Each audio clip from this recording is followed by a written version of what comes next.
Hello champs, welcome to this most awaited BCCA, IDT, Superthon, Marathon, or it can be even called as the guest questions. So this marathon, just like as how our army, navy, air force is striking the enemy targets on point. So this also something which has been came to you crafted in a way that it should be on point, on target regarding an exam. So instead of taking the flow of chapters, we have came up something newly. So if you have selected question number 2 to answer, then for question number 2a, what might be the probability of chances, probable chances of asking question? Those areas has been picked and those areas only targeted. And then for 2b, you want to attempt 2b, what might be the probable areas? Those areas has been picked and those only has been discussed. Okay, even in the timestamps also we'll keep like 2a, 2b, 3a, 3b, and in bracket we may keep chapter names also. But this is on point. And before going in detail into this marathon or the questions, see here, I'm not only taking you through the concepts, I'm taking you through the workbook. Will solve problems on the concepts which I have discussed. Okay, if I teach a concept here, I'll teach a problem here also. Okay, so but the point is all these concepts, questions which I have discussed are from version 3 material. Version 3 is a much refined version than compared to the previous versions, more on exam focused, more exam specific, and the handwritten is something really extraordinary, which is crisp and can easily help you, you can easily cover the portions in no time. So that quick you can do the revisions. Okay, so now all those are available in our BCCA app. Now if you look at the question pattern, sir, how many questions we are having? Actually the descriptive questions, we are having are like 7 descriptive questions are being asked. Out of them, question number 2a, 2b, 3a, 3b, 4a, 4b, 5a, 5b, 6a, 6b, 7a, 7b, and 8a, 8b. Now 2a, if you see, the question is usually being asked from supply, invoice and e-waybill chapter. So now in supply, invoice and e-waybill chapter, so what are the areas of focus? Composite and mixed supply, schedule 3, registered person and distinct person, e-invoice, e-waybill. Now regarding this, if any amendments are there, those are covered in this marathon, superthon. Okay, so it's not just you again need to refer another thing. So it's a complete meal. Okay, it's a complete meal which is needed for you. It has a dessert, it has a starter, it has a full meals, everything is there. This covers, this addresses everything. Okay, but specifically from the exam perspective, this needed for exam, that only will be there. If I think this is not needed, then that is not there in this marathon also. GST returns, even in returns also, we'll be covering GSTR 1, GSTR 3B, GSTR 4, 5, fee for delay in filing, QRMP. Come to exemptions chapter. Along with amendments, all these questions has been covered. While discussing those questions, relevant concepts also has been discussed. ITC, 16 subsection 1, 2, 3, 4, 17 subsection 5, rule 42 and 43, and related questions along with the amendments. There are amendments in ITC, exemptions, and in GST returns. So wherever in supply chapter, wherever the amendments are there, those chapters related amendments are covered there itself. Then TDS, TCS, returns and audit. Again TCS there is amendment that is covered. TDS applicability, GSTR 9 and 9C, department audit, special audit, along with the relevant questions also has been discussed.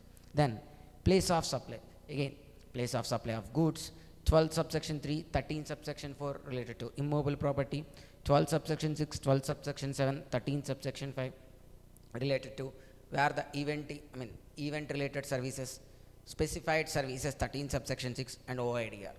Then coming to the time of supply, question number 5a, 4b, 5a, together there could be time of supply or place of supply, goods under FCM, goods under RCM, services under FCM, services under RCM when there is a change in tax rates. All these has been covered. Then coming to value of supply, rule 32, subrule 2, subrule 3, subrule 4, subrule 5 and 33. Because in value of supply, the area of focus is mostly on Rule 32. That has been covered along with solving the questions. Then 6A, we have covered FTP and trade facilitation measures. Sir, again I'm taking, don't ever dare to take FTP as choice, because in CMA, FTP is really, really important and easy also. Just needed a little number of times revision only. Okay. Even now we want to learn FTP also. Learn it from here, revise it multiple times. We have covered advanced authorization, DFIA, RODTP, EPCG, SEZ and EOU, deemed export, trade facilitation measures, warehousing. All these are covered. Okay. So now this has been, as I said already, this has been done with a thorough research and analysis only. Okay. I have kept my heart in doing this analysis, in recording, in doing this Super 50 kind of concepts, Superthon, so everything to you. I genuinely believe like this is something is gonna help the student community in a drastic way, because this is something in a new approach. I think instead of the traditional marathon approach, I have come up with something new here, and I definitely think this is going to be helpful to you. If at all you need more clarity, we have FASTRACK classes available in BCCA app. We have regular classes available in the BCCA app. You can contact the scrolling numbers, or you can directly go into your BCCA app. But any point of time, I strongly believe like, okay, honestly believe like this marathon you're going to love. The point where you feel like, wow, this is what I needed. Put that like button. Okay, this definitely boosts my morale and definitely makes me feel encouraged to bring you much more useful things to you. So do that. Put a comment there from where you are watching, where you felt like this is what I needed, this is what the way you expected. Put that comment. We'll read that. And most importantly, if you have any doubts, if you have any questions, okay, post there. We'll be replying to you, okay, because each and every student watching is also precious to us. Message there, I'll be replying, okay. Personally, I do replies for them as well. And then share, okay, because this is something new, and I definitely feel like this is gonna help many students. So if at all you are watching this marathon, don't take it like, don't be so much self-centric like, okay, I'm only watch this. Instead of that, share with your friends, because this is something which they don't know, which turns out their result drastically. So IDT is something going to be easy with this kind of marathon, and you could strongly say like, yes, I could achieve that 70. I'm not talking about 60s. Okay, 60s are like long days back. Now it's about the 70s. Those 70s are easy. Out of these 7 questions, actually, I'm not covering in this marathon the question numbers 7 and 8, and there will not be any part 2 also for this, only the part 1, because I feel like those areas are like so much to cover, but still we cannot exactly predict there. So that's why these 5 questions only I have targeted there. But if at all you want to cover customs, any of my old marathon you could refer to the customs, because customs there will not be any much amendments, sir, even though they're not of much important. So you could cover any of my old marathon and can prepare the 7th question related. Okay. So without wasting your time, use time preciously, never ever give up, keep your spirits high. Ever you feel like giving up, remember our army, remember how our soldiers are fighting. Out of that fighting spirit, at least 5-10% if you have is also enough. Fight with yourself and then win this CMA exams. I'll hoping to meet you all in person also once you clear and come to meet us. Definitely we're gonna do that. Thank you all. Let us dive into the subjects here. So let us first target question number 2A, and in that also composite supply and mixed supply. Sorry again. So composite and supply and mixed supply, you need to learn definition line by line, word to word. Okay. So how many times the composite supply? So you know, like December 23, June 2023 is the first attempt for new syllabus. This, which is current applicable syllabus. June 2023, December 2023, June 2024, December 2024. Out of these 4 attempts, 5 times as of now composite supply and mixed supply has been asked. In 4 attempts, 5 times the concepts related to composite supply and mixed supply has been asked. Either it may be a straight question like a descriptive kind of, write about composite supply and mixed supply, sometimes like a case study kind of. Okay, so it's very much needed for us to understand word by word. I mean, nothing there to understand for you, because you already know composite supply and mixed supply. The problem is like writing the definition as it is the problem. Okay, so let me go and discuss composite supply and mixed supply first.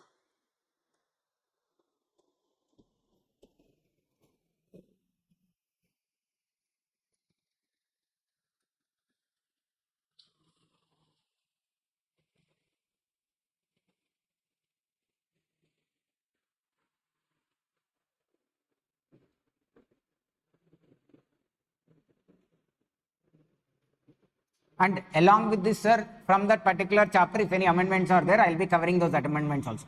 So for these questions, whatever the chapters we are covering, there itself, after discussing those important topics from those particular chapter, what are the amendments applicable for June 2025 exams, that also I will be covering there. Okay.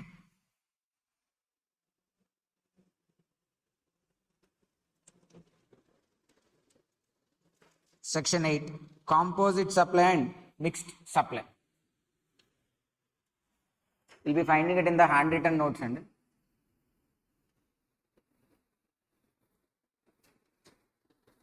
so I don't have page numbers with me, so you only have to find out.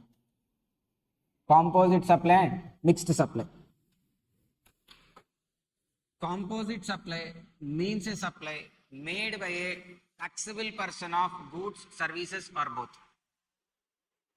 Page number. How much?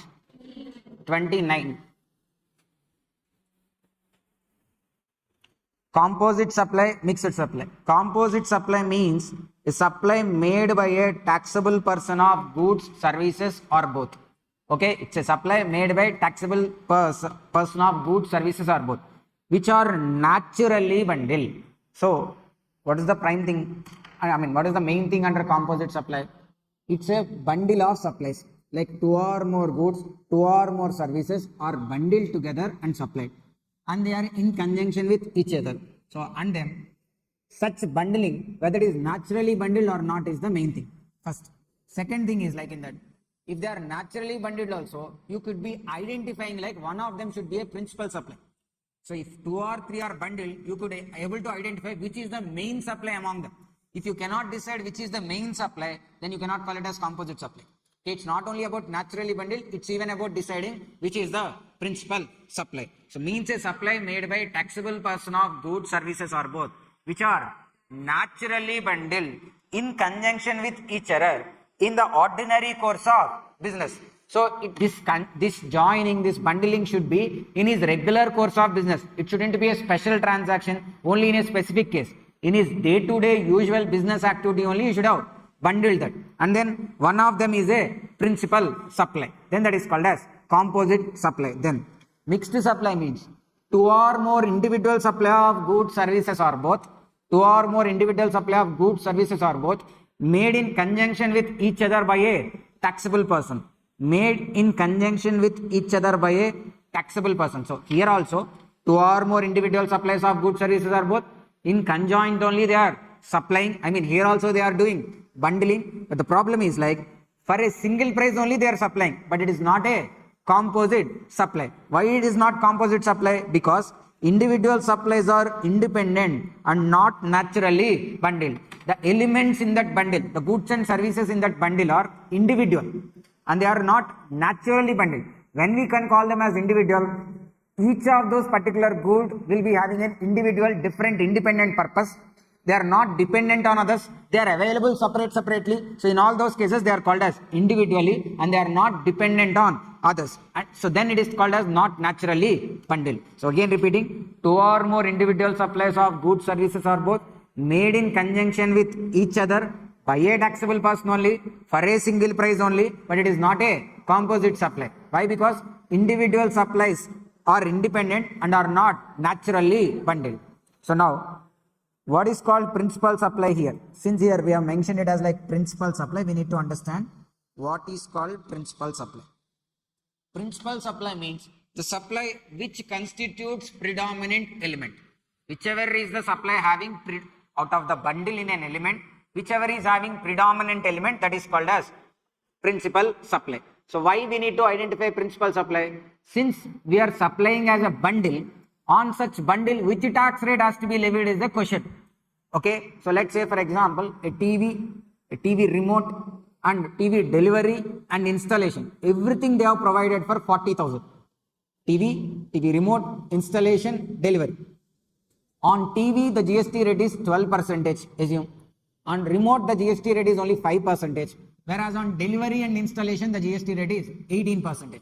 Altogether the price is 40,000. So we are having a question like which tax rate has to be levied. So then what section 8 comes and says means whichever is the principal supply out of this bundle, if it is composite supply, identify which is having predominant nature. So for what reason we are buying? What is the main thing for us to buy TV? TV only. That's why. Okay. Remote is an incidental or auxiliary thing. Delivery and installation charges are also incidental to it only. Main thing is TV. So the rate applicable is 12%, which has to be levied on the total bundle. That is called as principal supply. Now, naturally bundled. When can we say like whether they are naturally bundled or not? So again, here you should understand here, naturally bundled and all, first of all, so don't overlook this concept composite supply and mixed supply. Here, naturally bundled, this definition, we cannot apply this definition or applying this naturally bundled definition on our own. Sometimes we may go wrong also. The problem is, it's not we deciding from classroom here. This deciding naturally bundled or not requires that particular business knowledge, that particular transactions related knowledge only. Then only we can decide whether it is naturally bundled or not. Okay. For that, actually there are two case laws kind of things which we'll be discussing in the questions also. There you will understand. Okay. By just naming this naturally bundled or not, also sometimes we may not be able to decide whether it is actually composite or mixed supply. Then what we can do? So we'll be covering all the sources which we are having like questions, examples. From there we are finding out which is composite and which is mixed supply. Then we are understanding what the explanation they have given. Okay. So in an independent, in a new kind of case, if you need to decide, now this definition alone does not work because this is not a standard definition. These are like just given based on the practices which were happening till date or based on certain case laws only they are doing this. Okay. Naturally bundled or not can be decided based on perception of the customer. Whether you are expecting everything as a bundle or individual items, perception of customer. Then how majority of suppliers will do. Whether the majority will sell them as a bundle or will they sell them as like individual items is also key. Then single price. How the price will be there. Such single price or like whether the individual items will have different prices. Let's say mobile, when you purchase, you'll be getting mobile, charger, connector, like the headsets and all, you are not getting none of this pouch only, back pouch only we are getting. The pouch, charger, SIM ejector, mobile. Do we have individual price details of all those items?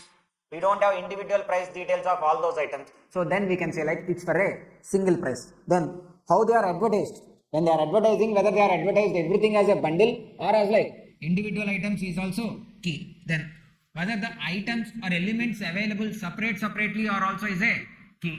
Then elements are integral or not is also a key. Whether the elements are integral or not is also a key. See, perception of customer, majority suppliers provide such bundle or not, single price, how they are advertised, whether elements are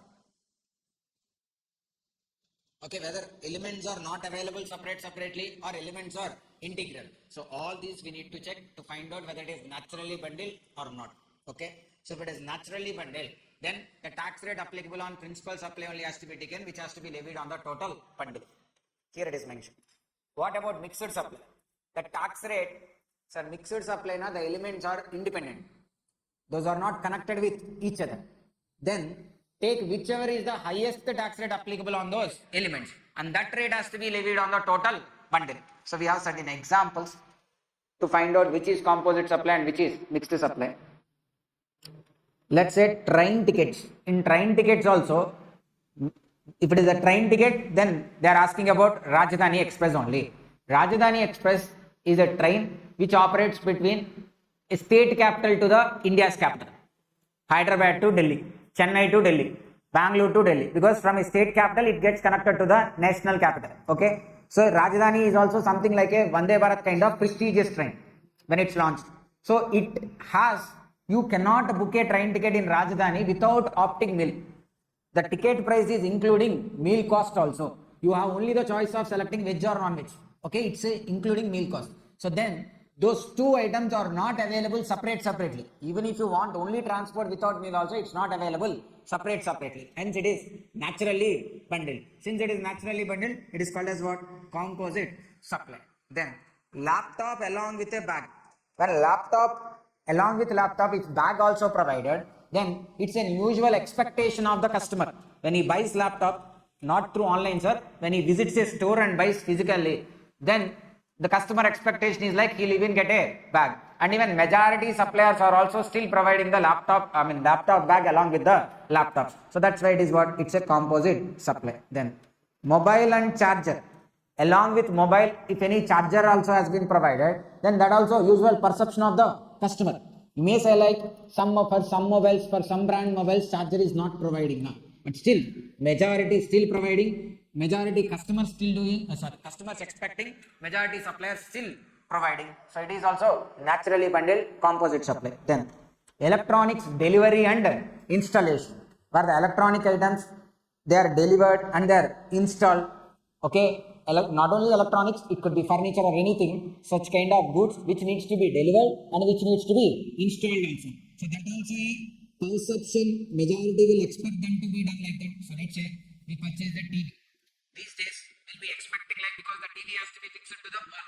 So we are expecting delivery and we are expecting even the installation also. It has become the usual perception of the customer and majority are doing. So it is also naturally bundled composite supply. Then when there is a credit sale, in credit sale what happens, sir? In credit, cash price and credit price will be the same.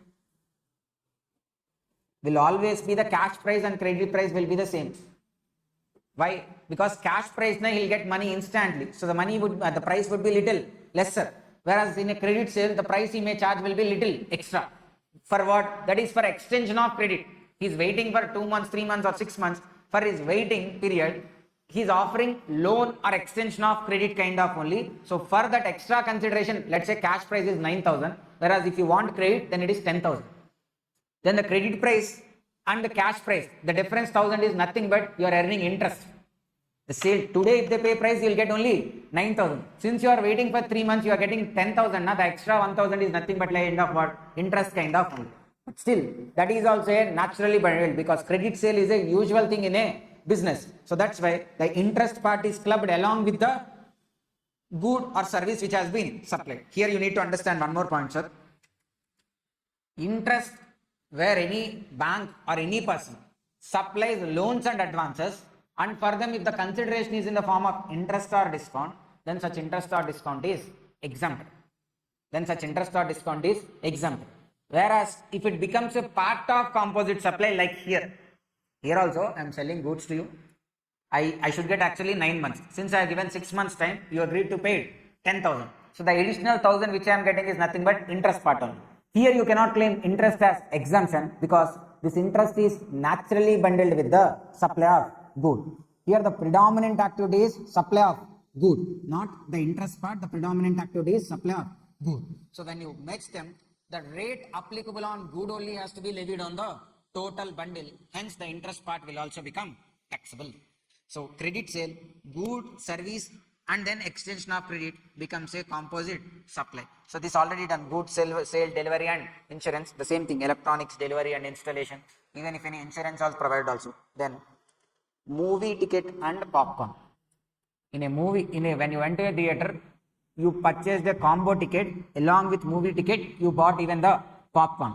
In such cases, for that particular show, if all the tickets are sold like that only, if you want to buy a ticket, so, sir, nowadays this is not happening, but back then, So we have seen in the for the, all the recent big releases, the state government is allowed to hike their prices, ticket prices and all. For Pushpa, for Triple R, all these movies we have seen. The government is allowed to hike the prices. But before that, the governments usually will not allow them to hike the prices. Then multiplexes for these special shows or on the first day shows to earn more money, what? Because the price hike is not allowed. So what they used to do now, so like you need to buy it as a combo ticket only. So on a first day, first show, if you want to see, usual ticket price is 150 only. For 150 they sell now, theatre will not get nothing now, so they'll sell it for 400 rupees only, including popcorn. Popcorn price 250, ticket price 150 only. If you want to buy the ticket, then you need to pay 400 as combo price only. So for that show, movie ticket and popcorn not available separately. Hence it is called as composite supply. But normally, if you so these days, like normally if you went to a normal movie, okay, it's not any special show or anything, then in such cases, it's not compulsion to buy the popcorn. It's a choice whether you take or not. Then it comes under the mixed supply. Then construction contract. In a construction contract, sir, a person will be supplying goods as well as service, construction service. Together he will be supplying.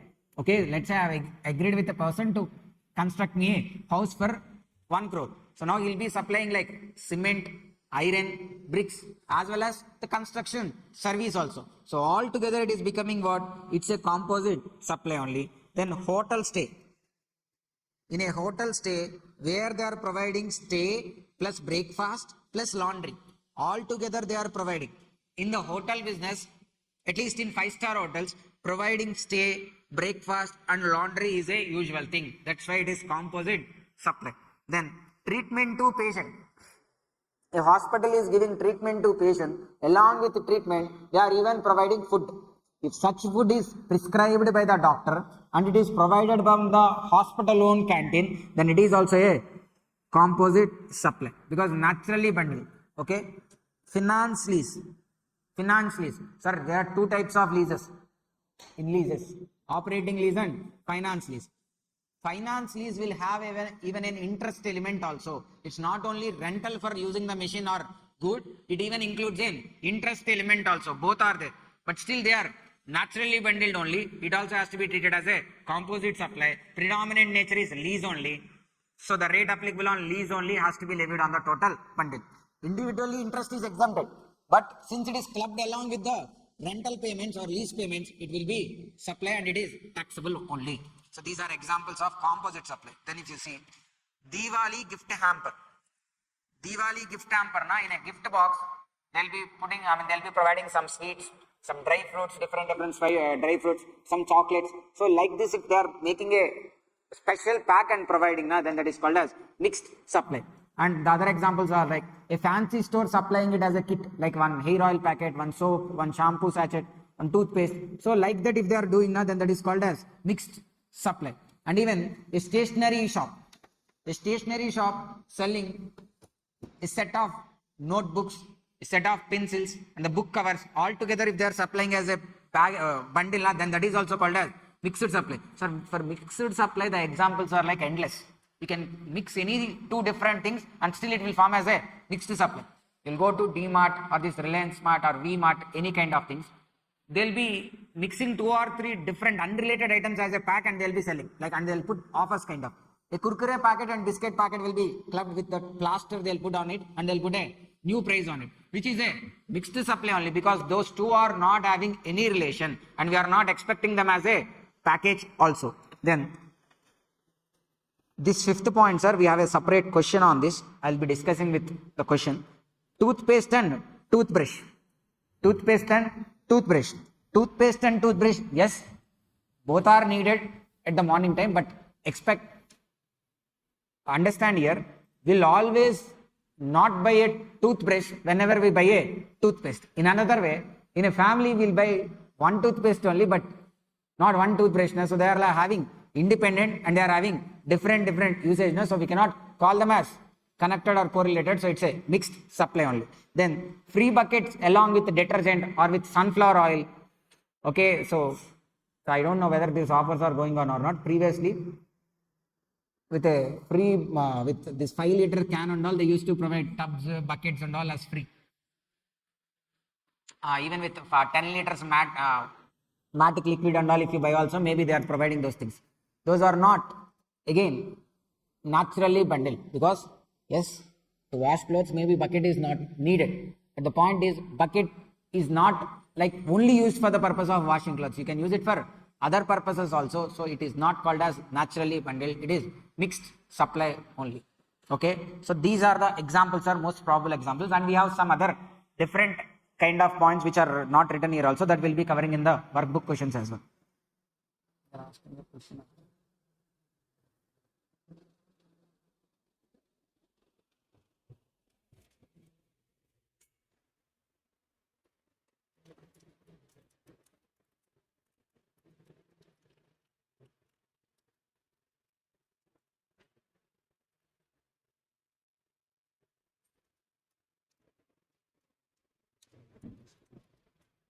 Yes, this class if you want to watch afterwards also, it will be there only, like this live session only, you can watch it afterwards also.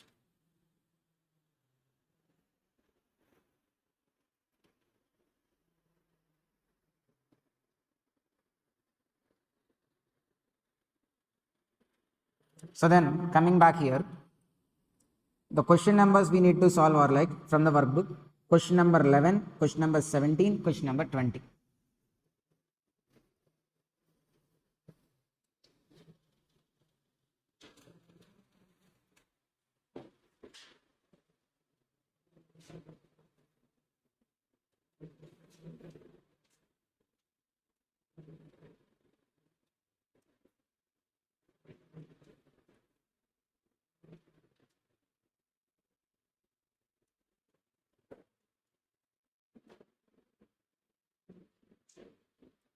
Question number 11, straight questions are, what do you mean by composite supply and mixed supply? Briefly discuss the manner in which tax liability on composite supply and mixed supplies is determined.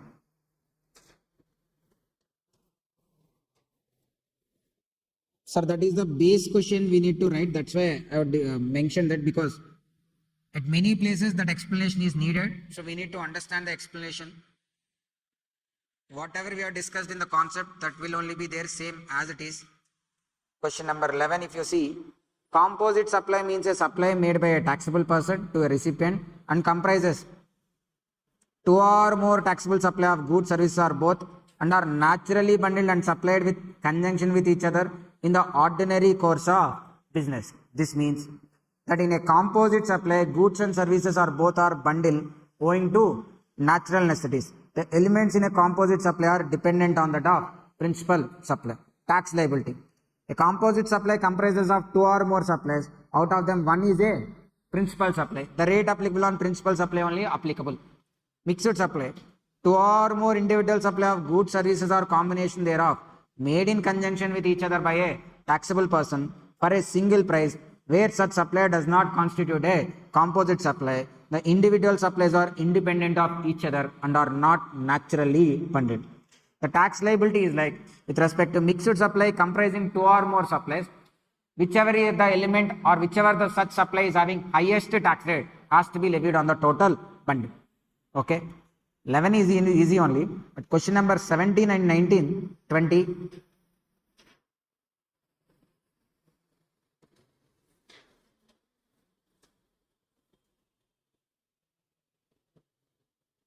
Question number 17.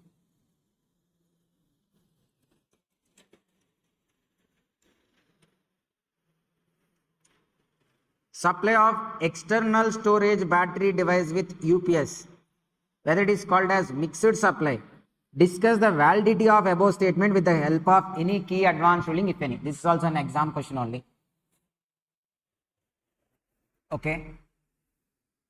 Sir, this is nothing but they are talking about an inverter.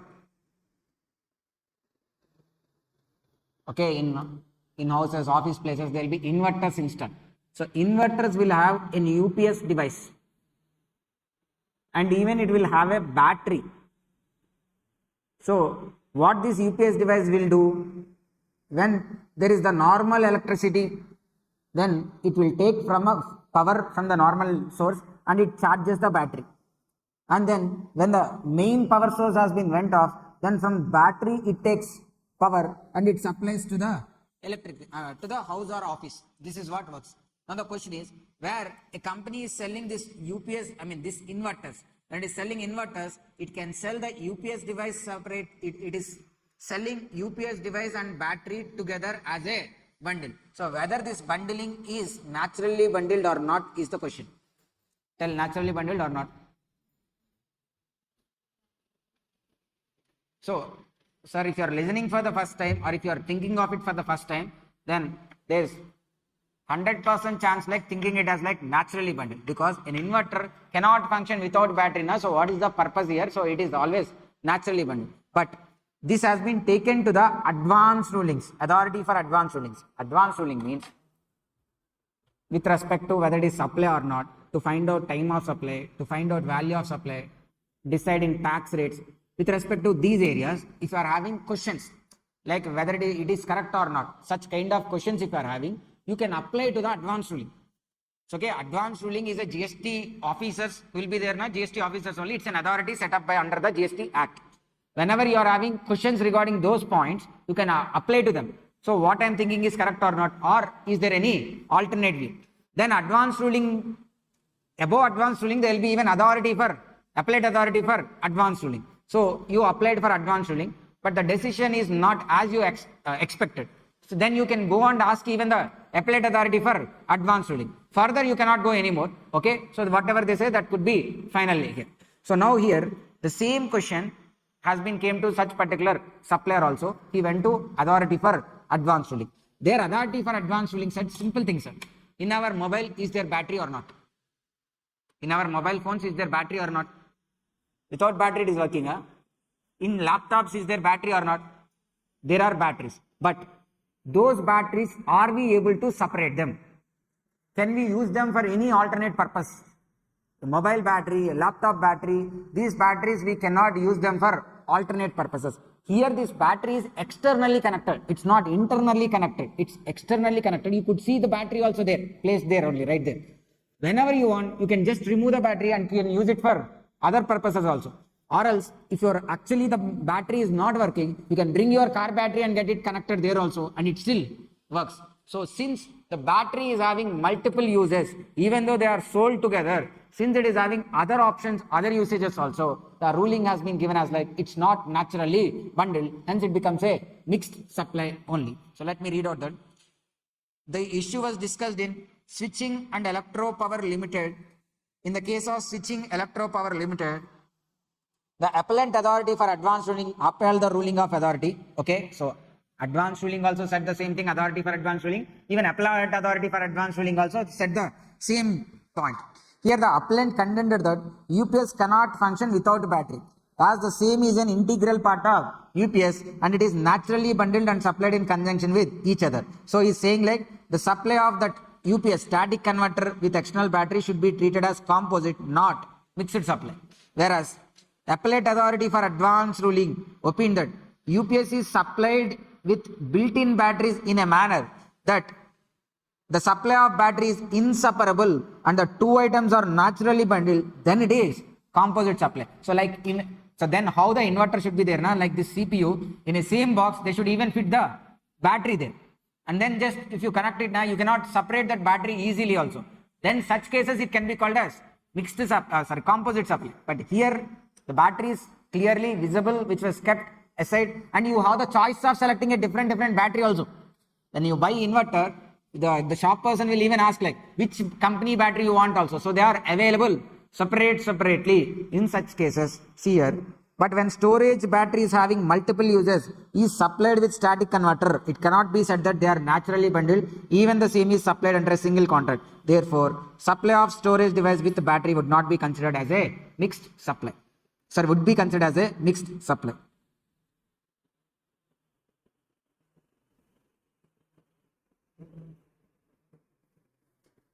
Question number 20.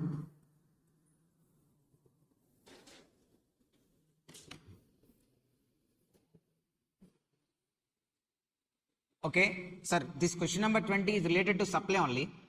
So usually 2A. So for us, like we are anyhow like picking the areas and we are discussing. for a regular batch student also, like if at all you are watching, like you will be having a question like a doubt like whether any new kind of question will comes. Usually from 2A. If you solve the institute questions, there couldn't be any chance of asking a new question. Okay, I mean here we are doing selective study, but for a regular class student also, if you have solved all the questions, then there is no chance of coming a new question or outside question being asked in the exam. That is for sure. In that also again we are doing selective study now. Okay, but then this question number 20 is something which cannot be usually predicted. This is also an exam question. So this question asked under 8A. Okay, this is little tricky question only.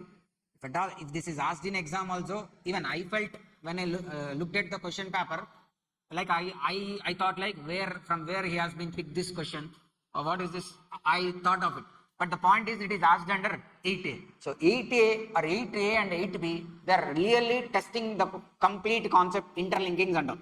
Okay, so 2A wise it would be simple only. If you know all the concepts, then you could do well pretty much good only. Okay, now coming to question number 20. Here the question is like there will be a restaurant. In that restaurant they will even sell cigarettes also. They sell cigarettes, tobacco also they'll sell in a restaurant. Okay, restaurant, beverages, and even they sell cigarettes as well. Now, selling these cigarettes in a restaurant along with beverages has to be treated as a naturally bundled or not. Okay, understand? Because the cigarettes are goods. These are just a purchase. So when it comes to food, the food they'll be cooking it, they're again processing it, it is a service. But when it comes to this tobacco, they are actually selling the packets whichever they bought from outside only. They'll not prepare themselves any new kind of cigarettes and all. So how it has to be treated, whether it is a composite supply or mixed supply, that's the question here. This is also an advanced ruling only, sir.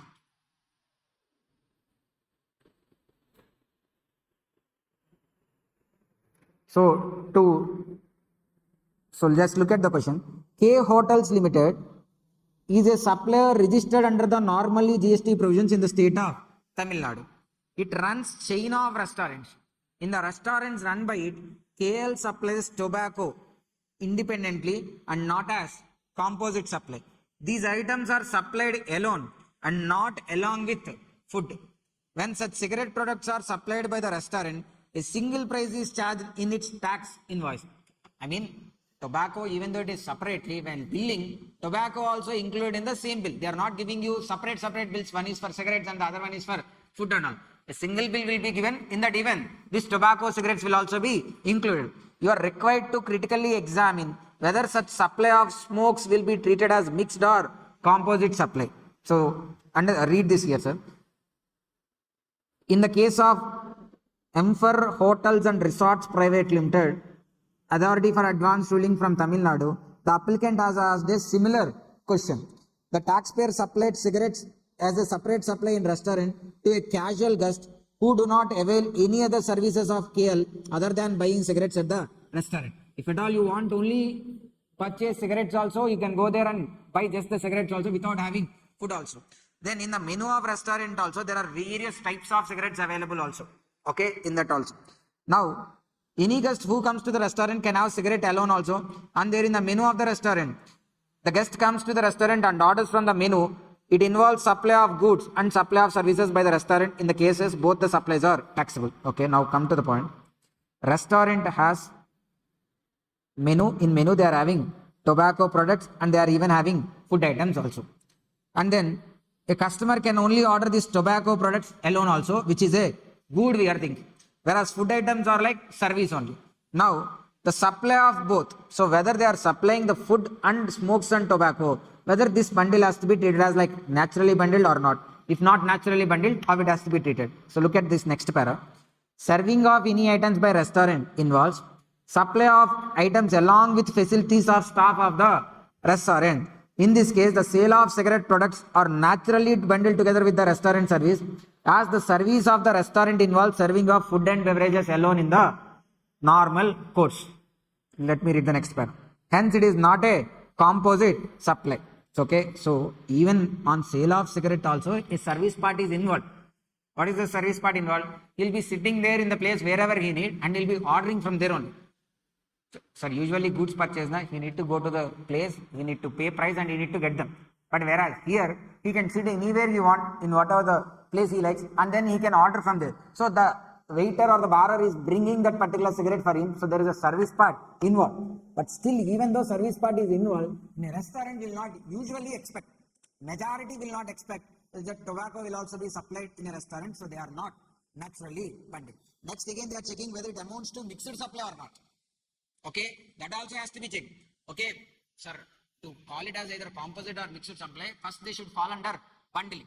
Here the advanced ruling not only testing whether it is composite supply or mixed supplier, they are even thinking like whether they have to treat them as separate supplies also.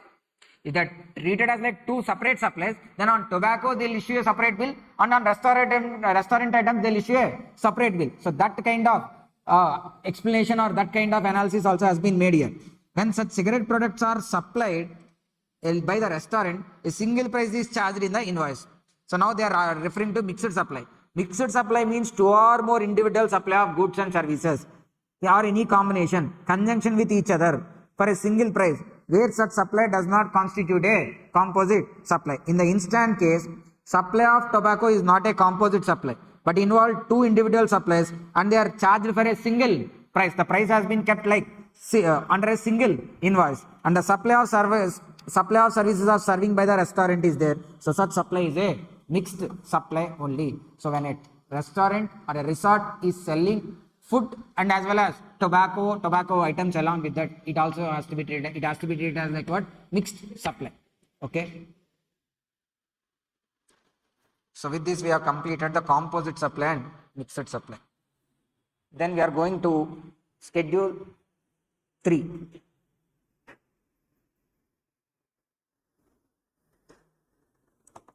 So little background let me give for schedule 3. Under section 7, there is 7 subsection 1, 7 subsection 1a and 7 subsection 2. 7 subsection 1 talks about there are various subclauses there. Ultimately, we are going to decide whether a transaction is a supply or not based on 7 subsection 1. Once we decided a transaction as supply, then we will go to 7 subsection 1a. Then we take to 7 subsection 1a and then we will decide there whether it is supply of good or supply of service. So you could see. Page number how much? 25. Sir, here make it like schedule 3 this. 7 subsection 1, 25 only na? Section 7 like 3 parts, 7 subsection 1, 7, 18. Page number 18 you can find this one.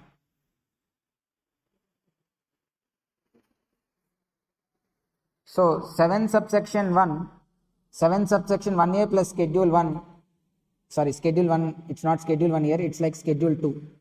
Whereas here it is like 7 subsection 2 plus schedule 3. Correct.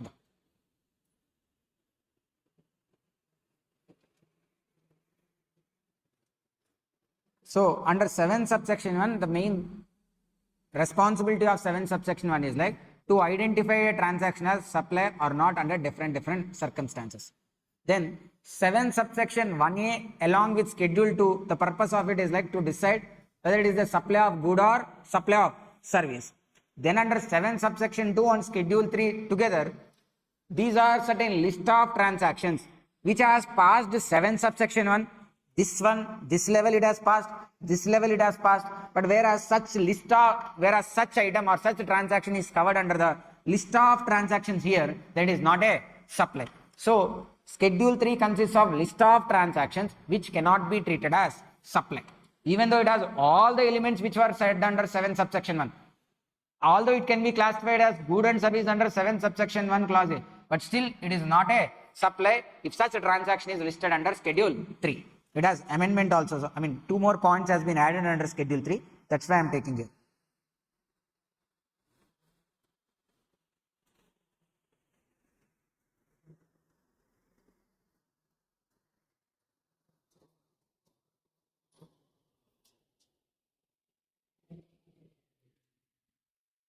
So 7 subsection 2, transactions which are treated as neither supply of goods nor supply of services.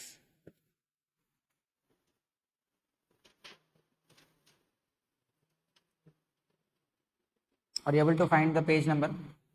25. Transactions which are treated as neither supply of goods nor supply of services. First one, funeral, burial, crematorium services including transportation of the deceased. So all these happen after the death of a person. So all these related services are neither supply of good nor supply of service. Then land and building related. Land and building related, sir, we need to check when the consideration has been received with respect to land and building. Let's say the building completed on 1st October 2025, the date of completion of building. Now,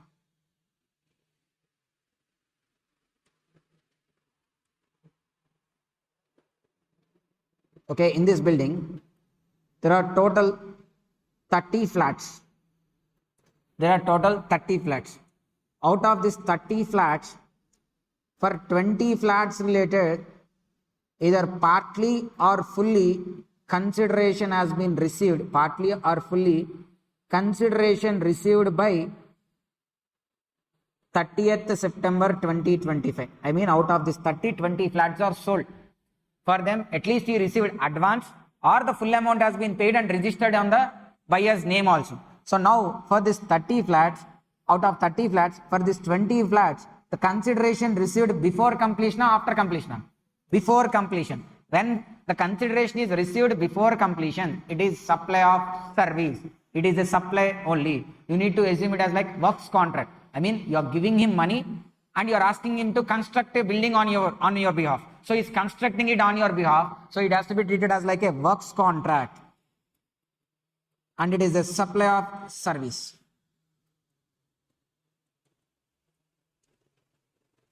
Whereas for the other 10 flats, zero consideration has been received on the date of completion. Nobody purchased those, and those 10 are remaining unsold only on 1st October 2025. Afterwards, after 1st October, maybe in 25, 26, 27, 28, at any time, if these 10 flats are sold, then the entire consideration is receiving after completion only. So this 10 flats is not a supply. Regarding this 10 flats, it is not a supply. Are you able to understand? So let's say this building is being sold now. Is it in construction or the building got completed? The building got completed. How to know whether the building is completed or not? Based on completion certificate or first occupation. Even the certificate is not, they didn't got certificate. If they start using it, it's called as occupation. Whichever is earlier is the date of completion. If the entire consideration is received after completion, then it is neither supply of good nor supply of service. Whereas under construction property has been sold, like this 20 flats, then it has to be treated as like supply of service only. Sale of land and building, where consideration wholly or partly received before completion, works contract, it is a supply of service. Where the entire consideration received after completion, it is not a supply, hence it is scheduled. Then completion, it has to be completed when date of completion certificate or date of occupation, whichever is earlier. Then actionable claims. Actionable claim means it's a claim to debt. Actionable claim means it could be an instrument or it could be a paper or any right. Actionable claim is nothing but a right. But on paper you will be having that right. Okay. So with that right, you can demand someone to pay you money. That is called actionable claim. You are having a right which is exercised on a paper, and with that right you can demand someone to pay the amount which is mentioned on that one. That is called as actionable claim. But it should be unsecured. Let's say you have taken a property, you have kept a property under mortgage. If the property is under mortgage, the original owner will only be using the property even now. Whereas the bank will have just a mortgage deed. It also nothing but what? It's a right to the bank to demand money. In the case of failure, they can even recover by selling that particular property. Since mortgage deed is a secured one, it's not actionable claim. Actionable claim means it should be an unsecured one and it should give you a right to demand money. Examples are, okay, there are like promissory notes, bills of exchange, checks. These comes under the actionable claims only. Then lottery tickets will also come under the actionable claims only. Okay, but here under negative list they are saying actionable claims are covered under negative list. I mean bills of exchange, checks, promissory notes, all these are not supply of good nor supply of service. Whereas there are certain items called specified actionable claims. Those specified actionable claims are called as supply only. The specified actionable claims. First one is betting. Might be having a question. Sir, what I'll get in a bet? Okay, betting betting or gambling, horse races and all, you'll be depositing money there, and then once you deposit money with them, you'll be getting just a piece of paper, the right to get the money in case you win. That right has been treated as a good, which is actionable claim. In gambling and all, you'll deposit money there and you'll take coins. Okay, some coins or some chips kind of they'll be providing. So those coins and chips are nothing but they are also called as actionable claims only because they are having the right.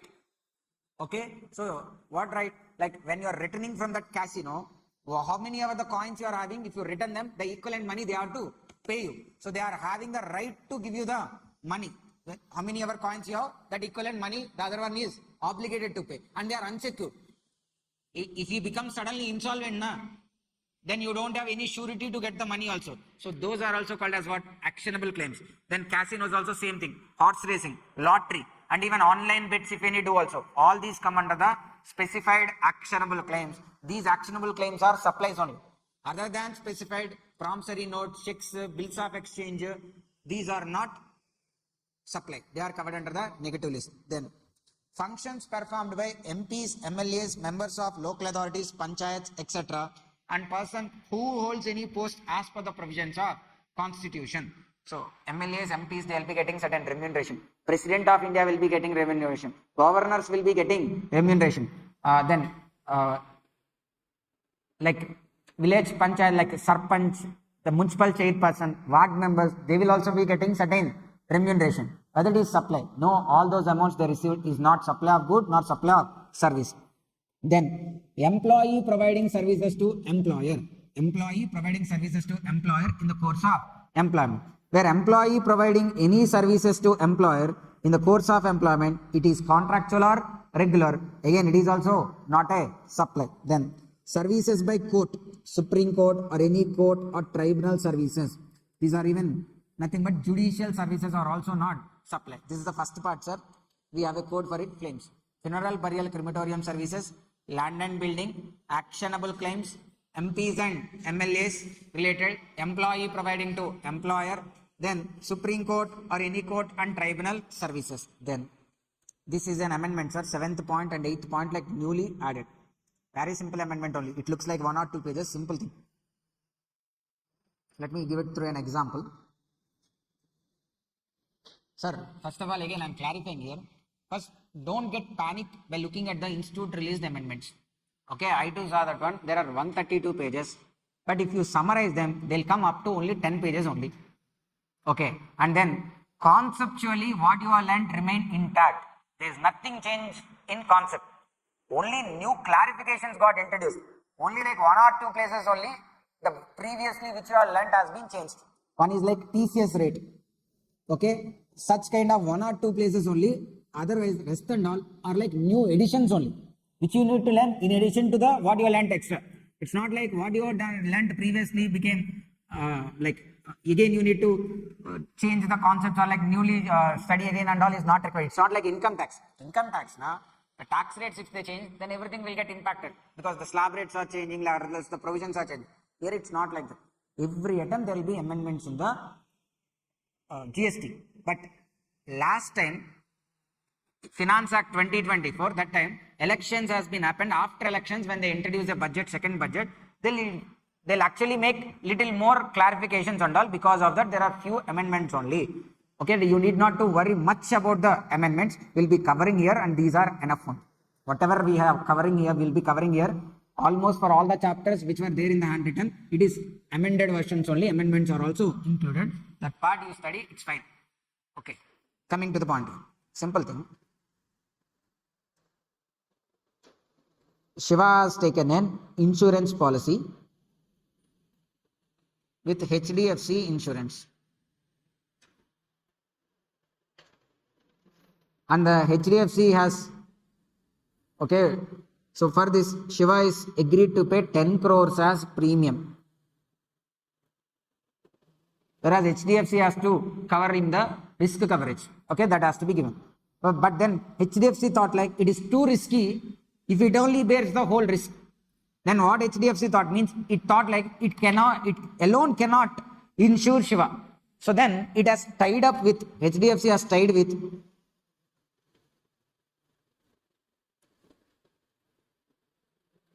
Bajaj Insurance. It has tied up with Bajaj Insurance, and even it has even tied up with another like Shriram Insurance. So like this with other insurance companies also HDFC got tied up, and they thought like here for in the event of any risk or in the event of happening of such incident, it's not just HDFC is responsible to cover the risk. Bajaj Insurance, Shriram Insurance, HDFC Insurance, all these three are together. Okay, so jointly they are taking the premium. It's not like only HDFC. But for Shiva, he'll not be talking with Bajaj Insurance or Shriram Insurance. He'll be only coordinating with HDFC Insurance only. Hence, HDFC is taking the lead now, so he is called as lead insurer. HDFC is taking the lead now, HDFC is called as lead insurer. Whereas Bajaj and Insurance and Shriram Insurance are like sleeping partners. They also will get share in premium, they also will share the risk, but they are not actively involved while talking or discussing with the policyholder. So these are called co-insurers. Co-insurers. Okay, now can the 10 crores premium which is paid by Shiva to HDFC, can the total 10 crores be retained by HDFC only? What HDFC has to do? It has to share the premium with Bajaj Insurance and Shriram Insurance also now, in the agreed ratio. They might have agreed like HDFC bears 50% risk, whereas Bajaj 25% and Shriram 25%. Now premium also has to be 50% HDFC, other 25 and 25 has to be shared with them, right? Now the question is, previously there is no clarity while redistributing of such premium collected by HDFC to Bajaj Insurance and Shriram Insurance amounts to supply or not. So certain okay, so this 10 crores, HDFC will be transferring Bajaj to 2.5 crores and HDFC again Shriram also to 2.5 crores. Now again this distribution amounts to supply or not. Already 10 crores GST paid, but now again if the same amount premium is distributing between the co-insurers, that also amounts to supply or not. Certain people used to pay GST, certain people not used to pay GST. Now they have inserted it under Schedule 3. If they inserted it under Schedule 3, is it supply or not a supply? So between HDFC, lead insurer and co-insurers, if any premium is being distributed, that is not a supply, provided the lead insurer should have paid already on the full premium. So I mean on this 10 crores, lead insurer HDFC should have already paid GST. Subsequently, when the premium amount is being distributed among the lead insurers, it is not a supply. Okay, so just come here, you'll understand this para. The activity of page number, sir, what is the page number here? 27. The activity of apportionment of co-insurance premium by the lead insurer to the co-insurer for the insurance services jointly supplied by the lead insurer and the co-insurer. Okay, the activity of apportionment now distributing of co-insurance premium 10 crores in our example by lead insurer to the co-insurer for the services supplied by the lead insurer and the co-insurer together. So for the services they are supplying jointly, the premium is being apportioned among them. So then see, subject to the condition that the lead insurer pays the central tax and all, or whatever the tax involved, that should have been paid by whom? Lead insurer. Then subsequent redistribution is not a supply of good nor supply of service, since it is mentioned under Schedule 3. Clear this point? Madhu? Then reinsurance commission or cedent commission. I think you already know about reinsurance. Sir, if we are having insurance, we will take insurance policies. Insurance company also having a risk. Like all the insurance getting materialized on a same date. If all the policies get stricken on a same day or on a same period, then the insurance company will not have that much money to pay. So for a car, you are paying 25,000 insurance, let's say. But if at all the cars had accident on a single day, then for every car they need to pay 15 lakhs or 20 lakhs, then the insurance company will not have that much money. So why they are charging only 25,000? Because they are under an expectation like out of 50 cars, maybe one car will have accident, or out of 100 cars, 2 or 3 cars will have an accident. So based on that, they are providing and fixing the premium amount.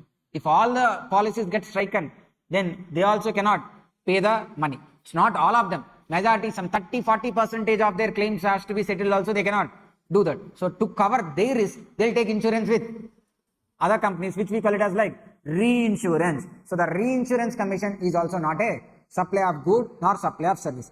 Previously, it used to be exempted. Now it is neither supply of good nor supply of service. Now understand, what's the difference? Like let it be there even under the exempted only. Now the point is, the problem is with rule 42 and rule 43 under ITC. Let me tell you, an insurance company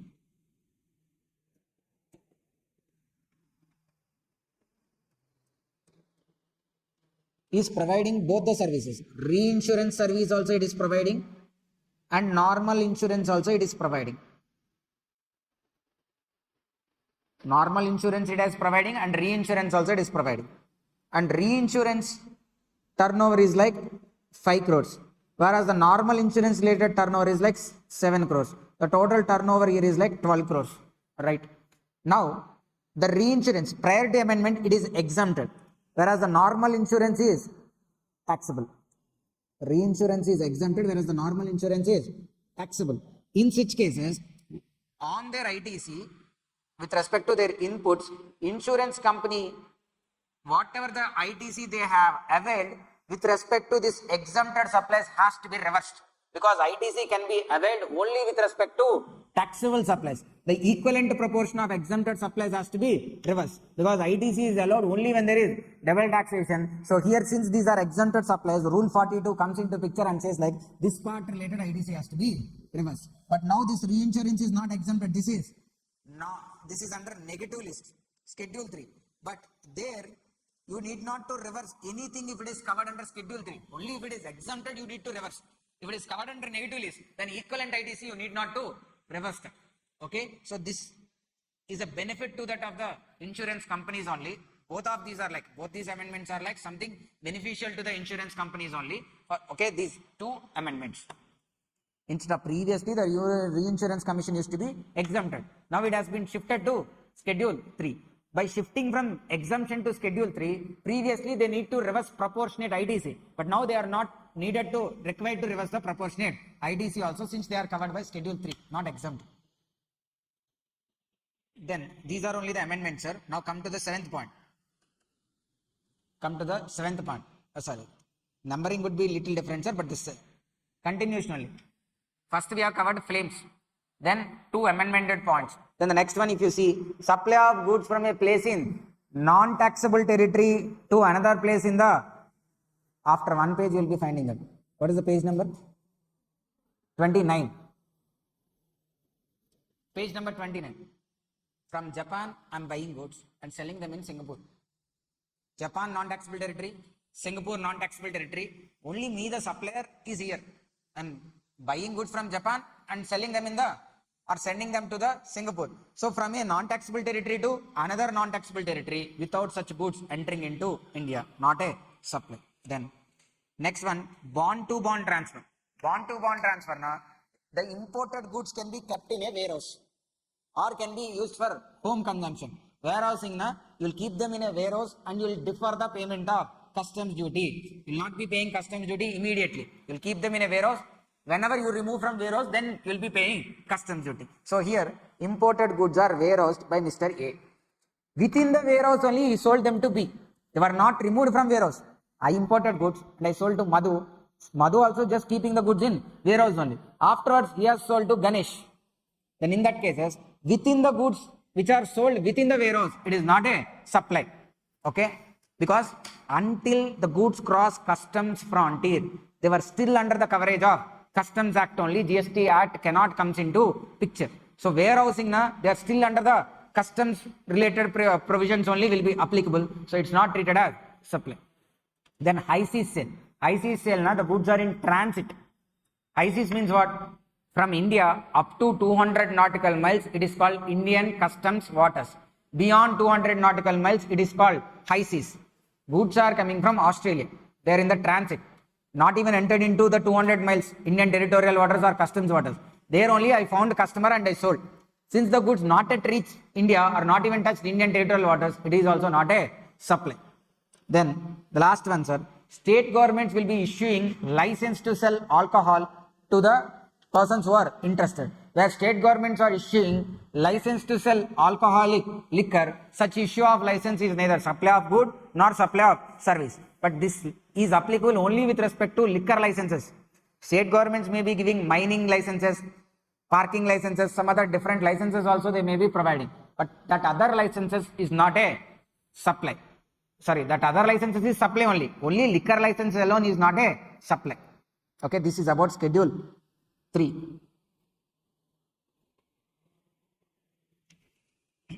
So for schedule 3, sir, the question we are having is, the question we need to discuss is question number 9.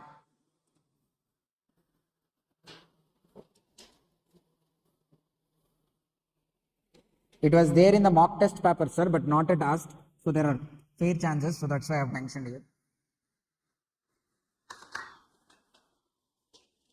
Sir, courts will give a verdict. So what court services they provide? When you went to court and filed a petition, court will be giving a judgment. That is the service offered by court. It's just giving a judgment alone is the court duty. They need to ensure that the judgment has been implemented properly also. Understand? So two brothers are having property dispute. They both went to court. The court has decided that the property belongs to elder brother. Just the decision itself is final. What court has to get done? If at all needed, someone from the court has to go and then hand over the properties to the elder brother. That would be the thing, right? So for the purpose of execution of court orders, there will be some people called court receivers. To execute the orders given by court, there will be some officers under the court who are called as court receivers. So now the service provided by court receivers is covered under schedule 3 or not is the question. Okay, see, court observed that schedule 3 provides that services provided by any court or tribunal established under any other law is neither supply of goods nor supply of service. Court receivers should implement orders of the court and functions under the supervision and directions of the court. Okay, he'll implement the court decision. Who will be instructing him? To whom he is answerable? To the court only he is answerable. Hence, office of the court receiver has to be treated as an establishment of High Court. So the court receiver office has to be treated as like a branch office of High Court. So which the orders issued by the court are given effective. So through this court receiver only they'll implement the orders. Therefore, the services of court receiver ought to be considered as services provided by any court only. Accordingly, the fees or charges paid to court receiver are not liable to GST. The Honorable High Court held that GST cannot be levied or recorded on services provided by the court receiver. Okay. Then related person and distinct persons. Come to the initial pages of supply chapter, sir. You'll find definitions there. First page in supply.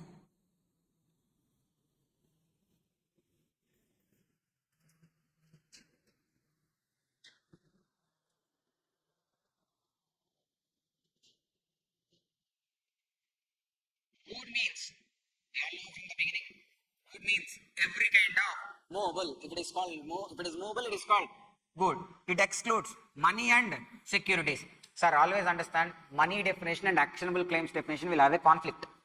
The points which are covered under money will be even covered under the actionable claims also. But remember, actionable claim is also not a supply unless it is specified actionable claim. So even though there is a conflict, you need not to worry. Ultimately, they are not going to be supply.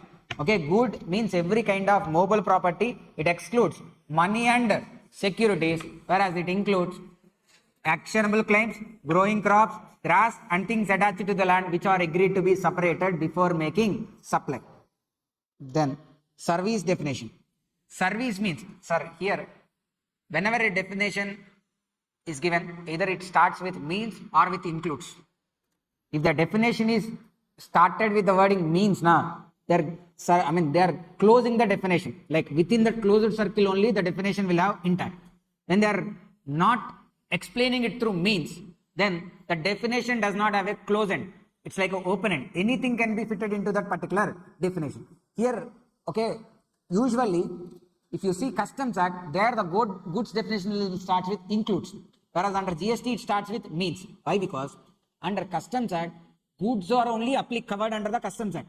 So if they give a close-end definition, many may go outside of the definition part. That's why there they have given it as like includes. Here there is no such problem. Even though they close the goods definition, there is service to cover. Okay, good definition, they are giving it as like a close end. If any does not fit under the good definition, then it will go and sit in the service definition, because service means anything other than good, money, security. Then it could be anything called as service. Okay, if at all I go and slap Madhu and I pay him 500 rupees, that is also service only. So anything. Okay, if I'm like a professional shooter in Atadu movie, like Mahesh Babu. Okay, if I also get some 2 crores for shooting someone, that is also called as service only. Okay, it's the second part, that is lawful, unlawful, that is second thing. But it will go and fit into the service definition. So anything other than good, money and security. It even includes use of money or conversion of money in one form to another. I mean rupee to dollar. Check, money to check or TV or from one denomination to another, or converting like this from one form to another. If any extra consideration is charged, so let's say foreign exchange gain to convert rupee to dollar or dollar to rupee, we charge commission. That is called as supply only. For converting lower denomination notes into higher denomination notes, then also there will be consideration. That is also supply only. Okay. So if any this line you need to add there, sir. Beneath there, this line is not there. This red color line. If any separate consideration involved, to the extent of such separate consideration, it is service. Write down that line. If any separate consideration is involved, it includes use of money or conversion of money from one form to another, one currency to another, one denomination to another. This line is not mentioned there. If any separate consideration is involved, to the extent of separate consideration, it is service.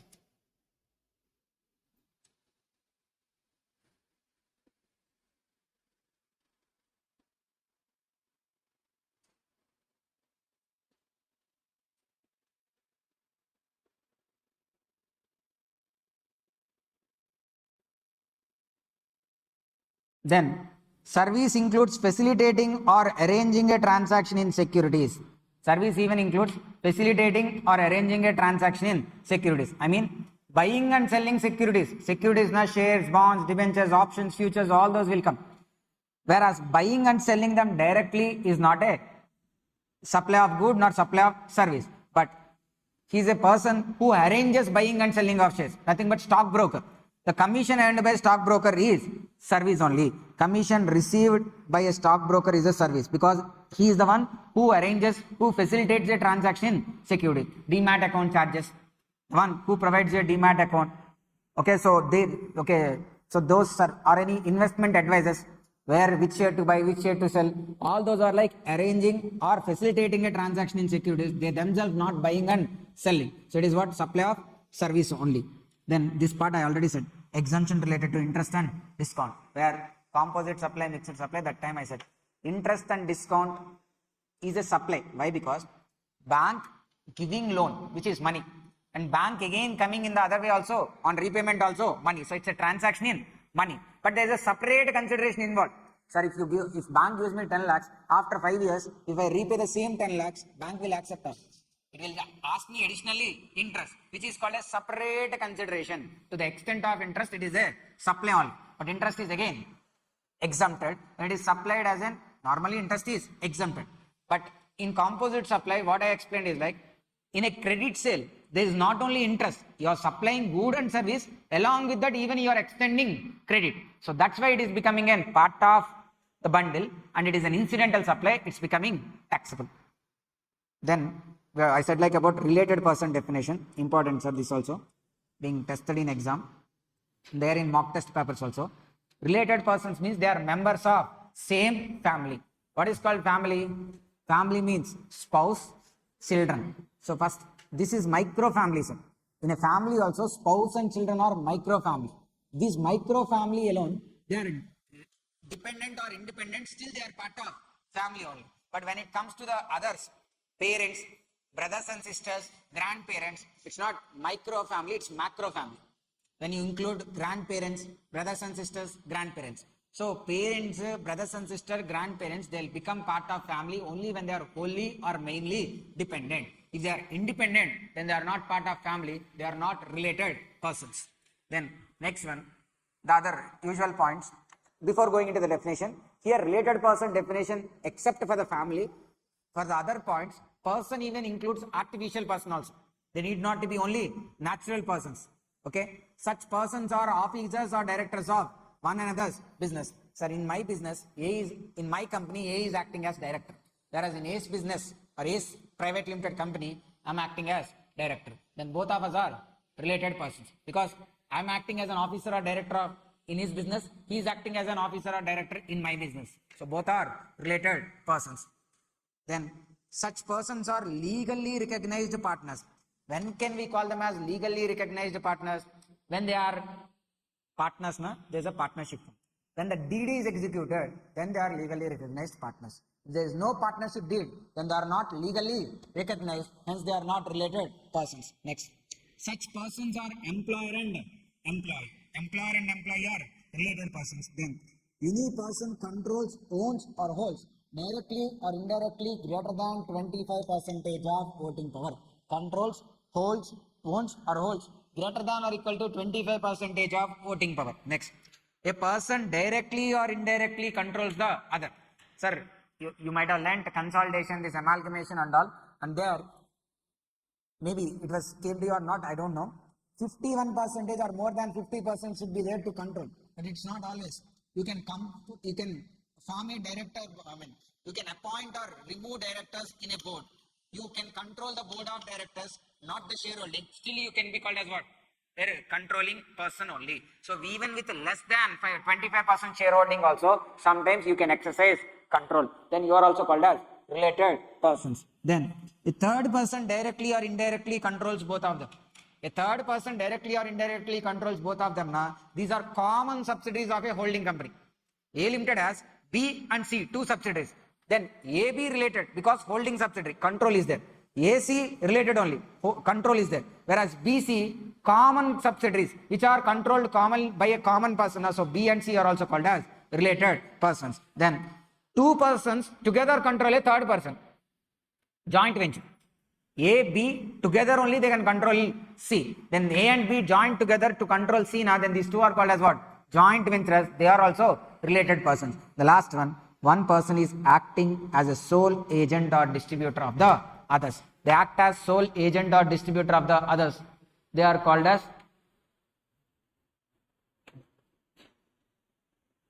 first floor కింద table మీద ఉంటుంది. Table మీద ఉంటుంది. దివాకర్ గురించి sir.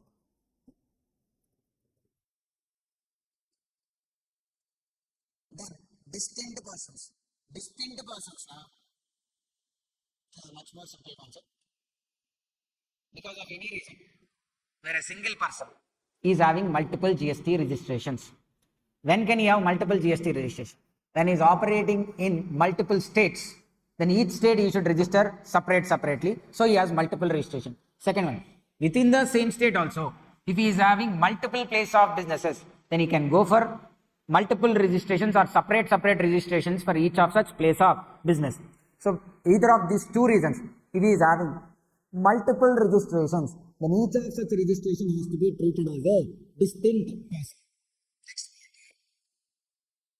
A person is having a branch in one state which is registered, he is having another branch in another state which is unregistered. Then they are calling these branches here as establishments.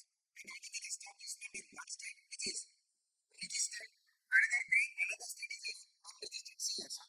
Rakesh is running a petrol station in both Tamil Nadu and AP. In Tamil Nadu, he has only a petrol station. Petrol is covered under GST and not covered under GST. Petroleum products not covered. Okay, non-taxable supplies. HP9, high-speed diesel oil, petroleum crude, motor spirit, aviation turbine fuel, natural gas.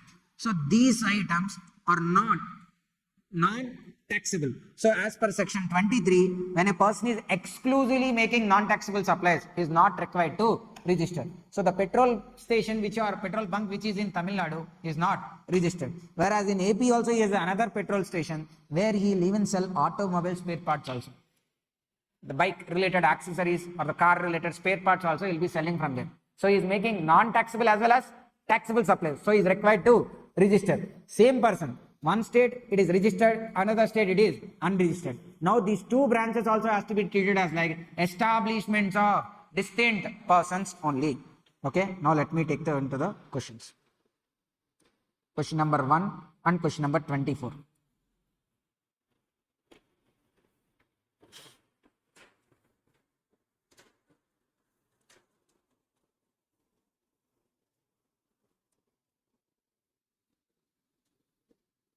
Explain related persons and distinct persons under GST.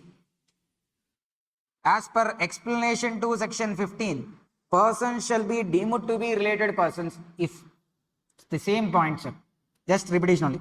Or persons or officers or directors of one another's business, legally recognized partners, employer and employee, directly or indirectly controls or holds 25% or more of outstanding voting power. One of them directly or indirectly controls the other. Both of them are directly or indirectly controlled by a third person. Together they are directly or indirectly controlled by a third person. They are members of same family. Here person even includes legal persons, and even when they are associated in the business of another, and one is the sole agent or distributor of others. Okay, then distinct persons. Every place of business of a person where separate registration is obtained for outward supply will be considered as distinct person. Then where a person who has obtained more than one registration in such state, more than one state shall in respect of each such registration be treated as distinct person. Then the next point is about establishment.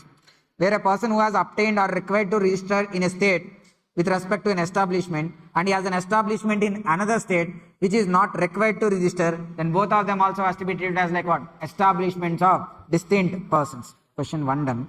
Then we are moving to question number 24.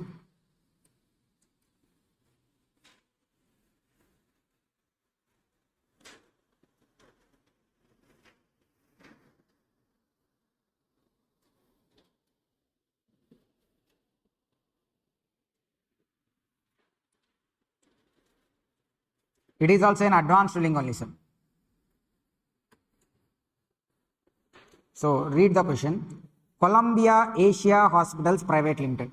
It filed an application to sought an answer to the question whether services provided by the employee of corporate office. So here there is an employee of corporate office. It's corporate office and it has an employee. Okay. Sir, from here, first para you leave. From second para, actually they will talk about the case. In the instant case, the applicant is a private limited company. The one who is asking the question is a private limited company. He is providing healthcare services like inpatient, outpatient, various. The applicant is engaged in supply of medicines also. Pharmacy also there, and treatment healthcare also they will be providing. The relevant facts are like, as clarified by the applicant through the facts that person delivering the services are employed by the corporate office. I mean, these doctors are employed by corporate office. Employee na here doctor only. Corporate office. For whom Columbia Asia Hospitals Limited, they have a corporate office and they have employed these doctors. These hospitals will have branches in multiple locations. Okay. Now they have branch 1, branch 2, branch 3, branch 4. Let's say if any surgery has to be provided under branch 3. Okay. Let's say normal healthcare na they are exempt. Let us assume like these are like cosmetic related healthcare. Okay, the skin treatment, hair transplantation, that kind of. The doctors has been appointed by Columbia Asia Hospitals Private Limited centrally. Whereas if any branch 1 also, a patient came and he requires transplant. Now, branch 1 will not have a separate team of doctors there. All the doctors are appointed by corporate office only. Now, if a implantation has to be done, then from a doctor from corporate office will go to branch 1 and execute services and come back. Now, if in branch 2 also, if any service is needed, he'll go there and provide services and come back. Now, whether it has to be covered under employee-employer relationship. Understand? Okay, employee providing services to employer. Can we understand that? Further, you need to understand who is the employer of this particular doctor? Corporate office or branch office? Corporate office. So if he is providing service to corporate office, employer-employee relationship will come. Okay. Now when he is providing service to branch office, he is not providing under his capacity. He is representing corporate office. Sir, understand, a company cannot, even though it's an artificial person, only the humans or employees only will run the organization only, right? So now a corporate office employee performing functions, he is not performing under his capacity, he is performing under the capacity of corporate office. So where any service is provided to branch office, it's provided by corporate office to branch office. Where corporate office providing services to branch office, is it supply or not? Yes, between distinct persons also it is supply only. Even though there is no consideration also, still it is supply. Covered where? Schedule 1. Covered where? Schedule 1. Transactions between distinct persons or related persons amounts to supply, even though there is no consideration. See now, as clarified by the applicants, the services are employed by the corporate office and not by other units. Hence, there is an employer-employee relationship with only corporate office, and no relationship exists with the employees of the corporate office and the other units, and I mean branch offices. Employee and branch office, no relationship. Therefore, Schedule 3 is not applicable. You cannot invoke Schedule 3.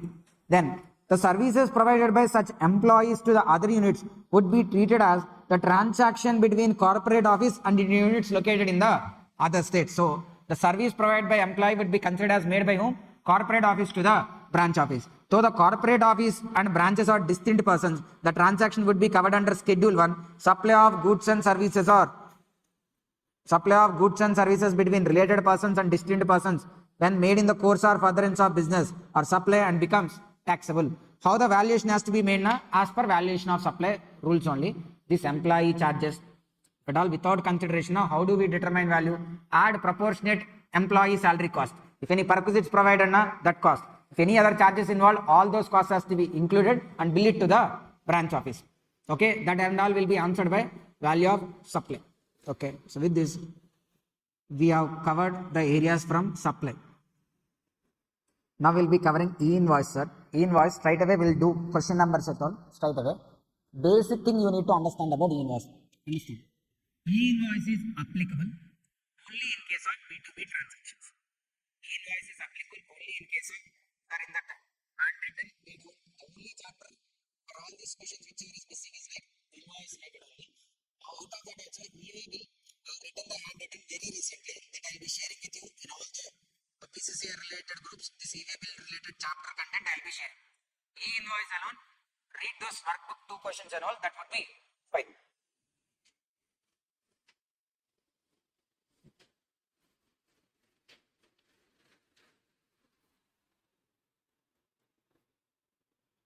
E-invoice.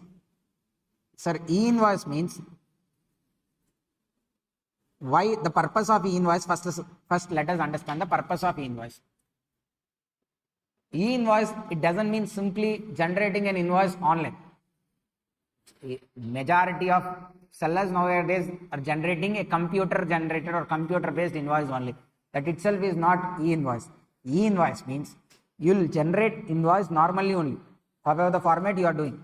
But such invoice details has to be updated in a separate portal called Invoice Registration Portal, IRP. There you will mention these invoice details there.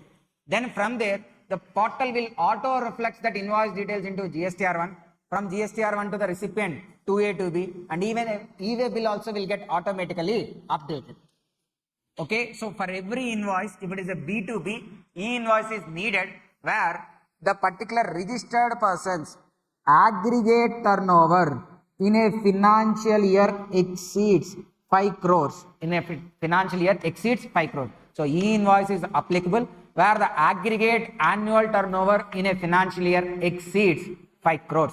And not in a year, in the preceding financial year. It's like in any financial year starting from 17-18.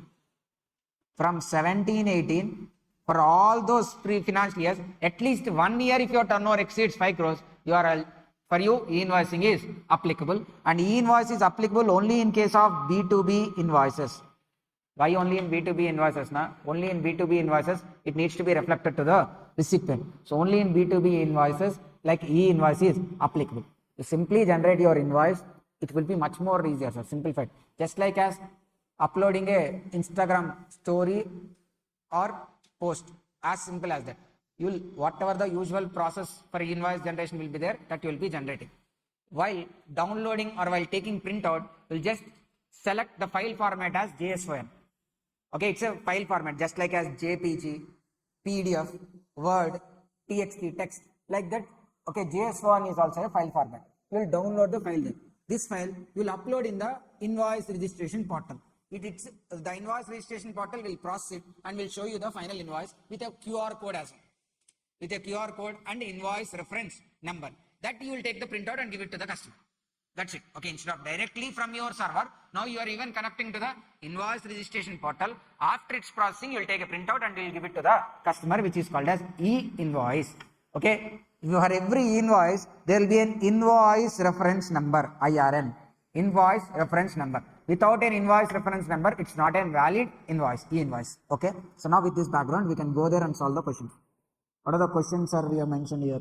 Question number 2 and 4. From invoice and e-waybill chapter, question number 2 and 4. Not from supply chapter, sir. From invoice chapter, question number 2 and 4.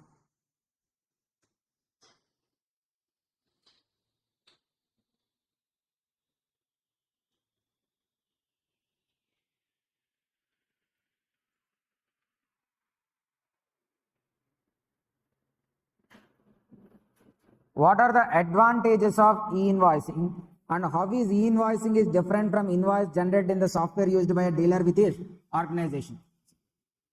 It's on the page number 10.1. 10.1. Advantages of e-invoices for businesses are like auto reporting of invoices into GST return. The invoices will auto report into GST return. Okay, because you will be uploading the data into invoice registration portal. From there, it will auto reflect into GSTR 1 to E. And even auto generation of e-waybill. In e-waybill also, whatever the data required, that will get automatically reflected there. E-invoicing will also facilitate standardization and interoperability. Standardization, so like nothing but sir, the same data need not to be posted several times. Okay, and first thing is like, why invoicing has been introduced, one of the major thing is like, recipients has to wait till the next month to check whether they are eligible to get IDC or not, whether the supplier reports such invoice or not. But with the concept of e-invoicing, the data is instantly updated into the portal. And even to the recipient also, it gets reflected into GSTR 2A. So you'll have some kind of assurance that he'll get his ITC, so that the supplier and recipient relationship will be in a better position, and even the payments will also be done faster way, because he has now assurance that he'll be getting his ITC. So e-invoicing will facilitate standardization of process. Recipient knows that he'll be getting ITC, and then reduction of disputes among transaction parties. Otherwise, there will be a question like, why my ITC is not reflecting. So all those problems can be solved. Then improve payment cycles. Since it is already reflecting in 2A and 2A, the recipient is now ready to pay the full amount. Otherwise, he will be withholding some amount till the point the transaction reciprocates to him in the GSTR 2A. Then reduction of processing cost and thereby generally improving overall business efficiency. Since the costs are coming down, the business efficiency will also will also be improved. Advantages of e-invoicing. Then how is e-invoicing different from invoices generated in the software used by a dealer within his organization? There is no much difference. Registered persons continue to create their GST invoices as per the accounting or ERP packages which are they maintaining. These invoices will now be reported into invoice reference portal. Just like through their software, they will generate the file in JSON format. That file they upload into invoice registration portal. So then on reporting, IRP returns the e-invoicing with a unique invoice reference number after digitally signing the e-invoice with adding a QR code. Then the invoice can be issued to the receiver along with QR code. So a GST invoice will be valid only with a valid invoice reference number. Then question number 4. Discuss about the persons who have been conferred exemption for e-invoicing. For the following people, sir, e-invoicing is not applicable.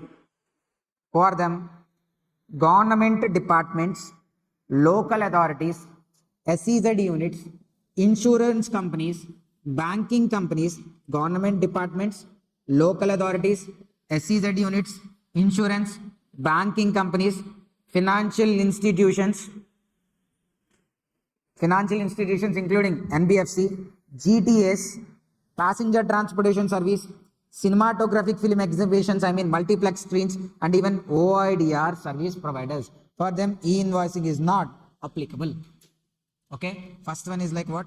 Government and local authorities.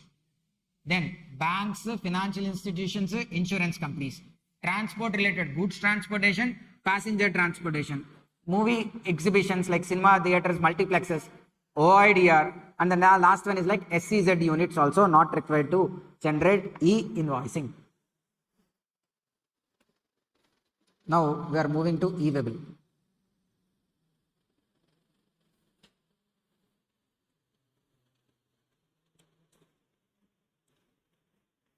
So e-waybill, sir, just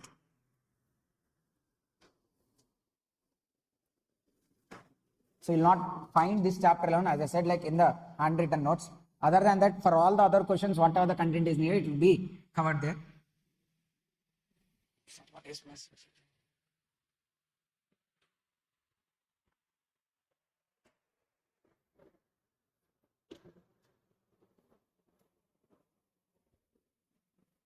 Hari, I have said already also yesterday in the short video also, this Super 50, you can find it useful only you are having the version 3 books. So I've been even clearly instructed that also, if you are having old books, then just pay the books price, get your new books and take this Super 50 course. That's the reason why we have kept at least that 500 as the price for this Super 50. Otherwise, I have kept it as like freely only. Okay, so buy the books alone.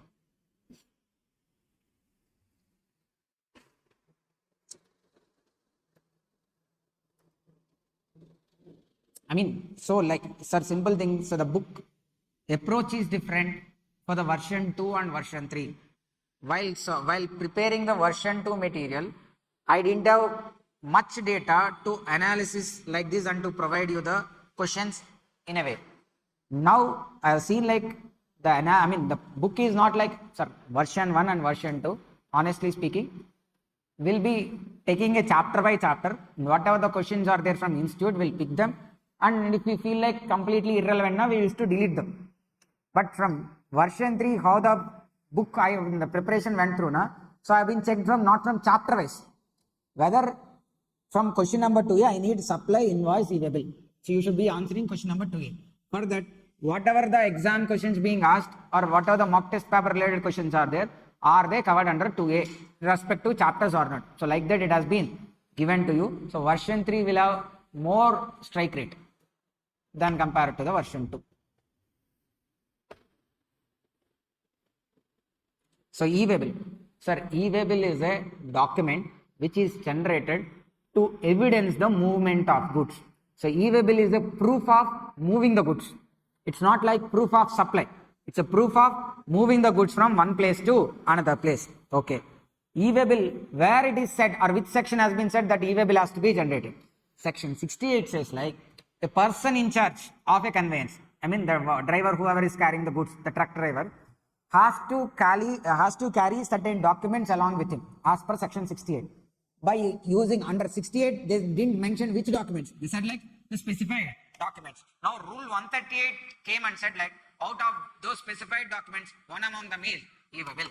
E-waybill has to be carried whenever there is a movement of goods, irrespective of it is supply or not. If there is movement, e-waybill has to be generated where the consignment value is more than 50,000, not the value of supply. Consignment value is more than 50,000. See here, consignment value value of supply is 45,000. On this GST is 8,100. Then you should check 53,100 is the consignment value. You should not check this 45,000 alone. If you check the value of supply alone, it is less than 50. You think e-waybill is not enough. But you should check the total consignment value, including GST if it is there. Since it is more than 50,000, e-waybill is required to be generated. Then Who will be generating EVA bill? Usually when both the supplier and recipient are registered, any one of them can generate EVA bill. Usually whoever is causing the movement of goods, now, who has taken that, whose obligation is to transport them. So that person will raise the EVA bill. If only one among them is registered, then such registered person only will be generating EVA bill. Okay, then situations where EVA bill has to be generated, consignment value is less than 50,000. If there is interstate transfer of goods between principal and job worker, then EVA bill has to be registered or generated even the value is less than 50,000. Then where there is an interstate transfer of handicraft goods by a person exempted from registration, he is not required to register. He is sending handicraft goods from here to other state. Example, sir. A person from a remote location near Vizag, let's say Araku. From there, he manufactures or he produces certain handicraft goods. Those handicraft goods he is sending to Hyderabad, which will be kept under an exhibition. This person who is sending from Araku, okay, Araku near Vizag, sir, so don't ask me where is this Araku. Araku is the tourist location in Andhra Pradesh. Okay, it's a very remote area. Many tribal people used to be there here. So those people are making certain handicraft goods. Those handicraft goods they are sending to Hyderabad and selling, and keeping them in an exhibition. This person, whoever is manufacturing these handicraft goods, is not required to register because his turnover is within 20 lakhs. But sending his goods to exhibition in Hyderabad. So now the provision is saying like what? He needs to generate an EVA bill even the value is less than 50,000. Is he registered or unregistered? Unregistered.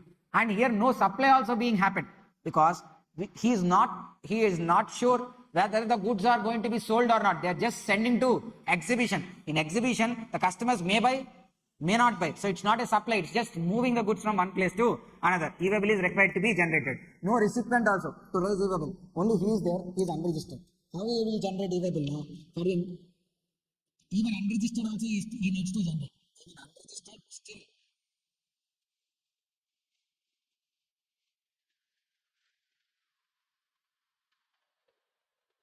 Generate EVA bill under ENS 03. Okay, ENS is a form, EVA bill form only, which has to be used when they are like unregistered persons has to generate EVA bills, then the ENS forms will come into picture, so they need to generate EVA bills through them, unregistered persons also. Okay, then situations where EVA bill is not required. EVA bill is not required in certain cases when they are exempted goods, non-taxable supplies, Schedule 3 related items. When the goods are exempted, petroleum products, when they are covered under Schedule 3, when the goods are being transported in a non-motorized conveyance, when the goods are transported by Ministry of Defense, so I have covered this one, sir, non-motorized conveyance, then I have covered exempt from tax, petroleum products, Schedule 3, when they are transported by Ministry of Defense. So when Ministry of Defense transporting, then also they'll raise EVA bill. Not only terrorists, even we also know where they are transferring the missiles and all. Then easily they can target. So that's why they need not to generate any EVA bill. Empty cargo containers, that big cargo boxes will be there. So those things. When the goods are being transported or belongs to government only, then EVA bill is not required. The empty gas cylinders, these empty LPG gas cylinders will be there. For them also EVA bill is not required. And then when the goods are just moving to the weigh bridge, and the weigh bridge is within 20 kilometers, and from there they'll come back. So then also EVA bill is not required. And the goods are being sent as a cargo to Nepal or Bhutan, then EVA bill is not required. And the last one is like when the goods are within the movement is within the areas notified. Let's say SEZ is an area notified. Within SEZ they are moving from one place to another, then EVA bill is not required. Then in case of bill to ship to model, billing will be made to one person, shipment will be made to another person. See here, this person will be billing to Y, whereas she is shipping to R. Okay, so in this case, how many EVA bills are needed? Only one EVA bill is needed because there is only one shipment, one EVA bill is enough. Then information in the EVA bill and all is not required for us then. Consolidated e-way bill. Consolidated e-way bill. Sir, consolidated e-way bill will comes into picture under a single conveyance, I mean under a single truck, where multiple consignments, multiple shipments are being transported, then a consolidated e-way bill is needed to be generated. Understand? E-way bill, as I said like previously, supplier can generate, recipient can generate. If both are unregistered, then the transporter also obligated to generate e-way bill. Okay? So now here, it's a logistic company, sir. So they are like VRL Logistics, Namatha Logistics. So like that, these are certain logistics companies. They'll be transporting goods from one place to another place.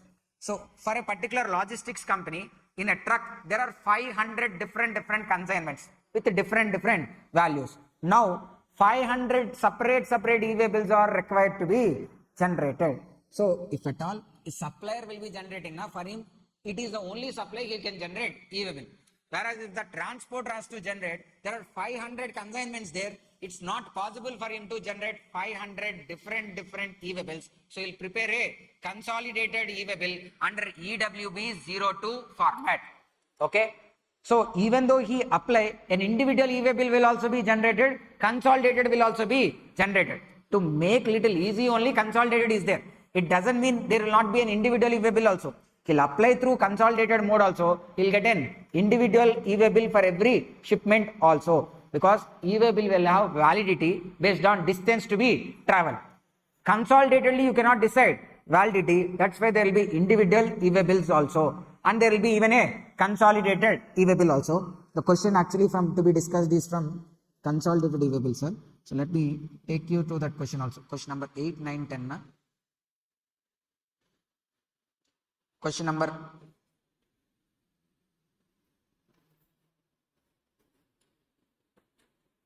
9. 9 if you see, sir, here. Provisions of consolidated e-way bill. Where the consignor and consignee has not generated the e-way bill in EWB01 and the aggregate value of consignment exceeds 50,000, the transporter, in case of, except for railways and airways, in case of train and aircraft, this consolidated e-way bill concept will not come. But when they are transported through road, then this consolidated e-way bill concept will come in respect of interstate supply, where generate the e-way bill in EWB0 format on the basis of invoice or bill of supply, as the case may be. First see here what they are saying, like either the supplier, recipient, if both are unregistered, either transporter. First they need to generate an individual e-way bill. See,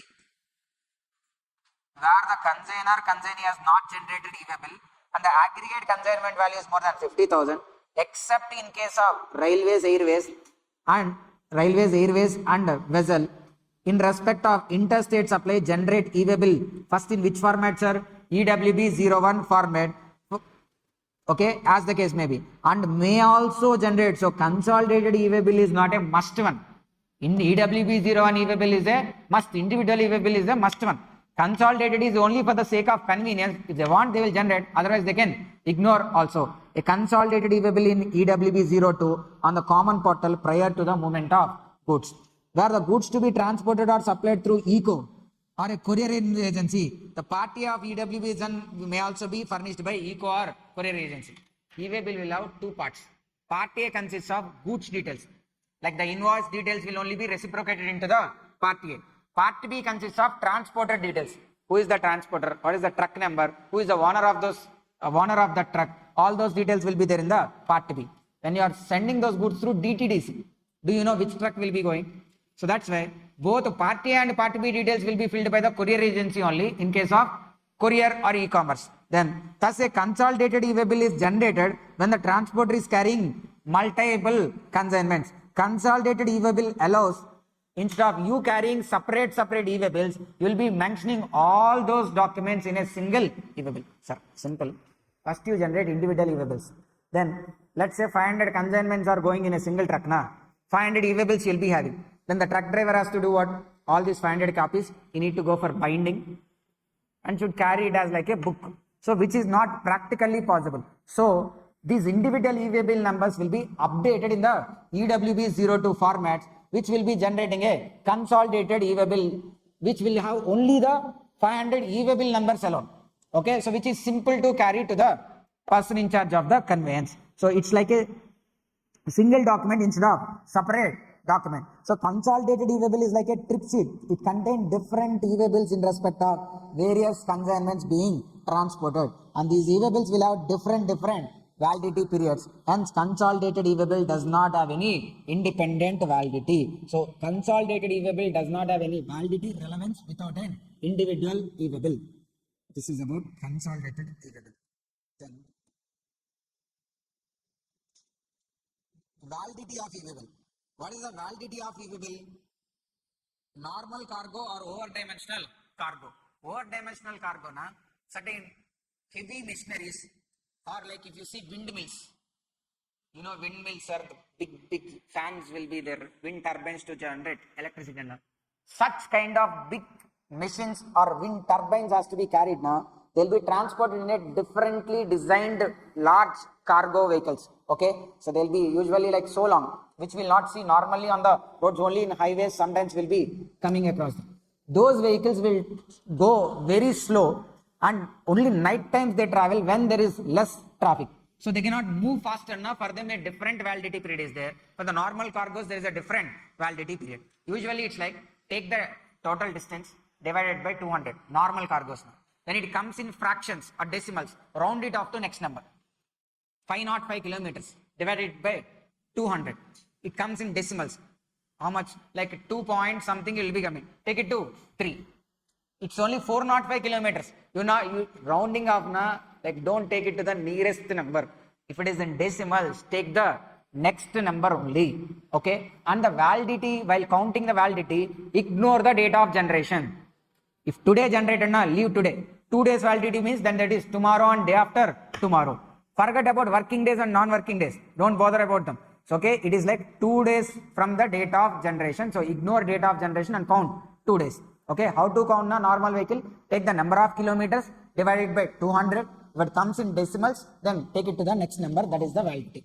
Over-dimensional cargo also same format, divided by 20. Divided by 20 and take it to the next number. Then this is important, sir. Restriction on furnishing e-waybill.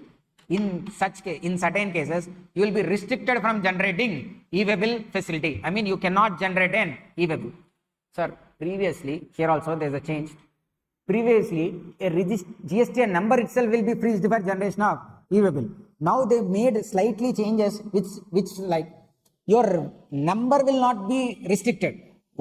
Only when you want to generate e-waybill as a supplier, then your facility will be restricted. On your purchases, there will not be any restriction. Let's say you are buying goods. You want to get your goods to your place. And for that, you as a recipient wants to generate e-waybill, you can generate. You as a supplier wants to generate e-waybill, then it could be restricted in the following cases. So the restriction is applicable only with respect to outwards, not with respect to inwards. What? If he is a composition taxable person and has not filed the tax statement, filed statement for tax payment CMP 08 consecutively for 2 quarters. Composition scheme person not filing and not paying the taxes consecutively for 2 quarters. Regular registered person not filed 3B consecutively for again 2 quarters or 2 months. Tax period now it could be a quarter or it could be a month, whichever is applicable. Not filed consecutively for 2 quarters. Here also GSTR 1 not filed consecutively for 2 tax periods. Consecutively 2 tax periods.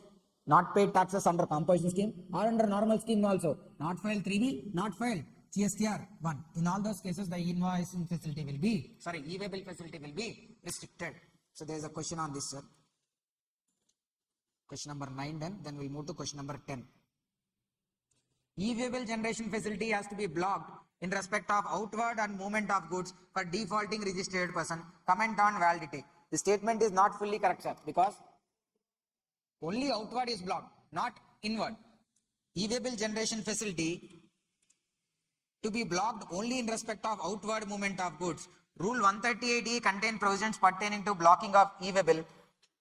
Okay, it does not tell when the e-waybill will be blocked. It just talks about what happens. A user was not able to generate e-waybill if the said GSTN becomes ineligible for e-waybill generation. It implies that the blocked taxpayers could not generate e-waybill either as supplier or as a recipient. But said rule has been amended to relax such restriction. Hence, GSTN itself will not be blocked.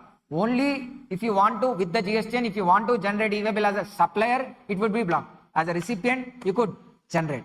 This is question number 10. Then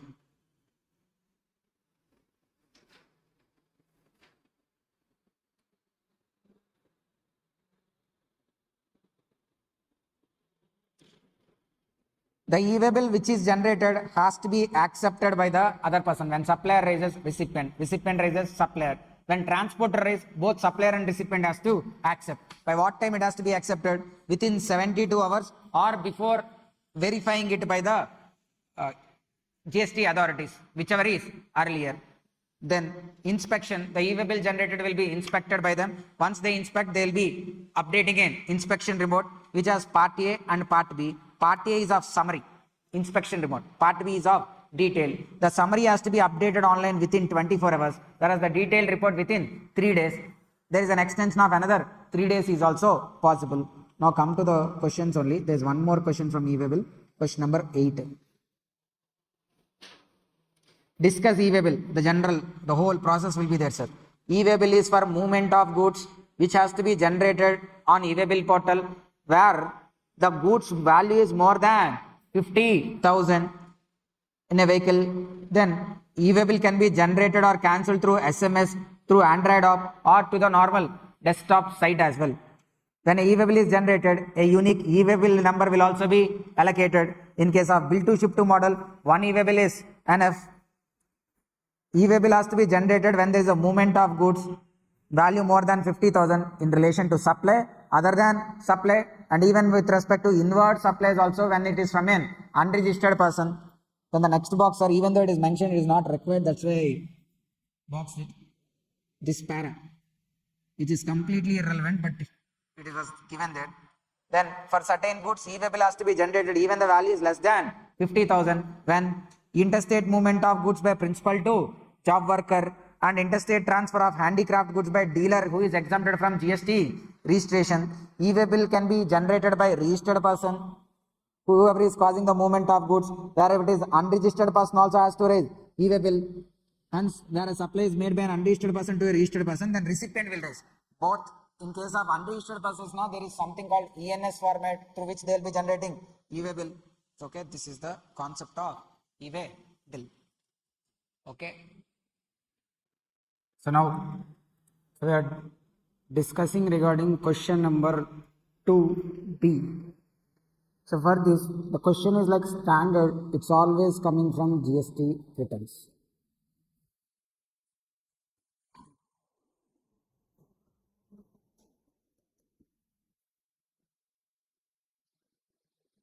GST returns.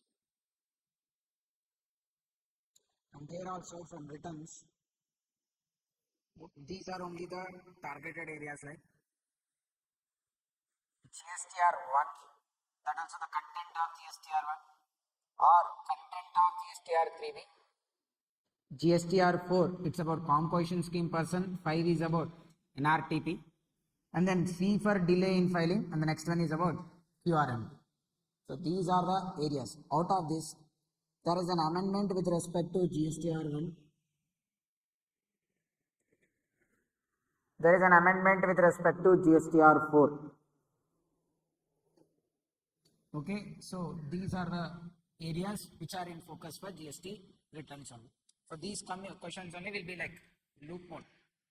One attempt they tested a certain area, then the other attempt they will be testing at different areas. But we could expect certain.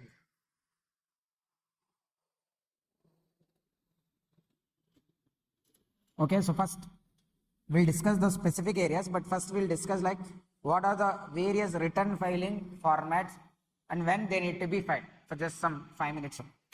First one, GSTR1.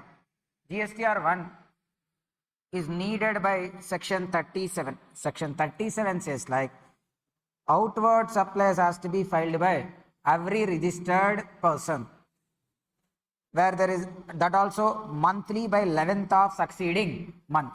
There is a proviso for it which says like if such person is quarterly filing of outward supplies, then such return has to be filed by 13th of month succeeding the quarter. 13th. Quarterly filing na 13th. Monthly filing na 11th. Okay. Then GSTR 2A to B. GSTR 2A to B need not to be filed actually. It will reciprocate automatically. See, a supplier will report his outward supplies.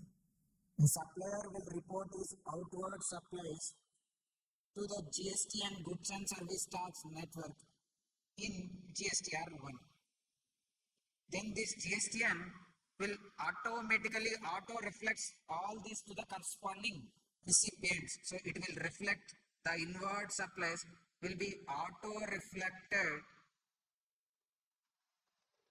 in GSTR 2A, 2B to the recipient. Okay.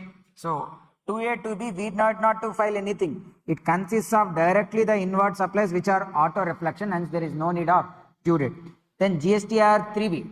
So throughout the IDT, when they are mentioning about monthly return, they simply call it or refer it as monthly return. It is 3B only.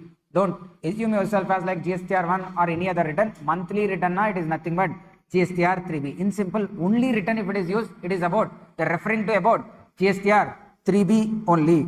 Section 39 says like a monthly return has to be filed under section 39 3B, which we call it as like monthly return, which consists of tax payable, the ITC availed, and the final tax payable in cash, everything in summary format only. It has to be filed by 20th of the succeeding month.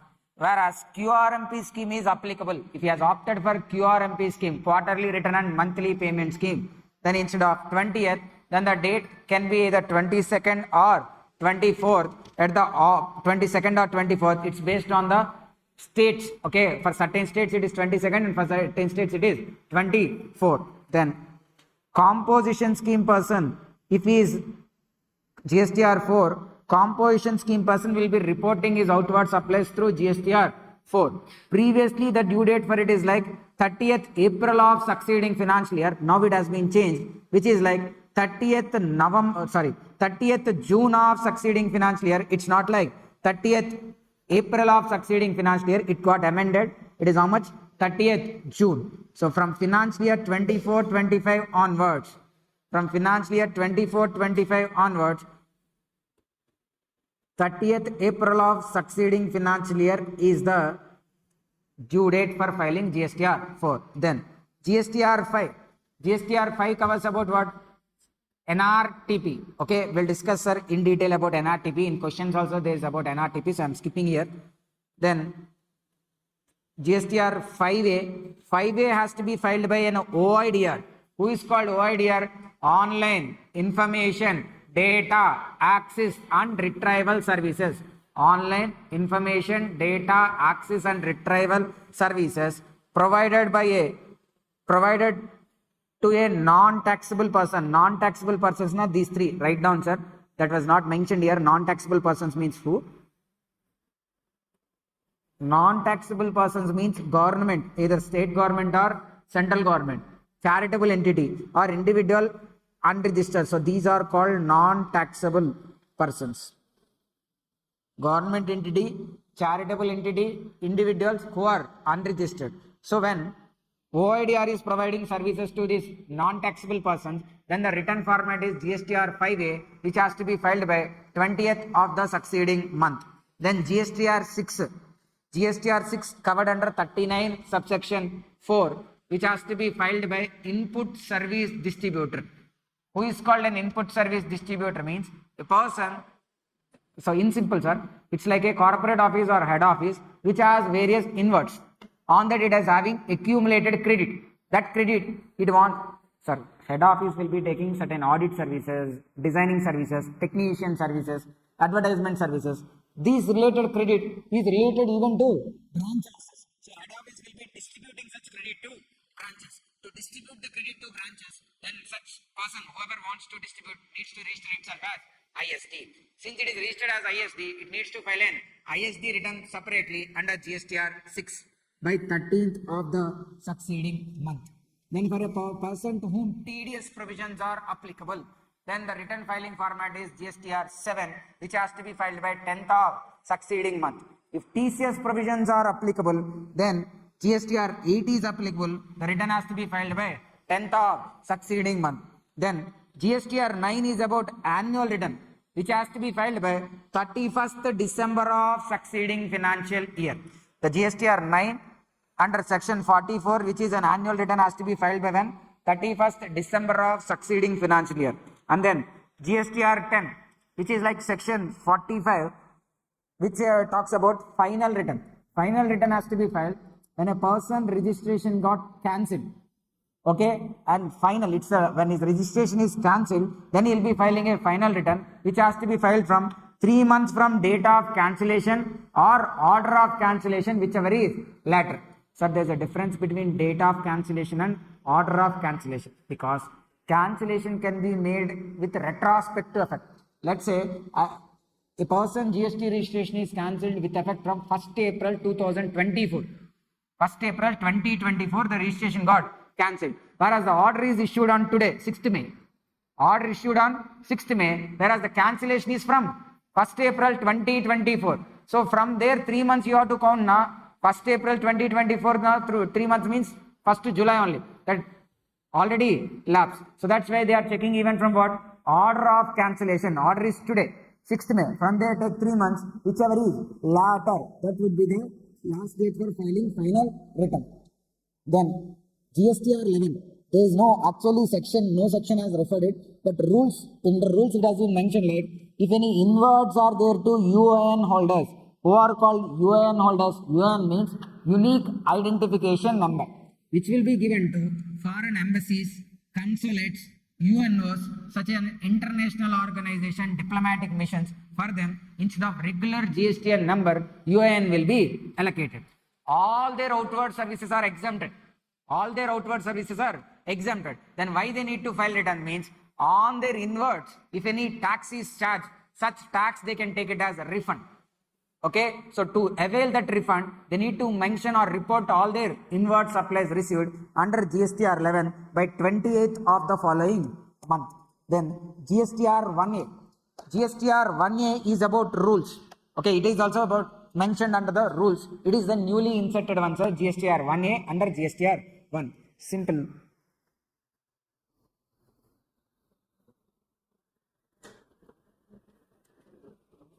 Sir, now look at the pages once again. I mean, look at the table once again and tell me by when GSTR 1 has to be filed. 11th of succeeding month. That means for May month, by when it has to be filed? June 11th. For the sake of simplicity, in example, we are taking like all the returns are filed on due date only. Okay, we are assuming like the returns has been filed only on due date. Then what is the time limit for filing GSTR 3B? 20th of succeeding month, and we assume like the return has been for May month, it is filed on 20th June only. Now, if there are any amendments to be made to GSTR 1 in between this period, from June 11th of succeeding month to 20th of succeeding month, if any amendments has to be made with respect to GSTR 1, then they can be, the amendments can be made through GSTR 1A.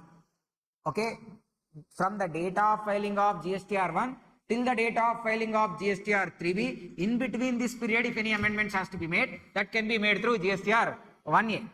Sir, after 20 can't we make amendments? Sir? We can make after 20th also, but 1A is not there. How you can make amendments after 20th? With the succeeding month GSTR 1 only you can make amendments. In this period, if you want to make amendments, then you can use GSTR 1A. See, GSTR 1A rules. A taxpayer who wants to amendment or add details in GSTR 1 after filing GSTR 1 for tax period, but before filing GSTR 3B. Okay. So now we'll be going on with GSTR 1. Every registered person has to file GSTR 1, including a casual taxable person. Including a casual taxable person, every person needs to file GSTR 1. Okay, it has exceptions. These particular people need not to file GSTR 1. Who are those? Tonic. Tonic na TDS and TCS applicable persons. Why TDS and TCS applicable person need not to file GSTR 1 means for them there is a separate file format GSTR 7 and GSTR 8. For TDS people, it is GSTR 7 is there. For TCS people, GSTR 8 is there. So they need not to file return here. And then OIDR people, for them GSTR 5A is there, not required. NRTP, GSTR 5 is there. And then ISD, GSTR 6 is there. And for composition scheme person, GSTR 4 is there. For them, there is a simple return filing format available instead of 1 and 3B. For all these people, even 3B is also not required. 1 is not required, 3B also not required. Their return format, since they are having a specific return formats, for them 1 and 3B both are not applicable. So others, excluding these people, other registered persons including CTPs has to file GSTR 1. By which date? By 11th. Under GSTR 1, you will be mentioning what? Outward supplies. You will be reporting outward supplies. And then for May month GSTR 1, can we file May month GSTR 1 by May 25th? You want to file May month GSTR 1. GSTR 1, what will be reporting in GSTR 1? The sales or outward supplies made in May. Can we file GSTR 1 by 25th May itself? Practically no, right? Because on 26, 27, 28, 29, all the other days in the May also you will be having sales. That also has to be mentioned in GSTR 1, right? So you cannot file a month return before the closure of such month. There are exceptions. One is like CTP. CTP na casual taxable persons who came for a short term. Okay, they are occasionally providing. And their validity is also 90 days, which can be further extended also another 90 days. Since their validity is completed on May 4th only. Assume their validity completed on May 4th. So anyhow they cannot make any supplies. So before completion of May only they can file return for May. Or their registration is cancelled. Then before the closure of the month itself they can file return. In all the other cases they cannot file GSTR 1 before the closure of a month. Then content of GSTR 1. This is the question which is being tested actually. Okay. There. Let me straight away read this question in the workbook only, sir. The content of the question also straight away the same only. What is the content of GSTR 1?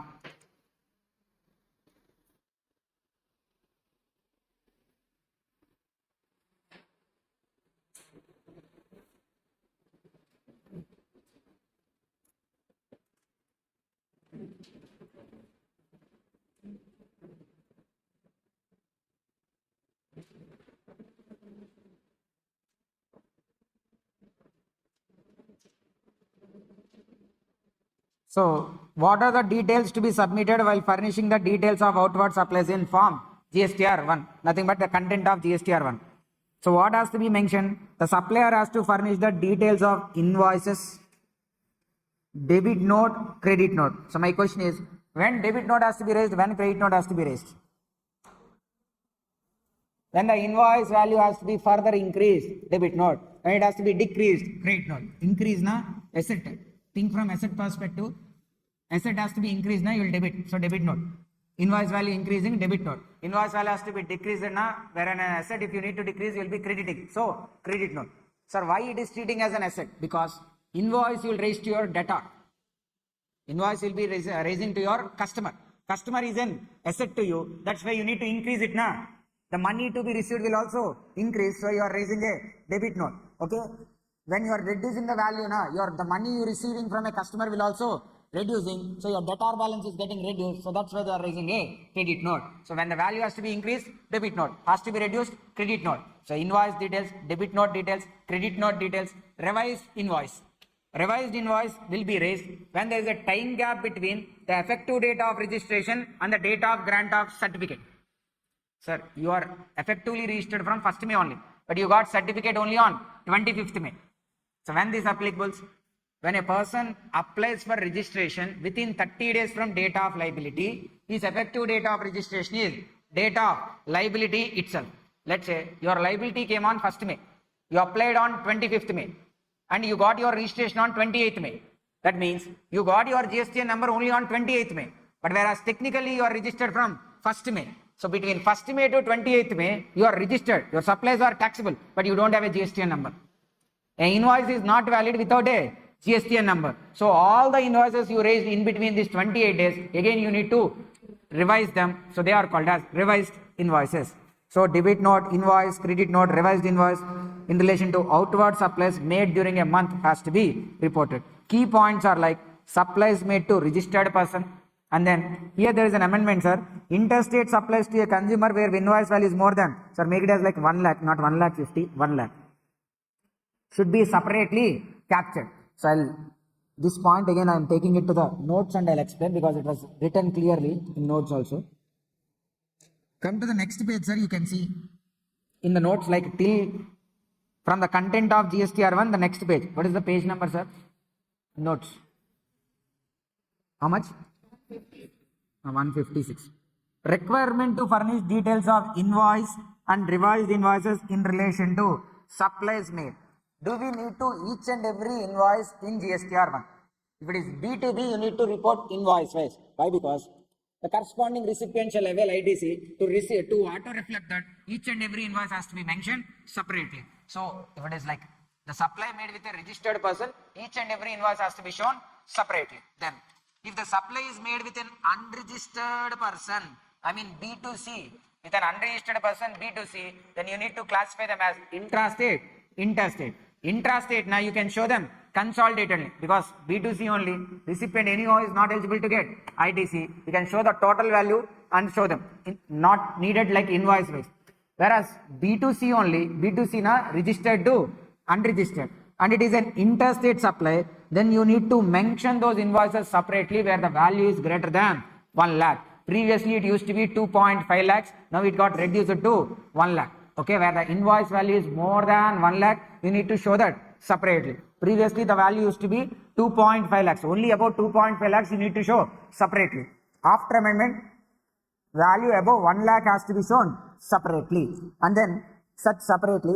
After them, all the other invoices within 1 lakh has to be shown consolidatedly, but that also state wise and then HSN wise. HSN nothing but rate wise. Okay. So now, interstate supplies to a consumer where invoice value is more than 1 lakh should be separately captured. Then zero rated supplies and deemed exports.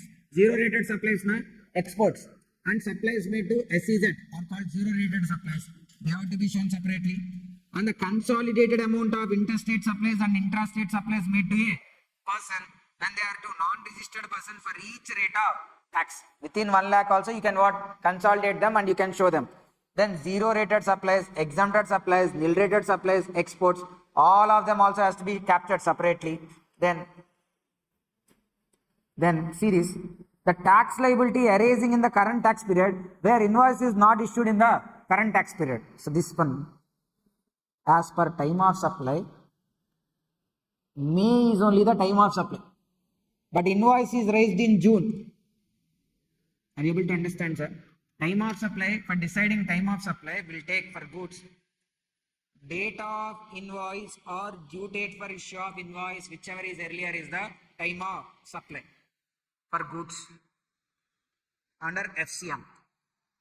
Date of invoice or due date of invoice. The date of invoice for a particular transaction is like 2nd June, whereas due date for issue of invoice is like 29th May.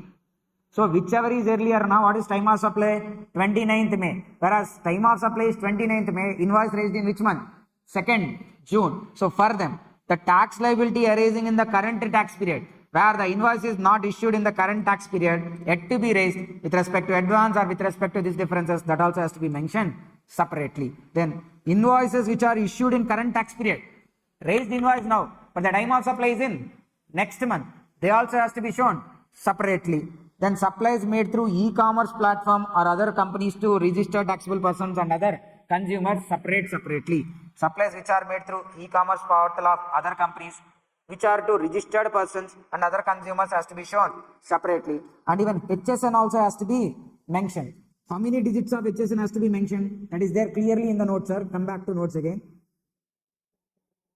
Beneath this invoice details, HSN. HSN means what? Harmonized system of nomenclature. It has how many digits? 8 digits. For services also there is a code which is called service accounting code. For goods, HSN. For services it is SAC, which will have 6 digits. Okay. Do we need to mention all the 8 digits of HSN? No. Where the aggregate annual turnover in preceding financial year is more than 5 crores. If it is more than 5 crores, then B2B or B2C mention 6 digits. If the turnover is within 5 crores, then for B2B alone mention 4 digits. B2C na, it's not mandatory also. If you want, you can provide, otherwise ignore also. HSN code. This is the first question, sir. Then we'll be moving on to now GSTR 3B.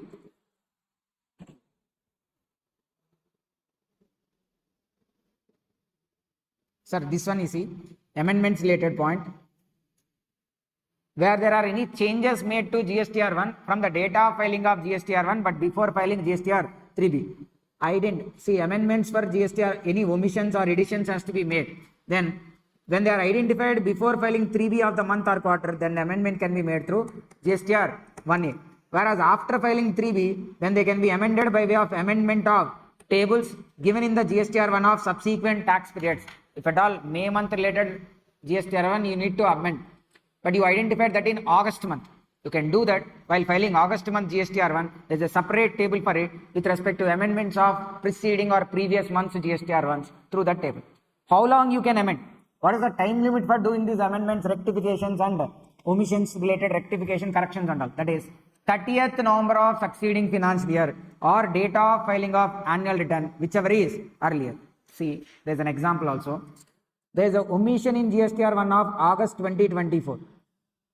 The succeeding financial year is 25-26, whereas the current financial year is 24-25. So succeeding financial year na 30th November 2025 or with respect to 24-25 due date of filing GSTR9, whichever is earlier. Not due date, sir, actual date of filing of GSTR9, whichever is earlier.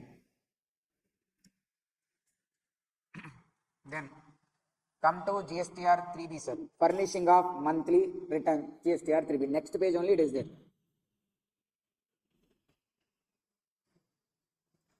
Currently, GSTR 3B has been notified as the monthly return. So the month on month, the return to be filed is what? GSTR 3B. Persons who are not required to file 3B, same as like GSTR 1, tonic, TDSTCs, OIDR, NRTB, ISD, composition scheme. GSTR 3B is a monthly simplified return. It does not require invoice-wise details because 3B is for the purpose of payment of tax. 1 is for the purpose of capturing all the outwards and then reflecting it to the recipient. So 1 requires invoice-wise details. 3B does not require invoice-wise details. The content of 3B. The content of GSTR 3B. GSTN of registered person. Legal name of registered person. So there is a difference between trade name and legal name. Trade name and legal name. So what is the parent company name of Google? Google. Google shares traded under the name of Google only now. Alphabet is the company under which Google. Then so at least WhatsApp, Facebook, Instagram, Meta. So Meta is the legal name. Facebook, WhatsApp, Instagram, they'll become as the, sorry, Meta is the legal name. Facebook, WhatsApp, Instagram, these are the trade names. Okay. So simple example, sir. There is something like there is like Ganesh fancy store. One shop is there. It doesn't mean the proprietor name is Ganesh. He loved Lord Ganesh. That's why he's kept the name as like Ganesh fancy store. It doesn't mean the proprietor name should be Ganesh only, no. It's okay, like Kanakadurga Electronics. Doesn't mean the proprietor name is Durga. So like that, trade name is different, legal name is different. So that has to be mentioned. And the summary of outward inward only. Full details are not needed here. Summary of outward and inward supplies under RCM and classify them interstate. Supply of outward and inward supplies. Outward and inwards under RCM. Outwards you should show them separately, and RCM related inwards if any are there, that also you need to show because on them the tax liability will come now. That's why.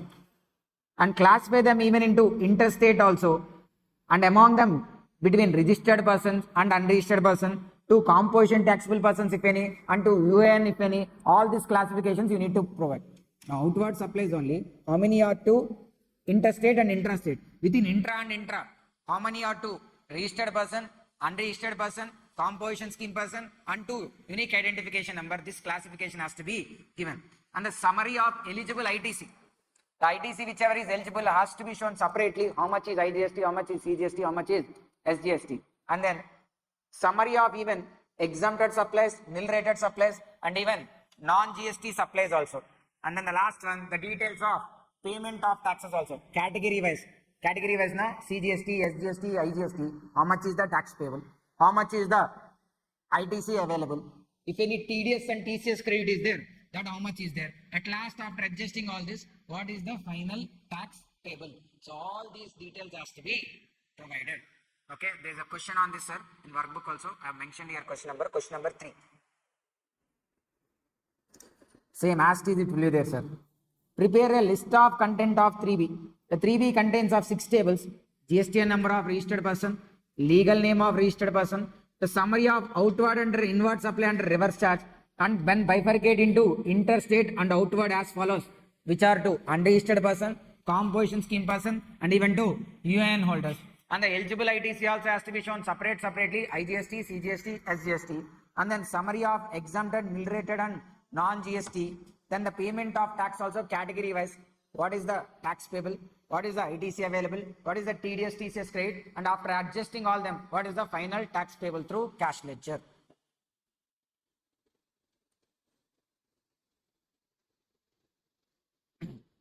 Then GSTR 4. Return for composition scheme person. A composition scheme person will be filing his return annually through GSTR 4. So GSTR 4 is an annual return, it's not monthly return. Every person who is registered and opted to pay tax under section 10 subsection 1 or 10 subsection 2A shall file return under GSTR 4 annually by when? 30th June of succeeding financial year. It's an amendment. Again I am repeating, it's not 30th April, it is 30th June of succeeding financial year.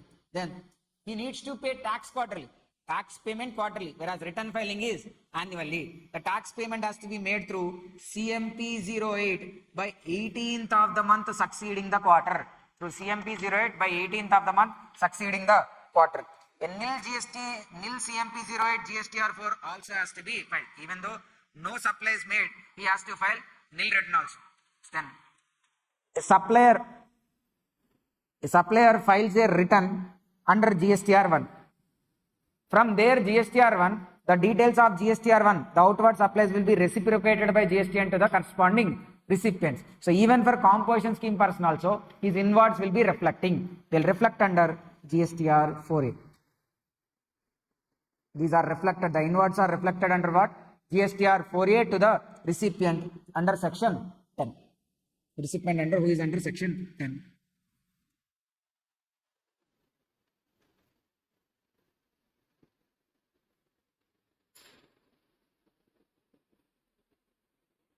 Then details needs to be filed furnished while furnished GSTR 4.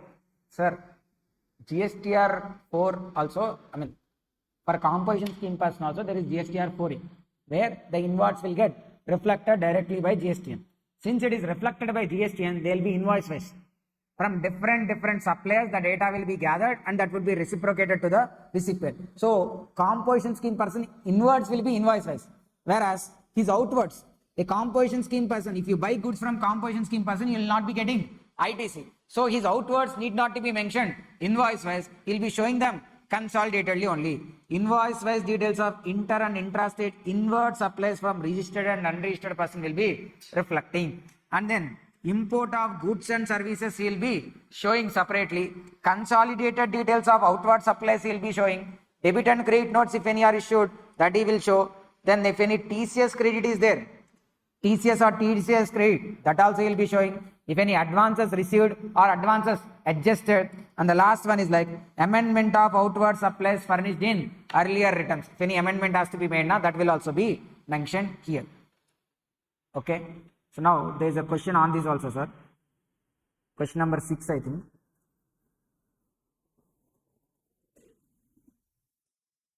What is GSTR 4A and what are the details that are required to be submitted in form GSTR 4? So what is called 4A? 4A consists of the inward supplies of composition scheme person, which consists the invoice wise details of inwards from registered person, from unregistered person, interstate and even intrastate. Form GSTR 4A contains the details of unregistered supplies received by composition suppliers from registered taxable persons, and debit note, credit note received, and even TDS also will be reflecting. This statement from where the GSTR 4A will get reflected from what is the source file?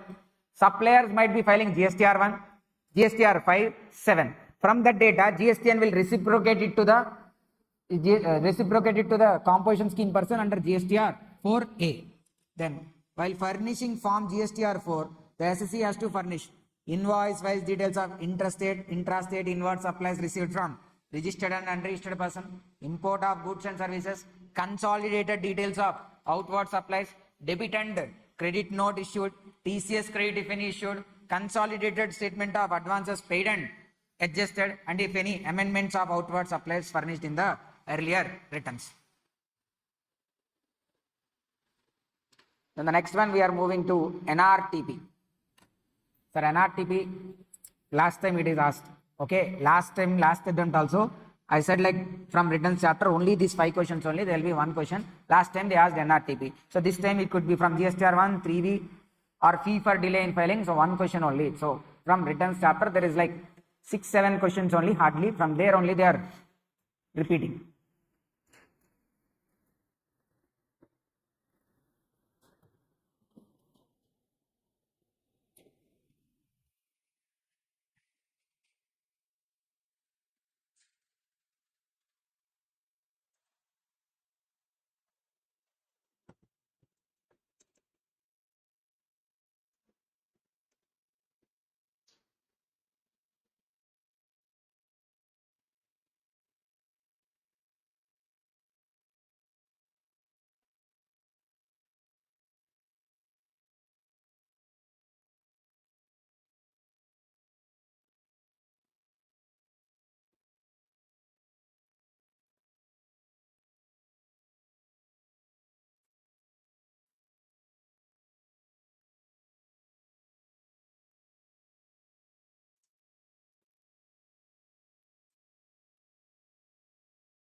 Written under NRTP. So first, who is called an NRTP? Non-resident taxable person. A person who supplies goods, services or both, either as principal or as an agent. He himself is the principal or he can be acting as an agent. Involved in supplying goods, services or both. But he occasionally does this. Okay, a person who occasionally supplies or receives goods, services or both. Occasionally, not regularly. For a short period, maybe 10 days, 5 days, some 30 days, 40 days, like that only. For a shorter span, he will be supplying goods, services or both occasionally. And he has no fixed place of business or residence in India. He doesn't have any fixed place of business. No office he has, no residence also he has. He just came from outside India temporarily and provides his services or supplies his goods and he then leaves. So then he is called as NRTP. Person who occasionally undertakes transactions involving supply of goods, services or both, whether as principal or as an agent, but has no fixed place of business or residence in India. Then NRTP has to file a monthly return, and this return has to be filed in GSTR 1 and GSTR 3B. Sorry, this monthly return has to be filed in GSTR 5. For him, 1 is not applicable, 3B also not applicable. Then this return has to be filed even if it is a full month or even for a part month also, because when his registration got completed, then for even those part month also he has to file a separate GSTR 5. His registration is usually valid for 90 days. Further he can ask for extension, another 90 days can be granted. And one more thing, sir, NRTPs has to pay tax or deposit tax in advance based on estimated basis. Okay, prior to the commencement of business only, at the time of asking for registration only, they will be paying taxes on an estimated basis. Okay, now the due date of filing of return for NRTP. An NRTP has to file return by 13 days from the closure of the month. 13 days from the closure of the month or 7 days from the last day of validity, whichever is earlier. 13 days from the closure of the month or 7 days from the last day of validity, whichever is earlier. So let me show this. In the first page only we have example regarding this. So not first page, I mean first page na, returns chapter, first page or second page, we will be having an example on this. First page only. Under GSTR 5, if you see, GSTR 5 has to be filed by NRTP with respect to his both outwards and inwards. Okay, what is the time period? 13 days from tax period or 7 days from last day of validity, whichever is earlier. See the example. A NRTP is registered from 10th May 2025 to 4th July. Because his validity got completed on 4th July. So now he need to file return for May, June, July. For May, 13th of next month, na 13th June. This is the 13th June. Whereas 7 days from last day of validity, na, from 4th July to 7 days. How much days? 11th July. So the June 13th or 11th July, which is earlier? June 13th. So for May, June 13th. For June month, July 13, next month 13, or the 7 days from validity, na, it is again 11th July only. Whichever is earlier now, 11th July. For July, August 13th or 11th July. Whichever is earlier now, 11th July. By this date, they need to file GSTR 5. So there is a question on this, sir. Question number 7. The last attempt exam question also is the same. This question already asked twice. Discuss about NRTP and analyze the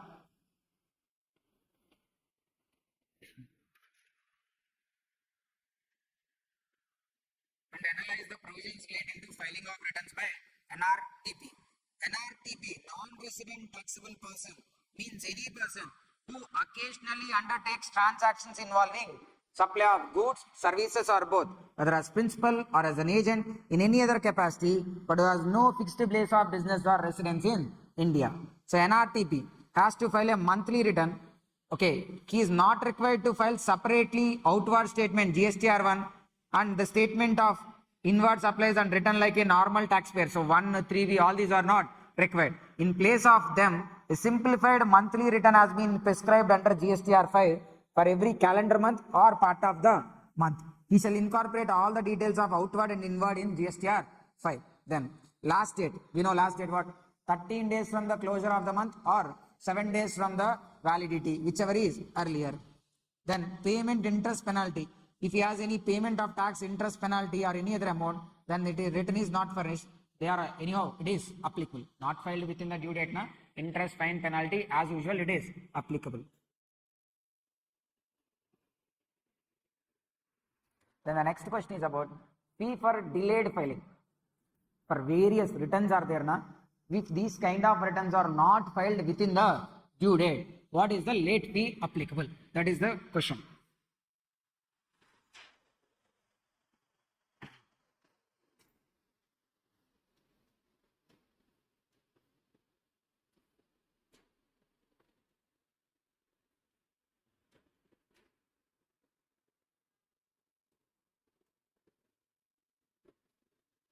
Sir, towards the end of the chapter, it would be there, sir.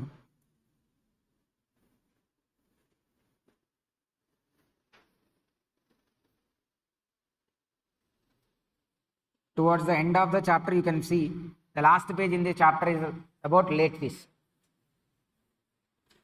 Page number 169.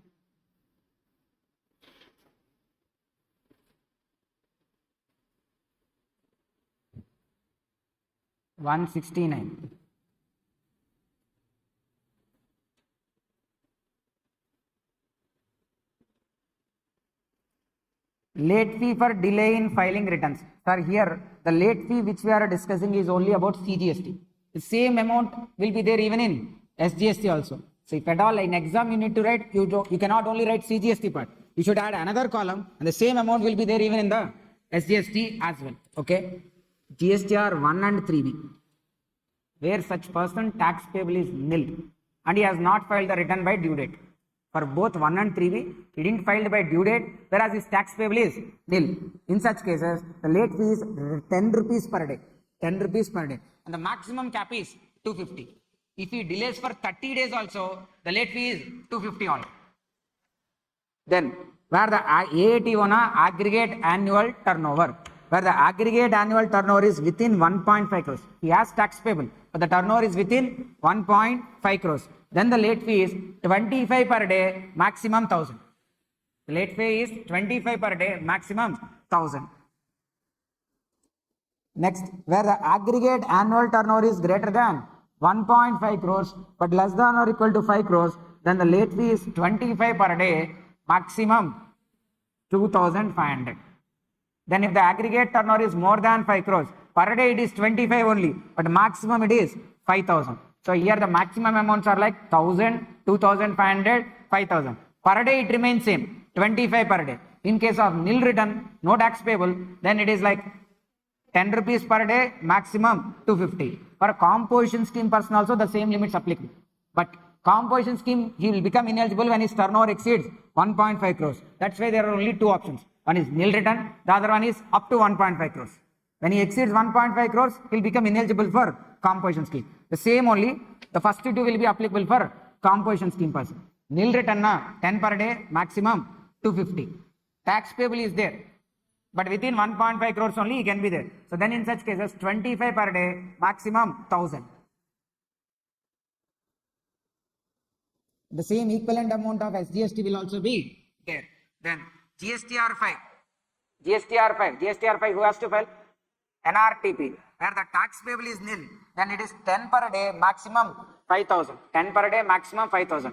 Whereas in case of others, the 25 per day, maximum it is 5000. Then GSTR6 is for ISD, Input Service Distributor, to distribute the credits to the branches or distinct persons. He will be filing the return by, he has to file it by 13th of succeeding month. If he didn't file, 25 per day, maximum 10,000. 25 per day, maximum 10,000. GSTR 7, it is applicable in case of nil return. Okay, in case of nil return for GSTR 7, there is no late fee. In case of nil return of TDS, so GSTR 7 is TDS return. If it is a nil return, then no late fee even though they file delayedly. Whereas if there is amount to be deposited, then the fees is like 25 per day, maximum 1000. 25 per day, maximum 1000. In case of TCS return, 100 per day, maximum 5000. GSTR 9, if it is an annual return. GSTR 9, if it is an annual return. So for GSTR 9, where the aggregate annual turnover is in the preceding year, not year, relevant financial year, because for that financial year, after the closure of financial year only, you will be filing annual return. So that relevant financial year turnover only you should check, not the preceding financial year. Relevant financial year turnover is within 5 crores, 5 to 20 crores, above 20 crores. Within 5 crores, na 25 per day or 0.02 percentage of state turnover. State turnover. So there is a difference between aggregate turnover and state turnover. State turnover, na, that particular state related turnover only you should take. Aggregate, na, you will take pan level across India, how many ever branches or registrations you have, the total you should be taking. Here it is like 0.02 percentage of total turnover in the state. Sir, at some places you will see 0.04%. It means together CGST and SGST it is 0.04 percentage. But it's separately na 0.02 percentage. Sir, you cannot say like for IGST 0.04. It's not tax rate. It's like late fee. Late fee you will be paying to that state where you are having registration only. So that means it is always CGST and SGST only will be there. There will not be any IGST late fee. Okay. So 25 per day or 0.02 percentage of turnover in state, whichever is lower. Then 5 crores to 20 crores na 50 per day, percentage remains same. Above 20 crores na 100 per day, percentage remain same. Out of these two, whichever is lower. Okay, this could be asked as a straight question, sir. You could see the question number also. Question number 10. Sir, it is like from my material actually I have given this chart. Institute actually given the answer it as like if a paragraph kind of.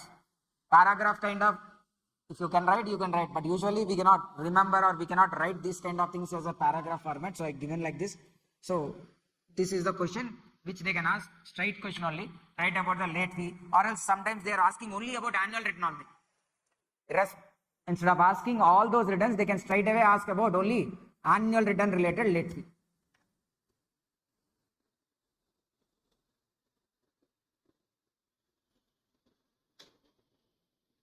Then come to QRMP, sir.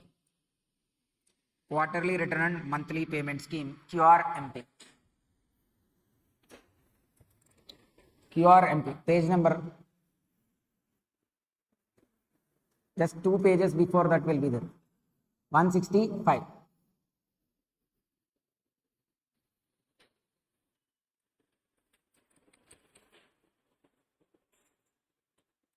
QRMP.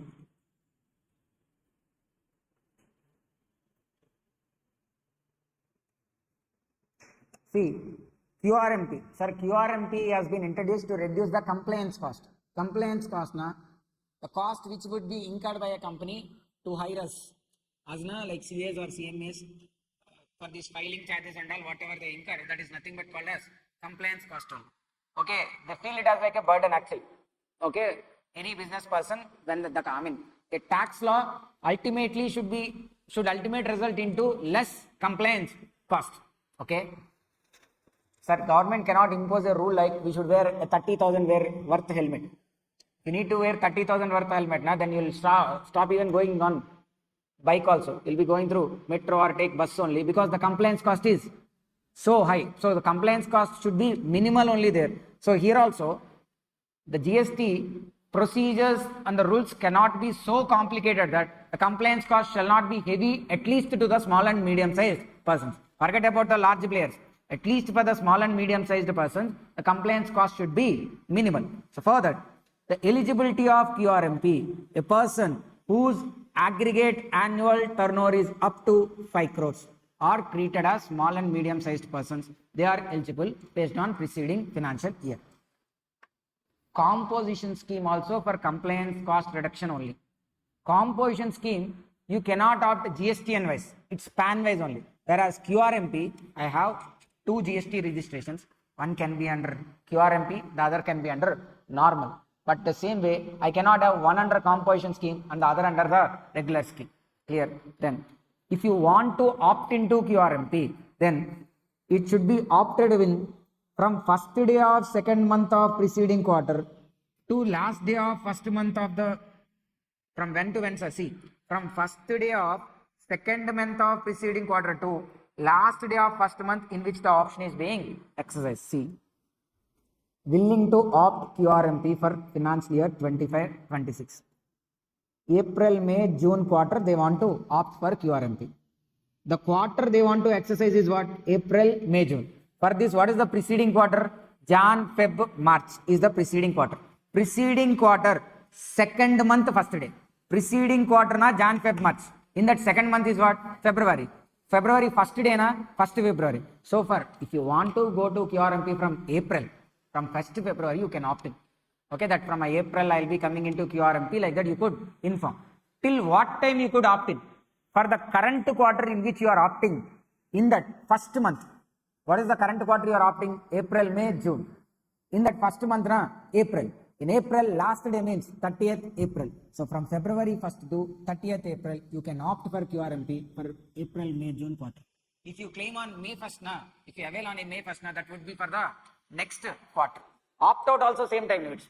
If you opt out from next quarter, na, then from February 1st, you could say like you will be opting out. Even the starting us, even after commencement of quarter also, before the expiry of first month last day, you could opt out from the QRMP. So the time limits are same for both opting in and opting out from QRMP. Then, how do you pay tax under QRMP? Sir, QRMP, understand, you will be filing GSTR 1 and 3B instead of monthly, quarterly. How GSTR 1 and 3B? Why you are coming to QRMP? Because monthly, if you need to file GSTR 1 and 3B, you need to go to your auditor or tax consultant. He is charging heavy because all the taxes has to be calculated and everything. So that's why you are thinking of this approach, and then you will be going to your consultant only 3 months once instead of monthly, so that your cost will come down. That's your plan. But if the tax has to be paid monthly, na, then again you need to find out your ITC, you need to find out your liabilities. The whole calculation has to be done, right? That you cannot do on your own. For that also, at least you need to go with consultant. So consultant, now if you did all that fun, then he even can file the return also. So there, practically there is a problem, even though quarterly return is given. That's why there is a different methods has been provided for calculation of tax. One among them is fixed sum fixed sum method, you will not calculate any tax for first and second months of a quarter. The system itself will calculate the tax and reflects you that you can directly deposit as tax. And for the third month, after the third month, anyhow you will be filing return. That time you calculate the actual amounts for first, second, third months and subtract the amount which you have paid already. It is quite simple. You will be going to the consultant only once. That is called as fixed sum method. So under fixed sum method, for the first and second months of the quarter, the system itself will calculate based on the past month or past quarter data. Based on past month or past quarter data, system itself will show you the tax liability that you will be paying. But understand, that's a provisional one only, not the final one. You will pay that first. Afterwards, again while filing GSTR 1 and 3B, you will actually compute whatever the taxes you paid already, that you will adjust and the balance will only be paid. That is the fixed sum method. The question is how the system will calculate. The system will calculate based on the past month data. If preceding it is a monthly return, that tax 100% of preceding month tax will be taken as the current first month and second month related tax. Preceding, if it is quarterly filing, it will take 35% of the whole tax paid which is in cash for the previous quarter as a liability for first and second month. Then there is another method also, sir, but nobody will choose self-assessment method. If it is a self-assessment method, then it's better to go for monthly filing only, because you need to do all the calculations which you do regularly. Only return filing you postpone. Whereas for tax computation, the usual approach only. So if you do tax computation, return filing is not a tough job. Tax computation is only tough job. Return filing is easy only now. So you can do that one as well. Then payment of tax. So the tax has to be paid through monthly payment, whereas the return filing will be quarterly. Monthly, how they pay tax? Through PMT 06 for the first and second month of the quarter by 25th of the succeeding month. Whereas through quarterly filing like GSTR 1, it has to be filed by 13th of the month succeeding the quarter. Whereas 3B for 22nd, 24th. Okay, 3B has to be filed by 22nd or 24th of the succeeding month to the quarter. When 22nd, when 24th. You could see the India maps are here.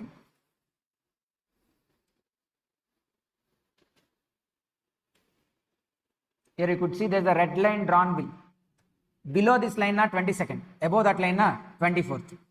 The states below, okay, red not visible, so let me make it blue.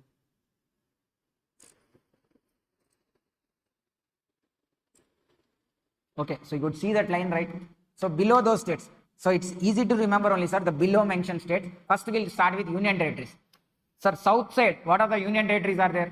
Including islands, Andaman Nicobar Islands, Lakshadweep Islands, Pondicherry, and there near Gujarat there is Daman and Diu and Dadra and Nagar Haveli. So these 4 union territories come under the 22nd due date only. Now this side states, if you see, from south we'll start. Kerala, Tamil Nadu, Karnataka, Andhra Pradesh, Telangana. Then above Karnataka, Maharashtra, Goa till Gujarat. So you are going this way. Kerala, Tamil Nadu, Karnataka, Andhra Pradesh, Telangana, then Maharashtra, Goa, Gujarat. These are covered. Then additionally, we have Madhya Pradesh and Chhattisgarh. So these are the states for which the due date is 22nd. Whereas for the other states, it is like 24th. See, Puducherry, Andaman Nicobar Island, Lakshadweep, Kerala, Tamil Nadu, Karnataka, AP, Telangana, Maharashtra, Chhattisgarh, Madhya Pradesh, Goa, Gujarat, Daman and Diu. These are for them the due date is 22nd. Then the next question is under QRMP only. If return is filed quarterly, how the recipient can avail ITC monthly? Understand my question? How the recipient can get ITC, sir? Only when the relevant inward supplies are reflected in his 2A or TB, he is eligible to get ITC. But if he is filing quarterly, it gets reflected only after the quarter. Will the recipient be waiting till the closure of quarter? He will not wait, right? So I want the credit instantly in the next month only, he will say. If at all he cannot do that, he'll lose this, he'll go to a next shop and he'll be getting the credit instantly. So no recipient usually wait for 3 months. He want in the next month only the credit. Why he has to get his money gets stuck with some person? Because of his flexibility, his supplier's flexibility. Why recipient has to wait? So that's why if any recipient wants the credit instantly, I have 100 customers. If all the 100 customers are pressurizing me that he wants the credit in the next month only, then I cannot come to QRMP. Practically not possible for me to be under QRMP. Out of 100, 80 customers agreed. They are okay. Like even after 3 months they get credit also, they are okay. But the other 20 are not accepting. So for them, I have another flexibility under QRMP is called as invoice furnishing facility. For those invoices which the ITC has to be reflected in the immediate month only, those invoices alone I'll upload in the invoice furnishing facility. Even though I didn't file GSTR1, I'll upload them in the invoice furnishing facility. The corresponding credit will reflect to the recipient in GSTR2A, 2B. So the alternative option is like invoice furnishing facility if the recipient wants the credit in the immediate month only. So invoice furnishing facility is to report invoices of outward supplies made in first and second month of quarter. In invoice furnishing facility to reflect ITC to the recipient. However, by using this invoice furnishing facility in a invoice in a month, maximum 50 lakhs worth invoices only you can show them. In above 50 lakhs, you cannot report through invoice furnishing facility. I have a customer who has purchased for 60 lakhs. He wants the credit instantly. But I cannot show his invoice in invoice furnishing facility because the maximum value I could show there is 50 lakhs only. So the question here, sir, QRMP related.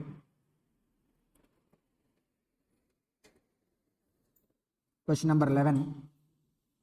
What are the salient features of QRMP? Who can opt the scheme?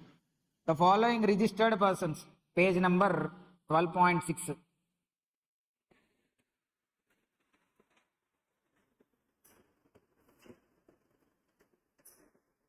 The salient features of QRMP.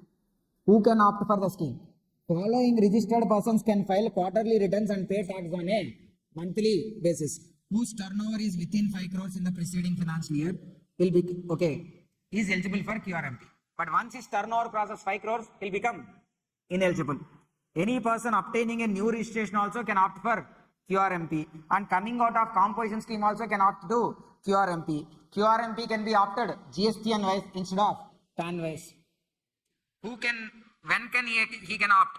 He can be availed at any time during the year, and the QRMP once exercised will continue until he opts out. Then the registered person opting the scheme can even avail the facility of invoice furnishing facility, where they can report the invoices for which the credit will be reflected to the recipient in the coming month only instead of waiting for 3 months. The payment of tax, there are two methods. One is fixed sum method, other one is self-assessment method. And for the quarter, first and second months, the tax has to be paid by 25th of the next month only. Whereas for the third month, since quarter is completed, he will be filing return. Through return filing 3B, by 22nd or 24th, he will be paying the taxes. So this is about what the salient features of QRMP. So I strongly believe out of these only the question number 2B will be there.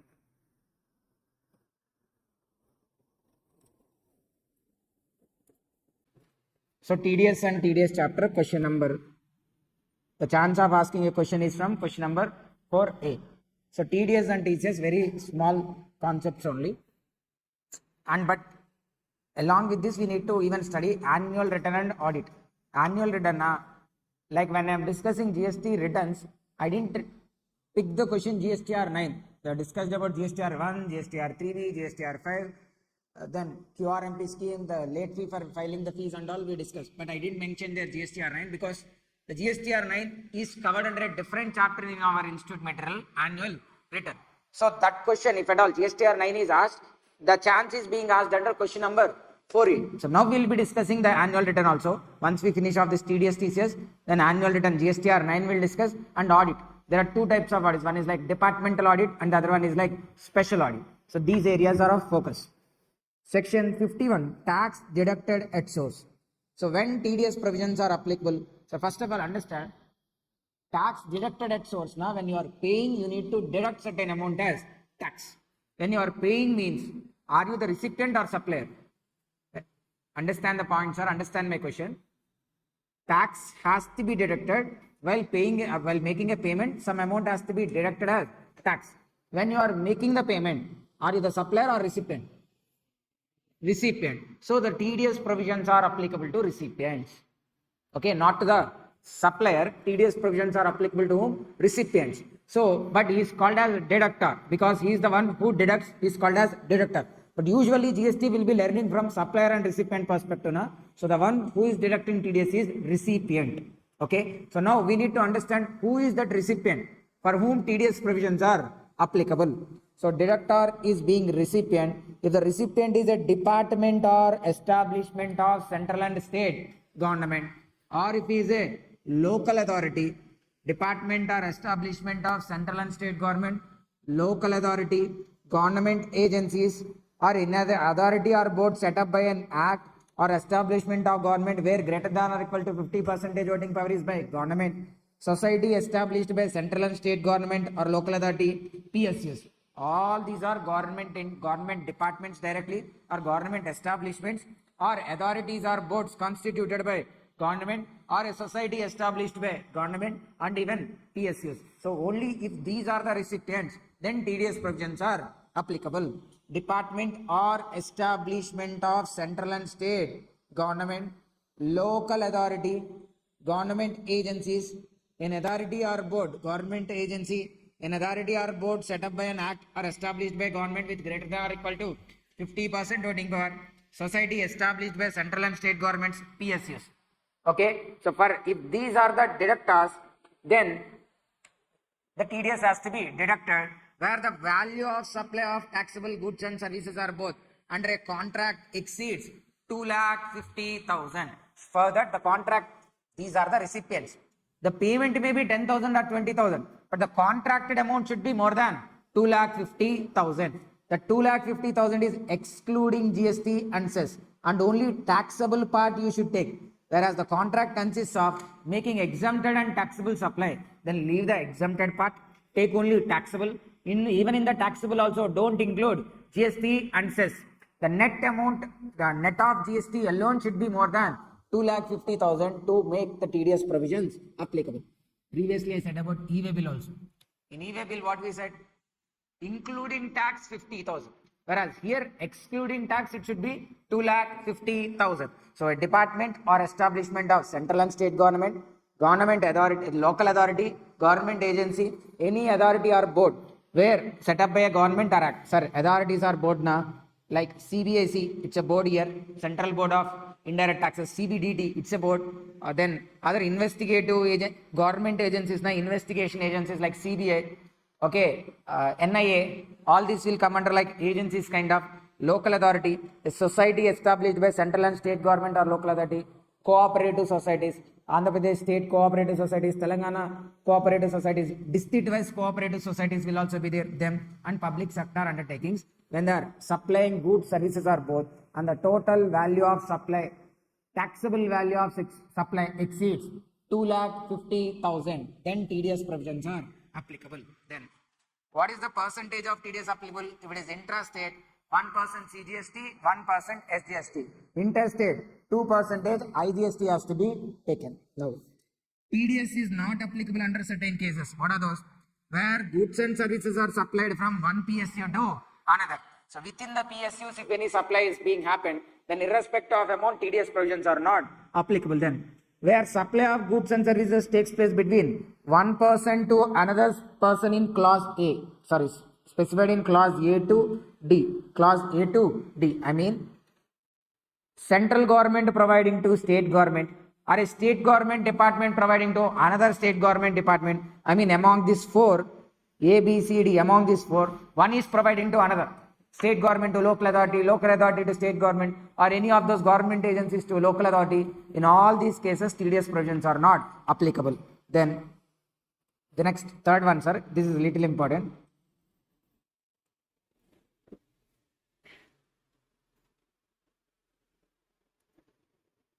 So, to decide the transaction as interstate, location of supplier, LOS means location of supplier, and POS means place of supply. Location of supplier, LOS, and place of supply should be in two different states or union territory, or one state and one union territory. Two different state union territories or one state and one union territory. Location of supplier and place of supply shall be in 2 different states or 2 different union territories. Sir, location of supplier, the supplier place only. Place of supply, nothing but the destination. Nothing but destination. Okay. So now, for you to understand here we have written an example also, but for okay. Example also. See, sir, here there's a construction company. There's a construction company which is providing services to Telangana state government. Which is providing services to Telangana state government. What it is doing? For the Telangana state government, it is constructing a bus complex. Whereas the bus complex is constructed in Andhra Pradesh, Amravati for Telangana buses. Because every day from Hyderabad, so many buses will be going to Vijayawada, TSRTC buses. So they have, to stay there or to halt there, for them also a bus complex is needed, which is being constructed by Telangana government only. Now, the supplier is in Andhra Pradesh, contract. Recipient is Telangana state government, which is in Telangana. Now coming to place of supply provisions, where the place of supply with respect to immovable property construction related. With respect to immovable property construction related, place of supply is where the property is located. Now the property is being constructed in Andhra Pradesh only. So place of supply Andhra Pradesh, location of supply Andhra Pradesh, whereas recipient is in Telangana. Sir, tell me first this one. Location of supplier and place of supply. Same state. Which tax has to be levied? Location of supplier. Here if you see the interstate, location of supplier and place of supply should be in 2 different states. Here, location of supplier and place of supply are in same state. Then which tax? CGST and SGST, because it is an intra-state supply. CGST and SGST will be levied. Whereas the location of recipient is in Telangana. This CGST and SGST is levied or paid in AP. With respect to our example, supplier is in Andhra Pradesh. The bus complex is also constructed in Andhra Pradesh. Both are in Andhra Pradesh. So CGST and SGST is levied. Whereas the recipient is in Telangana. So can you take AP SGST or the SGST, CGST paid can be as ITC? No, it cannot be taken, or else it cannot be transferred from one state to another state also. If in any way the credit, so just like as ITC credit, there will be even TVS credit also. To get it reflected to a different state, it should be interstate only. But whereas here the transaction is intrastate. The tax collected is CGST and SGST. Whereas recipient is located in a different state, you cannot reflect the CGST and SGST. If you need to levy IGST, now place of supply provisions will not apply. Place of supply provisions are not accepting. So in such cases, it's a deadlock situation. If you apply place of supply, now it is CGST and SGST. But recipient is in other state, you cannot apply CGST and SGST. So that's why in this case TDS provisions are not applicable, where place of supply and location of supply are in one state, whereas location of recipient is in a different state. Whereas location of supplier and place of supply are in one state, whereas LOR is in different state. And then in another cases, when TDS provisions are not applicable means goods and services received are exempted. Supplies are like non-taxable supplies, petroleum products and alcoholic liquor for human consumption. Transactions which are covered under Schedule 3, RCM transactions, and where the supplier is unregistered. In all these cases, TDS provisions are not applicable. Once again, sir, among the PSUs between A to D, one government department to another government department, not applicable. LOS, location of supplier and place of supplier in one state, recipient is in a different state, TDS provisions are not applicable. Exempted goods, TDS provisions not applicable. Petroleum products, not applicable. Covered under Schedule 3, negative list, not applicable. RCM transactions, not applicable. And where the supplier is unregistered, in all these cases, TDS provisions are not applicable. Sir, where TDS is applicable, a person has to file return in GSTR 7. By when the return has to be filed? By 10th of succeeding month, the GSTR 7 has to be filed. Sir, understand one more question here.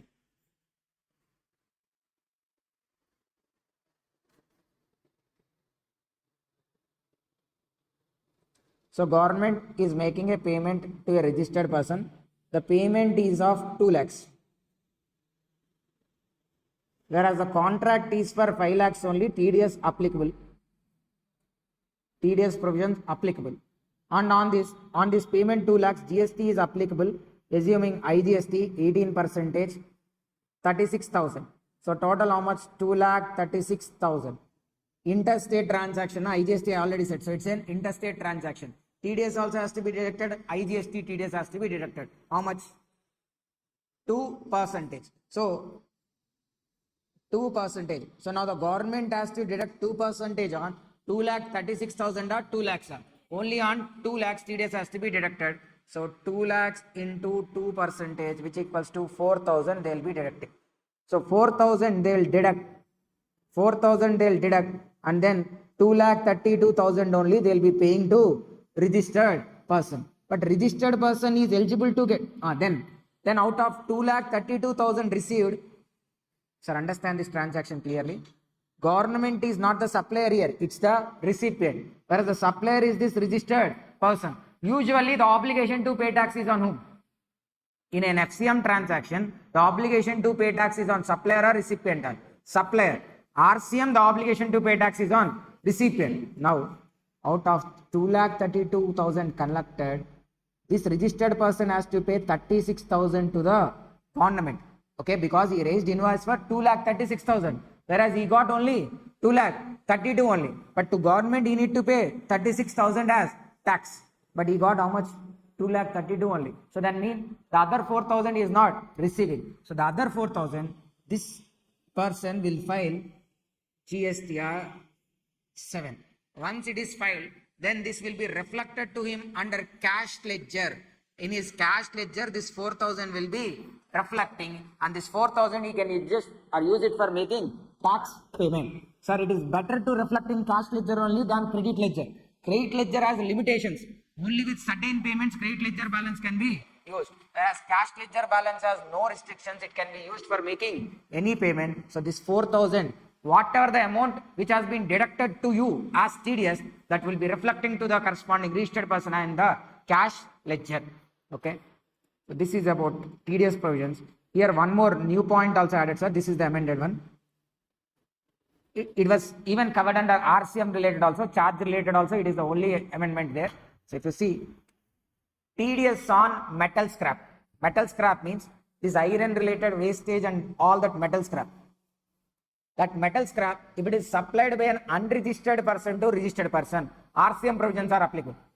Remember RCM provisions for goods, BTS couple, BD leaves, tobacco leaves, silk yarn, raw cotton, okay, then cashew nuts, used vehicles, priority sector lending certificates, then L for lottery tickets, and E for certain edible oils.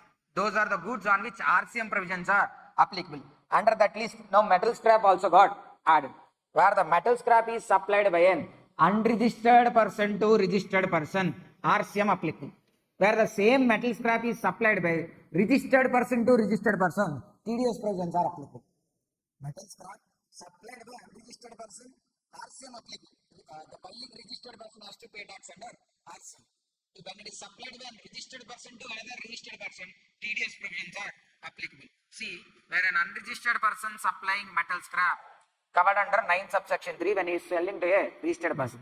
Whereas the registered person is supplying metal scrap to a registered person, then TDS is applicable. Intrastate na 1% CGST and 1% SGST. If it is interstate, 2% IGST is applicable. So in short, metal scrap unregistered to registered RCM, registered to registered TDS provisions are applicable.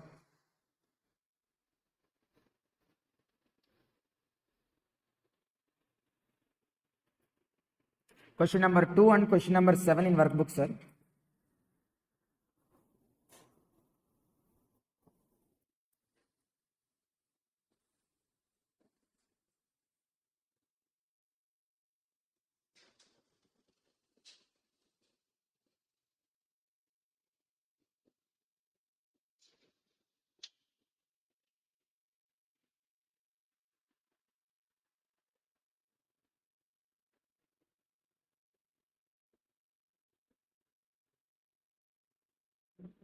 Explain the conditions under which TDS should be deducted and also identify the situations where it is not necessary to deduct TDS.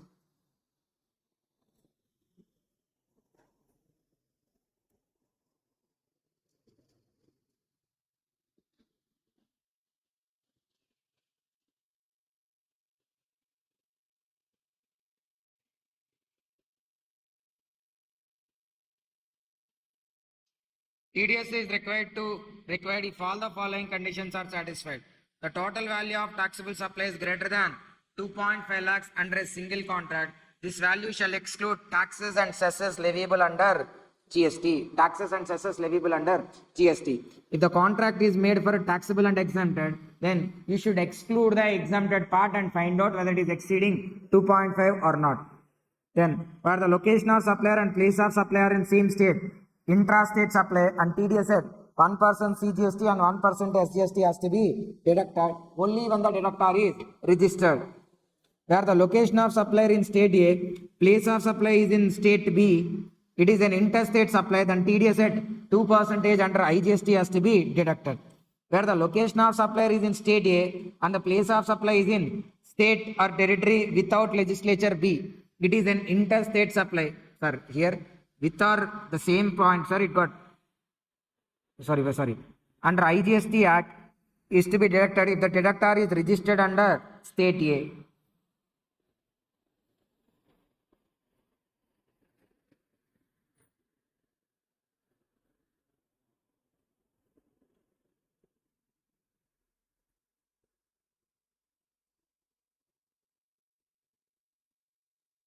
Sir, he is from union from the deductor might be from union territory, might be from the state.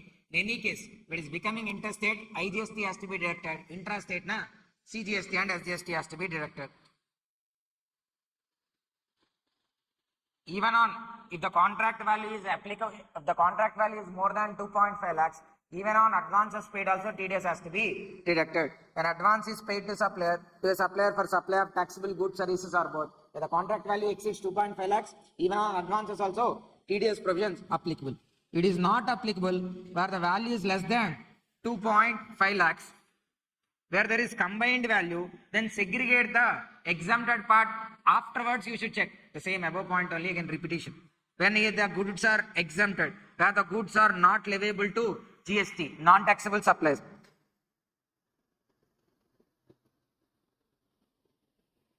Okay, then, sir, these E points are not required for us. Forget because that is prior to GST point and all. That nowhere has connection now. F point, if you see, where the location of supplier and place of supply is in a state which is different from the state union territory where the deductor is registered. This is like location of supplier and place of supplier in one state, whereas location of recipient is in a different state. Then other than this, you could even write with respect to RCM transactions, TDS provisions are not applicable. Where the supplier is unregistered, TDS provisions are not applicable. That also you can write.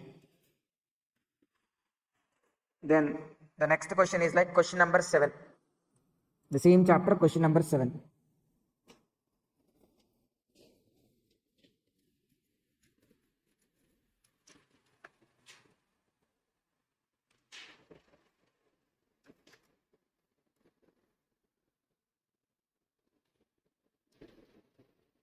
So here will be the questions are they will be giving different kind of transactions. We need to check each and every transaction whether TDS provisions are applicable or not. Raj Departments is the supplier.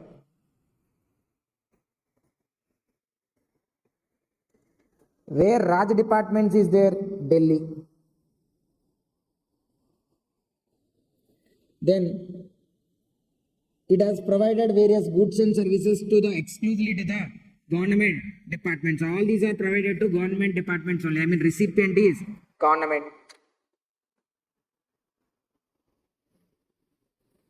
Then, and persons notified under section 51, it has provided the information relating to the supplies, the contract value and the payment due against each of them. So they are given different contracts. We need to identify each and every contract. First one is like supplied. Raj Departments has supplied what? Stationery to the government department which is in Kolkata. If you look at the contract value, the contract values are including GST. Even if you exclude also 12 lakh 60, it will be more than 2.5 lakhs only. Whereas the payment currently made is 2,15,000 only. But the point to be remembered is like in exemptions chapter, there is a sum on exempted goods where it was mentioned, it was there like where printed books are being supplied. On them there will not be any GST, including BCCA books also. If they are printed books, then on them there is no GST is applicable. I mean they are exempted goods only. Printed books are exempted from GST.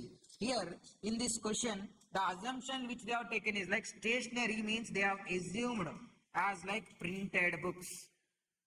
The stationery has been assumed as like what? Printed books. Since these are printed books, these are exempted. Since these are exempted, TDS provisions are not applicable.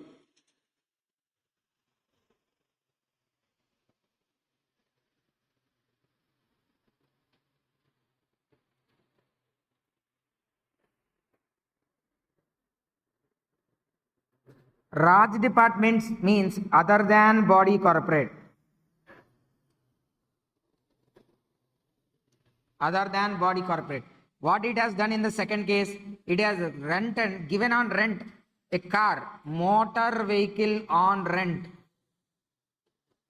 to a local authority. Local authorities are also covered under the definition of body corporate.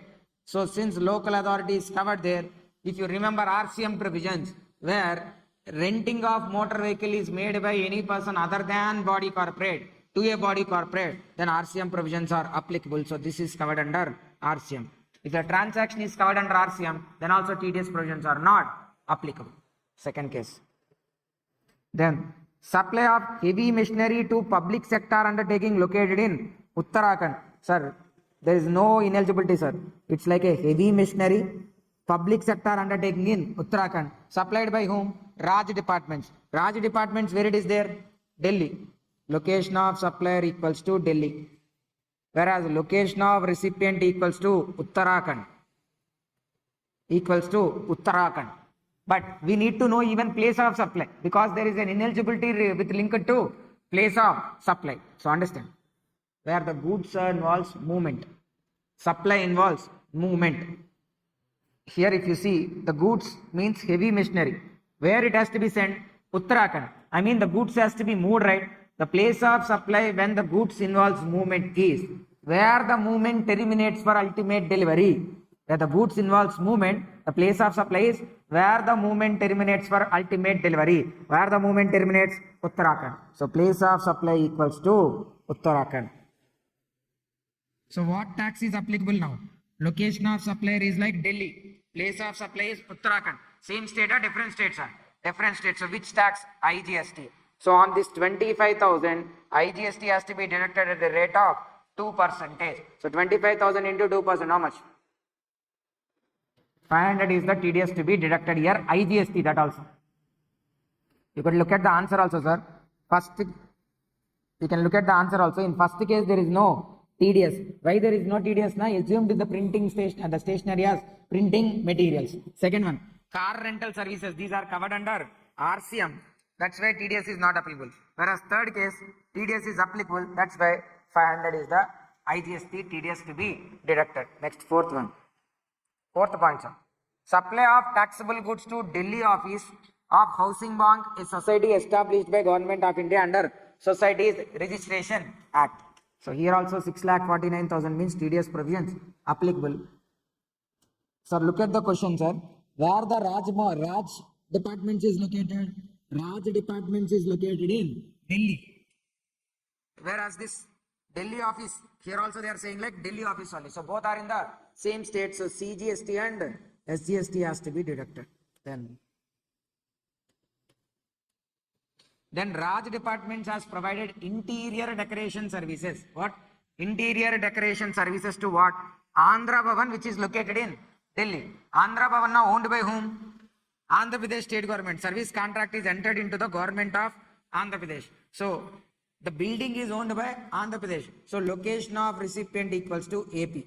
Whereas Raj department is from Delhi. So location of supplier equals to Delhi. Here the service is related to immobile property. With respect to immobile property, the place of supply is where the property is located. So place of supply equals to Delhi.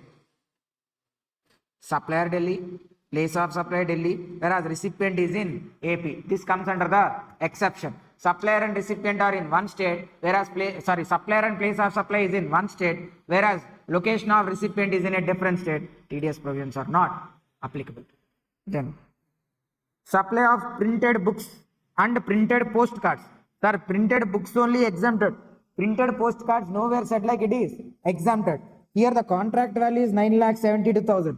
Out of them, value for supply of goods exempt from GST is 7 lakhs. Whereas the printed postcards is 2,72,000. Sir, if you see, look at this column. This column they said like it is inclusive of GST. So if you take here 9,72,000, first to subtract 7 lakhs, the books related, which is exempted. Now how much is there? 2,72,000. This 2,72,000 is including GST. We need to exclude GST and check whether it is more than 2.5 lakhs or not. If you see here, the tax rate given is 18%. So 2,72,000 into 100 by 118. Do until 2,72 into 100 by 118.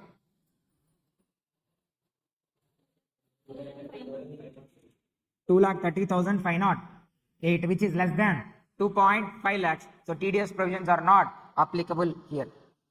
Then maintenance of street lights. Sir, usually who will maintain street lights and all? In your place or in your town or village, who is the one responsible to maintain street lights?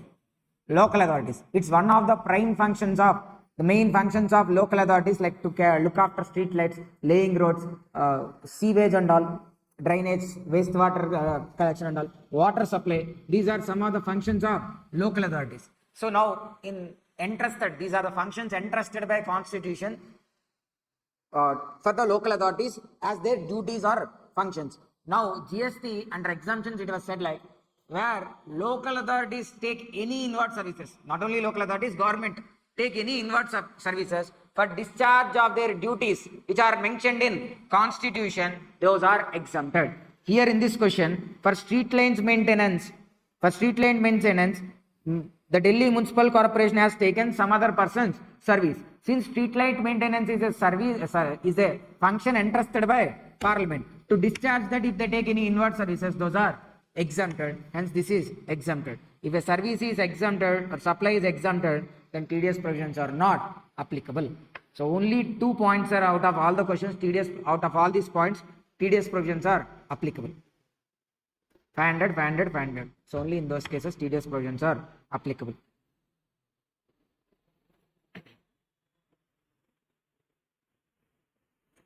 Then let us move on to TCS, tax collected at source.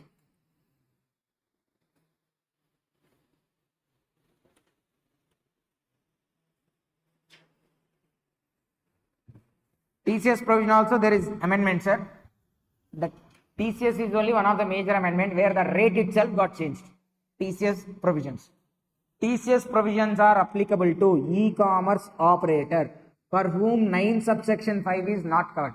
To whom 9 subsection 5 is not applicable. 9 subsection 5 is applicable to e-commerce operators like who are providing rent-a-cab services, transportation of passengers through a platform. They are providing or arranging a transaction for transportation of passengers. I mean like Abibus, Ola, Uber, Rapido, all those are covered there. Second one, accommodation services, the hotel booking related, those are covered under 9 subsection 5. Then household services like Urban Clap, those are covered under 9 subsection 5. The last fourth one is like Swiggy, Zomato, the food delivery apps, those are also covered under 9 subsection 5. Other than those, if any other e-commerce operator is there, for those e-commerce operators, TCS provisions are applicable. Nothing but, let's say Ganesh is doing a business and his products are listed in Amazon. Okay, now the money, let's say any person made an order through Amazon. Will the money will go to Amazon first or to Ganesh directly? Amazon only, right? So the e-commerce operator will be receiving the money. So when he receives money, he need to collect. So actually it's like deduction only, but they use the word collection. But technically or as per our understanding, if you see, it's like deduction only. E-commerce operator, when he is paying the money to original supplier, he should retain. Okay, he should retain certain part of money, and the balance only he can pay to the original supplier. So this concept is called as TCS. Okay, every e-commerce operator who is working in his individual capacity, not as an agent, on the supplies made through his platform, then TDS has to be deducted on net value of supply. Okay, what is the TDS rate? 0.5% in case of IGST, 0.25% and 0.25% in case of CGST and SGST. Okay, previously it used to be 1%, 0.5 and 0.5. Now it has reduced to total 0.5 only. That means 0.25 and 0.25. So TCS provisions are applicable to whom? E-commerce operator only TCS provisions are applicable. If it is interstate, if it is like interstate, IGST at 0.5%, intrastate na 0.25 and 0.25% CGST and SGST. How do we calculate net value of supply?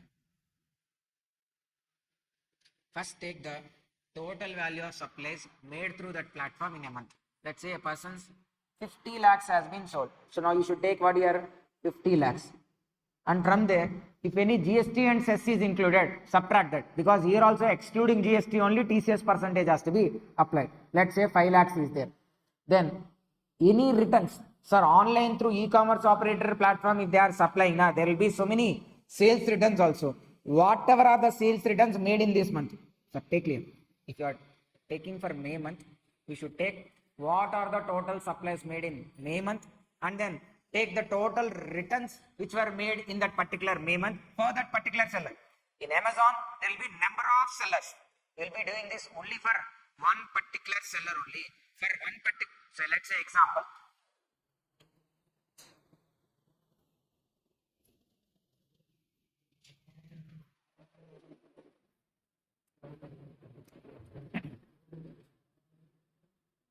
Example, sir. Through Amazon, Samsung products are being sold. Now first we need to find out what, how much is the gross value of some Samsung products which are sold through Amazon. Let's take 5 crores. From there you should subtract the tax part if any included in 5 crores. Let us take 0.5 crores. And then all the products which they sold may not be accepted by customers. Some products may be returned. So whatever are the returns made, subtract them. Let's say 2 crores are the returns. If you subtract, how much is there? 2.5 crores. From there, even e-commerce operator Amazon is taking any commission, that also subtract. Amazon takes some 30 lakhs as commission, then total it is coming to 2.2 crores. This is the amount on which TCS has to be laid or has to be collected. Gross amount of sales made in a month minus GST minus returns if any made in that month, and even minus commission of e-commerce operator, then you will be getting the net value of supply on which TCS has to be calculated. So then procedural aspects, sir. The TCS collected has to be remitted to the government within 10 days. Then TCS applicable person has to file a return under GSTR 8. Whatever are the supplies made through his platform, he should report them under GSTR 8. Then the details of GSTR 8 will be matched with the corresponding supplier. Here, Samsung company has supplied through Amazon now. So now Amazon, while filing GSTR 8, it will be mentioning how much value it has been sold for Samsung through Amazon. That 5 crores or whatever the amount will be mentioned there. Now Samsung will be filing GSTR 1, their own supplies. Now this GSTR 1 will be matched with this GSTR 8. So my products are sold through Amazon. Now from Amazon, they'll check GSTR 8. How much my sales has been made by Amazon. That would be checked and will be verified along with my GSTR 1. I mean, now I cannot understate the sales which were already reported in the GSTR 8. So for that reason. Then if there are any omissions or mistakes in GSTR 1, they can be amended or rectified. Where there is a mismatch or discrepancies, they can be rectified. Okay, they can be, where there is a mismatch or discrepancy, then it will be communicated to both the parties. And if supplier does not rectify, then the discrepancy. sir, in my GSTR1, I'm saying as like 30 lakhs, whereas ECO has reported as 40 lakhs. There's a 10 lakhs difference. Now that 10 lakhs difference would be communicated to me as well as to the e-commerce operator. If it is get rectified within 1 month, then fine. Otherwise, it will be added. The 10 lakhs related tax also will be added to my outward tax liability. The TCS also, same as like TDS, TCS will also reflect in electronic cash ledger. If any error or omission in the GSTR rate, it can be rectified afterwards also by 30th November of succeeding financial year or actual date of filing of annual return, whichever is earlier.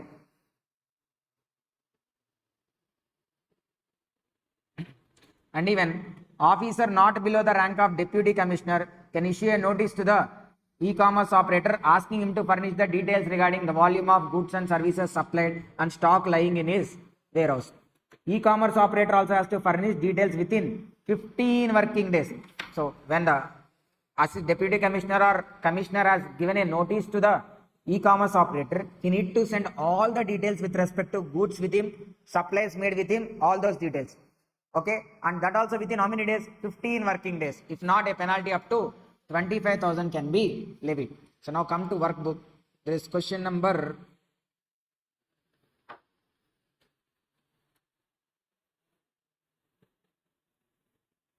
12.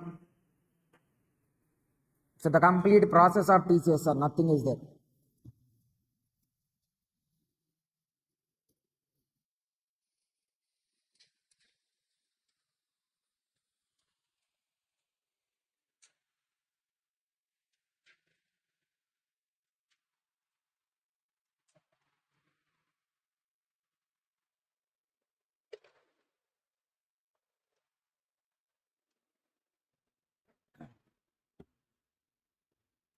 Correction you need to make, sir. There it is 0.5 percentage only TCS rate. You need to make it as what? 0.25 percentage.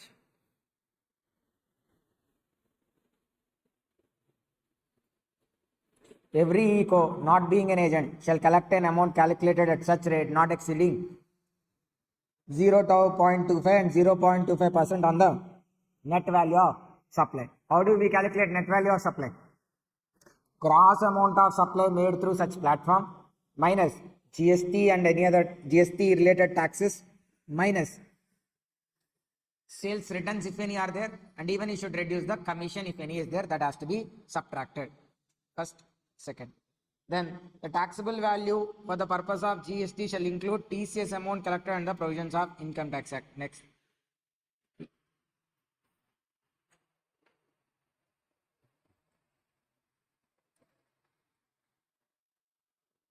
Next, the amount of TCS collected shall be deposited within 10 days from the end of the month.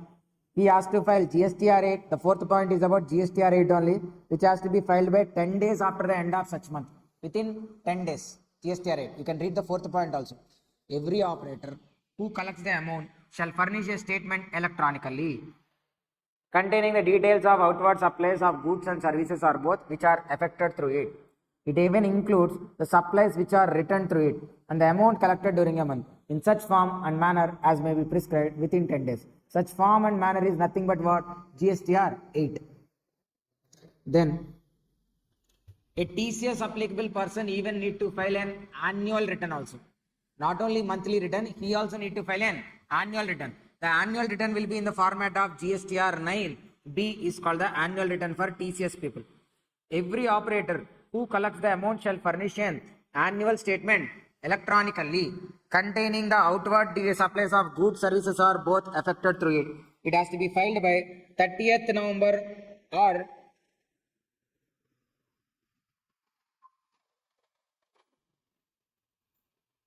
it has to be filed by 31st December, sir, here. Before 31st December. Next, sixth point also we already discussed, sir. If any discrepancy is there, that will be communicated to both the persons. If it is not rectified, then it will be added to the liability of supplier. Sir, here this sentence you need to correct it, sir. Where there is any mistake or omission, such omission or incorrect particular shall be allowed.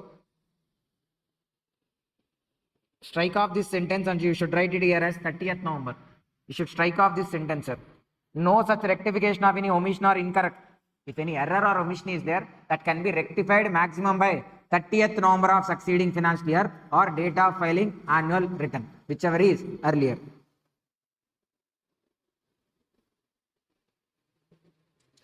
The TCS collected will be reflecting in electronic cash ledger only. All the details will be matched with corresponding outward supplies and then will be communicated to both the parties also. If there is a discrepancy is communicated and which is not rectified, shall be added to the outward tax liability of the said supplier. Next, if it is added to his outward tax liability, the concerned supplier whose output tax liability amount has been added shall pay the tax payable along with interest. Next, an authority not below the rank of deputy commissioner or above will be giving a notice to provide all the supplies made through his platform. The stock of goods available with him has to provide. And then every operator has to respond to the notice within 15 days. If not furnished, then there is a penalty up to 25,000. The same points are which were given straight away as TCS explain or brief notes on TCS.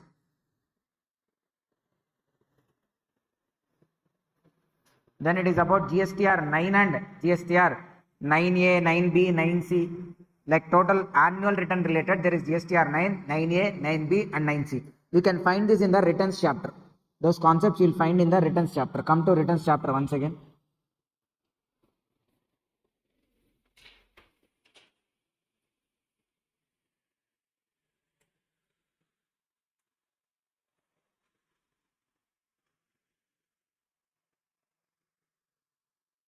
In returns chapter, you will see this heading annual return. Find out the page number and tell. In returns chapter, you will find out annual return.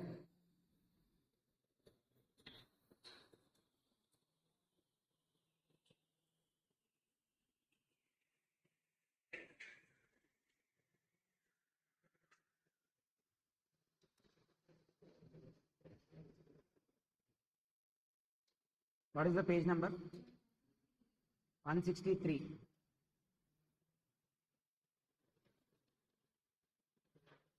GSTR 9 is the annual return.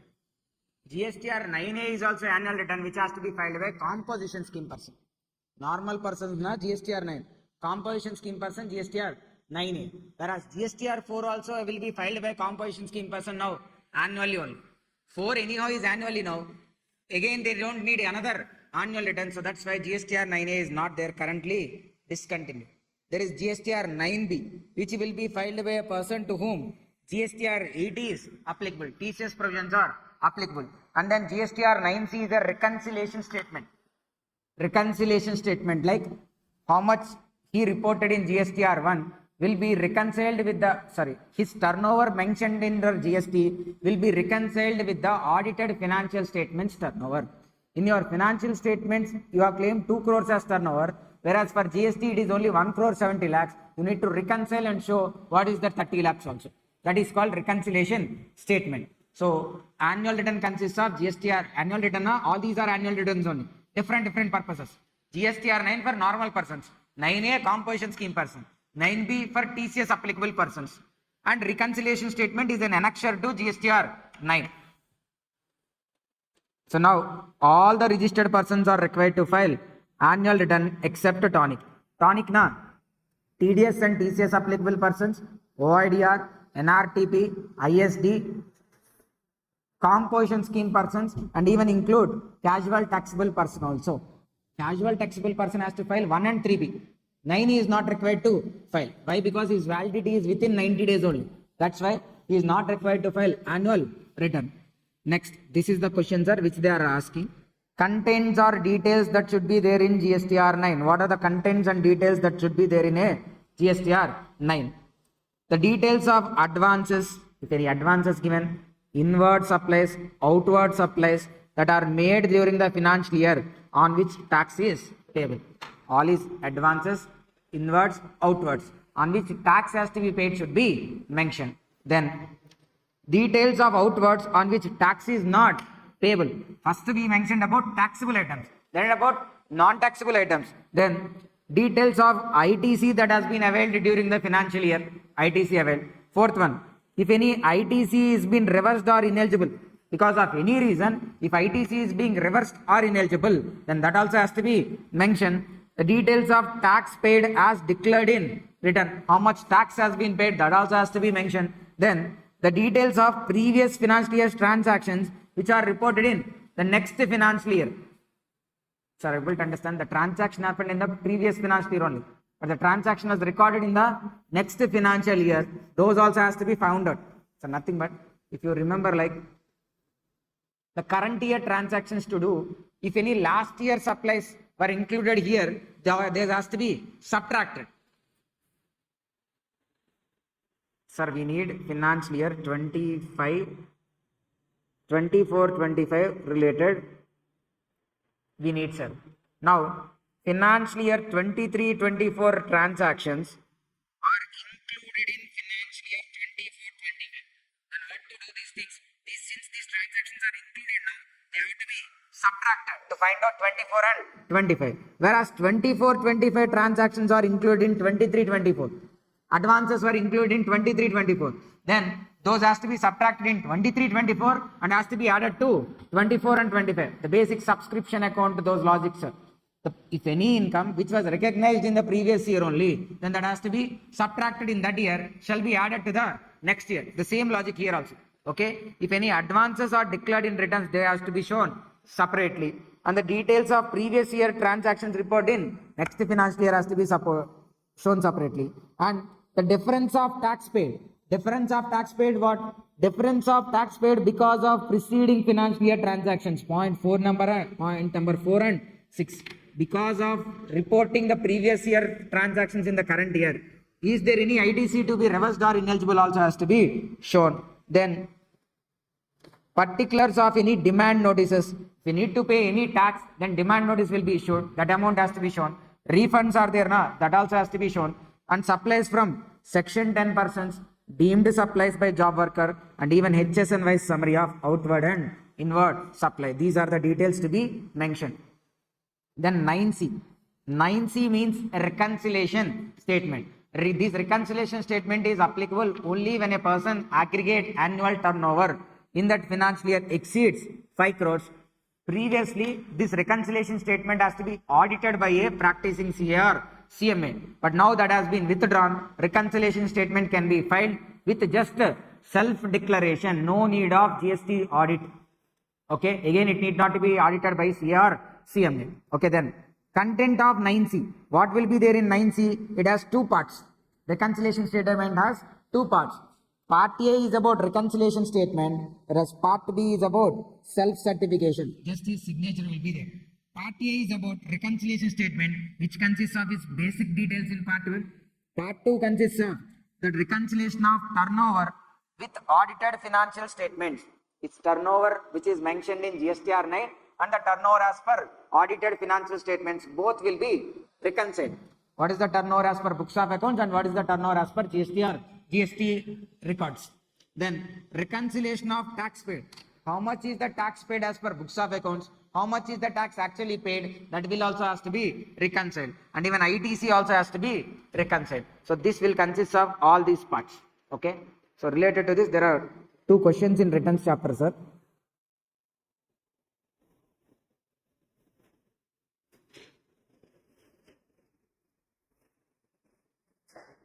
Question number 18 and 12. In returns chapter, workbook question number 18 and 12. Returns chapter, question number 18 and 12.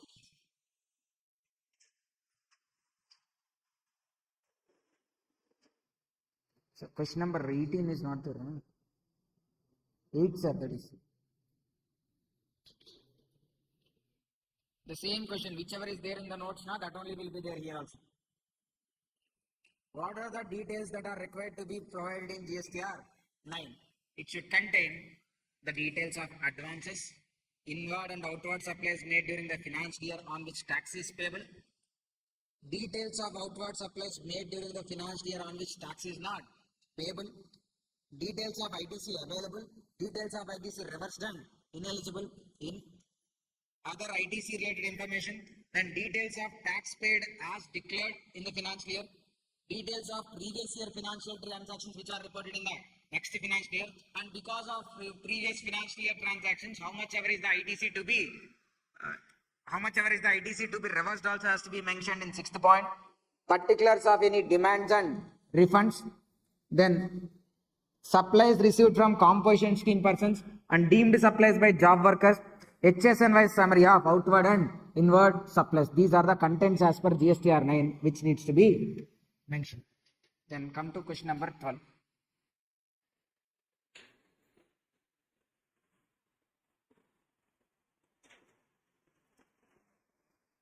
With reference to GST law, discuss in brief the contents that are to be there in GSTR 9C. 9C is nothing but what's a reconciliation statement. Reconciliation statement has two parts, part A, part B. Part B is about self-certification. So self-certification, what will be there? See. Now only self-certification of reconciliation statement is required. Earlier it has to be audited. So the GST on the annual return shall be accompanied by a self-certified reconciliation statement. Nothing there. Self-certification he has to sign. That's it. Previously it requires audit. Now it does not require audit. Now part A. Part A consists of like 4 parts. Basic details. What are the basic details here? Financial year you need to mention. GSTN number, legal name, trade name. These basic details will be there in the part 1. Part 2. There is a reconciliation of turnover of audited financial statements with the GSTR 9. But understand, sir. Do we prepare P&L GSTN wise or PAN wise? We prepare financial statements, right? Those financial statements, let's say A Limited has 10 different branches and 10 different GST registrations. Does the financial statements will be prepared at A Limited at a consolidated level or at the branch level? Consolidated level only. But the turnover in GSTR 9 will be branch level. Like, because for every branch there is a separate GST registration. So now you need to break down the consolidated turnover into branch level and then compare it with the GSTR 9. If any difference is there, then further you need to do reconciliation. The reconciliation of turnover is based on audited annual financial statement turnover with annual return. This involves reporting the gross and taxable turnover with the audited financial statements. One must note that the audited financial statements are at a PAN level, whereas it might require the breakup of audited financial statements at GSTN level for reporting in GSTR 9C. To do the reconciliation, the breakup is also needed. Then reconciliation of tax paid, part 3. This section requires rate-wise reporting of tax liability as per accounts and as reported in GSTR 9 and with the differences thereof. It requires the taxpayers to state if any additional liability which was not paid, but because of reconciliation they came to know, that also can be mentioned here. And the last one, reconciliation of ITC. This also, as per the financial statements and GSTR 9, they will reconcile. If any ineligible has been claimed, now they can reverse it by adding it to their liability. This is about what? GSTR 9C. Okay. Then there is one more chance here. The question is like, the question can be even asked from department audit or special audit. That would be there in the chapter assessment and audit. This is very simple, sir. Audit by tax authorities. Towards the, there will be a chapter called assessment and audit. Assessment and audit.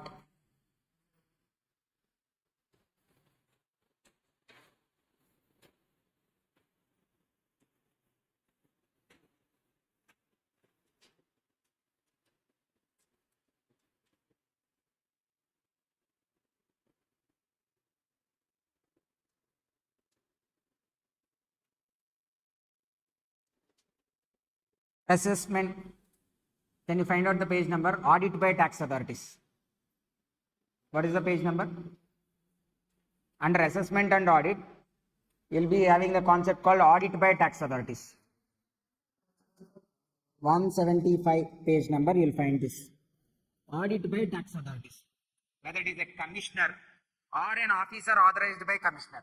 Who can do audit? Department audit means either commissioner or a person, whoever is authorized by commissioner, can do department side audit.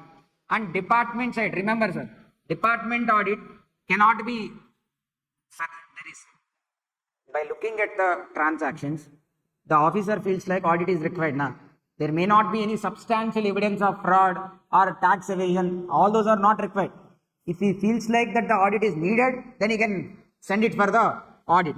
So, commissioner or officer authorized by commissioner audit for a financial year. Can they do audit for a financial year, part financial year, and even for multiple financial year also? Where the audit has to be taken at the place of business or office. Date of commencement of audit. The audit would be commenced at date of date of such records or books of accounts made available, or the date of actual institution of audit. Sir, officer, the commissioner has went to the place of business of taxpayer, registered person. They are asking for books of accounts. Whereas that fellow saying like books are not here, they are somewhere else, so like that is dragging. So in such cases, the audit period is getting lagged. So that's why audit will be considered as only when books of accounts are made available, or the date of actual institution of audit, whichever is latter is the date of commencement of audit. The date of commencement of audit is like where the books of accounts and records made available, or when the actual institution of audit has been taken place. I mean when the team of department has went, whichever is latter will be taken as the date of commencement of audit. The audit has to be completed here within 3 months. However, it can be extended for another 6 months by commissioner, up to 6 months by commissioner. The process of audit. What they do in audit, they'll verify books of accounts, returns and statement. They'll verify books of accounts, returns and statement. And they'll even verify the correctness of turnover reported, IDC availed, exemptions availed, and the rate of tax mentioned. Whether the tax rate taken is correct or not, whether the ITC availed is correct or not, whether the sales reported is correct or not, that and all they'll verify and record the observations. What is the process of audit, sir? They'll verify the books of accounts, returns, statements, and then they'll verify the correctness of turnover, IDC availed, rate of tax, exemptions and deductions. While doing this, the proper officer asks registered person. He'll ask registered person to facilitate verification. He cannot say like I don't know. When the proper officer asks any records, he cannot say I don't know. You need to give proper explanation, proper records, whatever has been asked by the proper officer, and should provide information.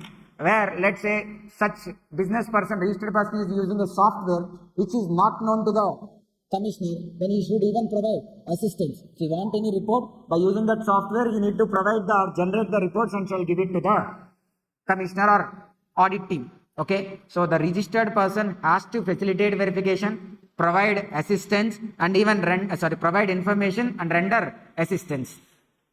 Then, after all these, if any differences are found out, then such differences will be informed by proper officer to registered person. Then registered person has to give a reply for those audit observations. Then the proper officer will be finalizing the findings after considering the reply. Proper officer shall inform discrepancies. Based on discrepancies, the registered person will file reply. And finally, he will finalize his audit report. Whereas the audit results into tax not paid, tax short paid, not paid, certain transactions are suppressed and no tax has been paid, tax not paid. Short paid, they paid, but they have taken a wrong tax rate. Instead of 12%, they paid only 5%. Erroneous refund. He is not eligible to refund, but got refund, erroneous refund. Or else wrongly availment of ITC. He is not eligible to avail ITC, but has claimed ITC. 4 cases. Tax not paid, short paid, erroneous refund, wrongly availment of ITC. If audit results into these 4 things, then they will be initiating 73, 74 provisions. They will give a demand notice for such difference amount and ask him to pay. Now special audit. Sir, department audit, if you summarize, who will be doing? Commissioner or any other officer authorized by commissioner. For a financial year, part financial year or multiple financial years. Okay, the period of audit is like 3 months, extended for another 6 months. When can the audit be considered as commenced? When the audit will be considered as commenced? Date when the records are made available, or the date of actual institution of audit, whichever is later. Clear? Now, special audit. Who can be carrying out special audit? Officer not below the rank of assistant commissioner, if he is carrying scrutiny, inquiry or investigation of a registered person. on carrying scrutiny, inquiry, investigation of a registered person, considering the nature of transactions, complexity of transactions, the proper officer is of opinion that values not declared correctly or the ITC availed is not within the limits. Either value is not taking properly or ITC is taking excessively.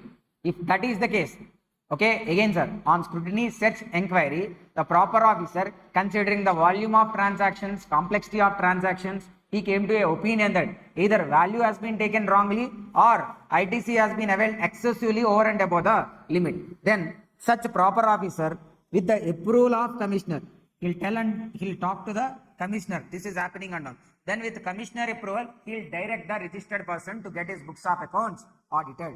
Special audit is audit over and above the all other audits. He might be having a company audit, he might be having a tax audit, he might be even having any other audit under GST also. But this is again a special separate purpose it has. So this audit cannot be denied since he has a different kind of audit. This also has to be done. So issuing directions to get his books of accounts audited by whom? A CA or CMA who is nominated by commissioner. He cannot go with any person he wants. Only with the CA or CMA nominated by commissioner. To the CA or CMA, the fees will be fixed and paid by commissioner. The fees will be fixed and paid by commissioner only. Time limit. The audit year has to be completed in 90 days. Department audit 3 months. 90 days is different, 3 months is different. You cannot say like there also 90 days. There it is. 3 months, here it is 90 days. Extension here another 90 days. Whereas there it is 6 months. Okay, then before finalizing the audit observations, an opportunity of being heard has to be given to the auditee. On conclusion of audit, it will be informed to the registered person where audit results in tax not paid, short paid, erroneous refund or wrongly availment of ITC. 73, 74, 74A proceedings can be initiated. Okay, now let us solve these questions also, sir. 24 and 25. 24 and 25 related. The questions are like question number 6, 7, 11 in assessment and audit chapter. Question number 6, 7, 11 in assessment and audit chapter.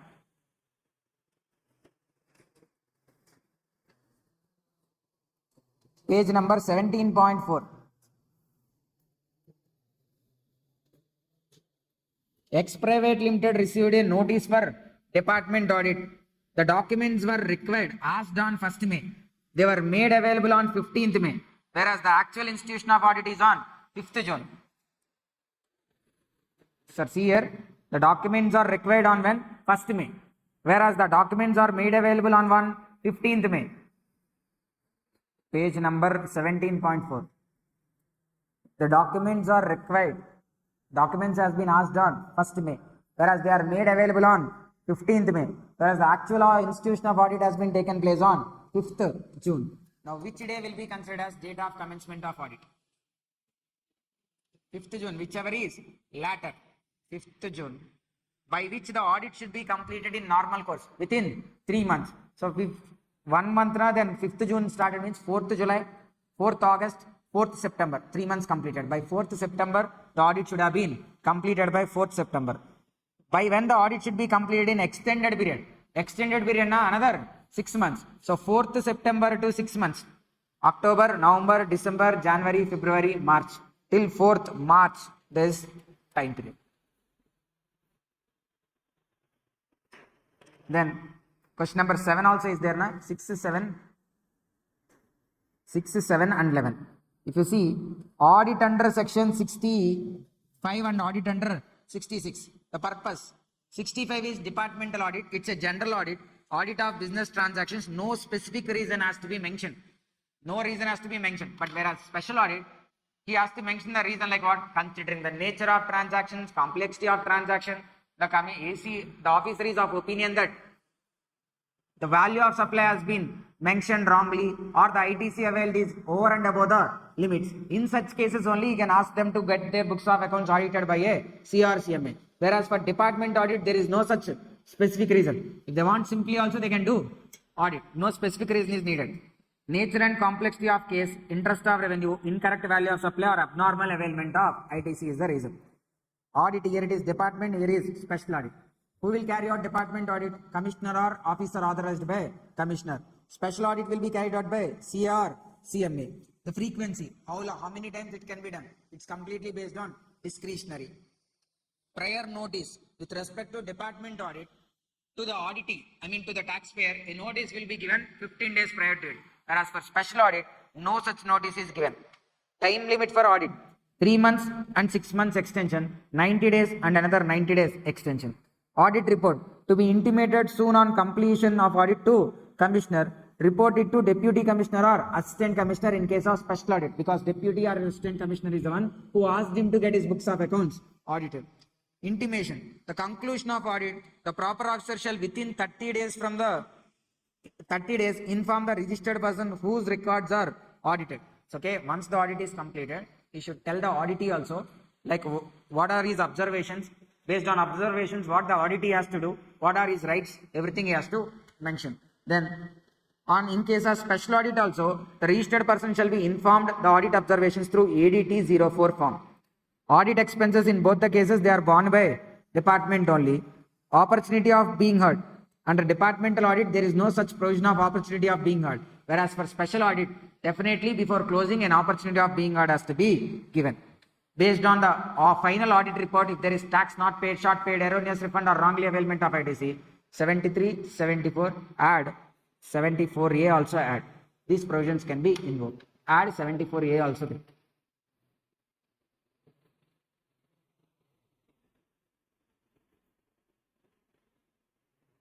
Then the last one, sir, question number 11.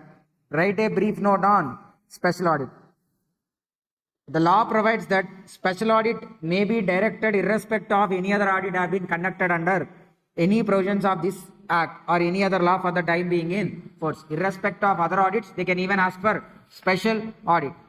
See, these are like irrelevant examples only, they'll give. See, if an audit has been conducted by tax authorities under section 65, department audit is conducted. So now you cannot say like special audit is not needed. It's not like that.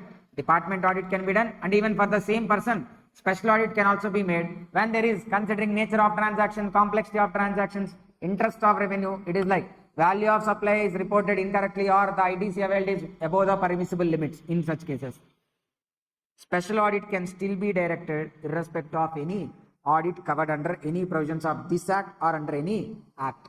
The second example also, if tax audit is there under Income Tax Act 44AB, then also they may ask and get his books of accounts audited for the purpose of special audit. Was concluded, but ACDC during the scrutiny come across any doubt regarding nature and complexity, then also irrespective of audit, they can ask for special audit. It has to be done by a CA or CMA, and audit report should be shown to Deputy Commissioner or Assistant Commissioner. Okay.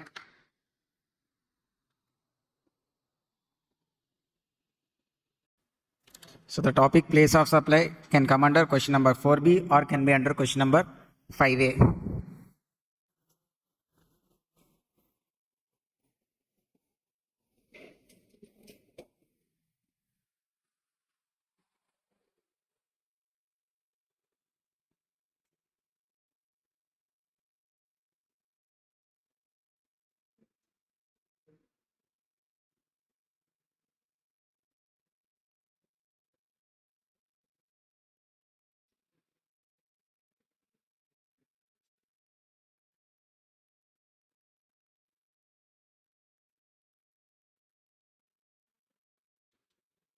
So place of supply. So why place of supply provisions na?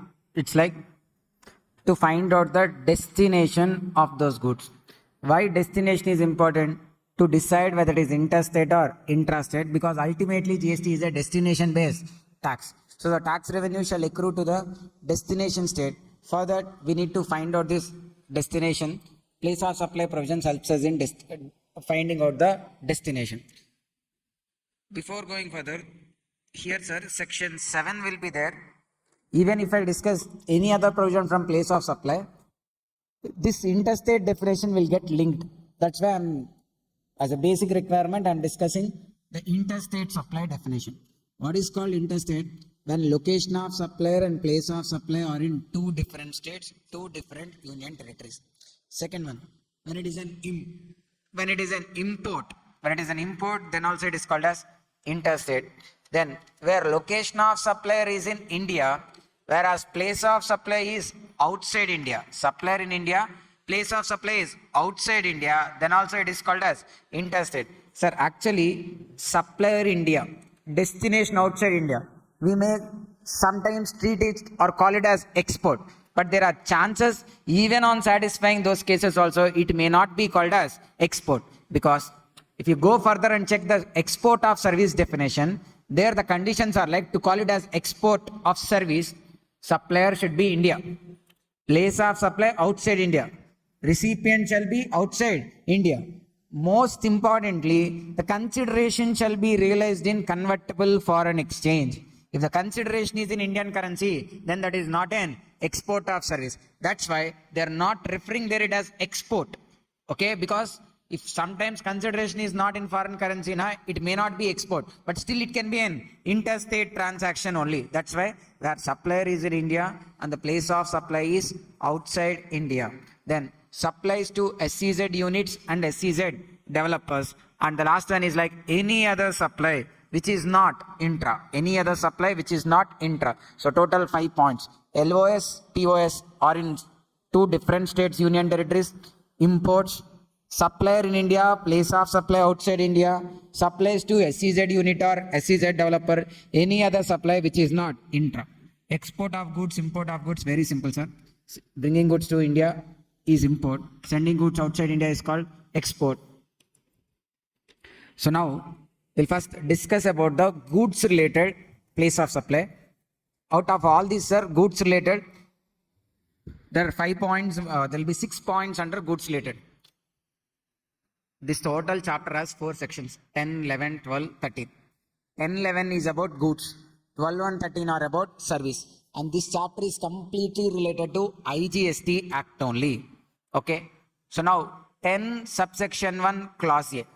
It is applicable where supply involves movement. The goods cannot be consumed there itself. It has to be moved to a different place. You forget about who is moving.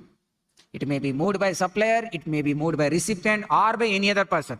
But the goods to be used ultimately, they should have been taken from one place to another. Then supply involves movement. Where supply involves movement, then the place of supply is where the movement terminates for ultimate delivery. Where the movement terminates for ultimate delivery. Sir, you went to an electronic store, you purchased a TV. Will it involve movement, or you'll fix the TV in the store only and you'll go and watch within the store? You'll take to your house, right? So which involves movement. Such movement may be caused by supplier, recipient or by any other person, but it involves movement. So sometimes if you order through Amazon, the movement may be caused by Amazon. Whereas the original supplier is a different person, recipient you. So it's not required about who is causing the movement. It's only needed if it involves movement or not. If it involves movement, place of supply is where the movement terminates for ultimate delivery. Then 10 subsection 1 clause C, bill to ship to model. So look at this example, sir, very much needed. Here this R of Bangalore want, so let me write much more clearly for them.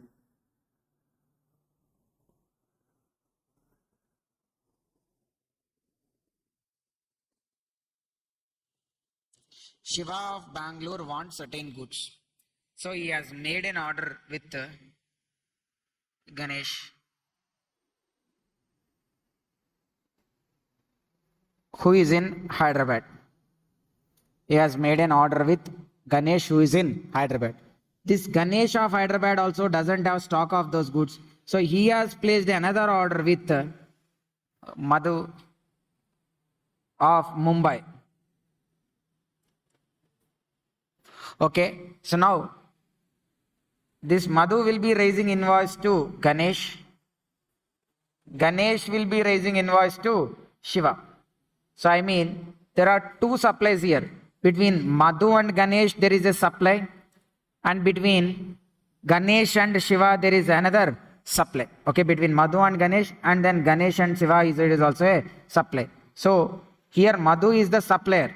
Shiva is only recipient. Whereas Ganesh in this transaction is acting as a recipient whereas the other transaction is acting as supplier. Okay, now the goods are, instead of being sent to Hyderabad and again sending them to Bangalore, Ganesh has instructed the supplier Madhu to deliver the goods directly to Shiva. Okay, so has sent goods directly to Shiva on instructions of Ganesh. On instructions of Ganesh.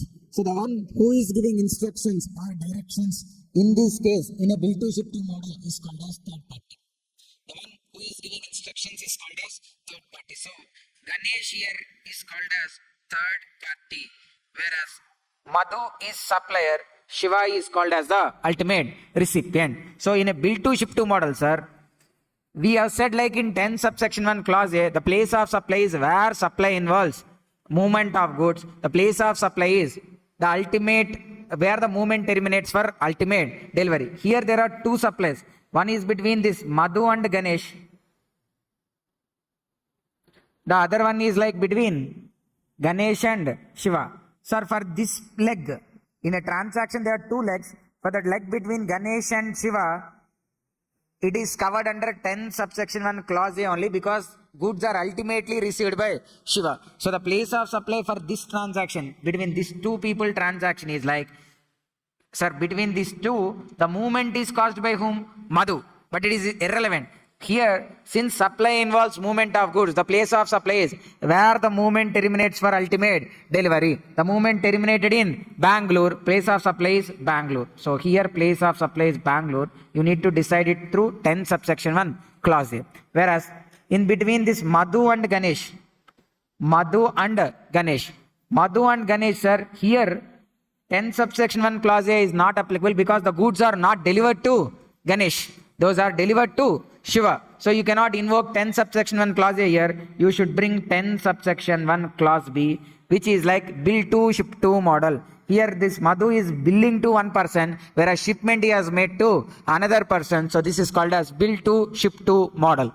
In a bill to ship to model, the place of supply is the location, the principal place of business of the third party who is giving directions. Here who is the third party? Ganesh. So Ganesh is the one who is giving instructions. His location is called as the place of supply. So the place of supply equals to Hyderabad. In another way, even though the goods went straightly, you need to assume like the goods has been went to Hyderabad and again they have been came to Bangalore. So since they went to Hyderabad, that's why the place of supply has been taken as what? Hyderabad only. Assuming in such a way, that's why we are taking the location of third party as the place of supply. See, bill to ship to model. Supplier to third party, place of supply equals to location of third party who is giving directions. Then 10 subsection 1 clause C. Supply involves no movement. When the goods will not have no movement, sir, usually they will be having some kind of movement. When the only examples which were there in our material also the same. I have given a machine on lease to Ganesh. Ganesh factory is located in Bangalore. I am from Hyderabad. Ganesh factory is in Bangalore. I have given a machine on lease to Ganesh. Now the machine is in Ganesh factory only. From past 3 years, he is using that machine on lease. Now I am selling that machine and Ganesh purchased that one. Does the machine has to be moved? It's already there where? It's already there in Bangalore only. Now I have sold and the machine was now handed over to him. That's what the change. Already machine is in place only. So supply involves no movement. The supply involves no movement. Location of goods at the time of delivery to recipient. When they are delivering, when they are located. Bangalore. Place of supply is Bangalore only. Then 10 subsection 1 clause C. Place of supply over the counter sales to an unregistered customer. You went to sweet shop and purchased sweets. Okay, you went to a cloth store and you bought some clothes.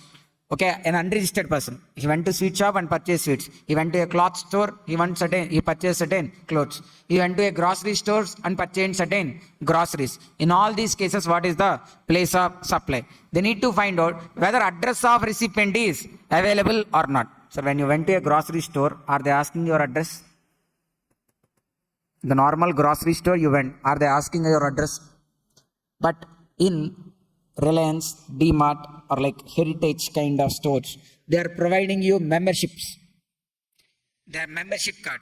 When you are applying for a membership card, then they'll ask your address and all. So subsequently, if you buy also, they'll have your address. So when address is available, address of the recipient is available, then the place of supply is location of recipient only. Where address is not available, place of supply is location of supplier. Then, sir, here address now full details, your door number, pin code, everything is not needed also. Just state is mentioned also, it can be considered as address.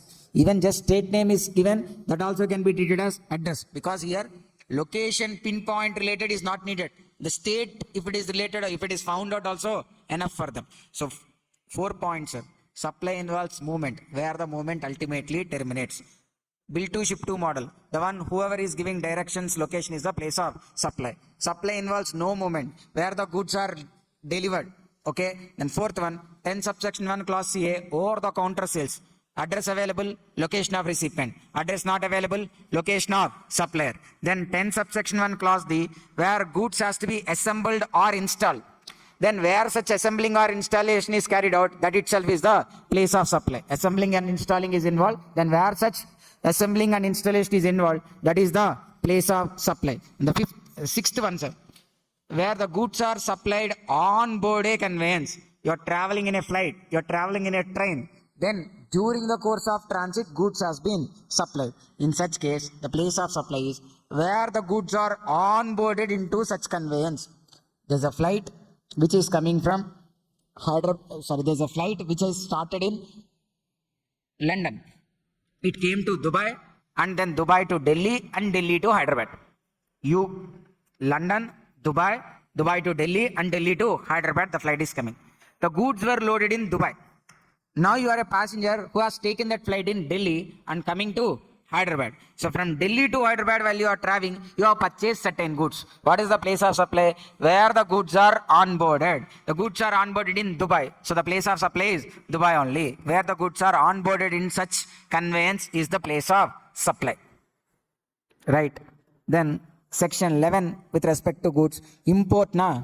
Sir, with respect to import, what is the destination? India only na. With respect to import, what is the destination? India. So place of supply is location of recipient, because recipient is in India only. In case of export, outside India is the place of supply. This is regarding goods. Let us go on solve certain questions on this, sir. Question number 3. We'll solve question number 3.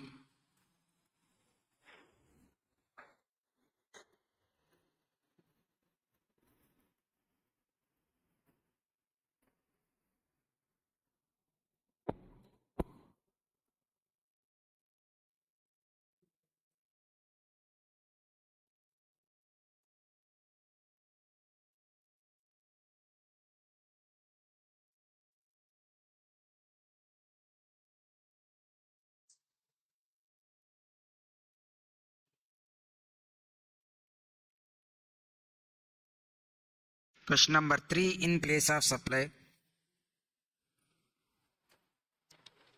H Limited Holding Company incorporated in Hyderabad, Telangana for facilitating the sale of finished product of another company. S Limited, subsidiary of H Limited. S Limited incorporated in Chennai. Sir, if you see, okay, look at the question. H Limited is a holding company in Hyderabad. It facilitates the sale of finished product of S Limited, which is subsidiary of H Limited. Sale agreement provides that H Limited is responsible to sell all the 100% products and byproducts of S Limited. For marketing, a commission of 5% will be given to H Limited. S Limited will pack the material in standard bags as per the industry norms, and will also get the bags printed as like marketed by H Limited along with H Limited logo with other printing such as manufactured by S Limited and S Limited logo. Now, S Limited directly supplied the goods to ultimate customer who are located in Tamil Nadu, but on behalf of whom? H Limited. So it's nothing but what? Bill to ship to model. So look at the question now. H Limited is the holding company in Hyderabad, whereas S Limited is making shipment directly to customer. You can see here whether the aforesaid agreement will attract taxability, and modality of invoicing will attract the scope of section 10 subsection 1 clause B. Sir, see here, S Limited is directly supplying the goods to ultimate consumer who are located in the state of Tamil Nadu on behalf of H Limited. So then S Limited has to provide invoice to H, and H Limited has to provide invoice to customer. So in this case, there are two transactions, S Limited and H Limited, H Limited and customer. Look at the answer, sir. H Limited and the customer. This is what the second part of the transaction. Which section is covered here? 10 subsection 1 clause A. Supply involves movement. Place of supply is what? Where the movement of goods terminates for ultimate delivery, which is Tamil Nadu. Place of supply is Tamil Nadu. Location of supplier, this H is in Hyderabad, different states, so IGST has to be levied. With respect to this one, S Limited and H Limited, who is the third party here? H Limited is the third party. So his location is only place of supply. So place of supply is location of third party Hyderabad, whereas supplier is in Chennai. Here also two different states, interstate. Which tax has to be levied? IGST only has to be levied. Simple thing, sir. Even in exam, they ask a question on bill to ship to model also. Instead of you understanding the question here only, make a triangle. Then you will get clarity, like for one part, it is like 10 subsection 1 clause A, for the other part, it is 10 subsection 1 clause B.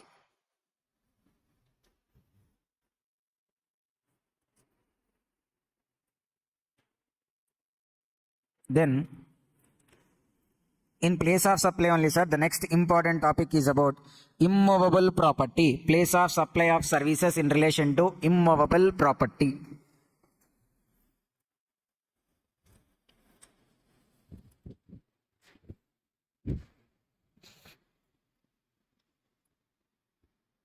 Place of supply of services with respect to immovable property. What is the page number, sir? 99.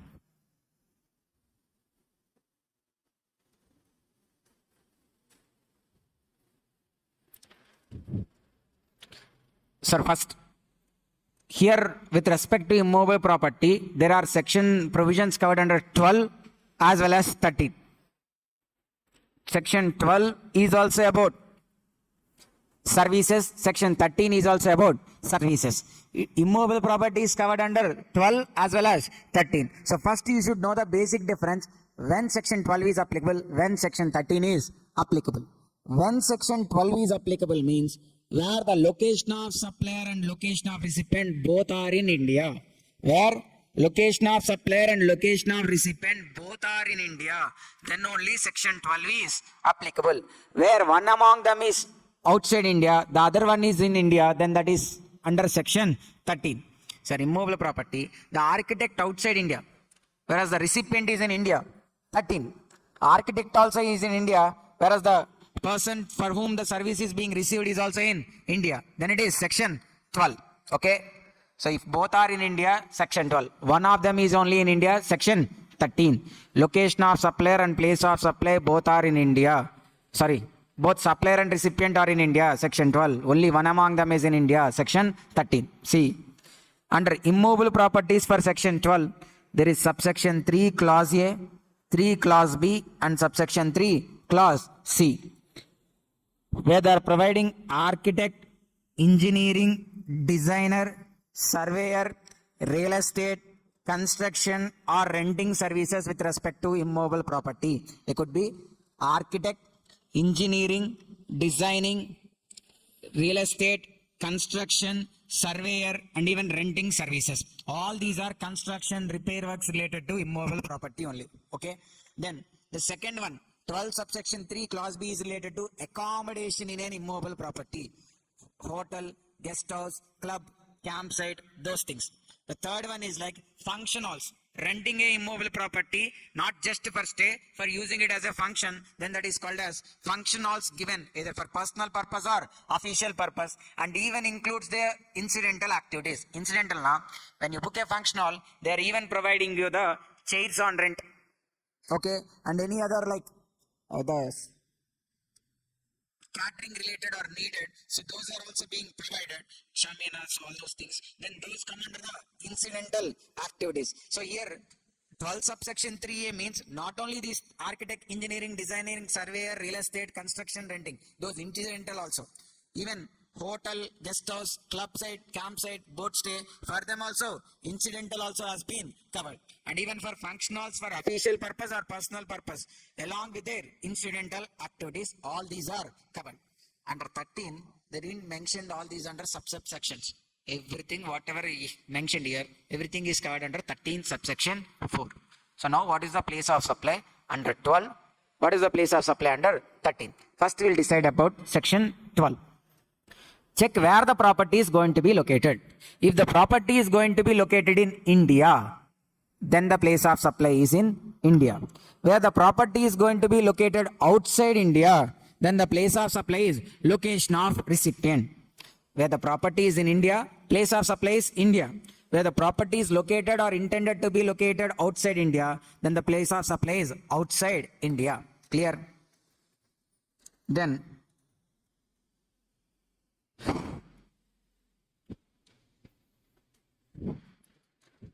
13 subsection 4, sir.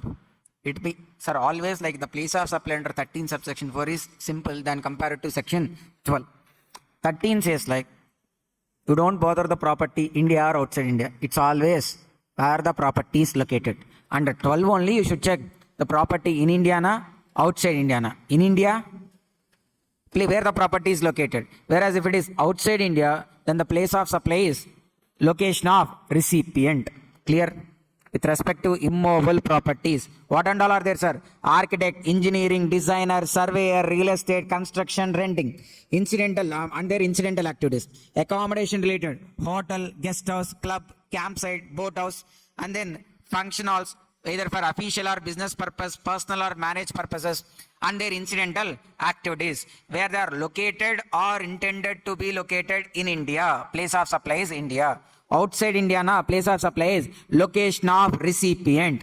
With respect under section 13 also it is the location of immovable property. However, here there are certain explanations. The property you are constructing was spread across multiple states. You are constructing a complex. Half is in one state, the other half is in another state.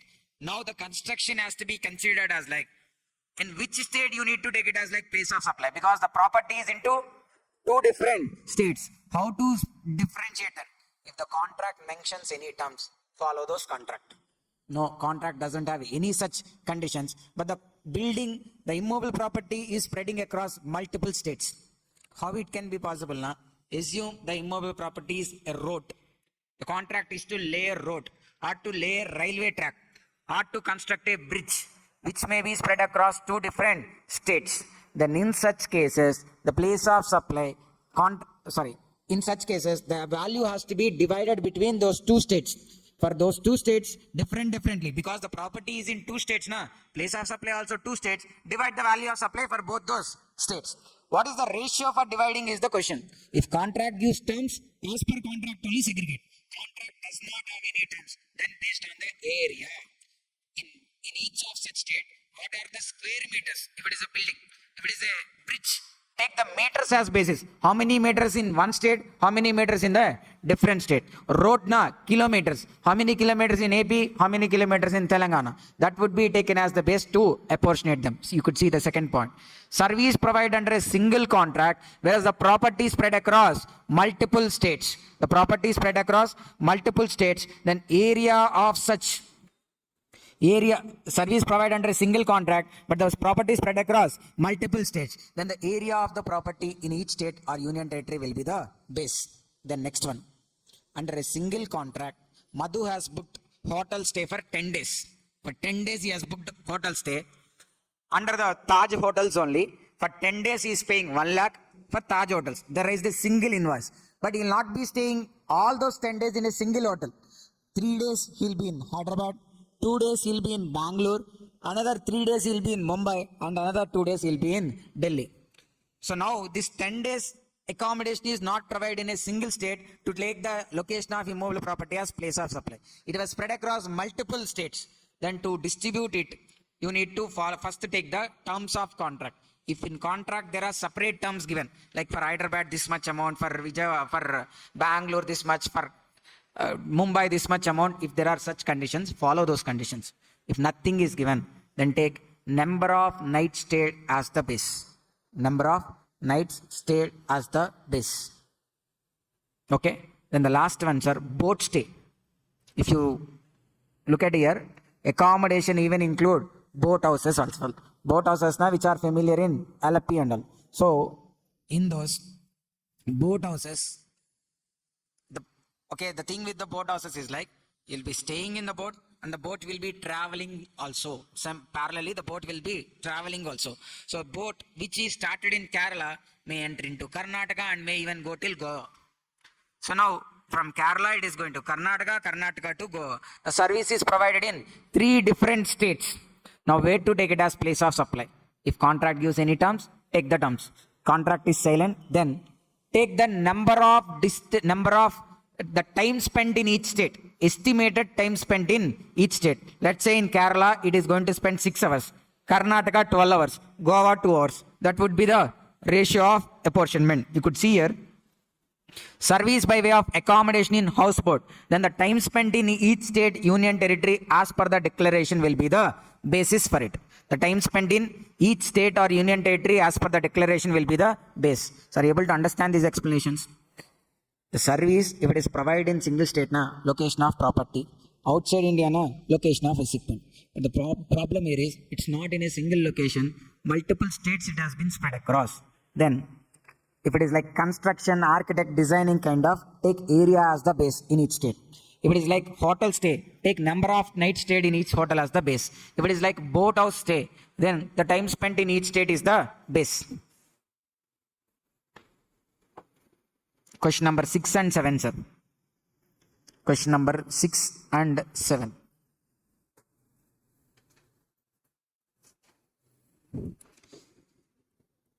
Mr. MG, an interior decorator, provide professional services to HJ in relation to 2 of his immobile properties. Determine the place of supply in the transactions below as per the provisions of GST law in the following independent cases. Location of supplier Delhi, location of recipient Mumbai. Which section is applicable, sir? 12 or 13? Supplier India, recipient also, supplier Delhi, recipient Mumbai. Which section is applicable, 12 or 13? 12. Since both of them are in India, section 12 is applicable. Under section 12, what is the place of supply for immobile property? Property, where the property is located. If it is located outside India, location of recipient. Here the property is located in India now, outside India now? Outside India. So if it is outside India, then the place of supply is location of recipient. Location of recipient now, what it is? Mumbai. Then, second case, location of supplier is Delhi. Location of recipient is New York. Which section is applicable? 13. What is the place of supply under 13? Location of immobile property. It is there where? France. So what is the place of supply? France. Then question number 7. Swami of Chennai acquires the business of SCA Limited in Johannesburg, South Africa. He acquired the business of SCA Limited in South Africa. He entered into a contract with Christian Krish Architects Chennai. So supplier is an architect. He is there when Chennai. He is there in Chennai. And to do the interiors of the building of new business, interior decorations are covered under 12 subsection 3 or 13 subsection 4.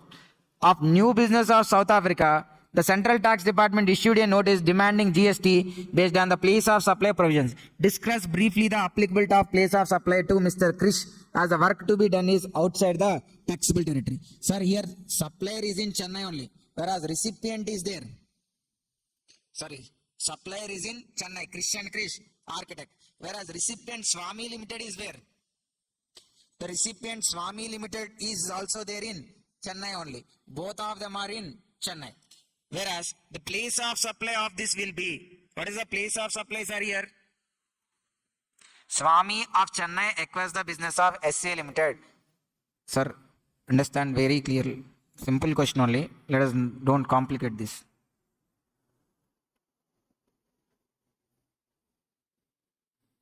Provided architect services.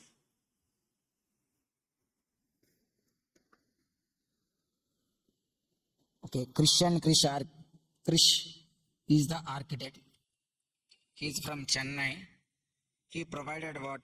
Architecture services. To whom he has provided architecture services? Swami. He is also where? Chennai.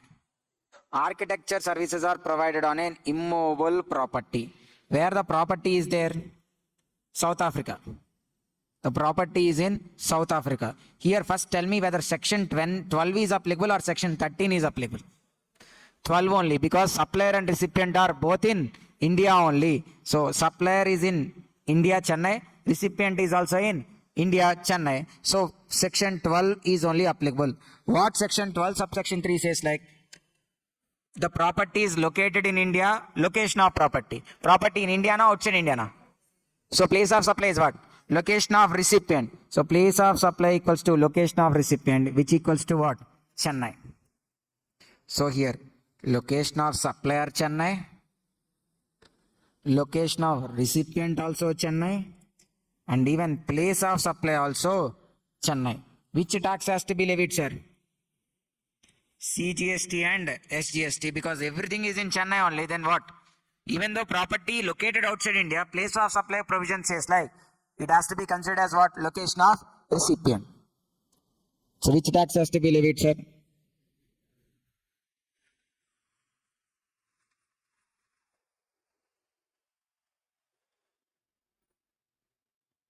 Then we are then moving on to, sir, the next topic in place of supply is about organizing an event or admission to an event. It is also covered under both section 12 and section 13. Organizing an event and allowing a person to admitting a person into an event. Allowing a person into an event. See, I mean, like IPL match. You'll buy a ticket and you'll go to that event. That's an admission to an event. Will they allow you to the stadium without a ticket? Will they allow to see a match without the ticket? No, right? So they are allowing you to participate or to see that event only with an ticket. Then that is called as admission to an event. Covered under 12 subsection 6. There is another thing called organizing an event. The one who organizes it is different. Event managers. Okay, event management services are covered under 12 subsection 7. 12 subsection 6 is not about event management. It's about the entry ticket sale. 12 subsection 6 is about the entry ticket sale. There may be different kind of events are these days, like holy event. So you can go and participate in a holy event by taking an entry ticket. New Year events will be there. New Year events. And then, so for any such kind of event, so like there will be events now, exhibitions kind of will also come under the events only. Book fair, science fair. Okay, so all these will come under the event only. That event can be related to scientific event, sporting event, cultural event, artistic event, entertainment, education, and their incidental services. Scientific, sporting, culture, artistic, entertainment, education, and their incidental services. With respect to all those, if there is an admission to an event, then the place of supply is where the event is held. The place of supply is where the event is held. You bought ticket from BCCA Mumbai, a cricket match ticket from BCCA, which is in Mumbai. The supplier is BCCA, which is in Mumbai. You are from Hyderabad, but you went to see an RCB match in Bangalore. The event is actually held where? Bangalore. So the place of supply is what? Bangalore only. Even the supplier is from Hyderabad, supplier is from Mumbai, recipient is from Hyderabad. Since the event is actually held in Bangalore, the place of supply is Bangalore only. Then, organizing an event. Okay. So an event manager is organizing the wedding of Ganesh. Ganesh, registered person or unregistered person? Unregistered person. So his event is being managed. Event is being planned. So in such cases, we need to check whether the event is going to be held in India or outside India. Outside India, okay. Destination wedding, he planned in Switzerland. He is an unregistered person. Event is going to be organized outside India. So the place of supply is location of recipient, Andhra Pradesh only. Whereas if he planned destination wedding only, he planned in Manali. Okay, he planned in Manali. In such cases, the event is like going to be held in India only. So the place of supply is where the event is actually held. So in respect of event organizing services, you should check recipient registered or unregistered. Registered na location of recipient. Unregistered. Again, you should check where the event is actually held. Event is in India. Location where the event is actually held is the place of supply. Outside India na location of recipient. 13 again, very simple, sir. Whether it is admission to an event, organizing to an event, recipient registered or unregistered, the place of supply is where the event is actually held. Under 13, the place of supply provisions are very simple, where the event is actually held. For 12 only, admission to an event, where the event is actually held. Whereas organizing an event, you should check registered persona, unregistered persona. Registered person means location of recipient. Unregistered person means event held in India, outside India. In India, look where the event is actually held. Outside India, then the place of supply is location of recipient.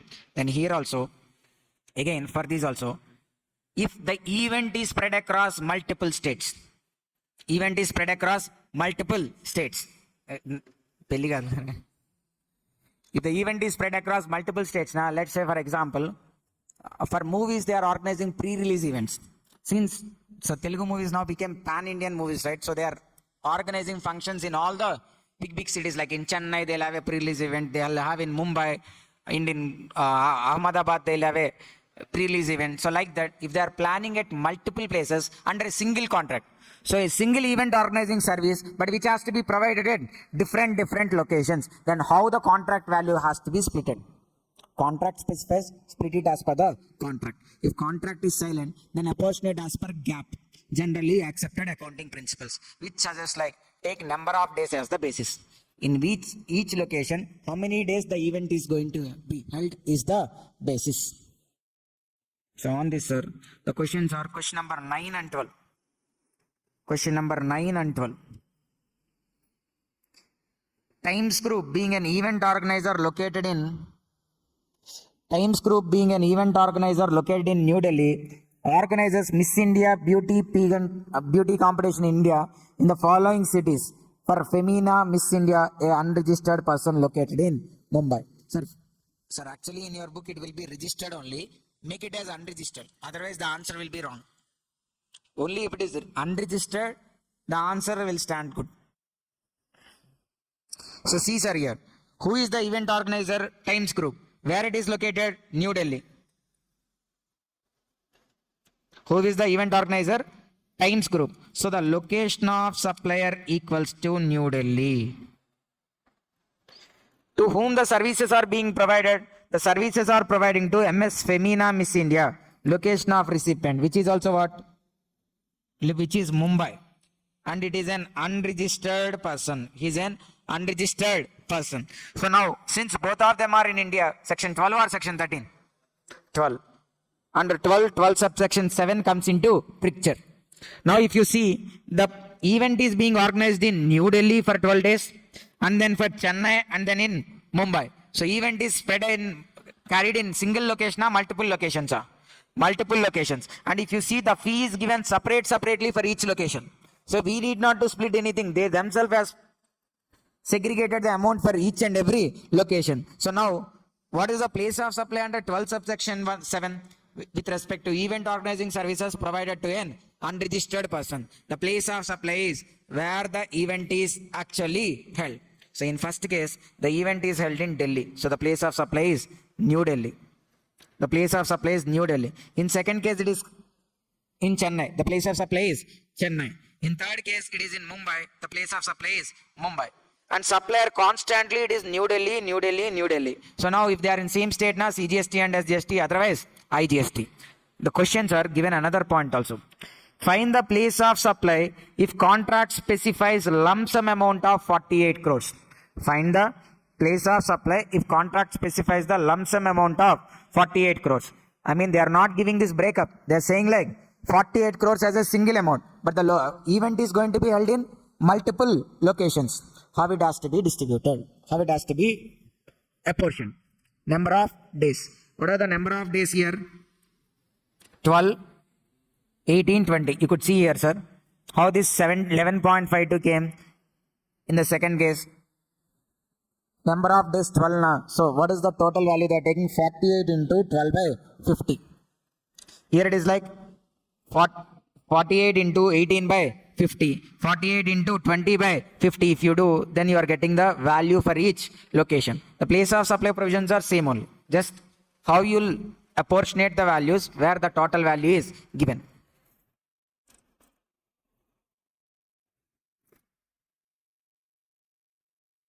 Then question number 12, if you see, sir. Question number 12.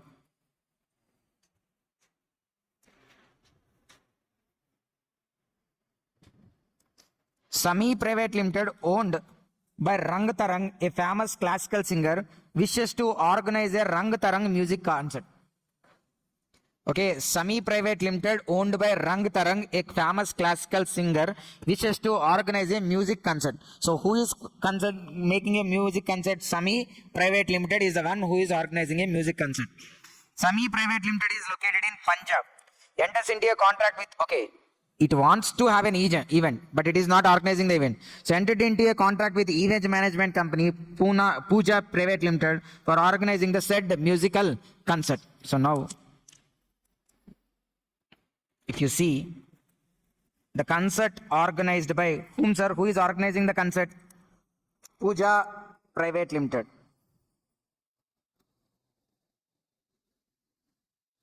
Puja Private Limited organizes concert.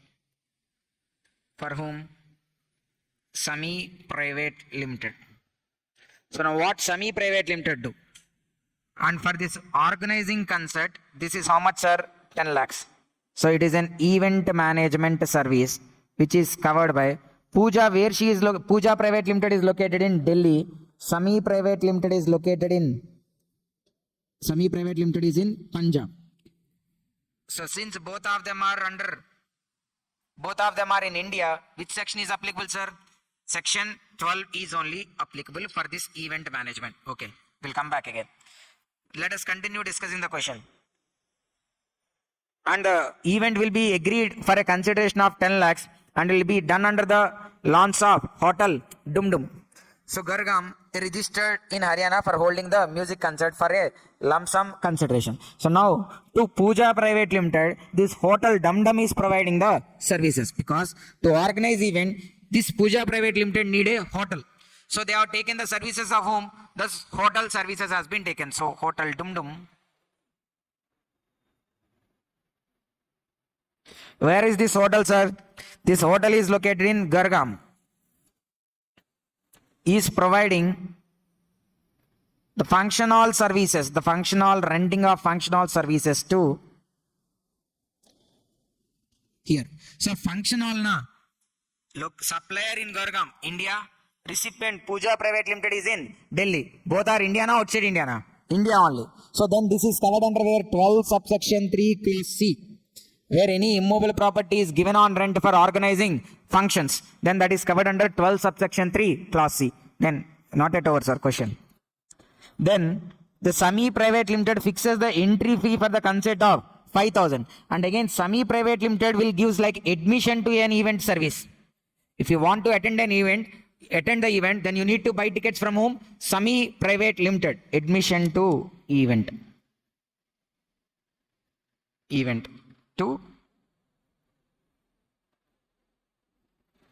is the entry fee for the viewers. It is the fund. How much is the service values are here? 400 at 5,000. What is the functional rent, sir? 4 lakhs. So here it is 4 lakhs. Here it is like 5,000 into 400. So in the question they have given totally 3 services. One is like renting of functional, then the second one is like organizing the event, third one selling the tickets for that event. Now this event admission related is covered under 12 subsection 6. This event organization is covered under 12 subsection 7. Whereas here this functional is covered under 12 subsection 3 clause C. Sir, okay. 12 subsection 3. What is the place of supply? Property located in India na? Outside India na? If the property is located in India, the place of supply is location of property. So for this, the place of supply equals to location of property. What this the place of supply is what? Location of property. With respect to event organizing services, recipient registered or unregistered. So SAMI Private Limited will check whether he is registered or not. So if you see SAMI Private Limited is registered. So SAMI Private Limited is a registered person now. So under 12 subsection 7, the place of supply equals to location of recipient. Then with respect to admission to an event, the place of supply is where the event is actually held.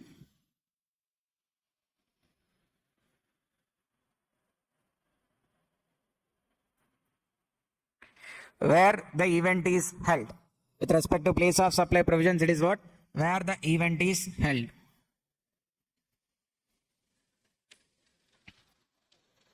Clear?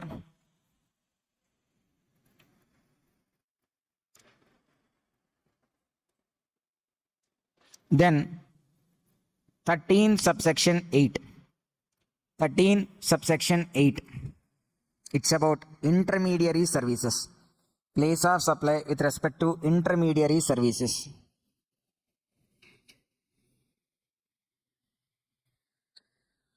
See here, sir. Place of supply of specified services, it will be here. Could you able to find out place of supply for specified services? 13 subsection 8. So you need to come like 2 or 3 or 4 pages from the event organizing, then only you can find it.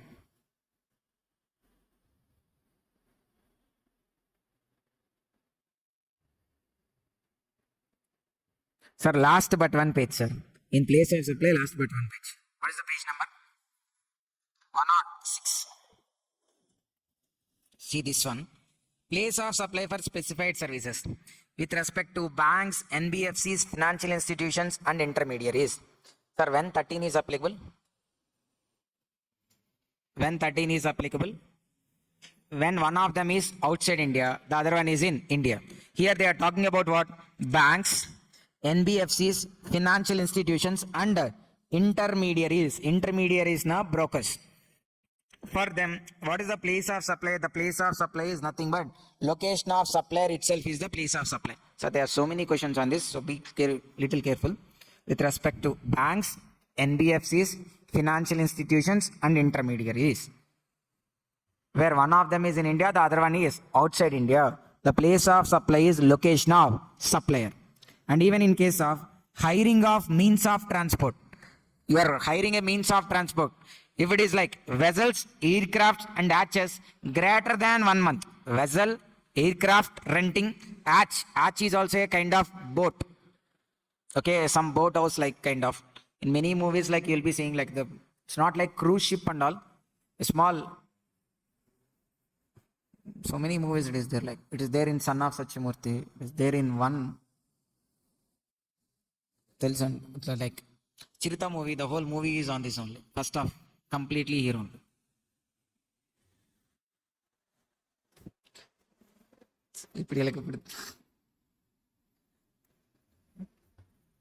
Hindi మూవీలో ఎక్కడ ఉంటుంది నాన్న? నేను హిందీ మూవీలో ఉన్నాయా? వాళ్ళకి Hindi movie చెప్పాలి. ఇప్పుడు నేను సన్నా సచ్చిమూర్తి అంటే వాళ్ళకి ఎప్పుడు అర్థమైంది? ఇప్పుడు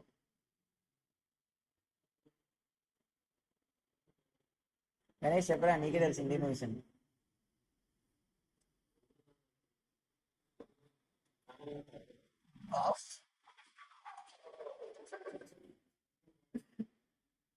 ఒరోరి రాజా సంగ.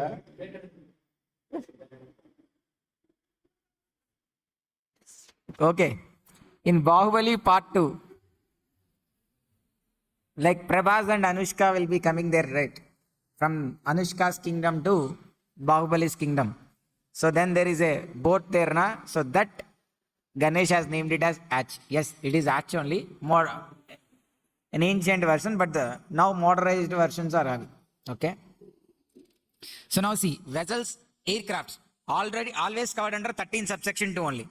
Hatches, when they're taken for rent more than 1 month, then they are covered under 13 subsection 2. If you have taken an hatch on rent for only 10 days, covered by this section only, 13 subsection 8. The place of supply is location of supply. Where a car is taken on rent, where is a bike is taken on rent. Then, sir, a foreigner tourist came to India. He has taken a car on rent in India. The place of supply provisions applicable are 13 subsection 8 only. Other vehicles, it is covered under 13 subsection 8 only. Whereas hatch up to 1 month, it is covered under 13 subsection 8. Above 1 month, it is covered under 13 subsection 2. So now since we are getting 13 subsection 2 related also, we need to understand what is 13 subsection. 13 subsection 2 is a default section. Default section.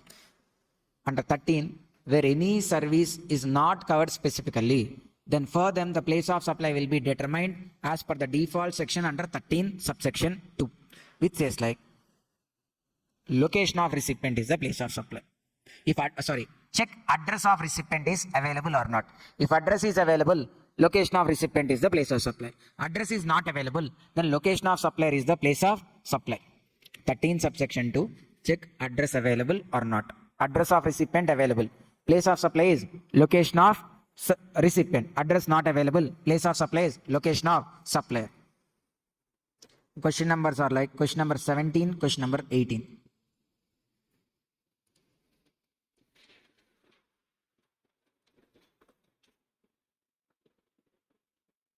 Sir, before doing those questions,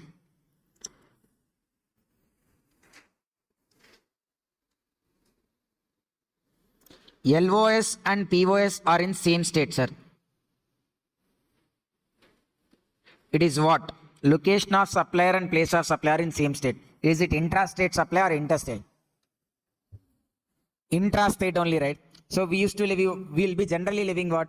CGST and SGST. But the definition of intrastate supply, sir, it starts with intrastate supply. The definition of intrastate supply starts with notwithstanding section 12. I mean, intrastate supply definition holds good only when there is a supply of service. Sorry, only when section 12 is applicable, then you can take the location of supplier and place of supplier in same state or not. Okay, if at all. Sir, let me tell you, location of supplier, India. In India, it's like Bangalore. Place of supply is also in India, Bangalore. Whereas the location of recipient is from Japan. Location of recipient is Japan. Here, if to determine place of supply, section 12 is applicable or 13 is applicable. In that particular case, to determine place of supply, I already given place of supply, but I'm asking you, to determine place of supply, you will check 12 provisions or 13 provisions. 13, why 13? Supplier is in India, recipient is outside India, section 13 is applicable. Since section 13 is applicable, even though location of supplier and place of supplier are in same state, you cannot call it as intrastate. Only when 12 is applicable, then location of supplier and place of supplier are in same state, then that is called as intrastate. If section 13 comes into picture, then even though supplier and place of supplier are in the same state, still it is be treated as intrastate only. Clear, sir? Are you able to understand this point? When 12 comes into picture, then check location of supplier and place of supplier in same state or not. Same state na CGST, SGST. If 13 comes into picture, then even though location of supplier and place of supplier are in same state, it is not intrastate. Then what it is? Interstate only, because in interstate supply there is a residual clause.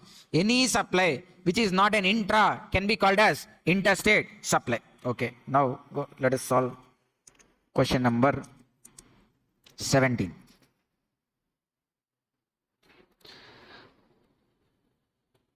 Bharat Impal. Sir, look at this question.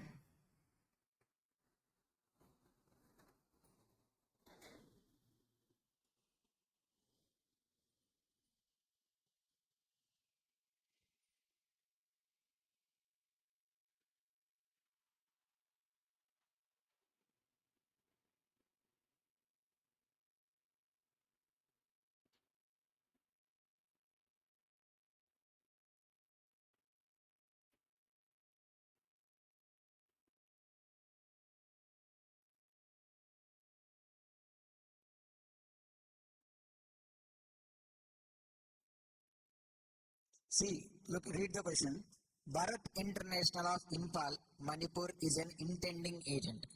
So they themselves given directly, it is like an agent. agent na intermediary.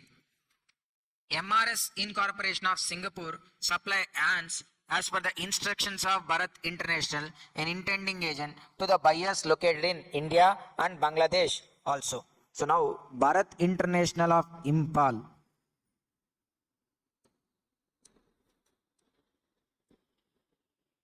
Impal. It is providing service. To whom it is providing? MRS Incorporation, which is there in Singapore. It is providing service to MRS Incorporation Singapore. What is the service it offers? It will identify the intending buyers in India and Bangladesh. Then MRS Incorporation of Singapore gives commission to Bharat International for at a pre-decided rate in percentage of sales value. So from MRS Incorporation, this Bharat Impal will get commission. For what? For bringing the customers in Bangladesh and India. Since bringing customers, it is like a broker or intermediary service only. Now, if you see, the supplier is in where? India. Impal is in India only. Whereas recipient India na, outside India na? Outside India. Where the supplier is in India, recipient is outside India. Which section is applicable? Section 13. So under section 13, intermediary services are covered under where? 13 subsection 8. Under 13 subsection 8, what is the place of supply? Place of supply equals to location of supplier. So now see. Then, and not MRS Incorporation is foreign resident and not having any establishment or business in India. Bharat Impal of receives the commission in foreign currency. This commission is paid in foreign currency. This commission is paid in foreign currency. So this receipt of commission in the hands of is not, so hence it is received in foreign currency. They are assuming like the commission is not taxable. So they are asking whether Bharat International is liable to pay GST on the amount of commission. Okay, so they are asking like how much or what amount they need to pay. First, sir, 13 subsection 8, what it is saying, like place of supply equals to what? Location of supplier, which is what? Impal. Whereas location of supplier is also where? Impal. So location of supplier is also Impal, place of supply is also Impal. Which tax we can levy? CGST and SGST. Before this only I explained. When section 13 comes into picture, we cannot impose, we cannot check location of supply and place of supply. Here what? Since 13 is there, we cannot only, sir, location of supplier and place of supply, same state, CGST, SGST, na? That holds good only when 12 is applicable. Here 12 is not applicable, na, section 12, 13 is applicable. So that rule is not applicable. Here it is interstate only. Which tax has to be levied? IGST has to be levied. So whether Impal, Bharat International of Impal is liable to pay IGST? Yes, they are liable to pay IGST. Next, if as how the amount of IGST will be calculated. Say they have received $1 lakh in the month of April. The exchange rate as per GAP is 68.25. RBI rate is 68. Applicable rate of IGST is 18%. Sir, the value of supply provisions, rule 34 or 5 clearly says like where the consideration is in foreign currency, you need to convert it using GAP only, not RBI rate. For service, for goods, CBIC rate you will be taking as on the time of supply. For services, you will be taking the generally accepted accounting principles rate only, which is 68.25. So 1 lakh into 68 point you should do, and then you will apply 18%. Then last one, whether IGST paid on the commission amount is eligible for the credit as RCM. So that is eligible only, sir. So you could see, since Bharat International is liable to pay GST, IGST on the commission received, and Bharat Impal is not paying, okay, sorry, sir, here, first of all, understand, they are misleading us by saying like they are paying tax under the RCM. First, Bharat Impal is supplier or recipient? Supplier only. So supplier only paying tax, now is it FCM or RCM? Yep. FCM. So if he is the supplier, he cannot take IDC. Who has to take IDC? Recipient has to take IDC. Recipient outside India. That is not our duty, whether he is eligible or not. But this supplier, I mean this Bharat International is not eligible to avail IDC because it is not the recipient. It is the supplier. So this RCM is misleading, sir. So it's not even an RCM transaction first year. It's an forward charge mechanism transaction only. Bharat Impal himself is a supplier, so he cannot avail ITC. The recipient has to avail ITC. Question number 17 done. Now we'll move on to question number 18 also. The same kind of question, sir. ABC Private Limited provide support services to foreign customers in related to procuring goods from India. Okay, the company identifies the prospective vendors, reviews quality, pricing, and then share the vendor details with the foreign customers. The foreign customer then directly places purchase order with the Indian vendor for purchase of specified goods. Now ABC Private Limited charges its foreign customer cost plus 10% markup for the amount of December. The company has charged $1 lakh to its foreign customer with reference to, okay, simple only, sir. ABC Private Limited acts as an intermediary. How can you say like he is acting as intermediary? He will identify the vendors and then share those vendor details with the customers. So when the broker main job is what? Identifying and making sure that the transaction will happen with a buyer and seller. So it's a what? Intermediary service. So ABC Private Limited is providing intermediary service. To whom? To foreign customers. You could see they didn't given his name, but they are referring as like foreign customers. Sir, which section is applicable? Foreign customers are recipient. ABC Private Limited is from where? New Delhi. So which section is applicable? 12 or 13? 13 only, because supplier is in India, recipient is outside India, 12. And intermediary services now it is covered where? 13 subsection 8. 13 subsection 8. So under 13 subsection 8, what is the place of supply, sir? Place of supply equals to location of supplier. That means New Delhi. And the supplier is also New Delhi, but still the same logic. Even though supplier and place of supply are in the same state, we cannot call it as intrastate, because here 13 is applicable. So we will be calling it as what? Interstate only. And the tax to be levied is IGST. The place of supply in case of intermediary services is like location of supplier.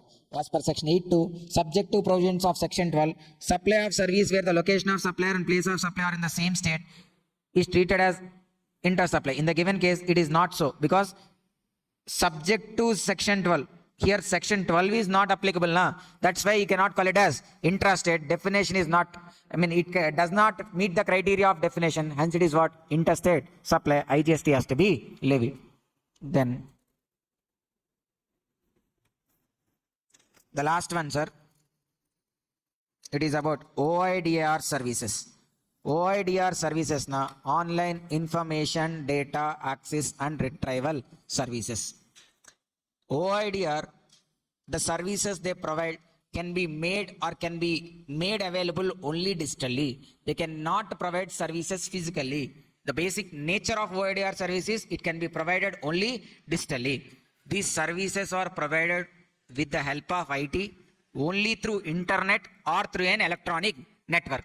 And while providing these services, it is completely automated with minimal human intervention. All the AI technologies come under OIDR because all those services are provided digitally only. Then all the social media platforms, all the OTT platforms, gaming apps, all these are available digitally only. You cannot get them physically, and you cannot even expect these kind of OIDR services in the absence of IT. If suddenly internet, all the satellites from the space has fallen down, and if there is no satellite revolving now, you cannot expect any of these OIDR services because there is no IT, there is no OIDR service. E-commerce service is a different one, sir. In e-commerce, they just creates a platform. They create a marketplace online where you could buy goods, you could sell goods, where the delivery is made physically only. You order goods in Amazon, they'll deliver physically. You order food in Zomato, they'll deliver physically. So there is physical delivery of goods is there. Or service, even kind of service. Book my show, you booked a ticket. But you, to watch the movie, you'll be physically going to the theater. It's not completely digital, but Netflix, it's completely digitally only. So those are OIDR services. Now we'll be deciding what is the place of supply with respect to OIDR services. It is like location of recipient. The place of supply for OIDR services when they are covered under 13 subsection 12. 13. One is in India, the other one is outside India. Then that is location of recipient. You might be having a question like, sir, what if both supplier and recipient are in India? If both are in India, covered by section 12. Under section 12, it is covered under default section. The 12 default section says like, check recipient register. Sir, AHA providing. AHA is also a OTT platform now. It is providing AHA, then ETV plus. Then ETV winner. Then G also there is Hotstar. Now Jio acquired the Hotstar, no? So that's why Hotstar. If these are providing services, they are covered under section 12 because both we and the supplier are in India only. Then the place of supply has to be determined under section 12. That also by default section. What section 12 default section says means check recipient registered or unregistered. You all are registered or what? You might, okay. If he is registered, place of supply is location of recipient. Unregistered, check address available or not. Address available, location of recipient. Address also not available, location of supplier. That is where under section 12. If it is under section 13, straight away they are saying like the place of supply is location of recipient. But here the service is received digitally. Okay, Ganesh is using VPNs and all. Then in such cases, how to find out the recipient location? Okay, in movies we see now like they'll be jumping the signals from one place to another. So like that if he's using VPNs kind of, the hackers and all they'll be using. Okay, it's not like he's not having that much technology, he's just using incognito. So then in such case, what will be the place of supply? If no address or no details are available, then it is, if location of address provided by recipient in taxable territory, location of address provided by recipient, okay, if they are asked, sir, in that particular, let's say, he's editing his photos, like there are so many photo editing tools, video editing tools, so he's using them. If that particular site is asking his address, then whatever the address he provides is the location of recipient. No address has been given, but the payment he has made using the credit card and debit card of India, then the credit card, debit card, from where, which location it has been issued is the place of supply. Then if any billing address is there, such billing address, if there is IP address, internet protocol address, that would be taken as the location of recipient. If any internet banking and all you did instead of credit card and debit card, so then where the bank account is located, that would be the location of recipient. And the country code of SIM, if any SIM card is using the number related country code +91 is the country code of India. So that would be taken as the base to find out the location of recipient. So there is a question on this, sir. Last one. Question number 21. Explain OIDR service. Identify few services which are notified. OIDR services means service whose delivery is mediated by information technology over the internet or an electronic network, and the nature of which renders their supply impossible to ensure in the absence of IT. You cannot expect such kind of service in the absence of IT. These are highly automated and can be provided only through information technology over the internet or electronic IT. So what are called OIDR services?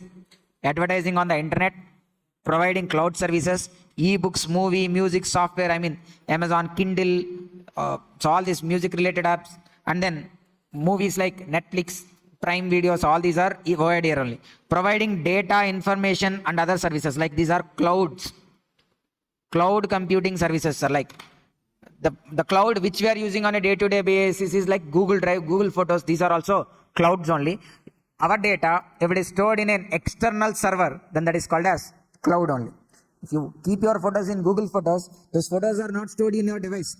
And where they are stored? In the servers located, in the cloud somewhere it is located. So such kind of data storing services, retrieval services, processing services, all those will come under the OIDR only. And any online supplies of digital content, digital data storage, online games, all these will come under the OIDR services only. And then here the question even asked about what are the services notified under 9 subsection 5. 9 subsection 5 is from charge. Okay, under 9 subsection 5, passenger transportation services are covered. Accommodation related services are covered. Where the services are provided through ECO, then the ECO is responsible to pay tax under 9.5.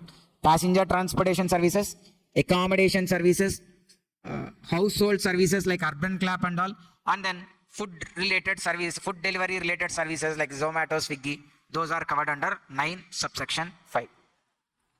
So with this, we have completed the topic from place of supply as well.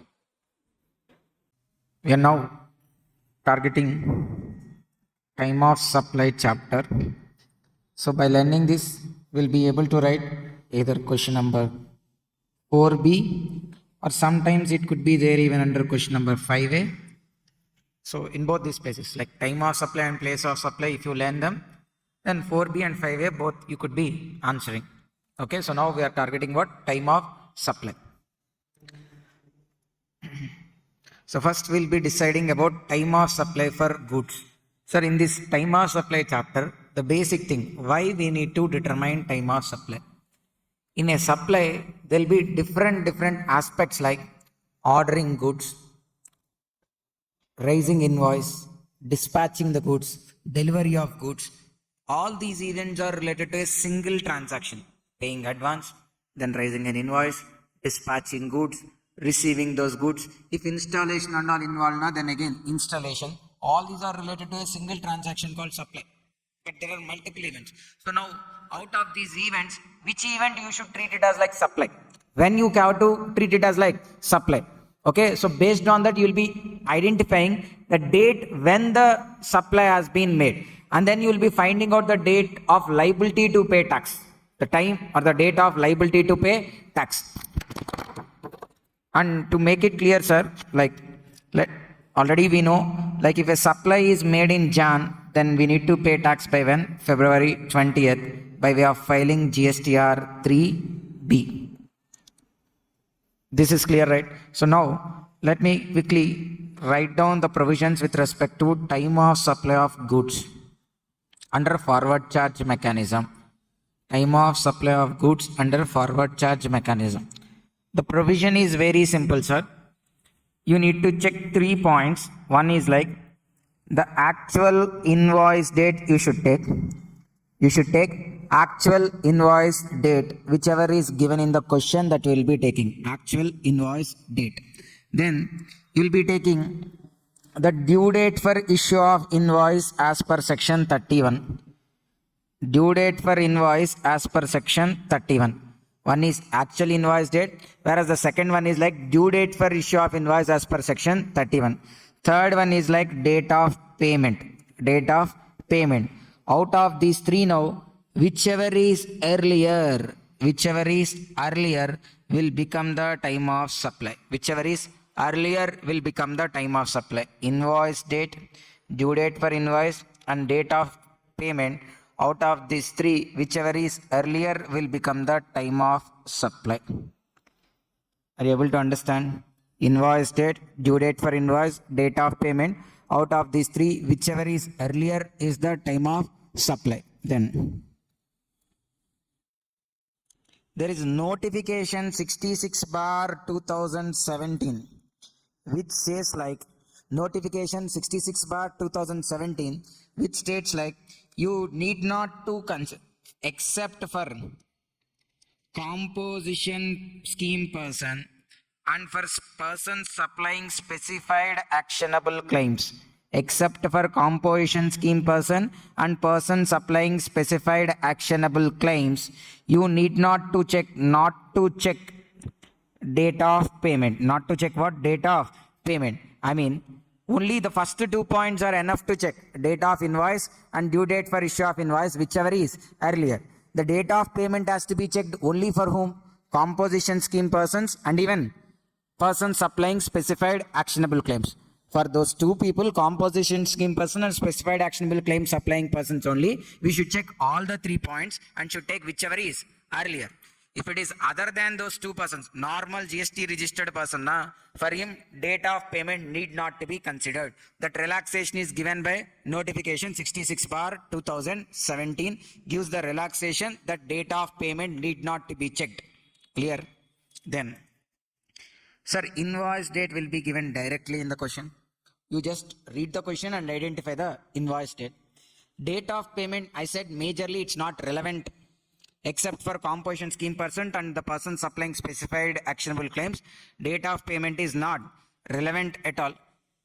If at all for composition scheme person, you need to determine time of supply also. Date of payment will be given in the question itself directly. So we'll take the date of payment. So the only thing which requires time or which we need to find out is like due date for issue of invoice. So the crux in time of supply question is finding out the due date for issue of invoice. So now we need to find out due date for issue of invoice under different cases. First one.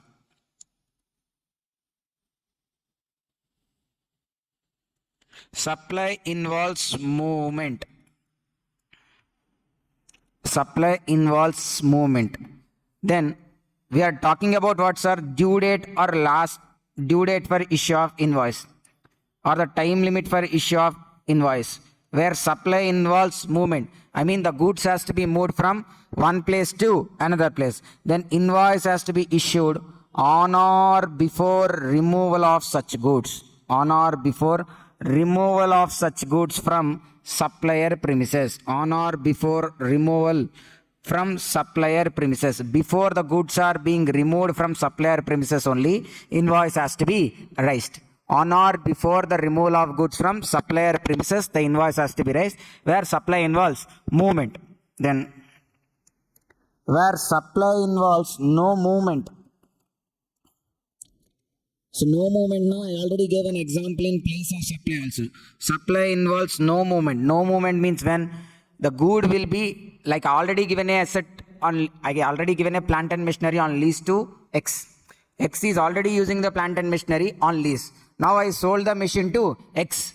So now, does the machine has to be moved anywhere? No, already the machine is in X place only. So supply involves no movement. Then the due date is like, the due date for raising invoice is like when I handovers, I mean when I delivers. Okay, nothing but on or before date of delivery. On or before date of delivery. On or before date of delivery. Supply involves no movement. Then where supply involves installation, trial run, etc. Supply involves installation, trial run, etc. Where supply involves installation, trial run, etc. Then invoice has to be raised on or before making them available for use. On or before making them available for use. On or before making them available for use. This is the due date. So on or before making them available for use. Now TV you purchased. When you can start using it? TV purchase along with delivery and installation. When you can start using the TV? They need to deliver and they need to fix it to the wall and the connections and all has to be given. Then only it's made available for use. So till that point of time they have the chance to raise, I mean the time period to raise the invoice. So the time period for raising invoice is like supply involves movement on or before removal of goods from supplier premises. Supply involves no movement on or before date of delivery. Supply involves installation, trial run on or before making them available for use. Then sale on supply, which is on sale on approval basis. Which is on sale on approval basis. If it is like sale on approval basis, the sale will be considered as made only when approval has been given. The sale will be considered as made only when approval is given. So when can we say like the approval has been given? Sale on approval basis. When can we say like the approval has been given? The approval will be considered as given only when they, when they accepted it, then the supply has been considered as made. But here GST they are giving a time limit like check within 6 months the approval is given or not. Within 6 months the approval is given, such date of approval is the date of supply. If approval is not given within 6 months, then the day succeeding to 6 months will be taken as the due date for issue of invoice. In another way, the day succeeding to 6 months, they are saying like take it as supply only. If within 6 months approved, then the date of approval is the supply. Within 6 months not approved, then the day succeeding to 6 months, you should consider it as supply. Sale on approval basis. So it's like 6 months, date of approval. Date of approval is nothing but date of supply, or 6 months from date of removal or 6 months from date of removal. Date of approval or 6 months from date of removal. Supply on sale on approval basis, it is like date of approval, supply or 6 months from date of removal. Out of these two, whichever is earlier is the last date for issue of invoice. Okay, so now this last date for issue of invoice is relevant to what? Time of supply. So this, if you remember these points, this page, then you can answer time of supply of goods. So for time of supply of goods, 3 points are needed. Date of invoice, which will be there in the question. Actual due date for issue of invoice, we need to find out. Date of payment majorly not needed except for composition scheme person and to a person who is supplying specified actionable claims. Now, in detail, what is the due date for issue of invoice? Supply involves movement, no movement, involves installation, trial run, etc. Sale on approval basis. Supply involves no movement. Supply involves movement. Invoice has to be raised on or before the removal of goods. Supply involves no movement. On or before delivery. Supply involves installation, trial run. On or before making them available for use. Then sale on approval basis. Then date of approval or 6 months from date of removal, whichever is earlier. Okay, so this is the time of supply for goods under FCM. So question number 10 will solve. Question number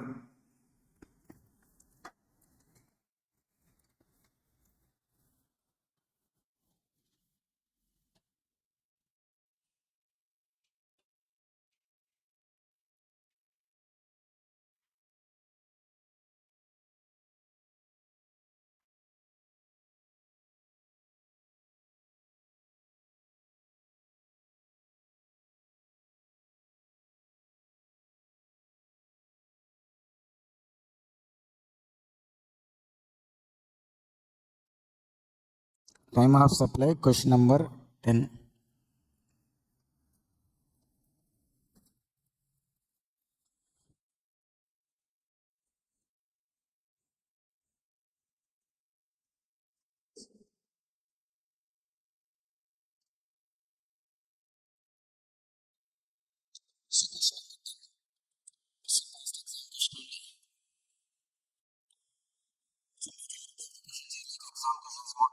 Questions only. Yes. Completely irrelevant. You already deleted here itself. Okay. So question number 10. BNM Limited supplied goods to LKM Limited. Who is supplier? Who is recipient?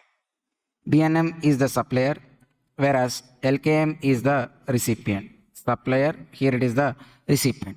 The terms of contract stipulated that goods are delivered to the factory of LKM and goods were removed from the factory of BN Limited on April 9, 2024 and were delivered to the factory of LKM Limited on April 15, 2024.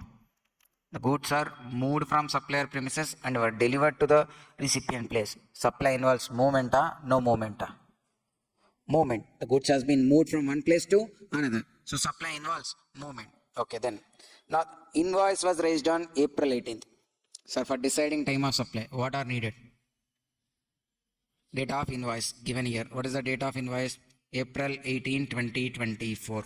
Then here supply involves no movement, no movement.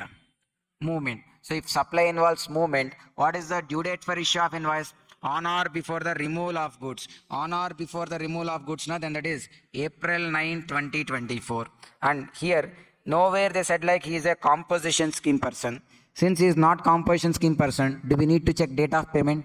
No, we need not to check even date of payment. Then what is the time of supply? Out of these two, whichever is earlier, April 9th is the time of supply.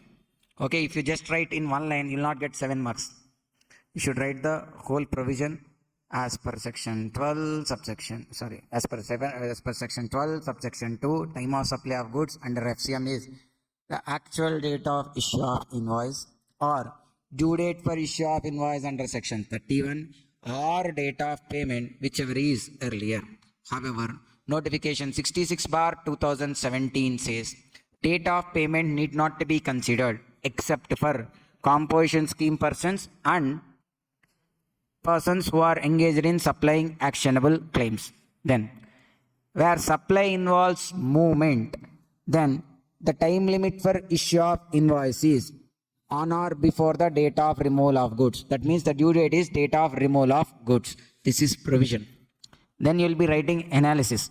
In the given case, B&M has removed the goods from his factory on April 9 and delivered it, which says like the supply involves movement of goods. Hence the date of removal of goods will be the due date for issue of invoice, which is April 9th. The actual invoice date given in the question is April 18. Since it is related to goods under FCM, payment is not needed. So the time of supply would be earlier of April 9th and April 18. So the time of supply is April 9th. So you should write provision, analysis, conclusion.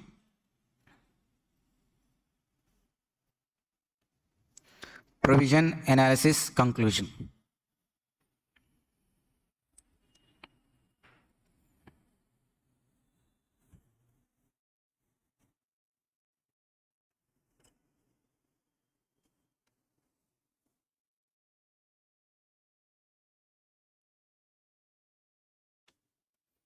Then, so time of supply of goods under RCM, sir. Here there is a small, very little amendment has been given. It's not have much significance actually to the problems, but it's needed for you to, it's needed. Maybe an MCQ may come on that amendment, so that's why. So if you look at the handwritten, you can find the time of supply of goods under RCM here. Sir, first of all, what do you know about RCM? That I need to know. RCM means what? Reverse charge mechanism. Who is the one responsible to pay tax under RCM? Recipient. Then, on inward supply, recipient can avail ITC, right? On inward supply, recipient can avail ITC, right? Forget about FCM or RCM. I made a purchase, it's an inward or not. So I can claim ITC. But the problem is like it is under RCM. So RCM and FCM does not impact my ITC. Okay, so since it is my inward, I can avail ITC. I will only pay tax, I will only avail ITC. So I can do that. On RCM transactions also, if you are a recipient, you can avail ITC. There is no question regarding that, you can avail ITC. The point is, supplier is unregistered. Supplier is unregistered. You are registered. That's why you need to pay tax under RCM. You paid tax under RCM. You want to avail ITC now. Whereas if you go to ITC chapter, it says like invoice must be there to avail ITC. But here the supplier will not raise any invoice. So now how you can avail ITC is the question. The problem, the solution for that is like recipient will raise a self-invoice. He himself will raise an invoice which is called as self-invoice. Based on that self-invoice, he can avail ITC. Okay, now time of supply under goods will be earlier of date of receipt of goods or date of payment 31st day from date of issue of invoice. The time of supply of goods under RCM is like earlier of date of receipt of goods, date of payment or 31st day from date of issue of invoice. 3 points, sir. Date of receipt of goods, date of payment or 31st day from date of issue of invoice. Date of receipt of goods, they'll give in the question that you need to take. Date of payment also they'll give in the question, you need to take that. And then 31st day from date of issue of invoice. Then leave invoice date and count 31 days. Leave invoice date and count 31 days. Take these three, whichever is earlier is the time of supply. Sir, whenever while deciding time of supply, if you are considering payment, in question if you have they given like multiple payments are made. The consignment is for 10 lakhs, but they paid 3 lakhs once and 7 lakhs another time. Then if the payment is made in 2 terms or 3 terms, then time of supply also has to be decided separately for each term of payment. Okay. So in a question, the total supply value is 10 lakhs, but they paid 3 lakhs as advance in the beginning. Then for the 3 lakhs, you decide time of supply separately. For the 3 lakhs, you should take date of receipt of goods, date of payment and 31st day from invoice. Okay, and decide time of supply. That is for 3 lakhs. And the balance 7 lakhs is paid on a different date. Then for that balance 7 lakhs, again you need to do the date of receipt of goods, 31st day from date of issue of invoice and date of payment. Whichever is earlier is the time of supply. So you should understand when the payment is considered for determining time of supply and it is made in different terms or multiple terms, then you should decide time of supply for each term separately. Okay. Then the amendment is simple answer. This point only. If it is not possible to determine time of supply as per the provisions, if by using these three provisions you are not able to decide time of supply. Why now? Maybe the supplier didn't raise invoice and he has made the payment in cash. So because of some reasons you cannot find out the time of supply based on those three reasons. Then they are saying like it's the date of issue of invoice by recipient himself. When the recipient will raise an invoice himself, that can be taken as the time of supply. The date of issue of invoice by recipient himself. What is the page number? 84. Okay. So date of receipt of goods, date of payment, or 31st day from date of issue of invoice. Whereas if it is not possible to determine time of supply as per these provisions, then it is like what? Date of issue of invoice by recipient himself. So he can himself generate an invoice now. So when on which day he generates invoice, that day itself can be taken as time of supply. Then date of payment. Date of payment, sir. In FCM, it would be from supplier perspective. In RCM, it is from recipient perspective. Sir, supplier receives payment. When you are receiving amount, your bank account get credits or debits. You are receiving payment. Your bank account get credited or debited. You'll get messages whenever money got deposited into you. Your account got credited only you will get, right? So that date of, the date when the bank account got credited or the entry passed in books of accounts as receipt of payment. Maybe you got check. So then that you'll be writing the book entry first. The time of supply of goods under RCM. The date of payment. The date of payment while you are deciding from FCM perspective, you should take it from supplier. Supplier, the day when the amount got credited into supplier bank account or the entry passed in supplier books of accounts, whichever is earlier is the date of payment. With respect to RCM, recipient receives money, pays money. Recipient pays money. When you are paying money, when you are making an expenses, will your account get credited or debited? When you make a payment, your account get debited. So recipient, the day when his bank account got debited or entry in books of accounts, whichever is earlier. So RCM perspective na debit entry, book entry, whichever is earlier. Then supplier perspective FCM na credit in bank account or books of accounts entry, whichever is earlier. So this we need to check time of supply of goods under RCM. Date of receipt of goods, date of payment, 31st day from date of issue of invoice. Clear? So now we'll solve a question on this as well. This little tricky question only, sir. But you need patience to read and understand this question. Then you can solve it simply only. Where it is? See, question number 19. Question number 19.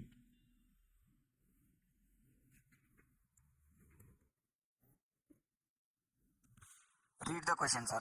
Lucky Private Limited, the registered supplier, manufactures product A and B. He manufactures 5.12. He manufactures two products, product A and product B. A is taxable under forward charge, B is taxable under reverse charge. The following details in relation to these two individual supplies of product A and product B made by the company. Okay, it's like on 5th December 2021, payment of 1,50,000 made by the buyer for supply of A to be delivered in the month of January. Sir, here product A is what? FCM. Product B is what? RCM. If you look at the question, he has given payment date and the payment received by the supplier also given. I mean, from recipient perspective is giving and even from supplier perspective even giving. Sir, instead of taking all these data, reading all these data also, first we will find out whatever we need. What we need only will take. And first we will target only on product A. Product A, time of supply has to be decided under what? FCM. Under FCM, what are the details we need to decide time of supply? Date of invoice, due date of invoice, payment needed on. except is a composition scheme person. Here there is a mentioned registered supplier. They ain't mentioned as composition scheme person. And those goods are also nowhere mentioned as like specified actionable claims also. So that's why these are normal goods only under FCM. So you need only date of invoice and due date of invoice. The other data you will not even consider that also. Okay. And B related data also will not think of it. So first, sir, it's the first number, serial number is about payment, and the second one is also about payment. So this not needed. This is also not needed. And then come to third one, payment. Again, product B related, not needed now. Then again, product B related, not needed now.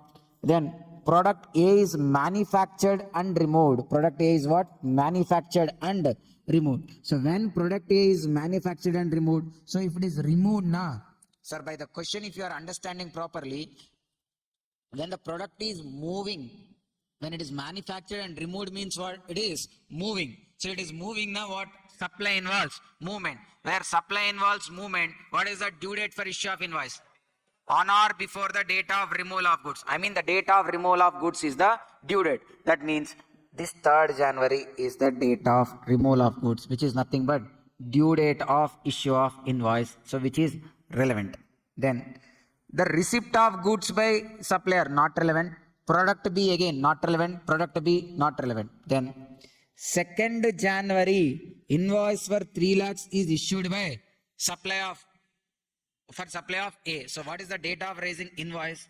2nd January. So we got the 2 dates which we needed. Other points not required for us also. We need only 2 dates. What are those 2 dates? One is date of invoice and due date of invoice. Date of invoice we found out 2nd January. Due date of invoice is 3rd January. So take only those 2. Date of removal of goods is the due date. That is 3rd January. Actual date of invoice is 2nd January. Then the time of supply is 2nd January. So product A done. So half question done. Now we need to find out for what? RCM. The product B is under RCM. So for RCM, what are the provisions needed? Date of receipt of goods, date of payment, 31st day from invoice. So these 3 are only needed. Date of receipt of goods. Sir, payment under RCM, we should take what? Supplier perspective or recipient perspective? Recipient. Recipient perspective means what? Debit in bank account or entry in books of accounts, whichever is earlier. Okay. And then I said even one more point, where the payment is made in multiple terms. We need to do time of supply separately for each term also. Now come and read. Now product A related information and all we'll ignore. Only product B related we'll check. So first point, sir, payment 1,50,000 made by buyer for supply of A. A na irrelevant for us. And again receipt of 1,50,000, that also related to A only, not relevant for us. Then if you go to this page, payment of 3 lakhs made by buyer for supply of B to be delivered in the month. So when the payment has been made by buyer, so the buyer has been made the payment of 3 lakhs. Sir, we are looking from RCM perspective, FCM perspective. RCM na the amount got debited. The payment date only important. So that means payment of 3 lakhs made by buyer. This is only important. Receipt of 3 lakhs by supplier is not relevant because receipt na it is from supplier perspective. So this is irrelevant. This is relevant. Okay. And then we need to, then again there are the next 2 points are related to product A, not relevant. Then product B manufactured and removed. Sir, for RCM we need date of receipt of goods from recipient perspective or from supplier perspective, recipient.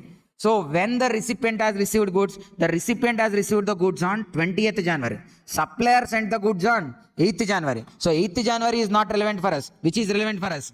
20th January is only relevant. Then invoice for product A not relevant, whereas invoice for 6 lakhs has been issued by supply of supply of B. Invoice for how much raised, sir? 6 lakh. But whereas if you see in the first point, payment is made only for 3 lakhs. I mean for 6 lakhs, payment 3 lakhs is made once, another 3 lakhs is made another date. So here invoice date na RCM we need to find out what? 31st day from invoice. So for 9th January you need to find out 31st day. So for 9th January 31st day na what? Leave 9th January and count 31 days. So out of 31 in January, if you subtract 9 days, in January 22 days. To get 31, another 9 days. So it is like February 9th. So simple thing, sir. Only points which you need only focus on them. What are the 3 points needed in case of RCM? date of payment, not receiving the payment, date of making the payment. So it's like 15th December. Second one, date of receipt of goods, not date of sending goods. Date of receiving goods is on 20th January. Third one, date of invoice is 9th January. From there, if you add 31 days, then it is like February 9th. So take those 3 dates. 20th January is the date of receipt of goods. Date of payment is 15th December and 31st day is like 9th February. What is earlier? 15th December is the earlier and that is the time of supply. For the balance 3 lakhs now. For the balance 3 lakhs also, we need not to find it again 3 points. Only payment will change. Others will remain same now. So 31st day from invoice, 9th February. Date of receipt of goods, 20th January. Only payment date we need to check. What is the payment date, sir? 5th February, the payment is made by buyer. Because the other 2 points are related to A, not relevant to us. The payment made by the buyer is like 5th February. The other 3 lakhs is paid on when? 5th February. So if you take here 5th February, then 5th February, 20th Jan, 9th Feb. Which is the time of supply? 20th Jan is the time of supply for the balance 3 lakhs. Clear? Then. So with this we have completed this question. Sir, are able to solve this question? Okay then. Then service under FCM. Time of supply of service under FCM. Sir, then again, for service also there is invoice related time limit, sir. Let me quickly tell those things also. For service also there is time limit for service. I mean, issue of invoice for service also there is time limit.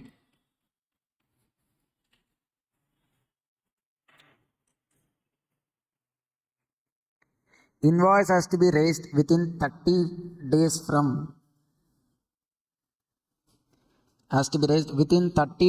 completion usually. Invoice has to be raised within how many days, sir? 30 days from completion. If they are like FBI na financial institutions, banking institutions, insurance companies, including NBFCs, they have to raise invoice within 45 days from completion. 45 days from completion. In general, 30 days. FBI na 45 days. Then the other important one are like then when there is a cessation of supply, cessation na cancellation. In between only the supply of service has been cancelled. You are yet to provide the complete service. In between only the contract got cancelled. So you only provide a part service. Then to the extent of such part service, invoice has to be raised on the date of cessation. On the date of cessation. This itself is enough, sir. And then, okay, if there is continuous supply, if there is continuous supply, then under that there are again multiple like due date linked, event linked, others. Due date linked, event linked, others. Sir, due date linked na, if you have taken a broadband connection in your house, the internet will be coming continuously only either through wire, pipeline or cable and for a minimum period of 3 months. So it's a continuous supply. So now understand, when the broadband connection is being given to you, will they generate a bill monthly or not? On a fixed date only they'll generate a bill. I mean, in the beginning when you are taking the connection itself, they'll tell every month first will raise bill or every month second will raise bill. Like that they'll give a date. So such kind of dates are fixed. It is called as due date. Or else simply your final coaching is for 9 months. When you agreed fees, it's a continuous supply only because the classes has to be taken continuously or recurrently for a period more than 3 months. So it's a continuous supply of service only. So your agreed fees has been kept in installments. Like 30,000 one day, another after 2 months, another 30,000, like that installments has been kept. So that installment you are giving a date now, that itself is a due date. So okay, so invoice has to be raised on or before such due date. And there is due date linked, invoice has to be raised on or before due date.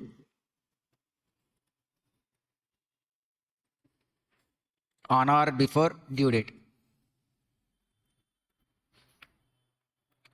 Let's say if I am taking some 8 months to complete a subject syllabus, then you are not ready to make the payment to me on the beginning itself.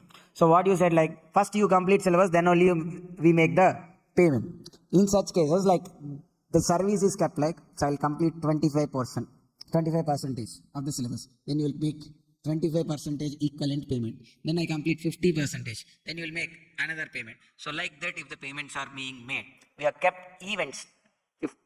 30% completion of syllabus, 50% completion of syllabus, 60% completion of syllabus, 100% completion of syllabus. If like that, if any events are kept, then the invoice has to be raised on or before completion of such event. On or before completion of such event. On or before completion of such event. In any other case, on or before date of payment. There is no such due date and there is no such event. Then the invoice has to be raised on or before date of payment. So simple, sir. Invoice has to be raised within 30 days from completion of service generally. In case of FBA, within 45 days from completion of service. In case where there is a cessation of supply, on the date of cessation itself, invoice has to be raised. If there is a continuous supply and it has due date linked on or before due date, event linked on or before completion of such event, in any other case on or before the date of payment. This is the time limit for raising invoice. Clear? Now coming to time of supply. The time of supply for service is like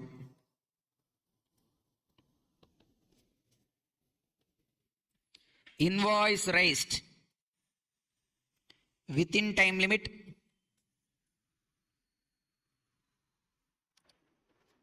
invoice raised within time limit, yes, no. Two options. Invoice raised within the above time limits, yes, no.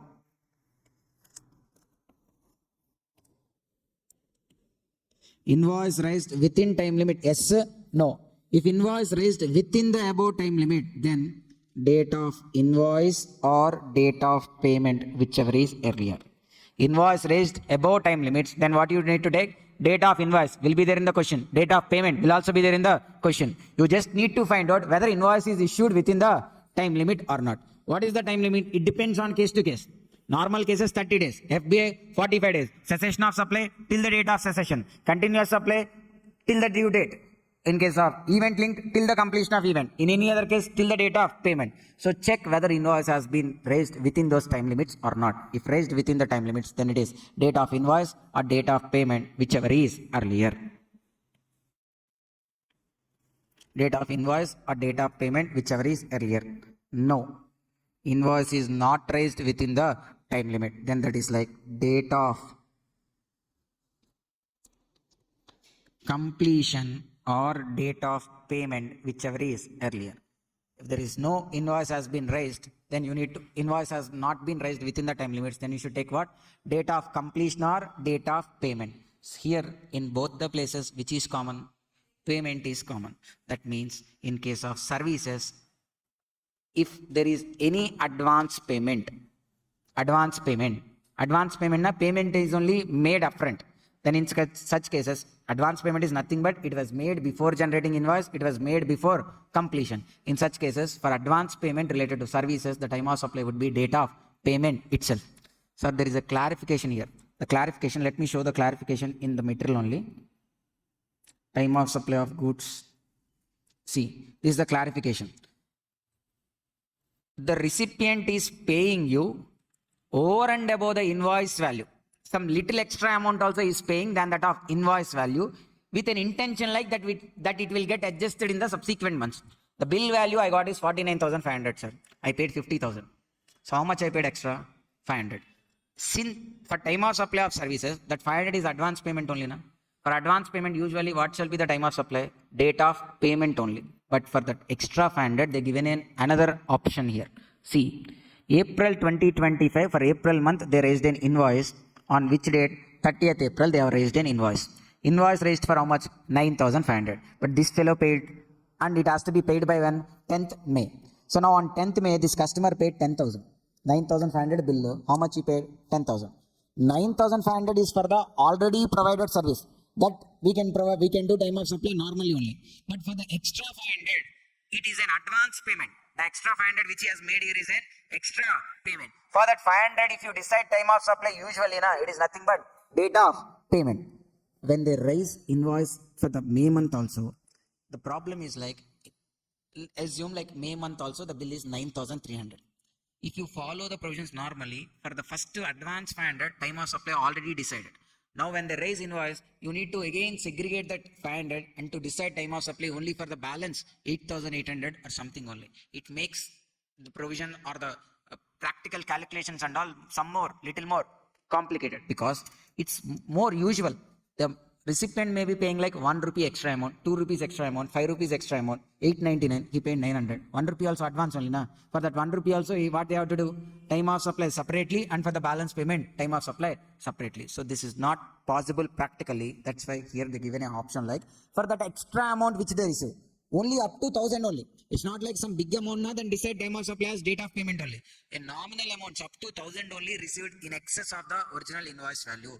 For that excess amount, the time of supply could be even the date of issue of invoice. You need not to take date of payment. It could be even the date of issue of invoice. So this is about time of supply of services under FCM. So what is the question number? Question number 21.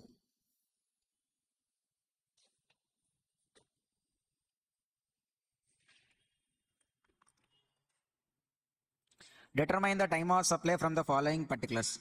8th September, X booked a room in JW Marriott for one night at room rent of 12,20,000 per night.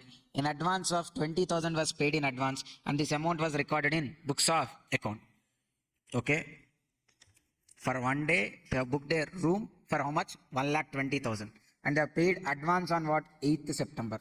Sir, for time of supply of service, here there is advance payment or not?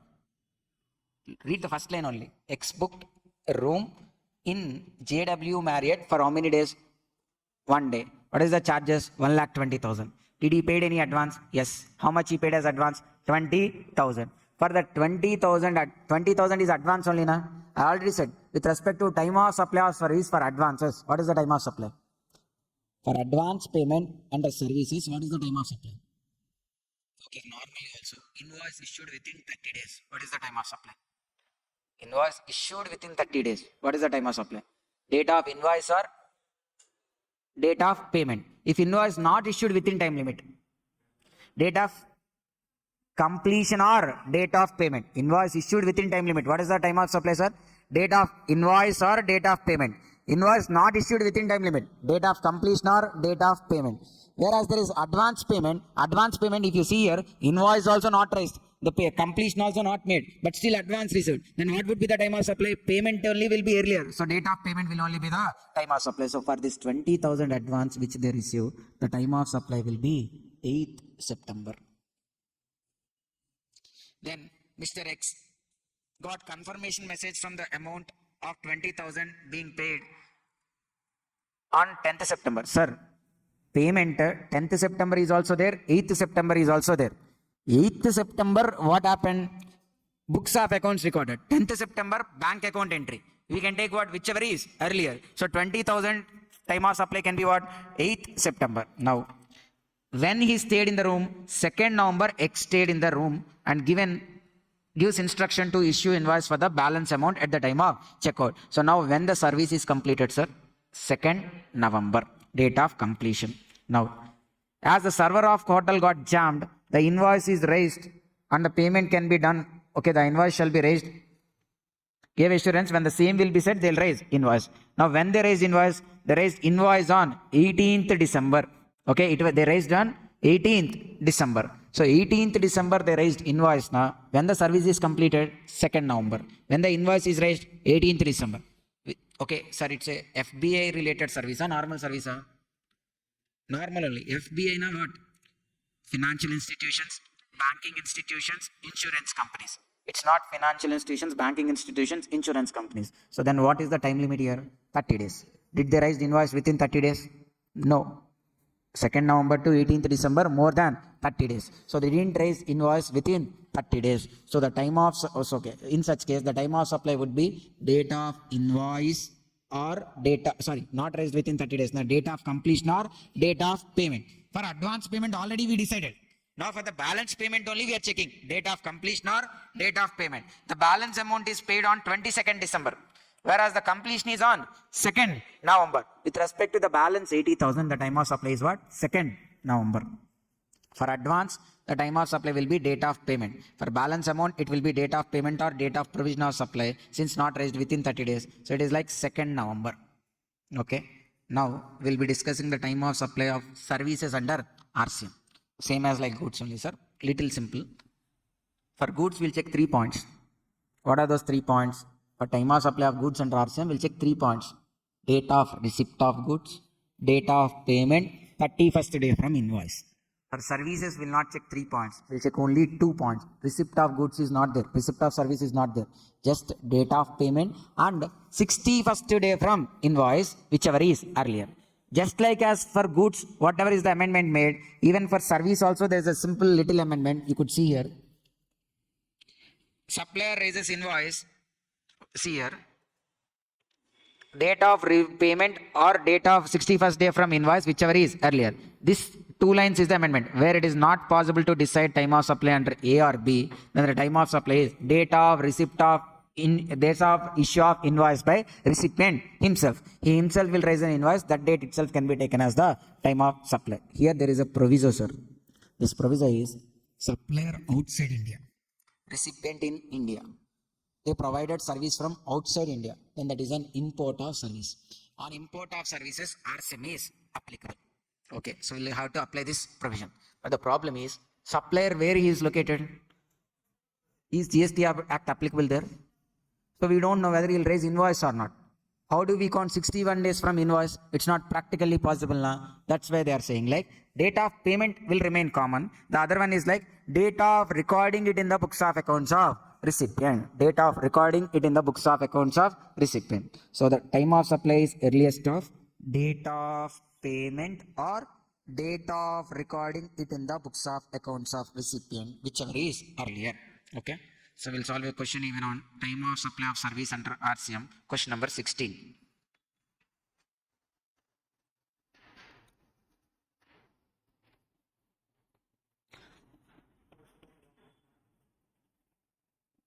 Royal Sweet Company at Delhi, registered supplier, page number 5.10. Royal Sweet Company, Delhi, a registered supplier, has furnished the details of the following few transactions which took place in November 2002. The payment made to an advocate in Delhi. So that means which service they have taken? Advocate services. Well, lawyer providing services to a business entity covered under RCM. Then they have paid sitting fee to director. Sitting fee. Director sitting fees is also covered under director providing services to company. That is also covered under RCM. So both these services are RCM. We need to find time of supply. Okay. What is the date of payment here, sir? For advocate, first we'll decide. For advocate service, what is the date of payment? 11th November 2022. What is the date of invoice? 7th July 2022. From there 61 days, na? Count until. From there 61 days, from 7th July.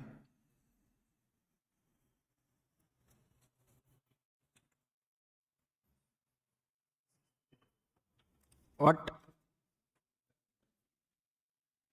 So in July, 24 days we have.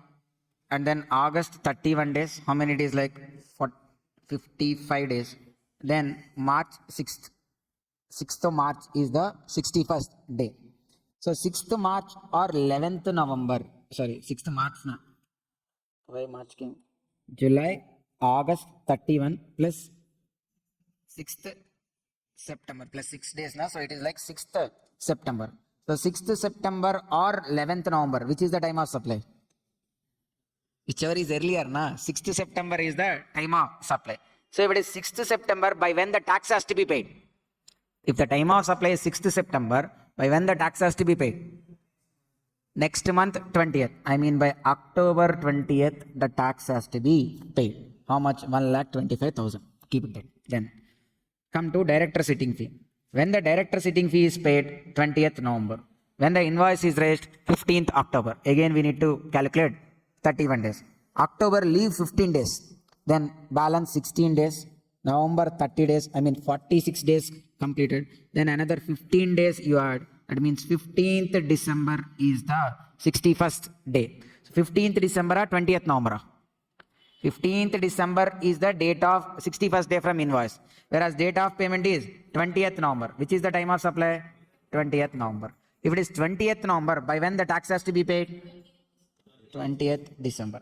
In first case, the tax has to be paid by October 20, whereas in second case, the tax has to be paid by 20th December. But this fellow paid, the GST paid to the government on all these transactions on 20th December only. For director service, if we pay on 20th December, no problem, because it has to be paid by 20th December only. Whereas with respect to advocate service, he needs to pay by October 20, whereas he paid on December 20. So you need to pay even interest at a rate of 18% per annum. So October 20 to December 20. So leave October 20 and count number of days to December 20. How many days in October? 11 days. November 30 and December 20. Total 51 days you need to calculate interest. So okay, 61 days you need to calculate interest. So 61 days now, 22,500 into, here the liability on director service is like 11,250 and 11,250. You will multiply it with 18% into 61 by 365. It comes to 677 as the interest. Okay. So we have covered this also. And the last one is like when there is a change in tax rate.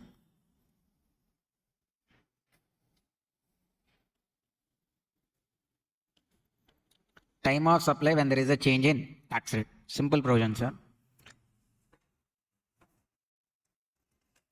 For example purpose only, let us take from 1st January the tax rate has been changed. From 12% it became 18%. The question is like whether to take 12% or 18%. To decide that, time of supply provisions only helpful. So when this is the situation and the problem is like certain events related to a transaction are happened before rate change, certain events are happened after rate change. Maybe invoice issued before, whereas the completion is happened after. Payment has been done before, invoice raised afterwards. Like this, certain transactions, certain events are before, certain events are after. So we need to decide which tax rate is applicable for that. Three factors plays a crucial role when you are deciding time of supply when there is a change in tax rate. What are those three? Invoice date, date of invoice, date of payment, date of completion. These three: date of invoice, date of payment, date of completion. Out of these three, 2 falls before rate change, old rate is applicable. 2 falls after rate change, then new rate is applicable. What are the 3 deciding factors here? Date of invoice, date of payment, date of completion. Out of these 3, 2 after rate change, new rate is applicable. 2 before rate change, old rate is applicable. Now, which are the 2 deciding here? One among them shall only become time of supply. Out of 3, they are saying like which side majority is there, that rate is applicable. Out of those majority ones, like decided, one among them only can become the time of supply. Same thing, right? If Congress won, then from TRS they cannot become chief minister. So whoever has the majority among them, one only has to become the chief minister. Here also, one among them only has to become the time of supply. But here, date of completion is like Katappa. Okay, here like date of invoice is like Bahubali. Date of payment is like Balal Deva. Okay, so whichever the side Katappa is there, that side will win. You watch the both parts of Bahubali, which side Katappa is there, that side only one. In second part, like when the elder Prabhas will be, again when they are killing the elder Prabhas, that time Katappa is on Rana side, Balal Deva. So that's a way Rana one. When you come to the climax time, then again he is on the Prabhas side, then again Prabhas one. So here Katappa also has all the strength, all the powers to become king, but he will never become a king. So he is only supporting, he just makes the king, but he will not become king. So now if date of completion and date of payment are the 2 which are deciding, completion can never be time of supply, then it is obviously date of payment. If invoice and completion are deciding, then completion anyhow cannot become time of supply, then invoice will be the time of supply. In third case, invoice and payment are deciding, then they need to fight, whichever is earlier is the time of supply. Okay, only Katappa and Balal Deva are there. Who is the king there? Balal Deva is the king. They killed Balal Deva. Then Prabhas and Katappa, Bahubali and Katappa are only there. Who is the king? Second part climax we have seen, who has been made as king? Again Bahubali only. So Katappa didn't become as a king. Even both of them are also. But if Katappa is not there, only like Rana and Prabhas both are only there. Like first part climax if you see. Only Prabhas, Rana are fighting. Then who becomes king na? Whoever kills early. Whoever kills first that person, then he'll become the time of supply. So whichever is earlier. Simple concept only, sir. Three are the deciding factors: invoice, payment, completion.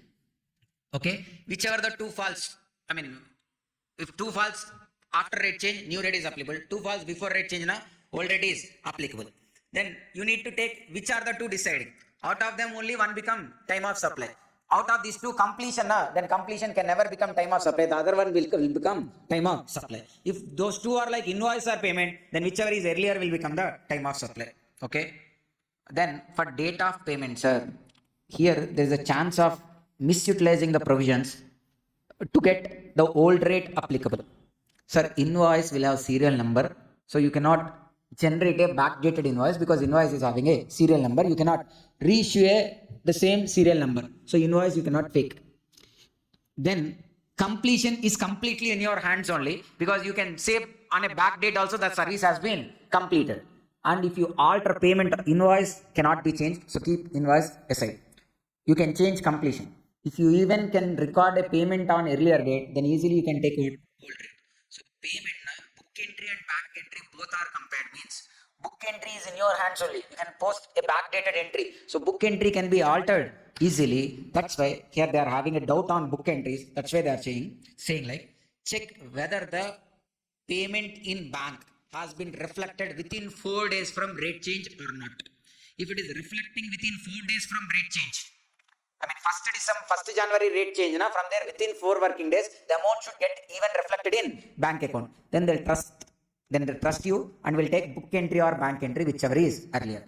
If the bank payment or the bank entry is not passed within 4 days, then they'll not trust your book entry. They'll take only the bank entry as the date of payment. Okay. See, you'll see here, like whether service is completed before or after. Based on that you can decide that, okay sir, I'm not deciding like all the transactions. We'll just see the 3 points. If you see, date of completion is before supply. Date of completion is before supply. Sir, if the date of completion is before supply, now question they ask, then it is saying like yes, I mean before or after. The service is completed before date of completion. Supply completed before. Yes, that means what? Before or after? Completion, supply completed. Okay, you need to refer it as like supply completed before rate change only. Before rate change, it is what? S is given as answer. So it is like before rate change only. Invoice issued before, na? The answer is no. I mean, invoice is raised afterwards only. So it is like after. Payment received before means no. That means it is also after. So one is before, two are after. So what you should take? New rate. So here the tax rate is new rate. Which two are deciding here? New rate, date of invoice and date of payment. Then what you should take? Whichever is earlier as the time of supply. Then in third case, if you see, supply completed before, na? Yes, that means before. Invoice issued before, na? No, that means after. Payment received before, na? Yes, that means before. Two are before. So which rate is applicable? Old rate is applicable. That is only the old rate. Which two are deciding here? Old rate. Date of completion and date of payment. So what is the time of supply now? Date of payment only, because completion can never be time of supply, date of payment. Then sixth case, if you see, supply completed before rate change, na? No, that means when? After. Invoice issued before rate change, no, that means it is also after. Payment received before rate change, yes, I mean this is before. So which rate is applicable here? New rate. Two after, na? New rate. Which two decided here? New rate. Date of completion and date of invoice. Completion can never be time of supply, so it will be date of invoice. Clear? So there is one question on this. With this we can complete time of supply. Question number 20. Question number 20.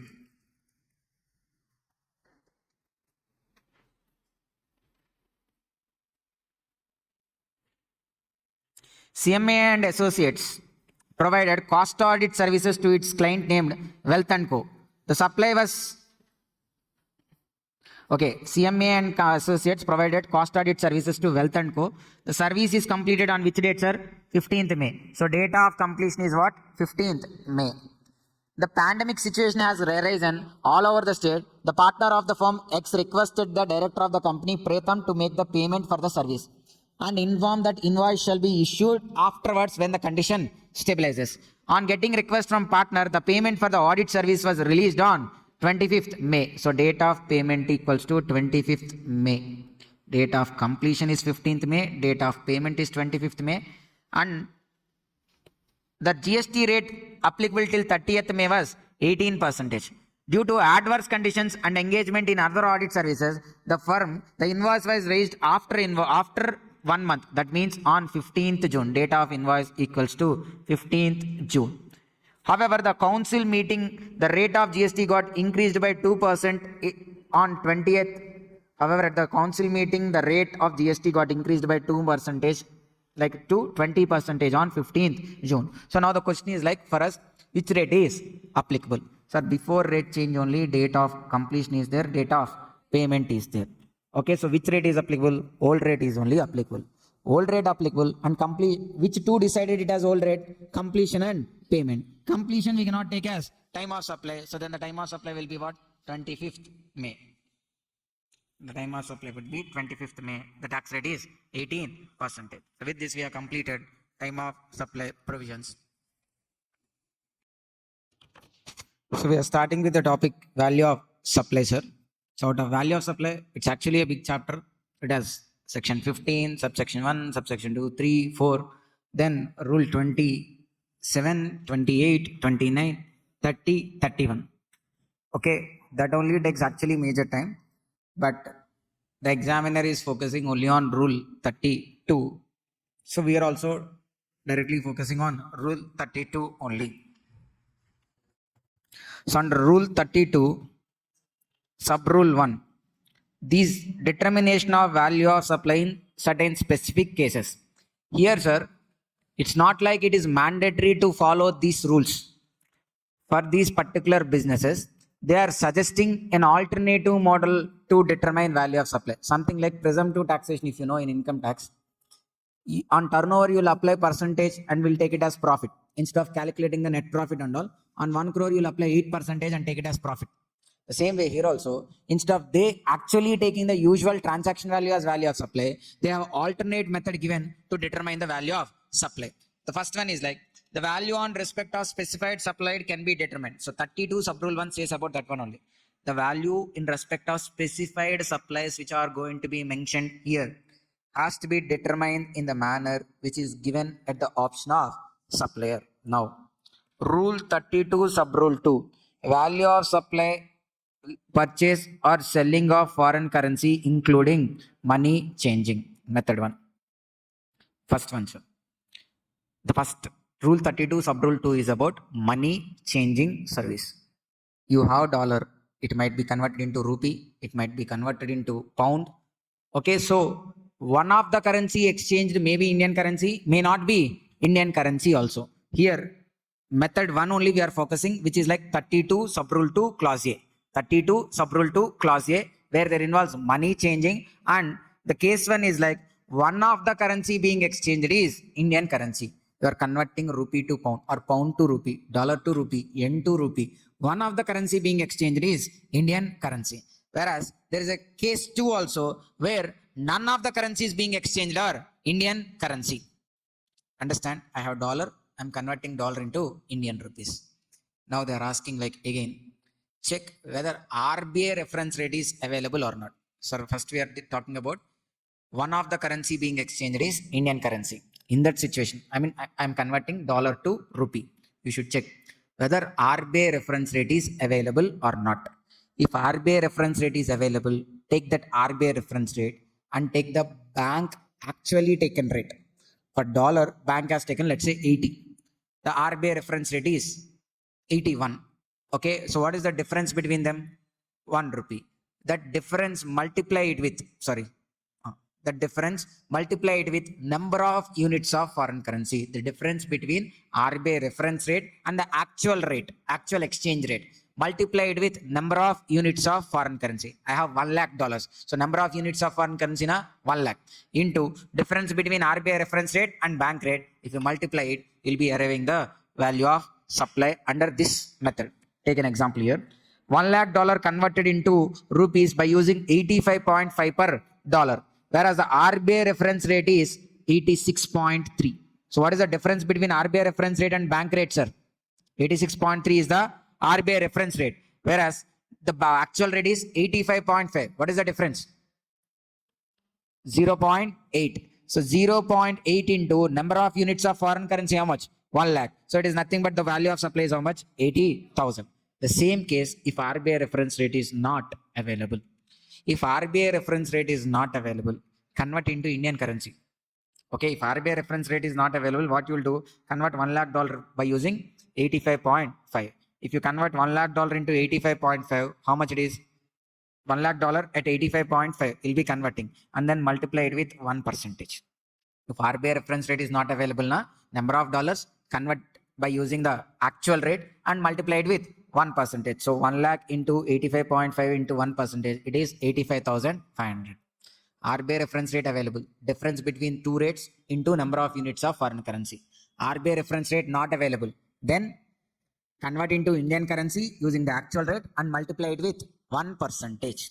Then none of the currencies are being Indian currency. Then you converted dollar into pounds. In this case, definitely there will be RBI reference rate. When dollar is converted into pound, they will be giving the both reference rates. Dollar to Indian rupee, pound to Indian rupee. Convert dollar also into Indian currency, pound also into Indian currency using RBI reference rate. Take whichever is lower. Take whichever is lower and multiply it with 1%. Take whichever is lower and multiply it with 1%. See, $1 lakh converted into 98,000 pounds. RBI reference rate of dollar is 85, pound is 87.5. So $1 lakh into 85 into 1%, 98,000 pound into 87.5 into 1%. You got 85,000, 85,750. Whichever is lower, 85,000 is the value of supply. Clear? This one, RBI reference rate available. Difference between them into number of units of foreign currency. RBI reference rate not available. Convert into Indian currency and apply 1%. None of the currencies being exchanged are Indian currency. Convert both those into Indian currency using RBI reference rate and multiply it with 1%. Take whichever is lower. Then rule 32 sub rule 2 clause B. Sorry, it's wrongly placed here. It is what? Rule 32 sub rule 2 clause B. Rule 32 sub rule 2 clause B. It's not rule 32B. It's rule 32 sub rule 2 clause B. It's a slab rate method, sir. It's a slab rate method. When the Indian currency being exchanged is up to 1 lakh, then it is 1% or 250, whichever is higher. The currency you are exchanging is 10,000 rupees only. You are converting 10,000 rupees only into foreign currency. Then 10,000 into 1% now how much? 100 only. 100 or 250, whichever is higher. So value of supply is 250. So under this slab rate method, the minimum value of supply itself will be 250. Okay. If at all it is 90,000. 90,000 into 1% 900 or 250, whichever is higher means 900. If it is exactly 1 lakh, 1 lakh into 1% is 1000 or 250, whichever is higher. What is the value of supply? 1000 is the value of supply. Then above 1 lakh but up to 10 lakhs. Above 1 lakh but up to 10 lakhs, where the amount of Indian currency being exchanged is more than 1 lakh but within 10 lakhs. Then for the first 1 lakh it is 1000 only. We already calculated now for first 1 lakh how much? 1 lakh into 1% or 250, whichever is higher. So for first 1 lakh, 1000. Let's say the amount given in the question is like 7 lakhs. For first 1 lakh it is 1000. Above 1 lakh how much is there? 6 lakhs.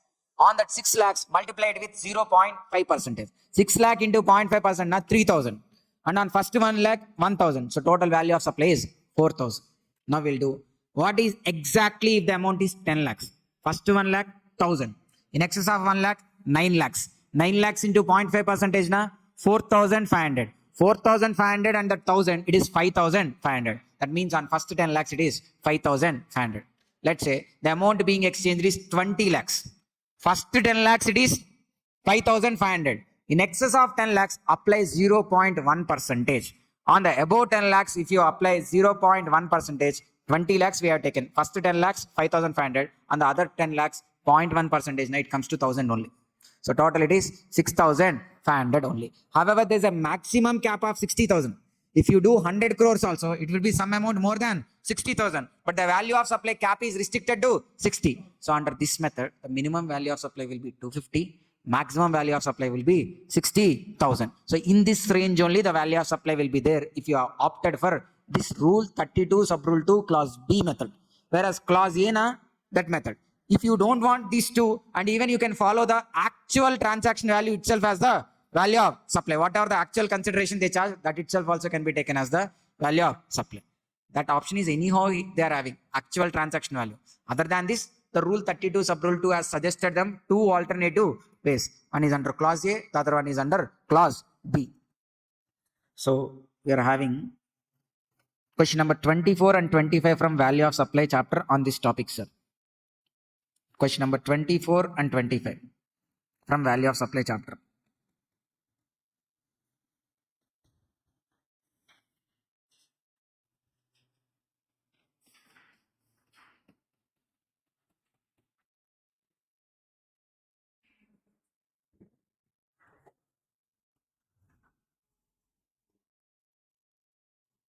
Sir, see here, Money Express Limited, Jaipur is an authorized money changer registered under FAMA. It enters into the following transactions. Sold 10,000 US dollars at $1 US at rupees 71. Sold how many? 10,000 US dollars.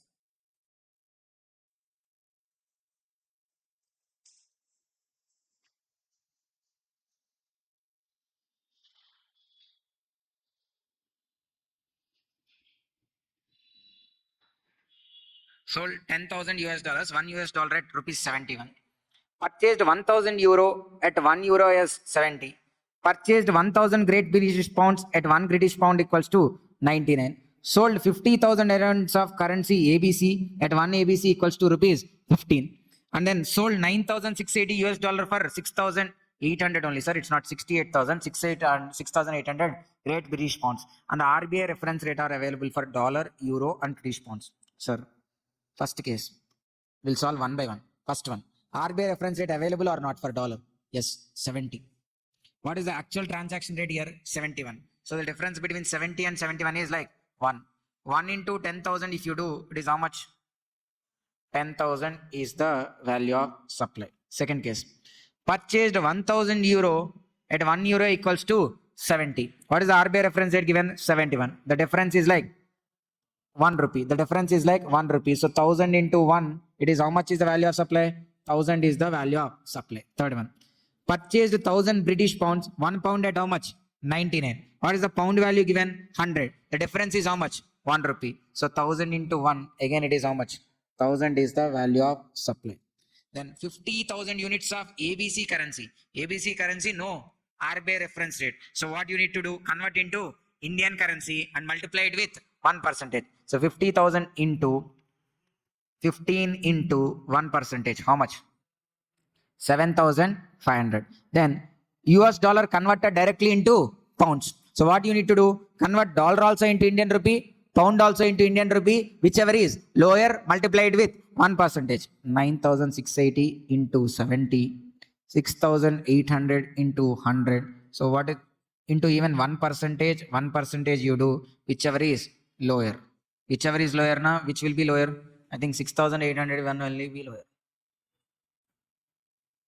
So no, 9,680 into 70, it came to 6,77,600, whereas this came to 6,80,000. So whichever is lower now, 6,77,600 into 1%, which is 6,776. Question number 25, sir. This is an exam question in June 2024.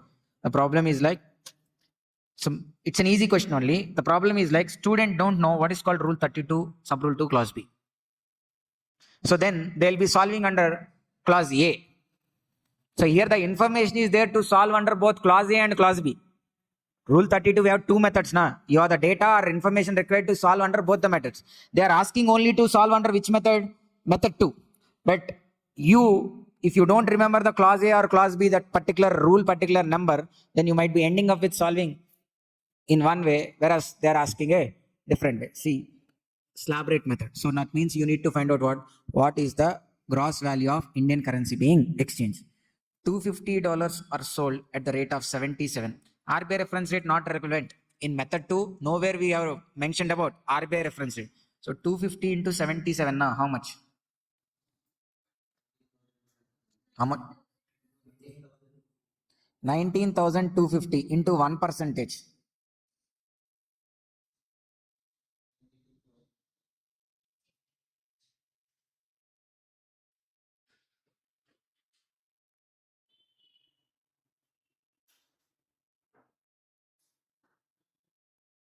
19,250 into 192.5. But whereas 192.5 or 250, whichever is higher. So the value of supply is what? 250. Second case, 2,300 US dollars at a rate of 76.5. So 2,300 into 76.5. 1,75,950. On first lakh, 1 lakh it is like 4,500. On first 1 lakh it is 4,500. Whereas in excess of 1 lakh, 75,950 into 0.5%. If you do, then you will be getting the value of supply. Simple only. See, on 1 lakh into 1%, 1,000. 75,950 into 0.5, 379.75. Total it is 1,379.75. So this method is done. Now we are going to rule 32 sub rule 3. Value of supply when they are booking 8 tickets by an 8 travel agent. Value of supply of booking 8 tickets by an 8 travel agent. So the 8 travel agent will be getting commission, right? So for that commission, you are deciding now value of supply. Where if it is a domestic travel, we'll be multiplying it with 5%. Base airfare into 5%. International travel now you need to do the base fare into 10%. But in this case, they will not be eligible to, okay. These are the two methods, but in this method, they are not eligible to get ITC. If they opt this method, they are not eligible to get ITC. So, sorry, there is no such provision like eligible or not eligible. It's okay. It's like base fare into 5%. In case of domestic travel, international travel, na base fare into 10%. So don't think about ITC. There is no linkage to the ITC here. Domestic travel, base fare into 5%. International travel, base fare into 10%. So there is a question on this. The second concept is this only. Question number 27.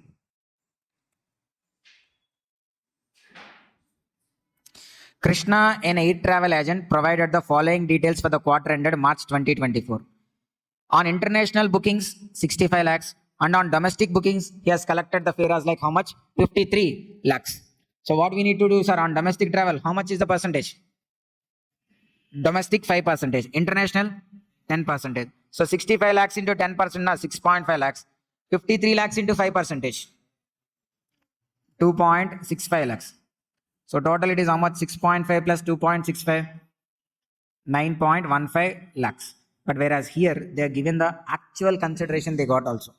If you see the question, they are asking like, in the above case, would the GST liability of Krishan will be reduced if he opts for 32 sub rule 3? They are asking which method is better here. So what is the actual consideration they got? The commission received is 4,95,000 and they got even bonus of 30,000. Both are considerations only. So together how much it is? 5,25,000 is the consideration they received. Whereas, this is the transaction, this is the transaction value, 5,25,000. But if you follow rule 32 sub rule 3, how much you are getting? 9,15,000. Which is better? Leaving rule 32 sub rule 3 and normal transaction value is only better. Okay, so they don't choose rule 32 sub rule 3 here. Commission received from the airlines 4,95,000. Year-ending bonus 30,000. Total taxable supply of services 5,25,000. So GST is 94,500.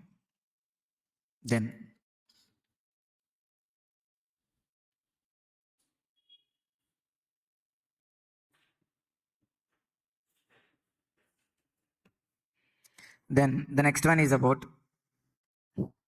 value of supply in relation to life insurance business. In relation to life insurance business, we need to decide the value of supply. Okay. The policy covers both risk and investment. Both risk and investment. The policy is like, you need to pay, let's say 1 lakh every year. And like that, you need to do for 30 years. So the policy coverage is 3 crores. On maturity, on the expiry of the term, after 30 years, you'll get 3 crores. Or in during these 30 years, if the person, the insured person got deceased, then his family will get 3 crores. Now, if he is alive, it acts as like a saving. If he has expired before, then it acts as a risk coverage. So it is providing both the benefits, risk, and even it is acting as like a investment. Then the total 1 lakh rupee then they are collecting is not for risk. Certain parties for investment. What they will do, sir? Out of 1 lakh, 20,000 only they'll allocate for risk. The other 80,000 might be there investing somewhere, and which will become compounding and then will become 3 crores. So like that it is happen. So now the policy has two benefits. It covers risk and even act as an investment. You need to know whether the investment amount has been specified clearly to the policyholder at the time of payment of premium. When you are paying 1 lakh, you should know whether they are saying it or not, because if you taken a policy at the age of 20, okay, in this period at the age of 20, your risk is less, so your investment will be high. But if you come to 50th year, your risk will be high, so they'll take more amount for risk coverage, less amount for investment. Okay, but they will be informing that only at the time of payment of premium. Check whether they have been informing it or not. If at all they have clearly mentioned this amount is for investment, subtract that investment amount. Out of 1 lakh, they said like 75,000 is for investment. If you subtract that, what is the net amount? 25,000. That alone is the value of supply. Here, the concept is like risk part alone has to be taxed. Investment or savings part, if any is there, that need not to be taxed. Out of 1 lakh, if the policy, the insurance company clearly informs the policyholder the investment amount or the saving amount that need to be subtracted, the other amount only has to be taxed. It can be any kind of policy.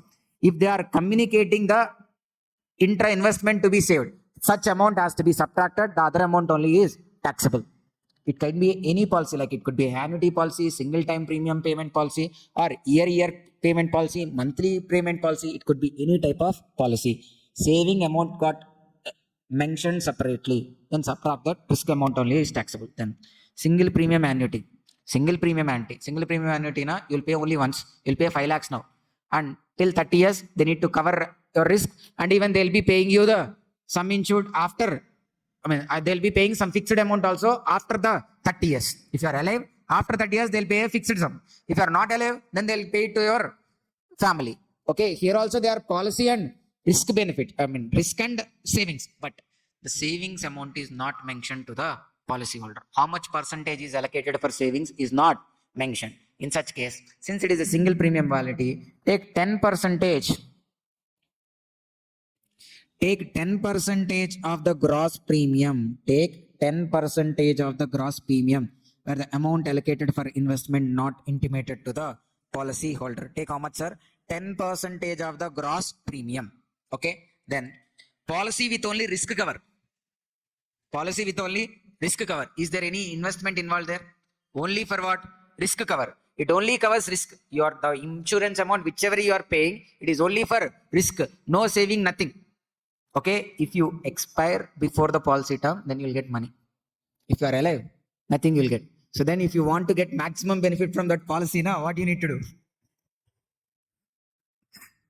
So it covers only risk. So policy with only risk cover, then the entire premium will be taxable. Then in any other cases, now it's like a yearly payment or monthly payment only.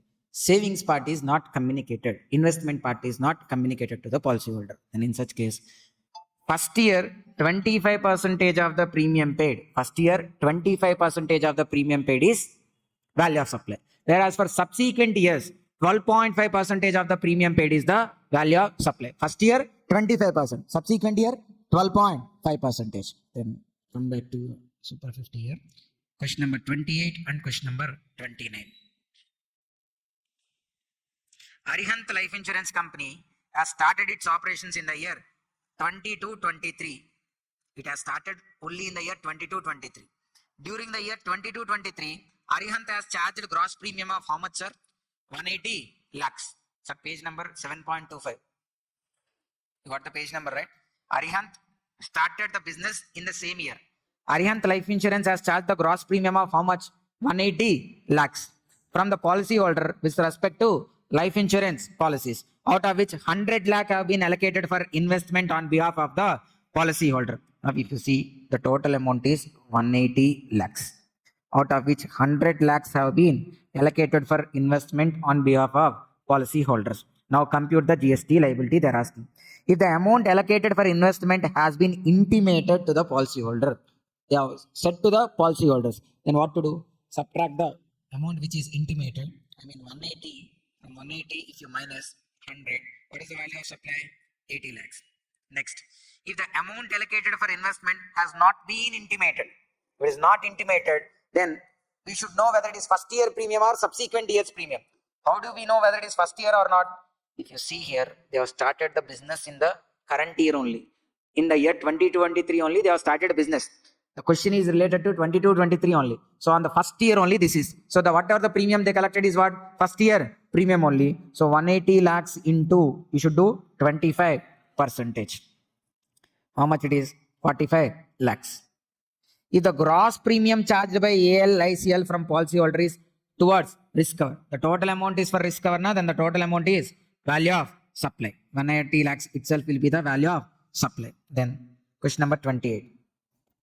LIC of India provides you the following information for the month of April. You are required to calculate the GST payable by the company if the company has opted to pay GST as per Rule 32 sub Rule 4.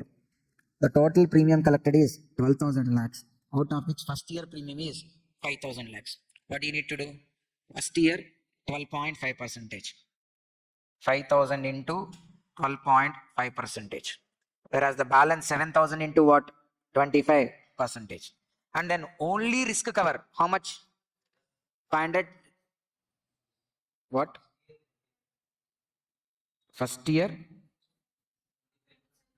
Oh, I did. Okay. Understood. First year premium 5,000 into 25%. Whereas second year 7,000 into 12.5%. Here it is like 1,250. Whereas here it is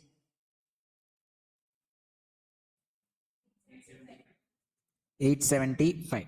Then the second point, completely for risk coverage. Then the total 500 lakhs will be the value of supply. First case 1,250, second case 875, third case 500, fourth case. Variable insurance policies, premium collected is 8,000. 80% of the amount is allocated on behalf of policyholder, for which policyholder has given a separate breakup. So 8,000 into 80% is for investment. Then only 20%, 1,600.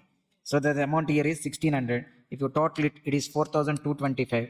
On that CGST and SGST has been levied. Now it's like Rule 32(5). This is like margin scheme, sir. Margin scheme na, you buy used goods and you sell them. You buy used goods. Let's say you buy used cars and you sell them. The problem here is like when you buy used cars or used vehicles or used goods, you will not get ITC actually.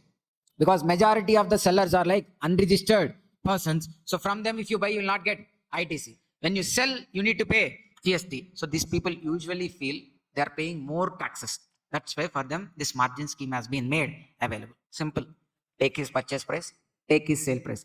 Don't take any other expenses incurred in between. Just take the sale price and purchase price. Sir, one point to be remembered. Under this scheme, ITC is not available.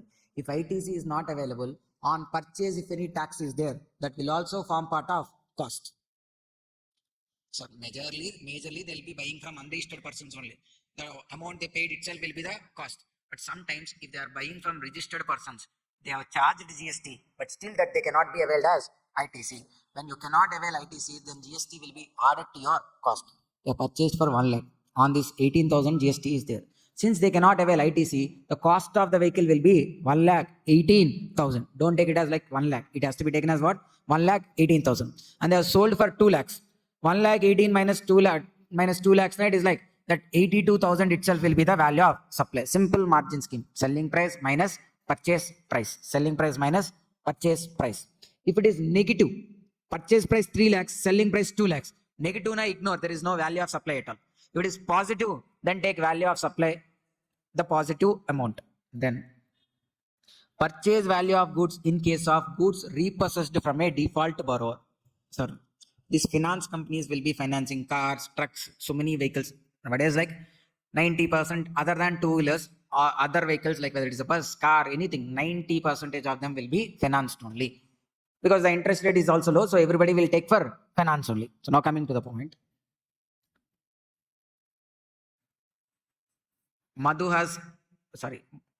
Sundaram Finance has given a 20 lakhs car loan to Madhu.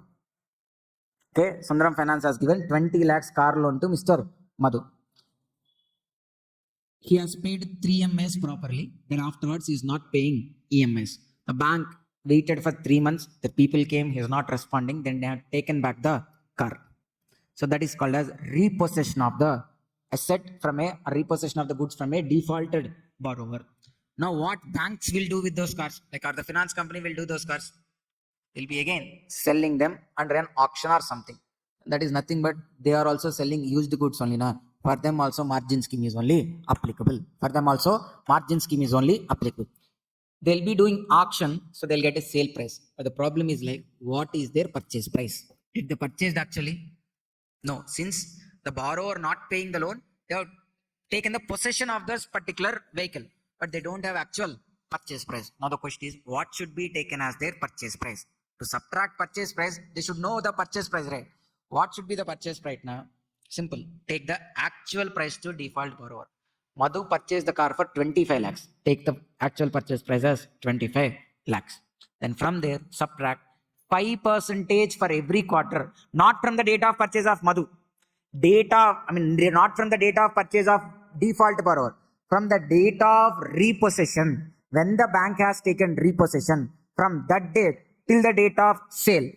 Okay, find out how many quarters are there. A part quarter also has to be taken as full quarter. For every quarter, you should apply 5%, that has to be subtracted. 5% for every quarter or part of the quarter from date of repossession to date of supply. If you subtract this, then you'll be getting the value of supply. Okay, actual price to the default borrower minus 5% for every quarter or part of the quarter from date of repossession to date of supply. So come to question number 30. Bhagirath has taken a loan from the bank on 15th July worth how much, sir? 2 crore and purchased a machine. Subsequently, he defaulted in paying the loan amount along with interest as the bank has taken the repossession. The banker sell the said goods on 26th April. So when they have taken repossession, sir? 1st January. When they have sell those goods, 26th April. How many quarters are there in between? We shall not count from 15th July.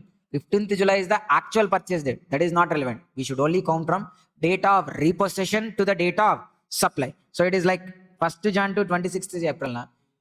Jan, Feb, March, 1 quarter. April, May, June, another quarter. Sir, we cannot count whatever the random months as quarter. It's always Jan, February, March is a quarter. April, May, June, July, August, September, October, November, December.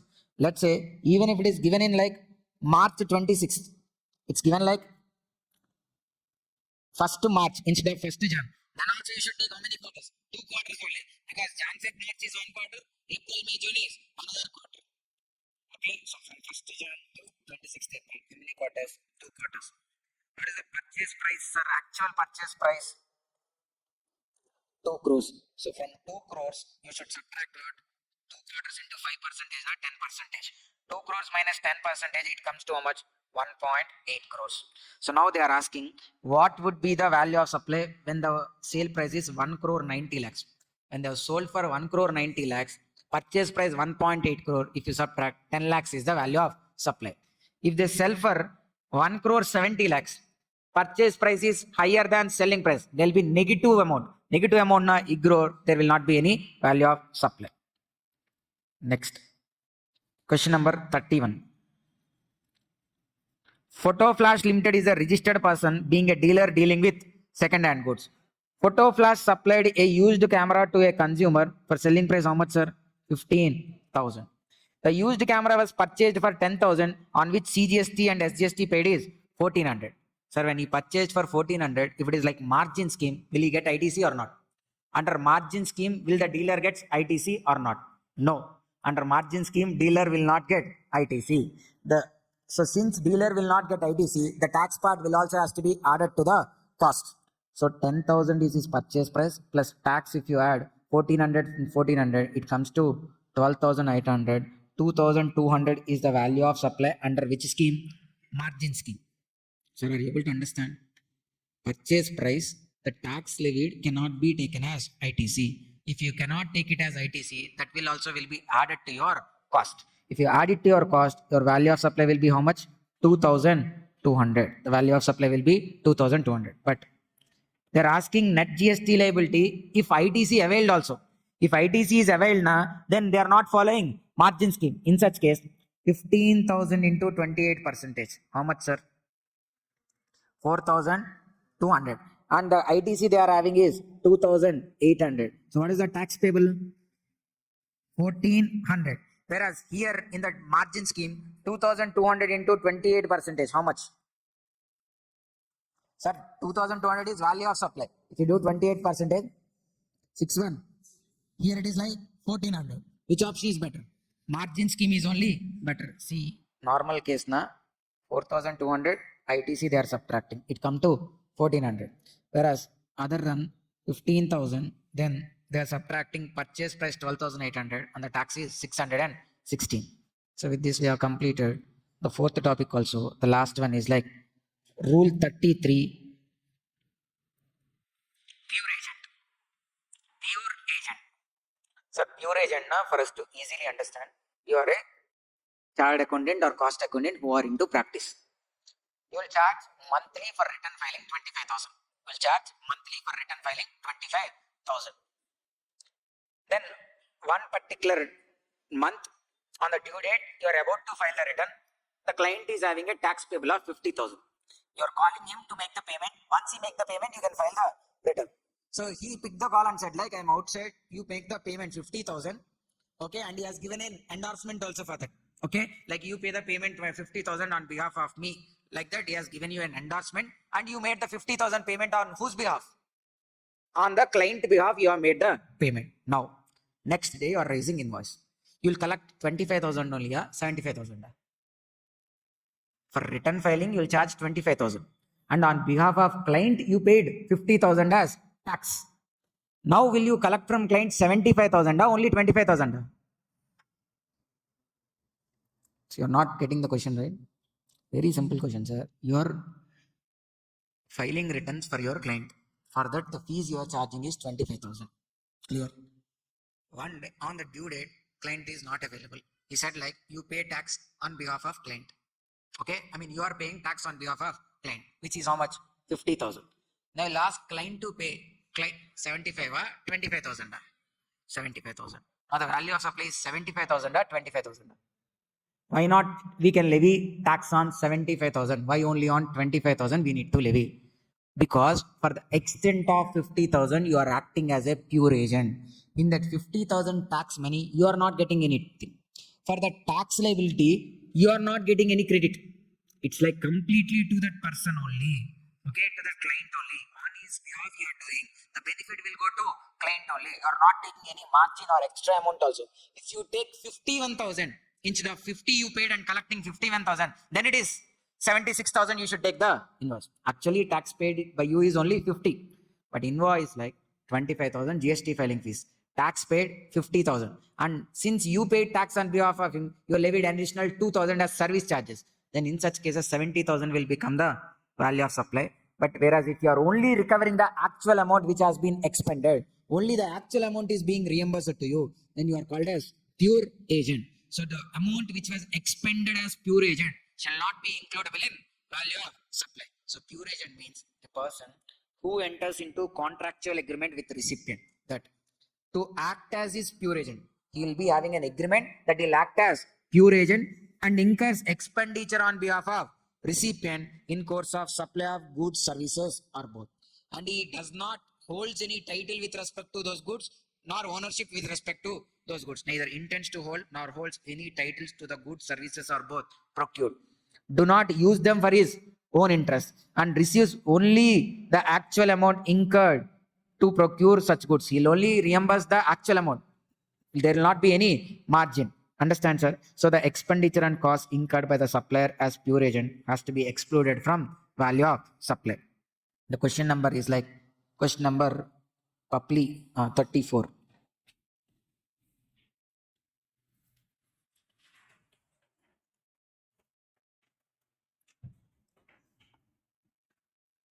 Sir, 34. Papli Manufacturers is registered in Mumbai. He is a manufacturer. He imports a footwear making machine. Papli has appointed Dada Logistics, a licensed broker with of its, to meet all the legal formalities for getting the said machine. Papli is the original importer, sir, but it has appointed what? Dada Logistics as a broker or a clearing and forwarding agent to look after all the formalities. Now, Papli also authorized Dada Logistics to incur on its behalf the expenses in relation to clearance of imported goods. It even, okay, Papli has also authorizes Dada Logistics to incur on its behalf the expenses in relation to clearance of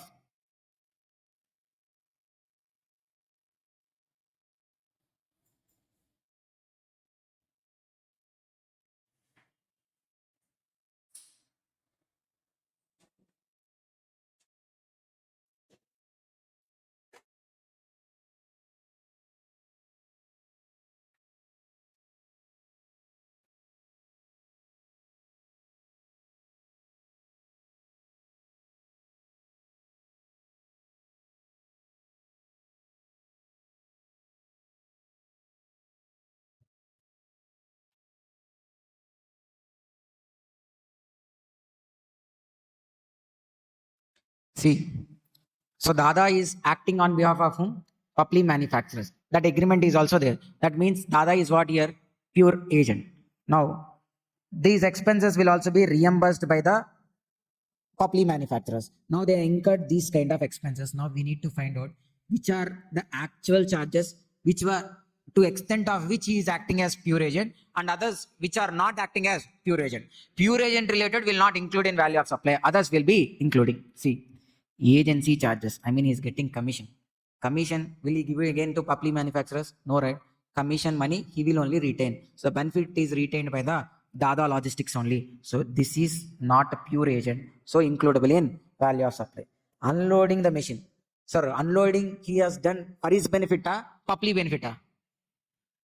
Sir, Papli's benefit only, na. It is not his machine. It is the Papli Manufacturer's machine. So on behalf of him, if he is unloading, for whose benefit it is like? Papli benefit. So it is not pure agent. And then charges for transport of machine from Kandala. So transportation. Again, whose benefit it is? Papli benefit only. His machine. He only has to incur unloading, transportation, installation, fixing, everything his cost only. Transportation. That's why here it is pure agent. So don't include it. Transportation, pure agent, don't include it. This is also transportation only. From Dada Logistics warehouse to Papli. So it needs to be brought till the factory of Papli, right? So this is also pure agent. Customs duty paid. Why is paying customs duty? Because Papli want machine, that's why customs duty. This is also pure agent. Dock dues, pure agent. Port charges, pure agent. Hotel expenses. Hotel expenses, Papli is not getting benefit. This fellow, Dada Logistics, is only getting benefit. So this is not pure agent. So you need to include it. Hotel charges, traveling expenses. Who has traveled? Dada Logistics. So that Dada Logistics is only getting the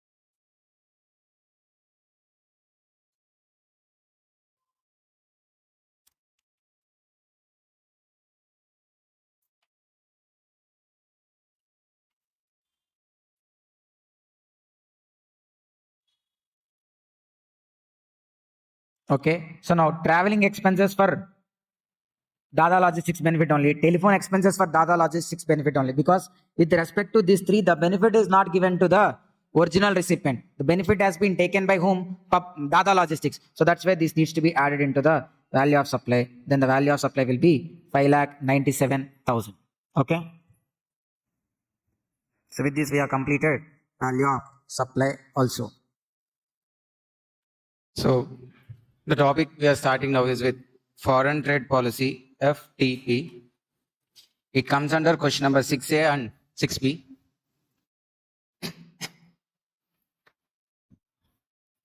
Sir, from FTP, I previously also said there's a chance there are like from the past 3 attempts they have been asking 2 7 marks questions from FTP compulsorily. And in the last very recent attempt, even there are 3 7 marks questions actually. So the weightage will be like minimum of 16 marks on MCQ including. And it may go till 23 marks also. Even then they asked 3 questions also. All those 3 are like among these concepts only. So this is one area. If you spend time, the problem is like you need revision. The concepts are very few only, but it requires revision much more number of times. You need to revise it like 1 or 2 times extra than what you do regularly.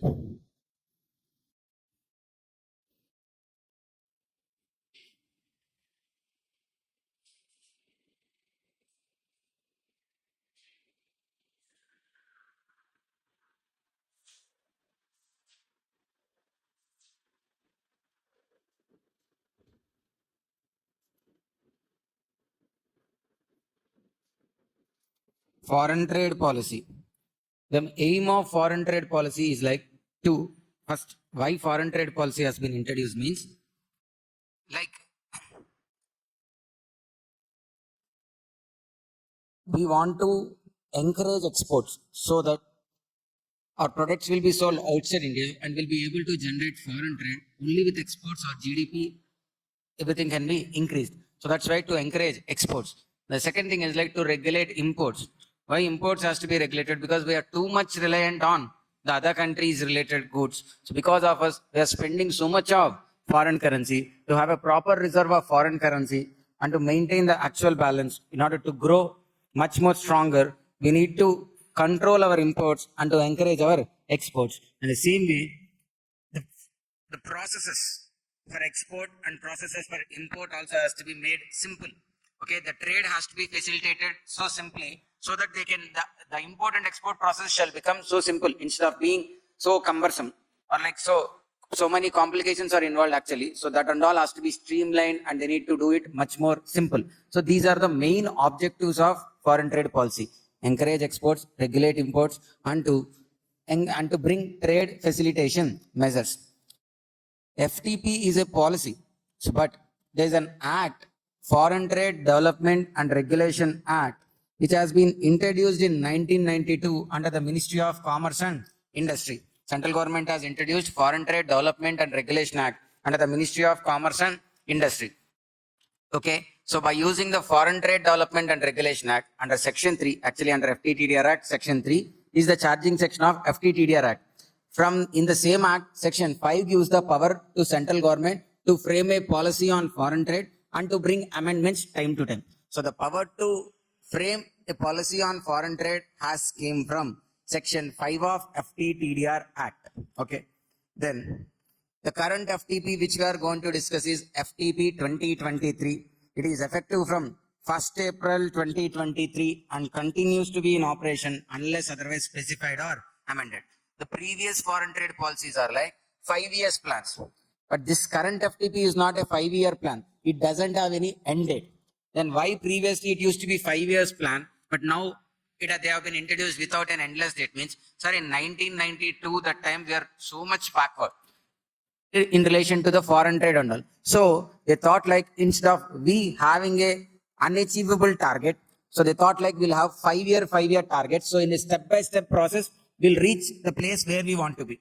But now the trade facilitations, whatever they can do due to digitalization and all, they have made it simple. Across the globe, what are the practices are being made? The same kind of practices only we are also following. So trade facilitation measures wise, we have been on mark, compared to any of the other countries. And even related to also whatever we can do with related to export, that everything we are doing. And even we are doing everything that is possible to discourage the imports also. So this is the point where we cannot do beyond this. So that's why since we reached this point, so this they thought like there may not be much improvisations or drastic improvisations from this. So that's why this policy doesn't have any end date. So 1992, 2023, almost 30 years. So in these 30 years, there are 5 foreign trade policies has came. So in all these 5 foreign trade policies, we have improved step by step. So now we are in a place where there may not be any drastical changes. That's why this FTP doesn't have any end date. Okay. Authorization. Authorization is one word which will be used frequently throughout the foreign trade policy. Authorization means nothing but it a permission or license. Authorization means it's a permission or license for what? To import or export. Okay, so to import or export, now sometimes the authorization may be to import duty free. Without a payment of duty, you can import. Such authorization may be given. Sometimes the authorization will be like, you need to pay duty, but for those goods, those are like restricted kind of goods. Anybody cannot import, but you have the authorization to import them. So authorization is like import and export goods. What is that authorization? We can understand only by considering the purpose. So authorization is permission. So there can be for different situations the permission might be given. That is about authorization. This authorization will be given by DGFT because the whole FTP is administered by DGFT. DGFT means Director General of Foreign Trade. It is not a single person. The whole department itself is called as what? DGFT, Director General of Foreign Trade. So he is the one looking after the foreign trade policy administration. But understand, this DGFT, he himself will not have a big team like CBAC and CBDT. He'll have only limited number of staff. So for the ground implementation of FTP, the staff of DGFT are not actually enough.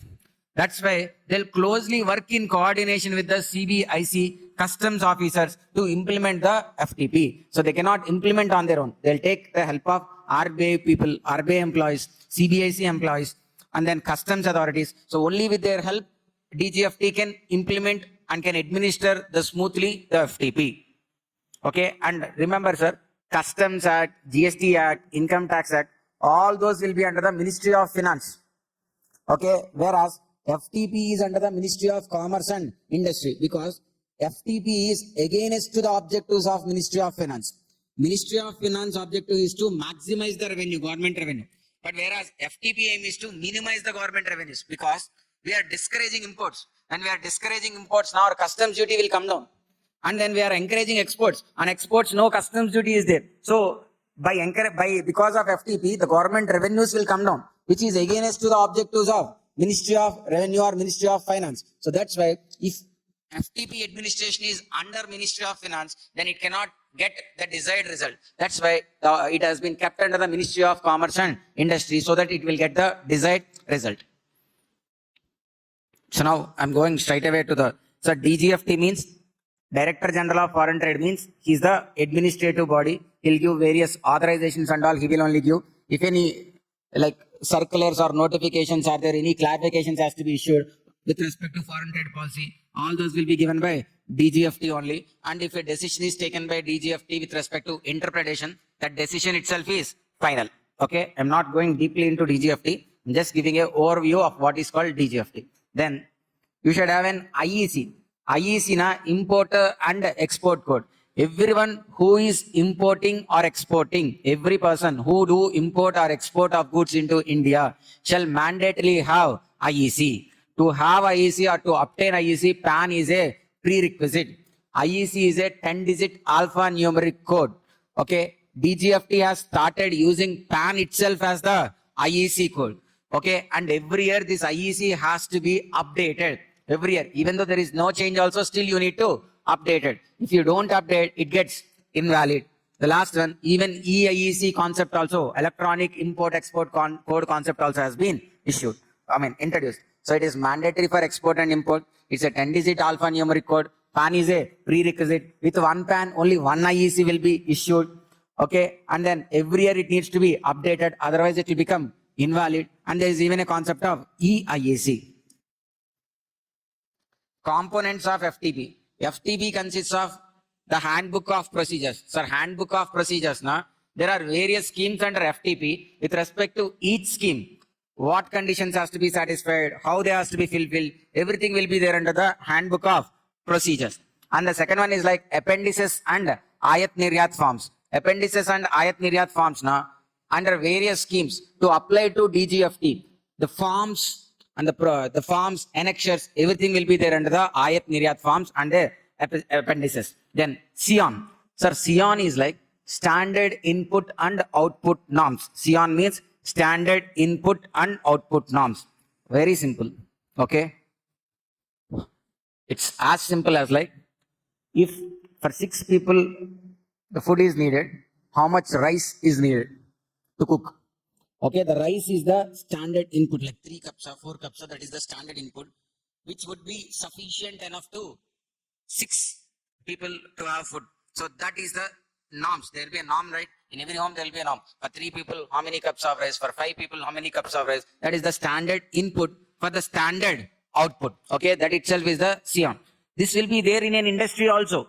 Like to have 100, to need like to produce 100 tons of a finished good, how many tons of raw material is needed? Okay, this will be calculated by considering the process, normal loss, abnormal loss, byproducts, joint products, any scrap generated. By considering all this, the CON will be fixed for each and every product almost. Okay, it's not like for only standard products, for almost for each and every product, CON is fixed. Why this CON is needed? Now, under FTP, there are certain schemes like if you are an exporter, you can import raw material without payment of custom duty. If you are an exporter, you can import raw materials needed without payment of custom duty. But they should give you a permission like how much raw material you can import.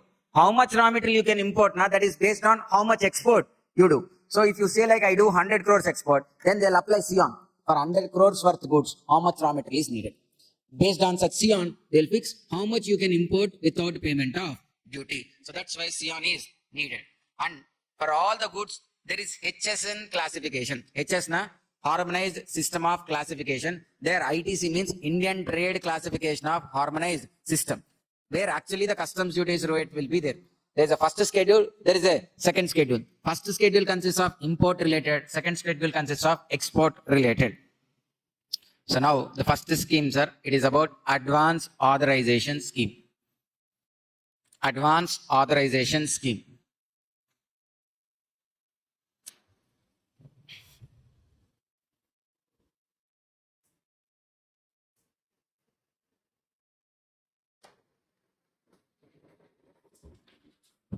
Ayush, why you are worried about the uploading of lectures? There are already live classes there in the live sessions. You could watch the live sessions also, right?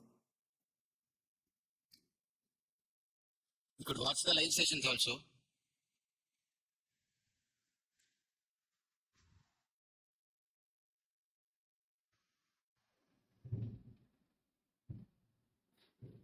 Advance Authorization Scheme.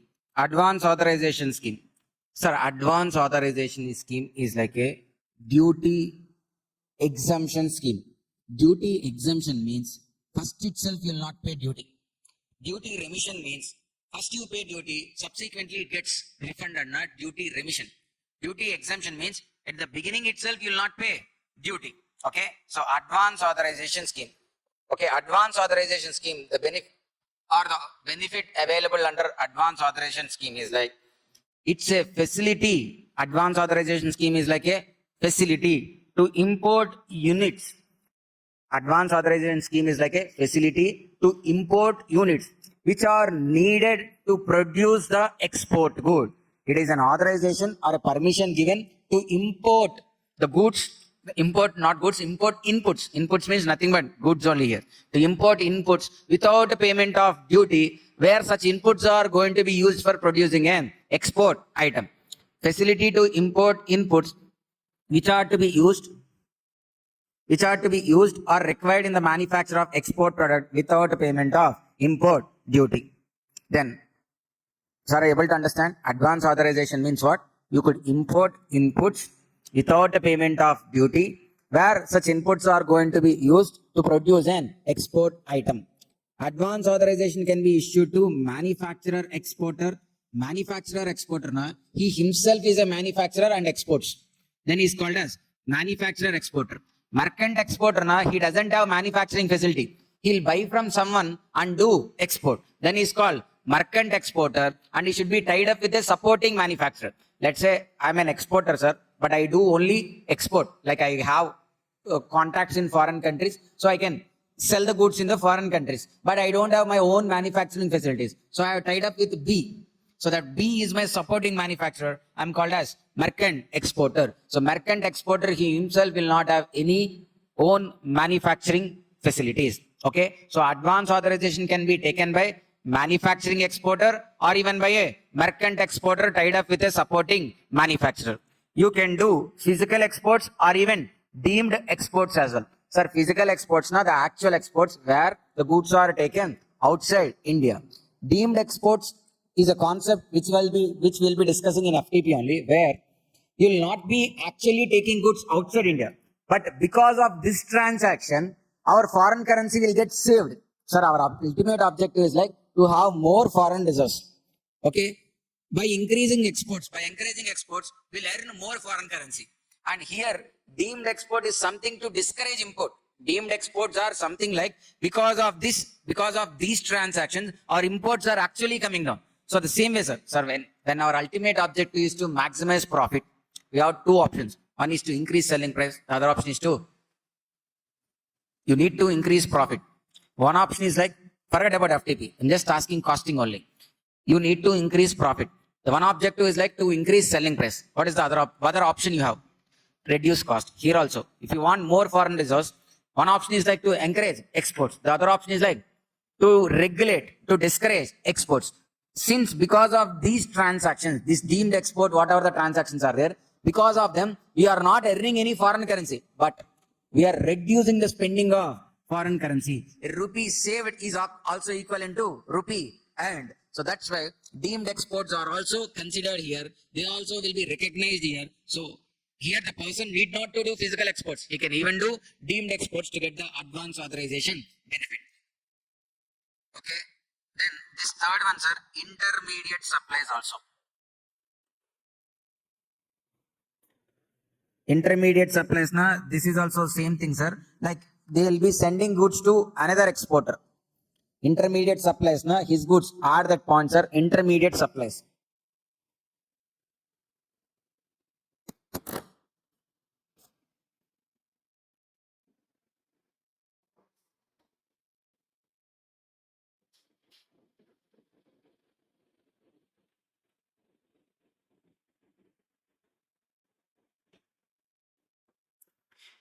Physical exports, deemed exports, and the next one is like what? Intermediate supplies. Then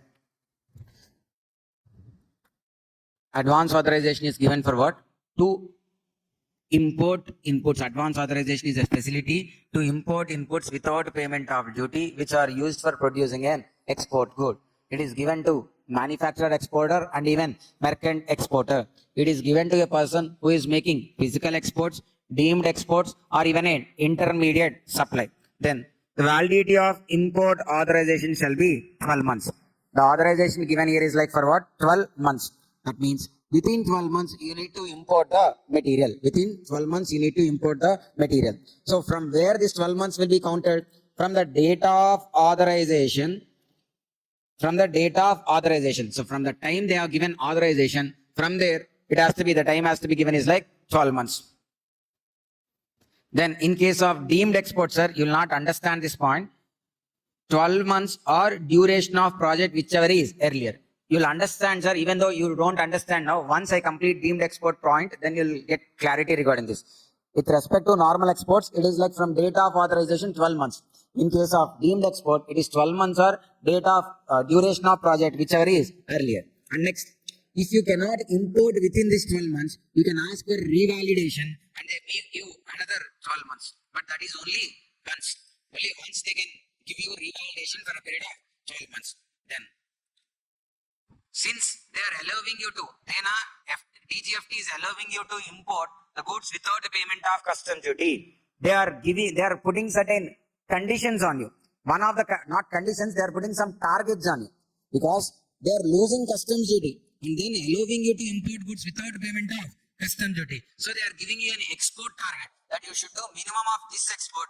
Okay, only then they will be allowing you to take the benefit of advance authorization. So the target which they are keeping is called as export obligation. The target which you need to achieve is called as what? Export obligation. Export obligation has to be fulfilled within 18 months from the date of authorization. You need to do the target export within how many months, sir? 18 months. And even the currency shall also be realized in convertible foreign currency. Whatever the export you do, for that the consideration shall be realized in convertible foreign currency. Okay. However, deemed exports is an exception because deemed exports, the goods will not move physically outside India. Na? That's why deemed exports is an exception here. So they said like you can import inputs duty free. The question is, what are inputs? Inputs means the inputs which are going to be incorporated physically into the export good. Okay, the good which will be physically incorporated into the export good, raw material. It could be a spare part or it could be some kind of machine or object within the machine. So let's say if you take this CPU, it will have a motherboard, it will have a processor, it will have another graphic card and all. So all those are which will be physically incorporated into that CPU, right? So that goods which are physically going to be incorporated are called as input. Then second one, fuel oil catalyst. Fuel oil catalyst na batteries, the chargeable batteries, fuel oil catalyst. So these will not be there physically into the out product, but to produce that particular good, this fuel, oil or catalysts are needed to run the machine. They will not be there physically. Sir, you are converting raw material into finished good. For that machine has to run. To run the machine, it needs power, electricity or something. To generate such electricity, this fuel, oil, catalyst might have been used. So that's why it may not be there physically, but still it is also called as input. The next one are like spare parts. The spare parts which has to be supplied along with the good you are exporting. The spare parts, mandatory spare parts, you could import up to 10% of the authorization value. Whereas for inputs, fuel oil and catalyst, there is no such 10% and all restriction. But for spares, it is overall the spares you can import should be within 10% of the total authorization value. Previously, I said they will be giving an export target. That export target itself is called as export obligation. The target, how much you need to do export is like, they are saying like the export has to be done within 18 months. Now the question is, how much export has to be done within 18 months? How much export you have to do now? If you have imported 100 rupees worth goods, then you need to export 115. A minimum of 15% value addition has to be made. If you imported 100, how much you need to export? 115. Advance authorization holder has to achieve a minimum 15% of value addition. So FOB value of export minus CIF value of export into divided by CIF value of import into 100. If you do, see the export value is 1,30,000, import value is 1,10,000, and even import price is 1,10,000. If you multiply there, how much is the value addition they had? 18.18%, which is more than 15%. Under advance authorization, what is the value addition to be made? 15%. Then, how the advance authorization will be fixed? Sir, they are giving you authorization what? To import goods without payment of, to import inputs without payment of customs duty.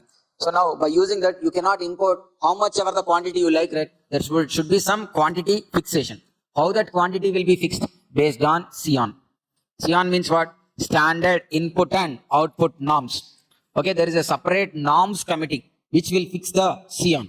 Okay, if CON is not available for such product, then it will be fixed based on self-certification basis also. If the exporter himself will certify like for exporting this much goods, I need this quantity of raw material. Like that, if he certify himself, that also will be allowed. The basis for advance authorization is as per CON or on self-declaration basis where no CON is published. Then the materials imported under advance authorization shall remain in actual user condition. I mean, whatever the inputs you have imported to produce an export good, that should be only used by you. You cannot import on your name and can give it to someone else. Only you should use them. And then the holder of advance authorization, this is very important, sir. Here, with advance authorization, what is the option you are having? You have the option to import inputs without payment of customs duty. It doesn't mean you should buy mandatorily, you should only mandatorily import. If there are domestically available, if such goods are domestically available, then you can buy those inputs domestically also without payment of any GST and all. On import, customs duty and all will be there. That will be relaxed. Whereas if you are buying domestically also you can do. Domestically means from indigenous sources also you can buy. By way of releasing an advance release order. You will issue an advance release order and you can buy those goods domestically also. Holder of AA has the option to procure inputs from indigenous manufacturers also instead of imports by way of releasing what? Advance release order. Then an advance authorization holder has to maintain true and proper accounts of consumption and utilization of materials. how many material has been imported, how many has been consumed, how many has been utilized. All these records has to be maintained as per the prescribed formats for a period of 3 years, even after fulfilling the export obligation.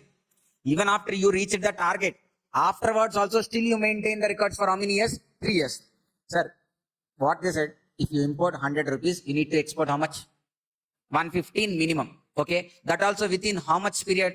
18 months from the date of authorization. Once you did that, you will be applying to the DGFT like, I have fulfilled all the conditions, I have fulfilled all the targets, and you'll be applying to the DGFT. Then DGFT office will verify that and they'll give you a certificate of discharge. That this person has completed all the responsibilities, like that they'll be giving a certificate, which we call it as like export obligation discharge certificate or redemption certificate. Even after getting this certificate also, 3 years, the books has to be maintained. Even after getting this export obligation discharge certificate or redemption certificate also, the books has to be maintained for a period of how many years, sir? 3 years.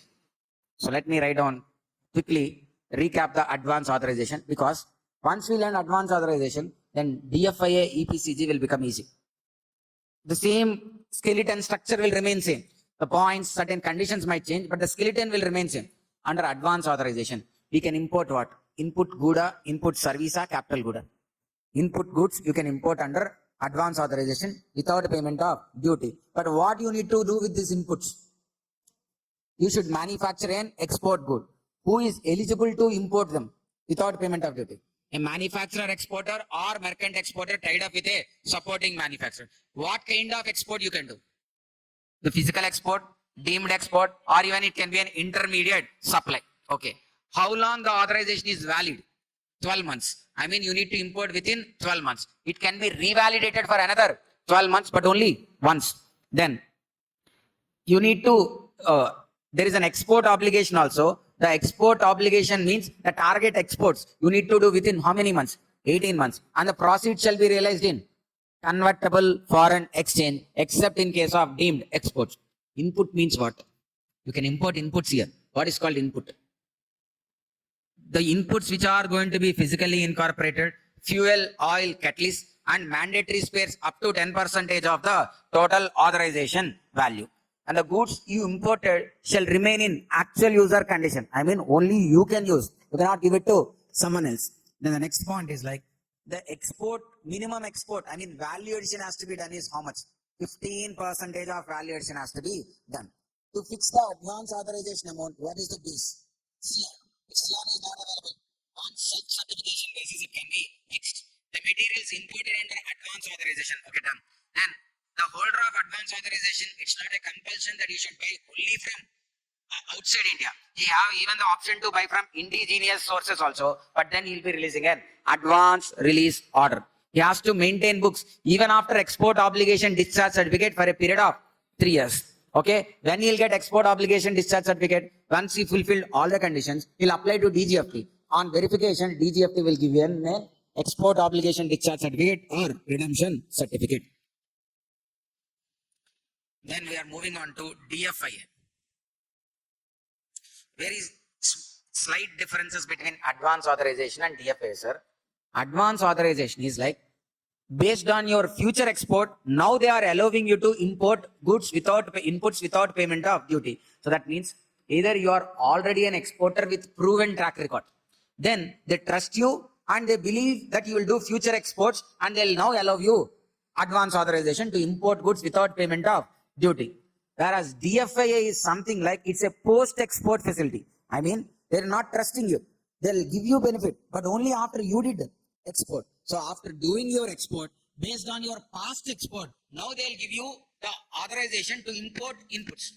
But it's not like you'll do only once the export in lifetime, right? You already did once the export. Now based on the first export, they'll give you DFIA. By using this DFIA, you can import inputs without payment of duty. This can be used for a second export. And based on second export, again they'll give DFIA, which can be used for third export, like that. But for the first export itself, you will not get DFIA. But for the first export also you can get advance authorization, because that is a pre-export facility. This is a post-export facility. There also you can import inputs. Here also you can import only inputs for manufacturing a export good. Inputs means whatever is the definition here. Here also the same definition. Input means what? inputs which are going to be physically incorporated into the export good, fuel, oil, catalyst, and mandatory spares up to 10% of the authorization value. Eligible people, here are same. There, who are the eligible persons? Manufacturer, exporter, or merchant exporter tied up with a supporting manufacturer. Same. There, like, they can do physical export, deemed export, intermediate supply. Here also, they can do physical export, deemed export, and even intermediate supply. DFIA is a post-export facility to import units to be used in manufacture of export product without payment of duty. Is a import facility to import units to be used in manufacture of export product without payment of duty. Then, sir, it's a post-export facility, sir. Actually, this point will not have any relevance. This was given just as a procedural point because they are giving DFIA pre-exporter, post-exporter. Post-export, that means you already did export. Based on that only they are giving DFIA. So subsequently you may do export or may not do export. So actually this condition doesn't have any relevance. I checked, researched on that, but they have, as a compliance check something, they have kept it like that. So export has to be made in 12 months, but it doesn't have any practical relevance. Then coming to the next point, under advance authorization, the value addition has to be made is how much? 15%, whereas here the value addition has to be made is 20%. The value addition has to be made is like 20%. Under advance authorization, the authorizations are fixed based on CON. If CON is not available, on self-certification basis. Under DFIA, it is fixed only on CON basis. If CON is not available, then they will not provide you DFIA benefit. Authorizations are issued only on the basis of CON. Here also, the export profit shall be realized in convertible foreign currency. Deemed exports is an exception. Then here also, the holder of DFIA can procure inputs from indigenous manufacturer against advance release order. Then, sir, understand here, there is a difference between advance authorization and DFIA. Advance authorization, you imported raw material before export only. That means definitely you should do an export compulsory. But whereas DFIA, I did already export. Based on that, they are giving benefit. I may do subsequent export, may not do subsequent export. But take a situation where I don't have any export now. I already did exports. Based on that, they provided me DFIA. I'm not going to do any subsequent exports. Now, what I do with this DFIA benefit? I can transfer this benefit to someone else. This DFIA authorization which I have, I can give it to someone else and I can encash it. Because otherwise that person has to pay customs duty and all right. Now he's saving customs duty now. So some amount he'll be paying me and some amount he is also getting saved. So I can transfer the DFIA. When can I transfer DFIA? Based on which export the DFIA is granted. Such export proceeds shall have been realized. Okay. After realization of export proceeds, the request for issue of transferable DFIA can be made for a period of 12 months from date of export or 6 months from date of realization of proceeds. 12 months from date of exports or 6 months from date of realization of proceeds, whichever is later. The eligible exporters here are same as advance authorization and even inputs are also same as advance authorization. Next year, only BCD is exempted under DFIA. IGST and cess are not exempted. Only basic customs duty is exempted. IGST and cess are not exempted. So clear? DFIA is a pre-export facility, post-export facility. Post-export facility to import inputs without payment of any duty. The next, here also, you can do physical export, deemed exports, intermediate supplies. He can be a merchant exporter, manufacturer exporter tied up with a merchant exporter tied up with a supporting manufacturer. Then DFIA is eligible only on the basis of CM. DFIA is transferable, whereas advance authorization is not transferable. And then authorizations are, okay, value addition has to be made here is 20%, whereas under advance authorization, 15%. Okay. And here also they can source or procure the goods indigenously as well. They have to release an advance release order. Then next, like all the others are like same only. So we have completed advance authorization and DFIA. Now we'll move on and discuss even EPCG also, which have the similar kind of points. That's why I'm going to deemed EPCG. So in the next 2 or 3 pages, you will find EPCG.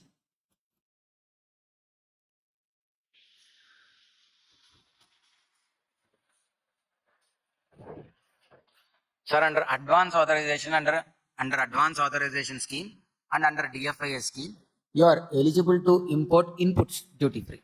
Under EPCG, you are eligible to import capital goods. There inputs, here capital goods. It allows import of capital goods duty free. It allows import of capital goods duty free. IGST and cess are exempted for production, pre-production, post-production of export goods. So the capital goods you have imported might be used for pre-production before the production phase starts, for the production, and after production for packing and all, post-production. For any of these stages, the machine can be, the capital good can be used. But EPCG gives the authorization or the facility to import capital goods without payment of duty, which will be used for pre-production, post-production, or production of export good. Next. It's not like authorization holder has to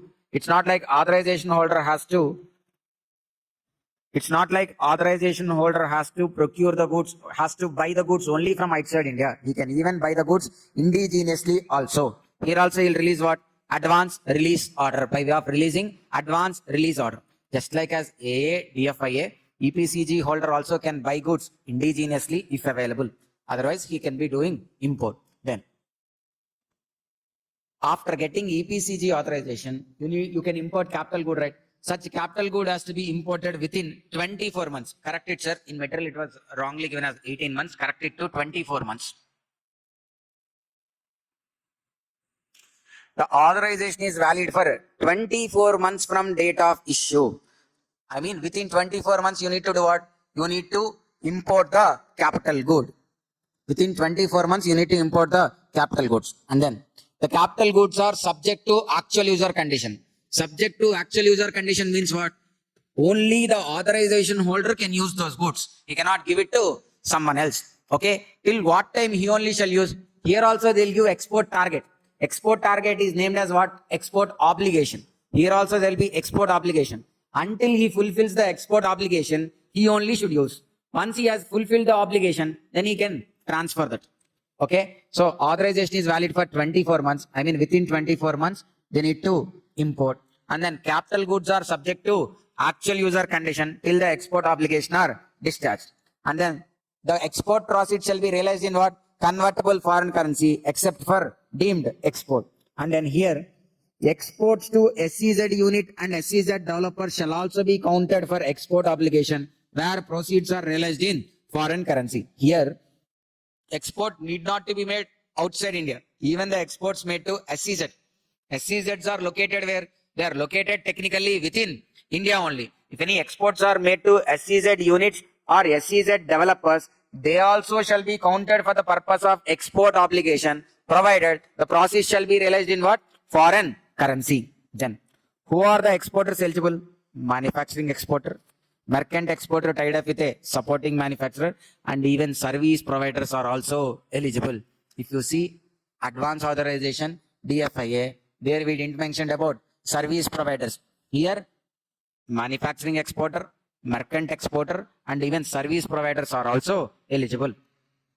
CKD means completely knocked down, sir.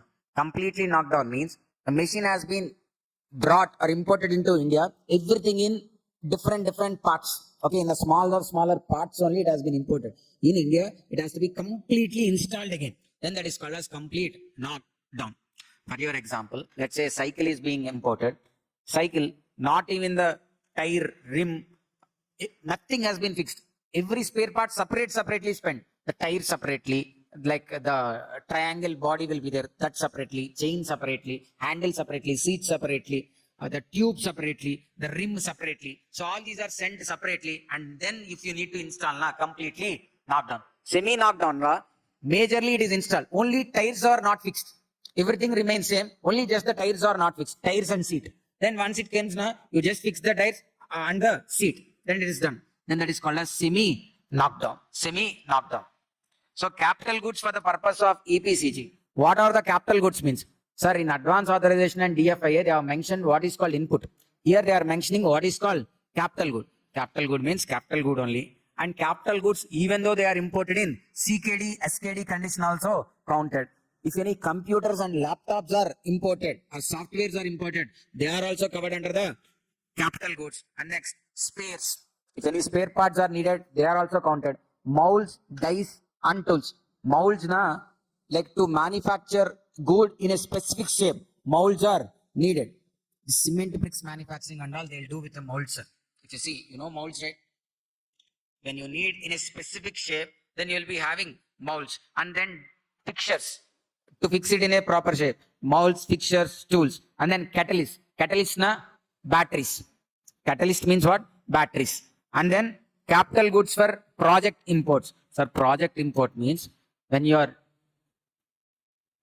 starting a new manufacturing facility or new establishment or extending your current establishment substantially. For that, you need lot many machines, like 30, 40 machines you need. Then all these 30, 40 different machines you need to import. For them, individually assessing is tough. Like for this machine, this is the tax rate. For the Y machine, this is the tax rate. A machine, this is the tax rate. Individual assessment is tough. So you can ask for a project import, then they'll give you a single tax rate on all these imports. Okay, that is one kind of flexibility. So capital goods for the purpose of EPCG, na, capital goods in CKD, SKD, computer systems and software, spares, molds, fixtures and tools, catalysts, and capital goods for project import. Then now we are talking about export obligation.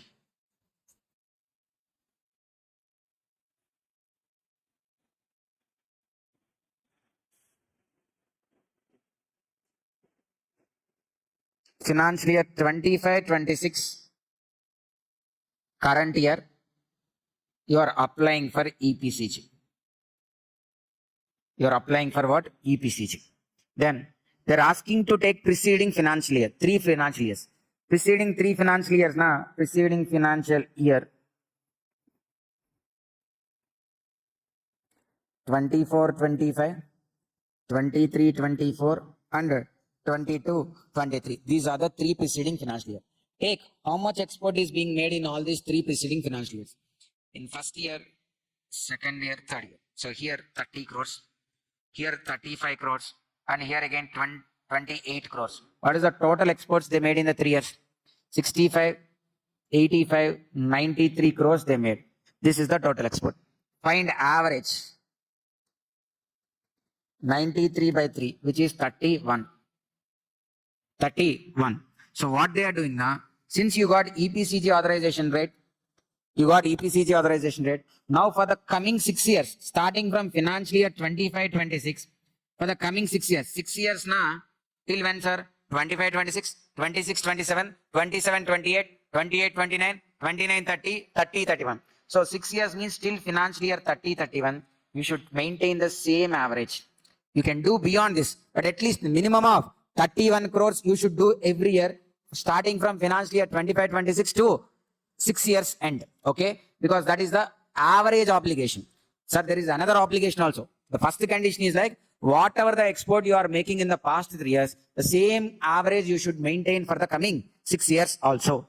Okay, this is first point. Then, in addition to this, you need to fulfill even specific EO, specific export obligation. The specific export obligation is you have imported a capital good worth 100 crores. The capital good you imported is worth how much? 100 crores. On this, the duties saved. The duty saved is 50 crores. On this, the duty saved is how much? 50 crores. Now, multiply this 50 crore into 6. How much it is? 300 crores. Now, in the coming 6 years, you should maintain this 31 crores average. And additionally, you should do another 300 crores export. In the overall 6 years, 6 times of the duty saved, you should do export in the coming 6 years, which is over and above the average. You cannot say like I'm doing 31 crores now, 31 into 6, can I count that? That cannot be counted because that is average only. Whatever the average you are maintaining, that has to be maintained. In addition to the average, you should do 6 times of the duty saved in the coming 6 years. See, the average export obligation, the average level of export made in preceding 3 years has to be achieved throughout the period. And specific obligation. Specific obligation, the capital good imported na 6 times of duty saved. Duty saved how much in our example? 50 crores into 6 times na 300 crores to be achieved in 6 years from authorization. Within 6 years they need to do that.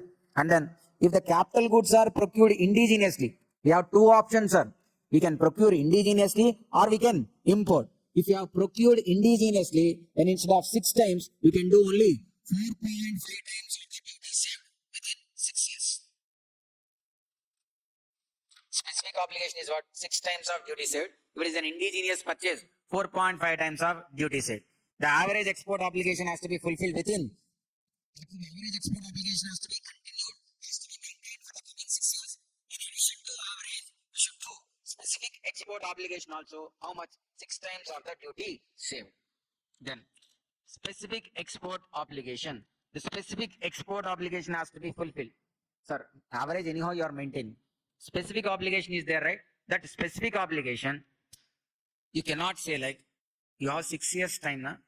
In our example, we have 6 years time to do this 300 crores export. You cannot drag this 300 crores export till the 6th year. Okay, they are saying like total 6 years period na. They are dividing it into 2 blocks. 1 to 4 years is one block. 5th and 6th years is another block. In the first block, you should do at least 50% of specific obligation. What is the specific obligation? 300 crores. Into 50% now how much? 150 crores you should do in the first 4 years only. The balance 150 crores you can do in 5th and 6th years. Okay. The specific obligation has to be fulfilled at least 50% in the first 4 years. The balance can be done in the 5th and 6th years. This is what. Okay. Once you have fulfilled this obligation, after 6 years, you will apply to the DGFT for redemption from redemption of export obligation. Even after getting that certificate, you should maintain books of accounts, true proper records for a period of 2 years. Whereas under advance authorization, it is like 3 years. Here it is only 2 years. Okay. So now, if you look at the EPCG points are once again, EPCG gives a facility to import capital good input service. Capital good, which can be used for production, post-production or pre-production. The advance authorization can procure these capital goods even indigenously as well. The authorization is valid for how long? 24 months from date of issue. The capital goods are subject to what? Actual user condition till the export obligation is discharged. The export proceeds shall be realized in what? Convertible foreign exchange. The export to SEZ unit and developer shall also be counted for export obligation where proceeds are realized in foreign currency. The exports eligible are exporters, manufacturing exporter, merchant exporter tied up with supporting manufacturer and service providers. Capital goods for the purpose of EPCG. Capital goods in CKD, SKD condition, computer systems and software, spares, molds, tiles, catalysts, capital goods for project imports. The export obligation has to be fulfilled is like average. Whatever is the export you are making in the past 3 years, the same average you need to do for the coming 6 years also. Specific is like 6 times of duty saved in the coming 6 years. Whereas if it is a import, if it is indigenous, 4.5 times of the duty saved in the coming 6 years. And you cannot drag the specific obligation till the last year. In the block of first 4 years, you should achieve 50%. The balance 50% in the 5th and 6th years. Then we'll discuss the concept of deemed exports. So questions we need to do, but we have completed advance authorization, DFIA, EPCG. Now we are even discussing about deemed export. Deemed exports.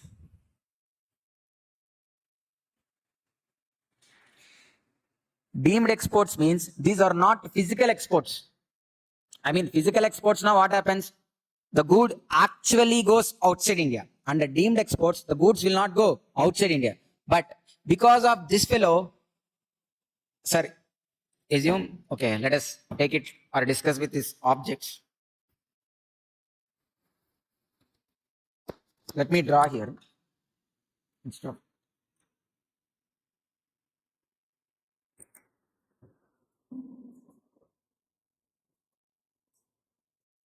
Sir, Mr. A has 2 options here.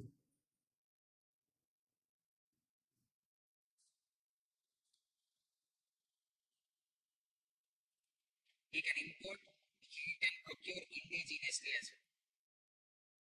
He can import or even he can procure what? Indigenously as well. He can import or even he can procure indigenously as well. If he import, he can import or he can even procure indigenously as well. For him, understand, you don't think of an import customs duty will be there and all. He has the option or right to buy without customs duty. This A has option, facility like not to, facility of no customs duty. Since he has no customs duty, import is all import and indigenous purchase will not have much difference for him, because on import usually customs duty will be there, which is an extra expense. But here he doesn't have customs duty also, so both are on par. He can buy from indigenously or even he can import. But still, this particular A, instead of choosing import, if he has brought indigenously means, this indigenous supplier is B. Because of this B is doing what here? He is supplying quality goods which are on par with the global goods, That's why A, instead of doing import, is procuring what? Indigenously. Since B is supplying quality goods or the standard goods, A, instead of importing, relying on indigenous goods. Now because of this B, since, sir, only because B is there na, he is not importing goods. In the absence of B, what is the other option he is having? Import only. Then he might be spending foreign currency. Because of availability of B only, the foreign currency got saved. So now this B has to be recognized or what? B also has to be recognized. Because of him only, the foreign currency is getting saved. Now B will be recognized like what? Whatever the supply he made to A is there. This will be called as deemed export. Okay, this transaction itself is not going outside India, not generating foreign currency. But by happening of this transaction, A is not doing an import. Since he is not doing an import, the foreign currency is getting saved. All these transactions which we are mentioning will have the same essence. Because of this particular supplier only, we are not going with a foreign supplier. If this domestic supplier is not there, then you will be choosing the foreign supplier only. So since because of availability of domestic supplier, our foreign currency is getting saved now. This domestic supplier will be recognized, will be appreciated by considering him as deemed exporter and his supplies as deemed exports. See now. Deemed exports. These are physical exports. These are what? Physical exports. Where goods sent outside India, instead, where goods in physical, they are not physical exports. In physical exports, goods sent outside India. Here, instead of goods, goods are sold or supplied within India. In a physical export, goods are exported outside India. Whereas here, they are sold or supplied within India. And then deemed exports will not earn foreign currency, but saves what? Spending of foreign currency. Will not earn foreign currency, but saves spending of foreign currency. What are the deemed exports? Like their points are, first one. A person is supplying goods to a person who is having advance authorization and DFIA. Sir, see here, Mr. D is having advance authorization and DFIA. When you have advance authorization and DFIA, what is the benefit facility you are having? If you are an AA holder, what you can do? You got advance authorization. What you can do? You can import goods or inputs without a payment of customs duty, right? You have that option. But still, I'm a supplier here. Indigenously, I'm supplying goods to you. That means you, instead of importing duty free, choose me. So choose me now, I'm also supplying quality goods only on par with the foreign supplier, right? So now my supply to you will be treated as deemed export. So in advance authorization and DFA, we are saying like they can procure indigenously also now. When they procure indigenously, such supplier is treated as deemed exporter. Okay, assume Shiva is an, your name, sir? Shiva Sai are like advance authorization and DFA holders. They both have the facility to what? Import goods from outside India. But me, a domestic supplier is available now and I am supplying goods to you. And you both are releasing an advance release order to me. Now, because of availability of me, you are not choosing the foreign supplier and not spending the foreign currency. So I have saved your foreign currency. That's why I'll be appreciated. My transaction to you will be recognized as deemed export. Simran is an EPCG holder. She needed certain capital goods. Again, she has the option or choice to buy from outside India. But instead of such option, me being a domestic supplier, supplying capital goods to her. Again, because of my availability, she is not going outside India. Foreign currency is getting saved. Again, I need to be recognized and appreciated by treating me as deemed exporter. So in all the deemed exporter cases, he is a domestic supplier only. But still, because of his availability, the foreign supplier, we are not relying on foreign supplier and we are not spending foreign currency. So this person has to be appreciated.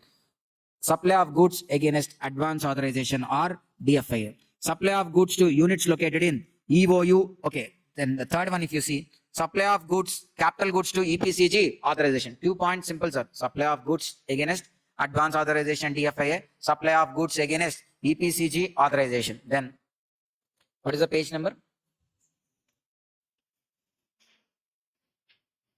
Supply of then supply of goods to units located in EOU, STP, BTP, EHTP. Supply of goods to units located in EOU, STP, BTP, EHTP. Okay, if you are supplying any goods to units which are located in EOU, STP, BHTP or ETP, that also has to be treated as deemed export. Then there are certain projects or turnkey contracts. So turnkey contract means it's a contract where the one who is giving the contract is expecting like it should be just fully ready. He'll just come with the key, he'll open and he'll lose. Turnkey na, it should be just like in a way like, so just like as how we start a bike or car, just turning the key, it will start. So in such complete condition, they are expecting. Those are called as turnkey contracts or projects. For those projects, and they are accepting, they are financed by multilateral bodies. Sir, if you look at in news and all, we'll see, we'll be going for loans from World Bank, IMF. The other international bodies will be giving loans. When they give loans, they'll put certain conditions like, you need to develop this project in this period of time only. This project has to be used only for this particular purposes only. Okay. So if you watch actively the news and all, like let's say they'll be saying like, even like Andhra Pradesh also went so many times for taking loan from World Bank. World Bank put certain conditions like, you need to do these things to develop your per capita income, then only will be giving a loan. So like that, World Bank will be giving certain clear instructions or guidances. Only if you do such conditions, such fulfillments, how the project has to be constructed, what facilities should be there. So all those things has to be addressed to them. So they are financed by, so you are constructing a project or contract, which is financed by what? Multilateral bodies like World Bank, IMF, those kind of bodies. And then their international competitive bidding is allowed to construct that project.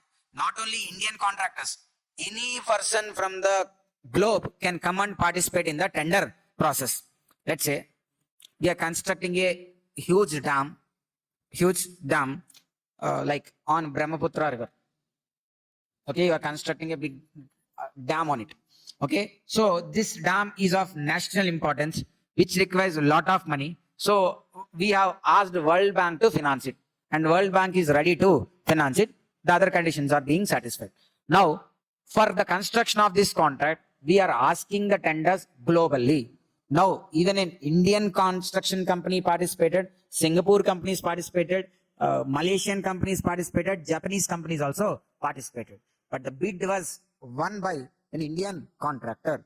Now, see, if it is won by a foreign supplier or a foreign contractor, again we might be spending foreign currency. But because of availability of this Indian contractor who is fulfilling all those conditions, our foreign currency is getting saved. Again, he needs to be appreciated. Supply of goods to projects or turnkey contracts financed by multilateral bodies. Multilateral bodies, IMF, World Bank, those things. Under international competitive bidding, anyone from the globe can participate. But still, the domestic supplier got such contract and he is supplying. Since he is supplying, we are not spending foreign currency. He needs to be appreciated. Next, supply of goods to a project. There's a project being going on, sir, where for that project, you can import goods without payment of duty. But still, you found a domestic supplier and he is supplying goods. You have the option to procure goods without payment of customs duty. I mean, you can import also, no big problem to you. But you found a domestic supplier and you are buying goods from domestic supplier. That means because of this domestic supplier, again, your currency is getting saved. Then supply of goods to UN or international organizations. United Nation bodies, World Bank offices here, such kind IMF organizations within India, foreign embassies, consulates. For them, you are supplying goods. Okay, here this point alone, sir, you are not saving currency, you are actually earning foreign currency, because these international organizations, United Nations, all these people will have only foreign currency. When you are supplying goods to them, they'll pay you in foreign currency only. That's why you are earning foreign currency now. That's why they also treat it as deemed exports. Goods will not go physically outside India, but still they are earning foreign currency. That's why they are treated as deemed export. The last one, construction of a nuclear power project, mega power project, where again international competitive bidding is involved, but still the goods are supplied domestically. Then this, because of this supplier, foreign currency is getting saved. This also has to be treated as what? Deemed export. Okay. In every point, the ultimate objective is what? Because of their availability, we are not going to a foreign supplier. Once we are not going to a foreign supplier, our foreign currency is getting saved.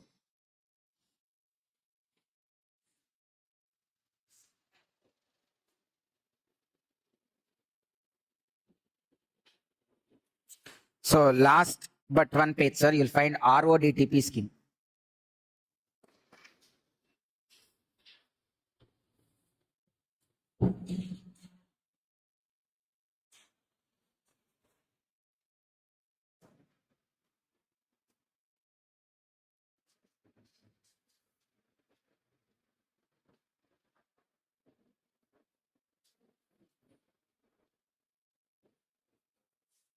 Sir, RODTP scheme objective is like, there are many facilities already given to exporters. On exports, there will not be any duties. And even to manufacture an export product, if any raw material is taken, even on such raw material, if any taxes paid also, because of by way of advance authorization, by way of DFIA, EPCG, even on the goods, raw materials used for an export product also, they are not charging any duties. But even after this many schemes also, there are certain taxes which were hiddenly, unknowingly being included into the cost of a good. The global practice is like, every country, the global practice is like, when you are exporting a good, you should only export good. You cannot include the hidden taxes into the price of those goods, and you cannot export. That should be the true cost of the good and the profit margin. You cannot escalate or you cannot include the taxes into it hiddenly also and can export. One reason. Second one, if you include them, obviously the price will be high, which will not be a competitive price in the global market. So there are certain hidden taxes. Even after all these duty drawback, refunds, all these happening also, still there are certain taxes which were being hiddenly included into the cost of the goods. RODTP objective is like to identify those hidden taxes. And then those hidden taxes equivalent amount will also be refunded to you. Let's say, it's like every tax they'll identify and refund. They'll find out average. Okay, in this kind of industry, what would be the average of hidden taxes? 2% now. At 2% they'll give it to you. So that you'll reduce your cost and sell it for a better price in the other countries. Okay? RODTP, remission of duties, taxes on export products. Remission of duties, taxes on export products. Remission means what? You already paid. They are giving back to you. So what are those hidden taxes? You might have paid property tax to your factory building. You might have paid property tax to your office building. That tax also, sir, whatever the cost you involve, that will be added into what? The good cost only, right? So the property tax, there is no input tax rate and all. Then that property tax will be adding into the export product cost only. On fuel, oil and all, you might have paid excise duty, which may not be allowed as credit. So that cost also might be included into the cost only, hiddenly, since they doesn't have any credit, SENVAT credit or refund, such kind of options are not there. See, RODTP replaces the MAI scheme. The objective is to refund currently unrefunded duties and taxes, which were not refunded, they will be refunded. This scheme provides for refund of all hidden central, state, local duties, taxes. Its objective is to like refund the currently unrefunded central, state, and even local authority levied taxes also. Example, Mandi tax. Sir, Mandi tax is levied on agricultural products. When they are selling in a market, on agricultural produce selling, they levy a little tax called as Mandi tax. That also will be included in the cost of agricultural produce. Municipal tax, property tax, VAT, and on coal purchase, you need to pay coal cess, central excise on fuel, electricity duty on purchase of electricity. On all this, there is no specific refunds. So that's why they'll identify industry to industry, product to product, how much would be these hidden costs and all. They'll do a study and will identify the percentages. That percentages will be applied on your export value. What are the percentage they fix here? That will be applied on your export value, and that amount you'll be getting as remission. Right? What is the objective of RODTP? To refund the unrefunded duties and taxes which were paid centrally or to the state taxes or the local authority taxes. So the examples of such taxes are like what? Mandi tax, property tax, municipal tax, then VAT, and then excise duty on fuel, then coal cess, and then one is like tax on electricity, electricity duty on purchase of electricity. Then the next one is like RODTP scheme operating principles. Nothing but certain features of RODTP scheme, such kind of question. RODTP support will be available to all the eligible exporter as a percentage of notified rate. So they'll fix a percentage here. That percentage you need to apply on your export value. Export value na FOB value of export. See, for the purpose of credit, the value of export goods has to be taken is like FOB value of the export goods or 1.5 times of market value, whichever is lower. Let's say here the RODTP percentage 2%. You cannot straight away apply 2% on the FOB value of export. You have to take 1.5 times of the market value or FOB value of the export. Out of these two, whichever is lower, on the you need to apply this 2% or 3%, whatever it is. Here, as of now, first point, sir. First point says like for the RODTP scheme, under the RODTP scheme for the eligible exporters, a percentage of notified rate on FOB will be given as credit. Okay, for this purpose, the percentage, the export value to be taken is FOB value of the export goods or 1.5 times of the market value, whichever is lower, and multiply it with that percentage. Then, how many sectors have been identified now? This percentages has to be notified now. The identified sectors under RODTP covers currently 8,555 tariff items. On this many items, currently they are giving RODTP percentages. And even in addition to this, there is an additional support or additional fixations being under apparels and made-ups. Apparels and apparel-related made-ups. For them, the percentages are given under a separate scheme called ROSCTL, which is Remission of State and Central Taxes Levy Scheme. By using ROSCTL scheme on apparel industry and the made-ups from apparel, clothing and all. For them, the rates have been given under ROSCTL. ROSCTL scheme is also as similar like RODTP scheme, but only for apparel and apparel-related made-ups. So that is also can be counted as like a part of RODTP scheme only. Next. Rebate under this scheme shall not be available. Sir, when they are fixing these percentages, they'll consider only the taxes which were not refunded currently or which were not allowed as taking as ITC. Rebate under this scheme shall not be available in respect of duties and taxes which were already exempted and which were already remitted. Remitted not refunded. Then, the determination of rates under this scheme will be carried out by a committee in the Department of Revenue. To fix this RODTP rates and all, there is a committee under the Department of Revenue. This scheme covers all these industries. What are those industries?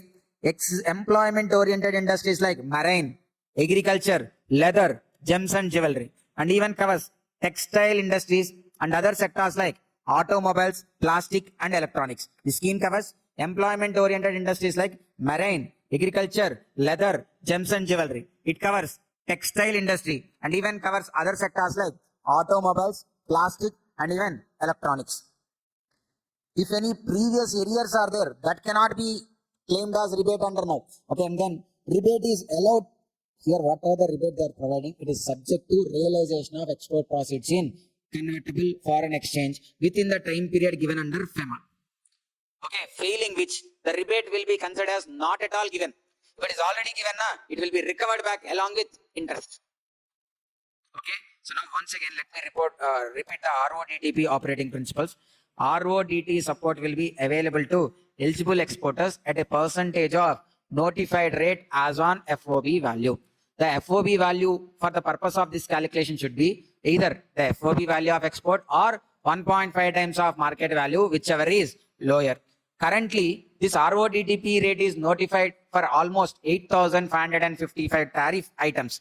And even the apparel and made-ups related are covered under a similar scheme called remission of state and central taxes scheme. Okay, second one. And third one, rebate under this scheme is not available to the taxes which were already exempted or which were already remitted. And then the determination of rates under this scheme will be made by a committee which is formed under the Department of Revenue.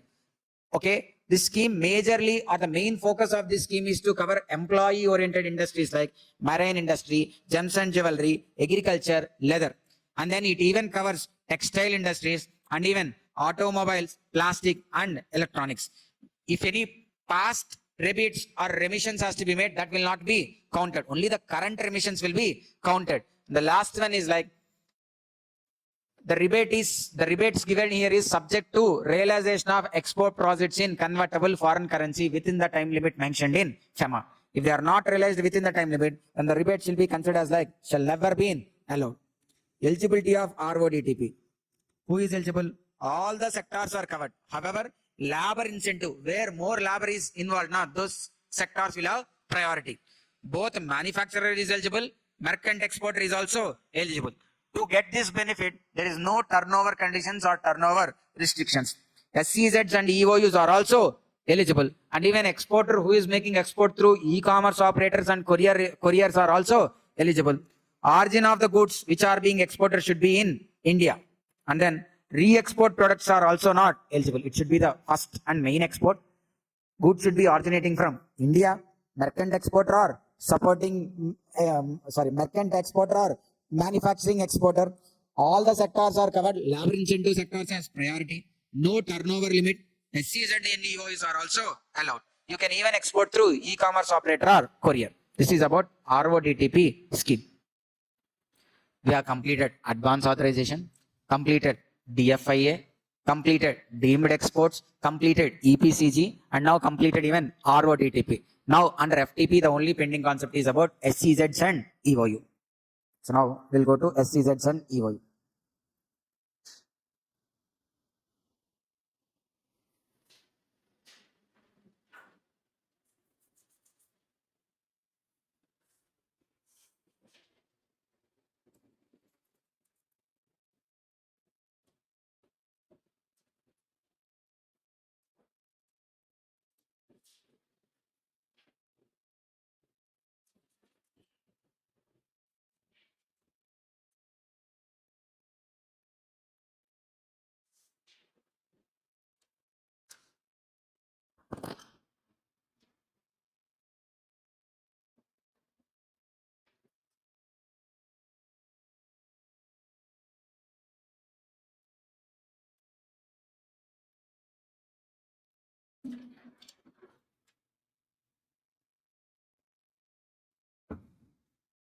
EOU, STP, EHTP, BTP.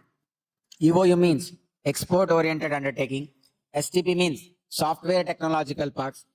EHTP means electronic hardware and technological parks. BTP means biotechnological parks. Now out of this EOU.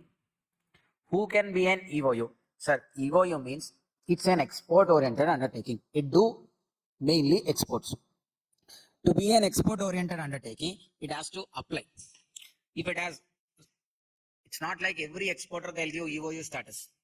If it has strong internal control systems there, okay, the team from customs will come and verify if you satisfy all those conditions like strong control systems are there, compliances is making properly, compliances na, all the duties and taxes he'll pay properly on time without any negative marks and all, then he'll be granting some status. Based on that, he'll be getting the export oriented undertaking permissions. Who is eligible to start a EOU? He should be a manufacturer to start EOU. He can be either doing original works or even repair work. And even a service provider is also eligible to be an EOU. So to be an EOU, you can either be an manufacturer, or you can even be a service provider, but not trader. And then to be an EOU, the minimum investment in plant and machinery should be of 1 crore. The minimum investment in plant and machinery should be of how much? 1 crore. However, board of approval may allow with lower investment also. The minimum investment is 1 crore. Board may allow with a lower investment also. Next. The approval for starting a unit will be provided by units approval committee within 15 days. Okay. The approval for starting a unit will be provided by units approval committee within how many days? 15 days. Once you apply for starting an EOU, then the units approval committee will give you that within 15 days. The approval once given is valid for 2 years. Then this, sir, about EOU. Who can be an EOU? A manufacturer or can be a service provider, but not trader. The minimum investment value should be how much? 1 crore in plant and machinery. However, board of approvals may allow a lower amount also. Then who will be giving this approval? Units approval committee within 15 days. Then EOUs, STPs, EHTPs, BTPs, all these should be earning foreign currency at least when you check in a block of 5 years. Even though you are not checking year by year, when you check in a block of 5 years, these EOUs, STPs, EHTPs and BTPs should be net positive foreign exchange earners while taken as a base of how many years, sir? 5 years. When you take as a base of 5 years, then they should be earning net positive foreign exchange. Then sale to DTA units. Can EOU sell domestically also? Sir, they are export oriented undertakings. That means majorly what they should do? Export. That's why there are restrictions on them how much they could sell in the domestic tariff areas. I mean the normal domestically how much they can sell means if they are only dealing with one product. And then you could see here, sir, they are only manufacturing single product. Then if 100 crores they are exporting now, they can sell domestically 50 crores. Manufacturing single product, then 50% of the value of export can be supplied domestically. Then the export is 100 crores, then 50% of 100 crores is how much? 50 crores. Then this 50 crores can be supplied domestically. Then if he is having multiple products, see here, A, B, C, D, like this is having multiple products. The FOB value is like 40 crore, 30 crore, 20 crore and 10 crores. The DTA sales made with respect to each product is like 5 crores, 6 crores, 7 crores, 8 crores. So if you see, the overall FOB value is, FOB na export value is 100 crores. Whereas the overall DTA sales, domestically sold sales is how much? 26 crores. Individually also we'll see. With respect to A, what is the percentage of DTA sale? 45, 12.5%. 30 and DTA is 6, 20%. Here it is 35%. Here is 80%. Now, with respect to individual products, if you check, more than 50%. Overall, if you check, it is within 50. Overall, sir, 100 by 26 crores. Now, here it is like how much? 26% only. Now, whereas overall, if you check, D is having up to 80% also. Then what they are saying, if an EOU is dealing with multiple products, overall should be within 50% of the FOB value. But whereas specific product can go up to 90%. Able to understand? A, B, C, D. If you check individually how much they are selling in DTA, it should be within 90%. Overall, if you check, it should be within 50%. Here, individually, if you check 12.5, 20, 35, 80, all of these are within 90% only. Cumulative, if you check also, it should be how much? Within 50%. Then they can be as an EOU. Then it's about SEZ. SEZ means what? Special economic zones. The SEZs are like treated as a separate island within the territory of India. These are within the India only SEZs, but still they are treated as like what? A separate island even within the India. The special economic zones has to be treated as like separate island within the India. Then they are projected as duty free. They are projected as what? Duty free for the purpose of trade, operations, duty and tariffs. I mean, for understand, SEZs are geographically located within India only. Even though they are geographically located within India, they are treated as like separate islands within the country. SEZs are geographically located within India, but still they are treated as like what? Separate islands. And there, the duties, tariffs, and the trade operations may not be applicable. Okay, so the procedures, the compliances, the rules in SEZ and in normal area might be different because SEZ is treated as like what? As separate island within the country. Clear? SEZs are treated as like separate islands within the country. Now, since it is treated as a separate island, any supply made from DTA to SEZ has to be treated as like export. Any supplies from SEZ to DTA has to be treated as like import. See, DTA to SEZ, it is called as what? Export. SEZ to DTA, it is treated as what? Import. Okay, SEZs are what? The separate islands within the country. The duty, they are duty free for the purpose of trade, operations and duty. The supplies to SEZ are export. SEZ to DTA are called imports. Then, approval mechanism for SEZ. To start an SEZ, there is a approval mechanism. There is a single window process provided by 19 members board. There is a board here to approve SEZs and all, which consists of 19 members. First see, sir.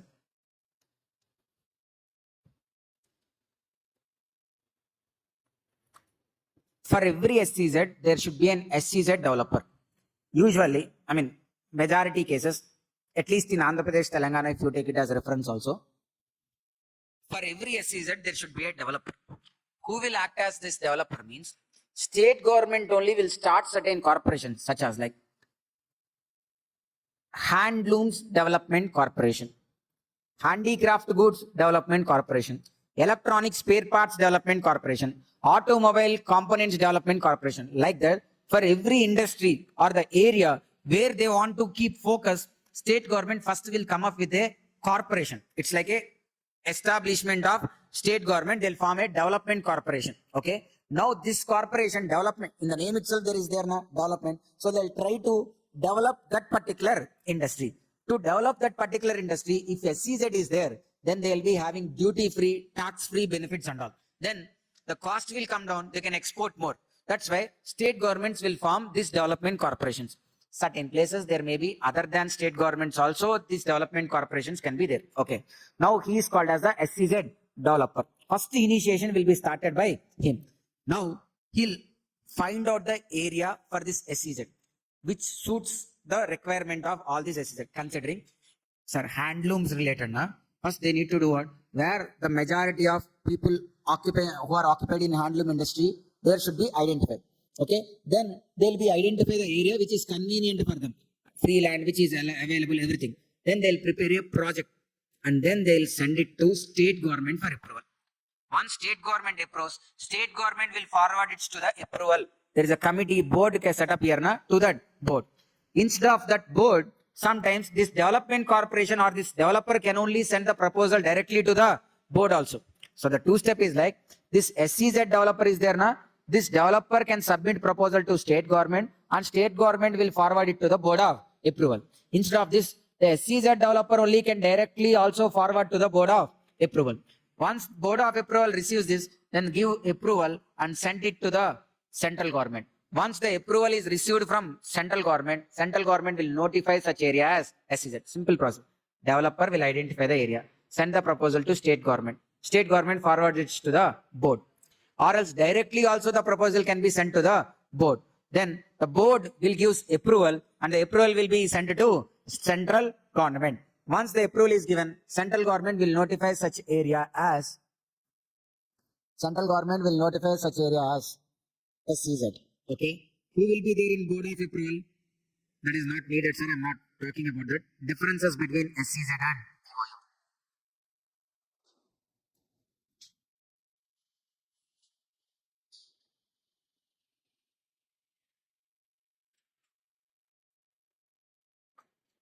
see, supply to SEZ is export. Supplies to SEZ is export. Whereas supplies to EOU is only deemed export. If you look at the deemed export, supplies to EOU, BHTP, STP are treated as deemed export. So supplies to SEZ is an actual export. Whereas supply to DOU is only treated as deemed export. Then supply of goods from DTA to SEZ attracts IGST at 0 rated. I mean, when I am sending goods from DTA to SEZ, there will not be any GST. They are treated as 0 rated. Whereas I am sending goods to EOU, then GST is applicable at normal rates only. Since no tax is paid, if you pay GST, then there is a question of refund.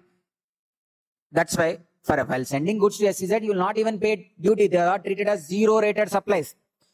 If you remember the GST related zero rated supplies means what? Exports and supplies made to SEZ. So no refund because no tax has been suffered by an unit in SEZ. Whereas to EOU, since they are paying taxes when sending the goods to EOU, the taxes paid will be subsequently refunded. The refund will be given either to supplier or to recipient. The refund of GST is allowed to supplier or even to recipient, any one of them.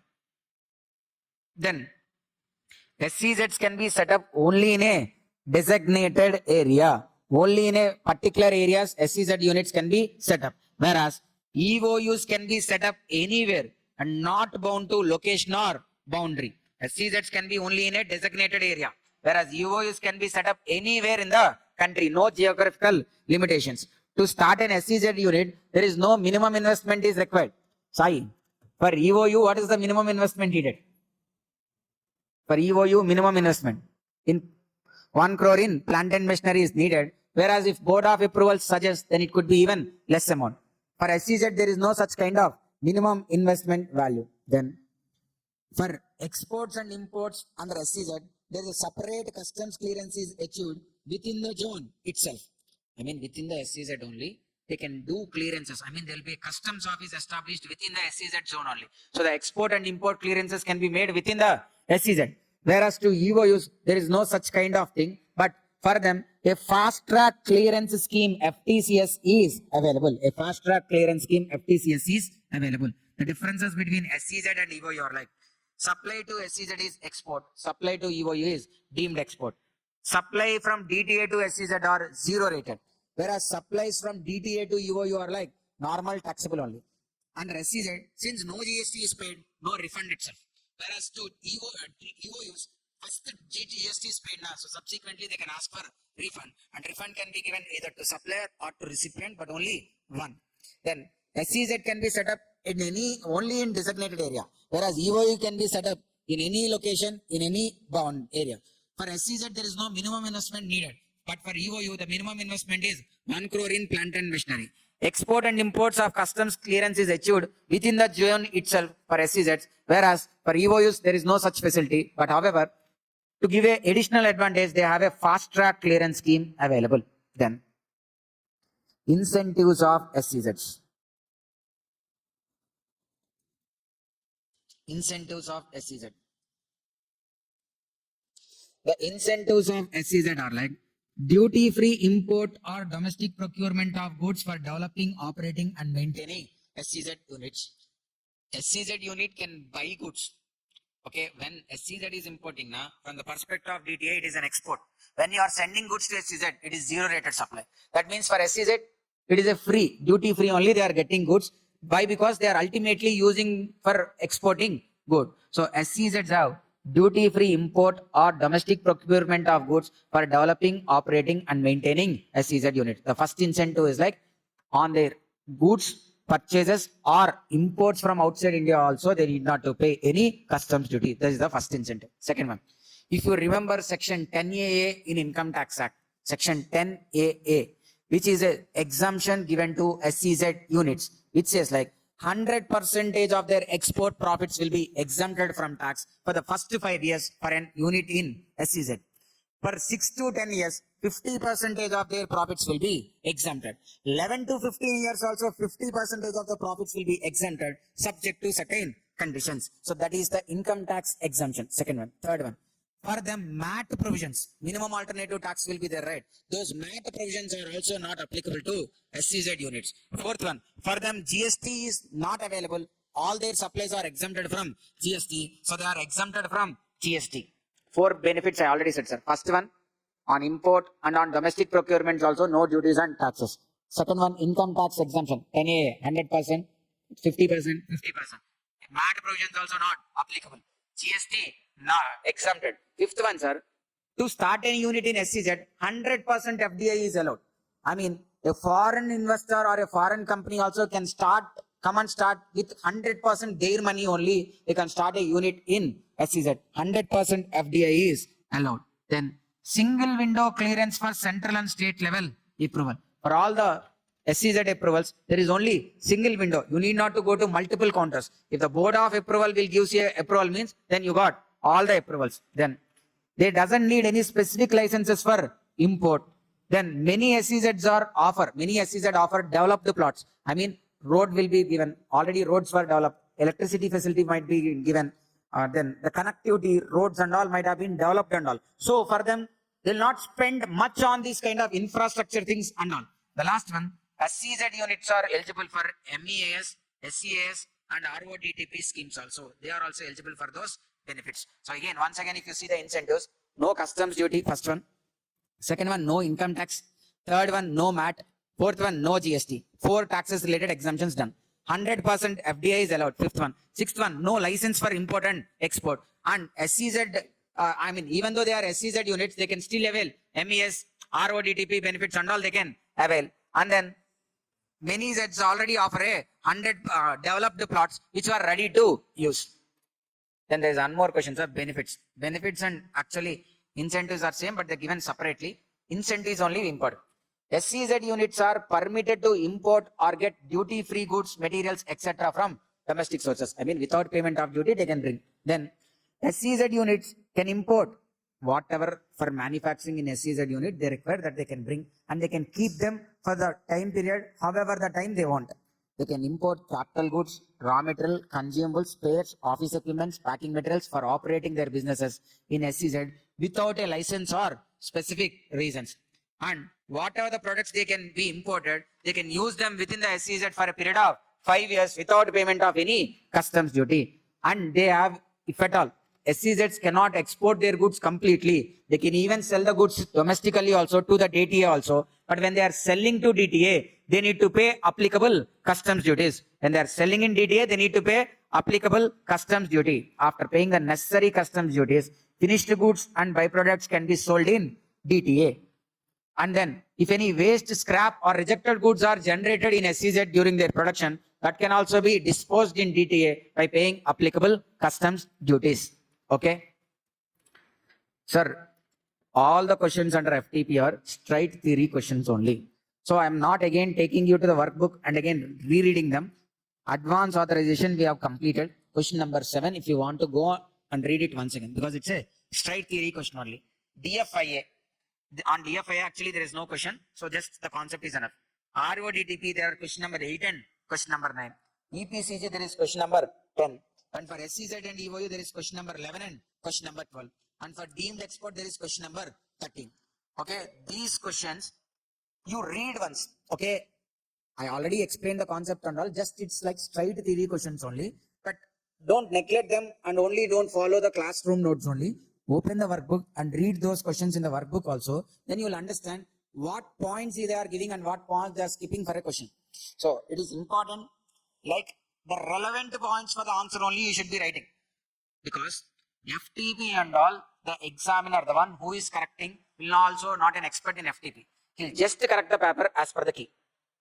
That's clean, because nobody will have practical knowledge in FTP unless a limited number of people. And we are not sure that person will be correcting our paper. A qualified CMA only. But is it necessary that he knows FTP? Here we are having 8 faculties. Except me, nobody else knows FTP.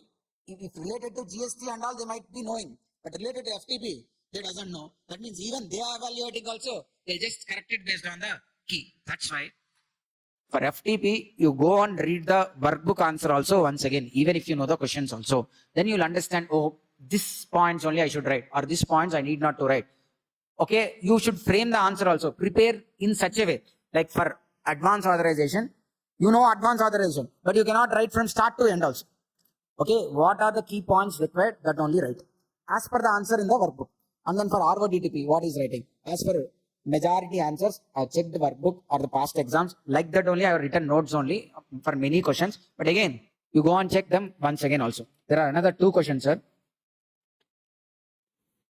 Okay, straight away these questions can be discussed, sir. Trade facilitation measures.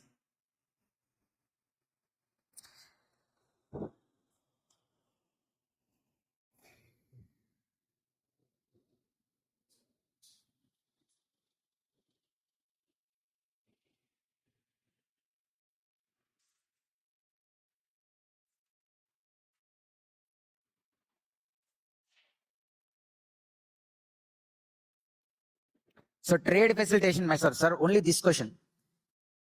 Discuss various trade facilitation measures which are taken by Indian customs. Sir, actually, in the last June 2024 attempt, December 2024 attempt MTP, I said like question number 6A and 6B both are from FTP, na? But in the last attempt MTPs, there were two sets of MTPs actually. But in the both the sets, in exam actually they have asked 3 FTP related questions. But in the mock test papers, 6A alone they have asked FTP and 6B they asked from this question. Okay, and in another set, there is a question from warehousing. That question has been asked. So I am covering these 2 questions also because by any chance, if the FTP question is not asked also, then it will be from these 2 questions. So you will be answering question number 6. Various trade facilitation measures. So trade facilitation, simplifying. To do the import and export trade, the foreign trade simplified, what are the measures that has been taken by the customs? Those are just the side headings. Okay, some are like easily understandable. First one is like facility of deferred payment. So the facility of deferred payment is actually customs you need not to pay on every assignment basis. For certain importers, the option is like for the first 15 days, whatever the imports you do, you can pay duty on 16th. From 16th to 30, whatever the imports you do, you can pay on then the first of the next month. So like that, there is a facility instead of every day paying customs duty, because if you are having consistently on a day-to-day basis, you will be having imports. Then every day you need not to pay. On 16th of the month and on first of the month, if you pay, it's enough. Cumulatively for all those imports and clearances. That is called facility of deferred payment. Then introduction of revised AEO program. Sir, AEO program is a VIP status. You will get a privileged accesses. Your goods will be cleared first. Permissions will be given to you first. Fion will be fixed first. And if you are having any disputes outside India, problems outside India, the customs will involve and solve the problems when you are an AEO holder. So such AEO program has been introduced. And then when you are warehousing the goods, you need to execute bond and guarantee. And with respect to those bond and guarantee also, there are certain relaxations has been given. So that means your working capital will get saved. And then Indian Customs single window project online message exchange. It's nothing but it's the system which is the software which they started using, the application. Because of this, everything got digitalized. So if under a single window only, all the clearances will be available. You want an authorization, apply there. You want to file a bill of entry, apply there. You want to get anything, so you can complete there itself. And then the mandatory documents for import and export are also reduced to 3. The import and for doing import and for doing export, the mandatory documents needed are just 3 only now. What are those? One is like bill of lading, airway bill, lorry bill or postal bill, which is given by the conveyance person. Bill of lading in case of goods are transported through ship. Airway bill when the goods are transported through airways. Lorry bill when the goods are transported through lorry. Postal bill when the goods are transported through postal. All these are given by the transporter only. Based on the type of transport, one document. Second one, invoice cum packing list. The second one is invoice cum packing list. Third one, if it is import, bill of entry. If it is export, bill of export. So these 3 are the mandatory documents which are needed. Then adoption of digital signature instead of having an actual physical signature. Sir, I didn't discuss these 2 points. Then adoption of digital signature. Instead of physically signing, you can digitally sign. And then 24/7 customs clearance. And then abolition of mate receipt. Sir, mate receipt. Previously, when the goods are loaded into the conveyance person will give you a proof of loading the goods, which is called mate receipt. The conveyance person will give you a receipt like, okay, your goods has been loaded. The proof of loading, that is called mate receipt. Now such concept is not there. That mate receipt has been completely abolished. Then there is reduction in printouts in customs clearance because everything got digitalized. No need of printouts. Then the courier import and export rules also has been amended, which made much more flexible. And there is an email notification also now regarding the status. What is the status of your import and export? The processes and all will be notified through email also. And there is a single window interface for facilitation of trade. Now has been even extended to export. Previously, the single window is only for import. Now even for export also that facility has been given. And then there are certain express cargo clearance systems. which has been introduced on a trial basis in Mumbai, which will be extended even in other ports also. So these are the trade facilitation measures. At least you should write some 8 points. Out of this, at least 8 points. Okay. Facility of deferred payment, introduction of revised AEO program, relaxation of insurance and bond, introduction of single window project online message exchange, and even extended it to exports also, fifth one. Then reduction in number of mandatory documents, 24/7 customs clearance, adoption of digital signature, abolition of mate receipt, reduction and eliminating printouts in customs clearance, email notification, and then single window interface, and even rollout of export cargo clearance systems. Then in warehousing also,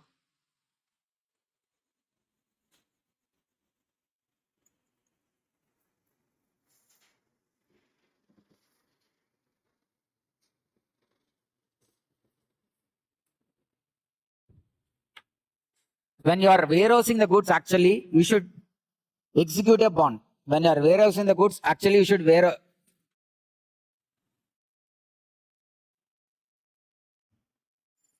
when you are warehousing the goods, actually you should execute a bond. How the bond has to be executed is the question here. The importer of any goods in respect of which bill of entry has been presented and the duty has been assessed shall execute a bond sum equivalent to thrice of the duty. If at all you are going to warehouse your goods, on those goods, whatever is the duty assessed, let's say 5 lakhs is the duty. Now 5 lakhs into 3 times, for 15 lakhs the bond has to be executed, and even a bank guarantee, a security also has to be provided to the amount they have mentioned. Why this bond has to be executed? By executing bond, you are stating like, in future, if any interest, penalty, if any tax liability arises, that I will be paying, like that you will be adhering. You will be binding yourself that you will pay the future liabilities as well. To adhere all the requirements of the Act, rules and regulations, to pay all the duties and to pay all the penalties if any. For that you are giving a assurance declaration that I will pay. That for that reason you are executing the bond. The bond should be executed in favor of AC or DC in an amount approved by the concerned officer. The importer shall also furnish a security in addition to the bond. Security na nothing but bank guarantee also you should provide. Okay. A bond executed by an importer under this section remain valid even if the goods are transferred to another warehouse. You need not to execute a different bond when the goods are transferred from one warehouse to another. Whereas when you sold the goods to another person, the goods are in warehouse, but you sold the goods to another person, then your bond will be replaced with the buyer's bond. Then what are the owner's rights to deal with the warehoused goods? The owner's right to deal with the warehoused goods is like, he can inspect those goods, he can sort them, he can go and inspect them, he can sort them. Sorting na, he can grade them like good quality, average quality, like that he can sort them. Third one, he can change the containers or packing items to prevent them from deterioration and all. Third one. Fourth one, he can even show the goods for sale. If any buyer is coming now, he can show the goods for sale. Four rights, sir. Inspect the goods, deal with the containers, packing materials to prevent them from loss or deterioration, show the goods for sale, and even sort the goods. These are the owner's right to deal with warehouse goods. Okay. So now with this, we have completely covered question number 6 as well. Okay. So now we are starting with exemptions chapter. So in exemptions chapter, it's tough to pick the concepts actually, which is important and all. So first let me cover the amended part, amendments or the new provisions which were there. I'll be discussing them. Then I have taken like around some 10 questions from the exemptions, like these are the questions which, so these are the questions like we'll be solving in exemptions. So like relevant to that provision, we'll be discussing there in the question only. So otherwise like we need to cover everything, which is not possible now. So if you're coming like under exemptions, like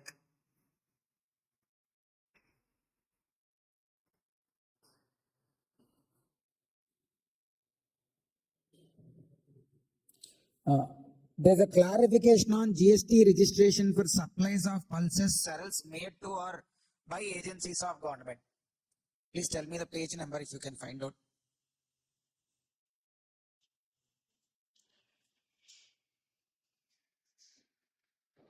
60? Exact 60. Okay. Clarification on GST registration for supplies of pulses and cereals made to or by agencies of government. Sir, if you see, certain persons are supplying pulses and cereals to the government agencies. Pulses and cereals. They are packaged in containers. On them, they are not allowing ITC. Wow. And the government agencies are buying them to distribute free of cost or at subsidized rates. I mean, to distribute them in the ration shops.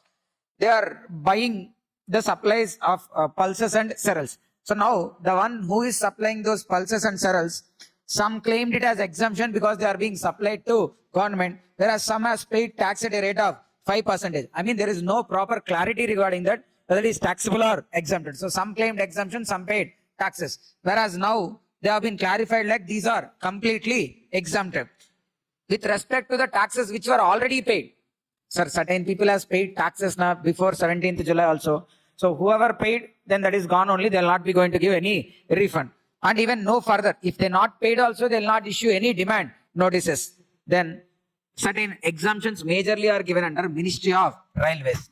So where Railways is selling platform tickets, facility of waiting rooms, clock room, and battery operated, EV operated vehicles, if any are provided within the railway station, all those services are exempted. Ministry of Railways selling platform tickets, waiting rooms related charges, clock room services, and even if any EV operated, battery operated vehicles are being provided on rent, those are also exempted. Then one railway zone, if it is providing services to another railway zone or division, one railway zone or division is providing services to another railway zone or division, that is also exempted.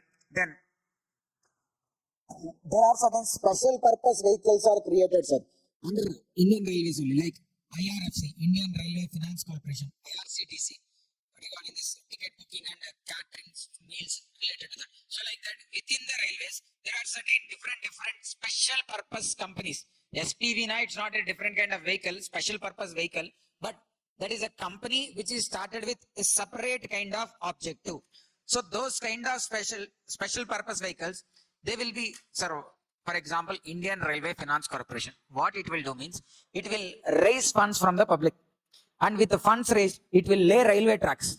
And those railway tracks will be given on lease to Indian Railways. And along, so now Indian Railways has taken them on lease, right? So they will be using the track. And they will be paying the payments to this special purpose vehicle, Indian Railway Finance Corporation. Whereas the maintenance of those track will not be taken care by RFC. It has to be taken by, again, Indian Railways only. Sir, the track is owned by IRFC. So maintenance has to be taken care by whom? IRFC only. But it is taken care by Railways. Now for maintenance, Railways again collect charges from IRFC. Are you able to understand, sir? Simple thing. IRFC will raise funds from public and lay railway tracks. Who can we use railway tracks? Only railways can use. So they'll lease them to the Indian Railways. They'll rent them to the Indian Railways. And Indian Railways will be paying consideration to them. This transaction fine. Now for the track, maintenance has to be taken care now. The track is owned by IRFC. So who has to take care of maintenance? IRFC. But it will be taken care by Indian Railways. That means Indian Railways is now providing services to IRFC by way of maintaining the railway track. For that, again, they will be getting consideration. See, these special purpose vehicles provide service of allowing to use the infrastructure owned by them. For that, Ministry of Railways will pay consideration, which is exempted. And then Ministry of Railways will provide maintenance of infrastructure for a consideration. That is also exempted. So they will renting of infrastructure exempted, maintenance of infrastructure provided by Railways to SPV. Both are exempted. And then services by RERA. RERA means Real Estate Regulatory Authority. If you are starting any real estate project, you are commencing any project, your construction of building and all, you need to get approvals from RERA. Okay, RERA means Real Estate Regulatory Authority. So now every real estate developer will pay statutory charges, registration charges, and any penalties, etc. to the RERA. RERA services provide, okay, RERA will provide services like approvals. Okay, like how many flats can be done or not. Sir, why RERA is started now? These real estate companies cannot cheat the actual consumers, because RERA will be giving various certifications and all, whether the land is properly or not, or it has any litigations or not, and then whether the land is suitable for constructions or not. and whether these real estate developers are constructing the projects within the given time limits or not. All this will be taken care by RERA, and for that it will be collecting statutory charges, registration charges, and will be levying penalty also.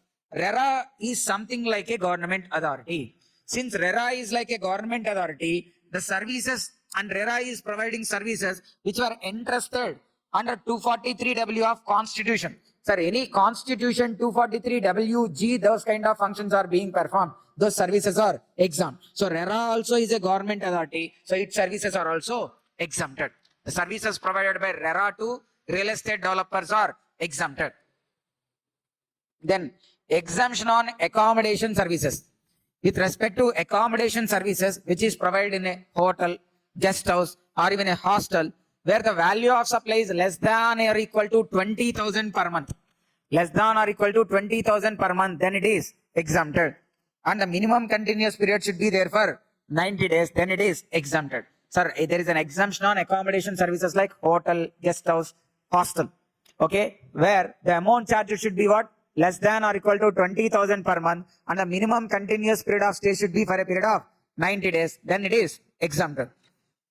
For a short stay, 1 or 2 days, if you take any accommodation in hotel, even though they charge 500 per day only, but still it is taxable only because it is for a short stay. Here it should be for a long stay, minimum period of 90 days, and then the value for month should be less than or equal to 20,000, then the exemption is applicable.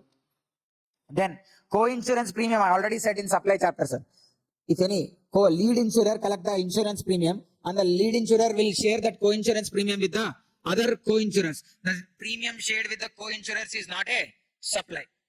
Then ceding commission, reinsurance commission, previously it is exempted, but now it is not a supply. Then what are the other exemptions?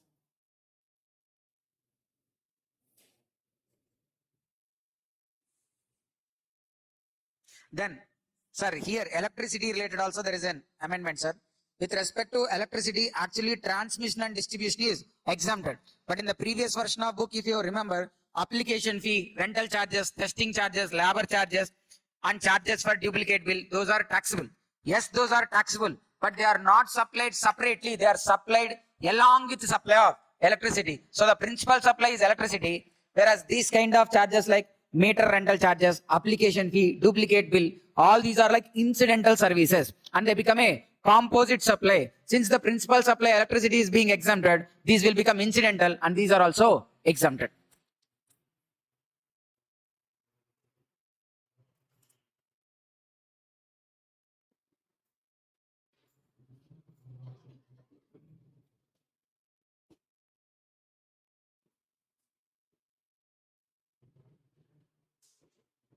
Then clarification on preferential location charges.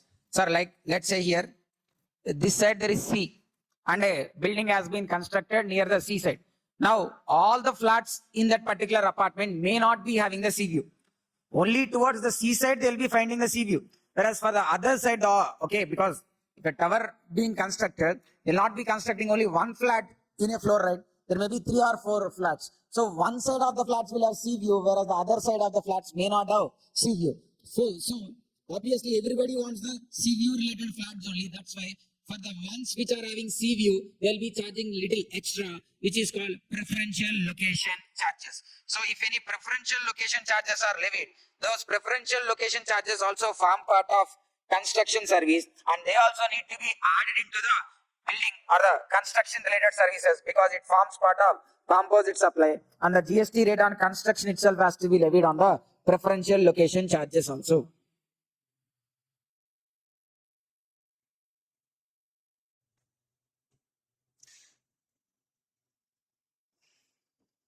Then import of service by foreign airlines, where a foreign airlines is importing any service without consideration from their related person or their establishment. Sir, in Emirates flights, Emirates has a branch in India, and they are running the Emirates flights within India also. They have an establishment here. Now, if those Emirates flights are having any technical issues or problems now, the one which is in Dubai is providing services to these flights. So that means they are having import of services without consideration from a related person or another establishment. Okay, and it's an establishment of what? Foreign airlines. Emirates is a foreign airlines only, which is having their office in India also. Now, to their flights, the services they are taking, which are from their head office or from the holding company or registered office, which is there outside India, those services are exempted. Then film distribution services. Sir, there is producer, distributor, exhibitor. You know, right? There is a producer in a film, and there will be a distributor, and at last there will be exhibitor. Producer will sell the film to distributor. Distributor is the one who will be again finding exhibitors. Exhibitor is the one who ultimately buys the movie for that particular location and exhibits the movie in theater. So now these are three people are there here.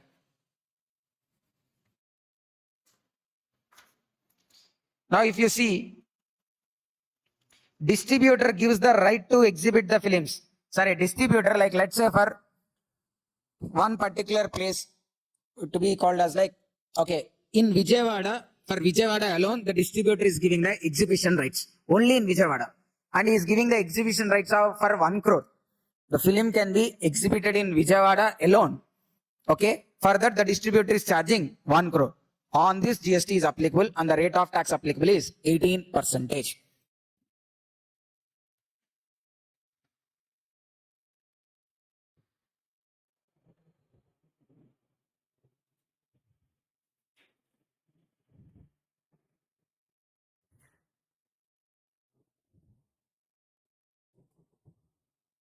Then, where any government entity, university, college, research association, which is covered under section 35 of Income Tax Act. Under section 35 of Income Tax Act, there will be these research associations which will get 100% deduction if any donations they receive. Okay, if they are carrying out scientific research and all. Okay, so these entities, they are carrying government entities, PGBP chapter, this will be coming, sir.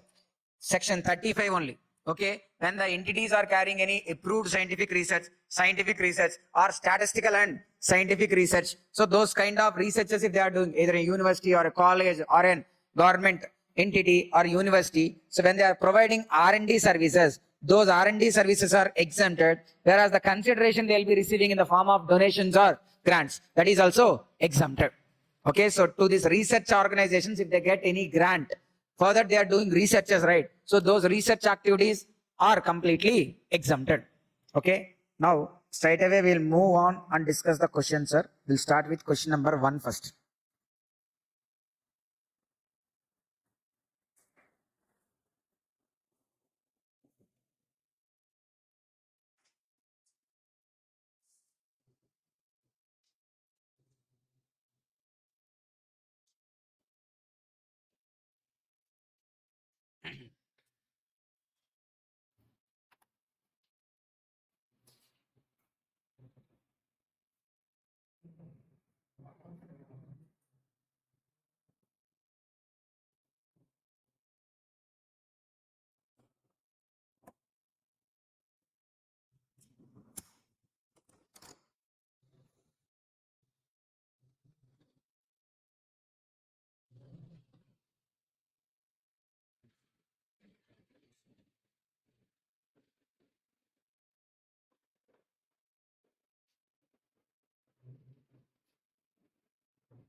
So now look at question number 1. Question number 1, sir, here. It's about exemptions related to goods. This is the only question we are having in the institute material related to goods. So we'll be solving this question also. Okay. Mr. Raman, being a dealer, furnished the following business transactions. He has sold plastic bangles. Plastic bangles sale is exempted.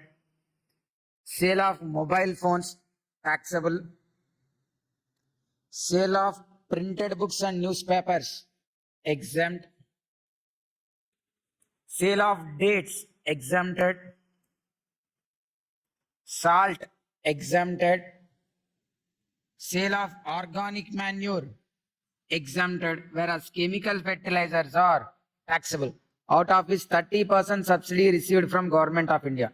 If subsidy is received by Government of India, we shall not include it. So reduce 30% and take only 4,02,500 as the taxable amount. Okay.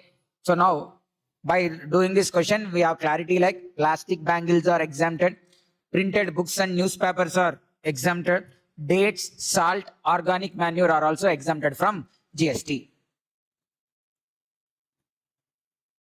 Then come to question number 4.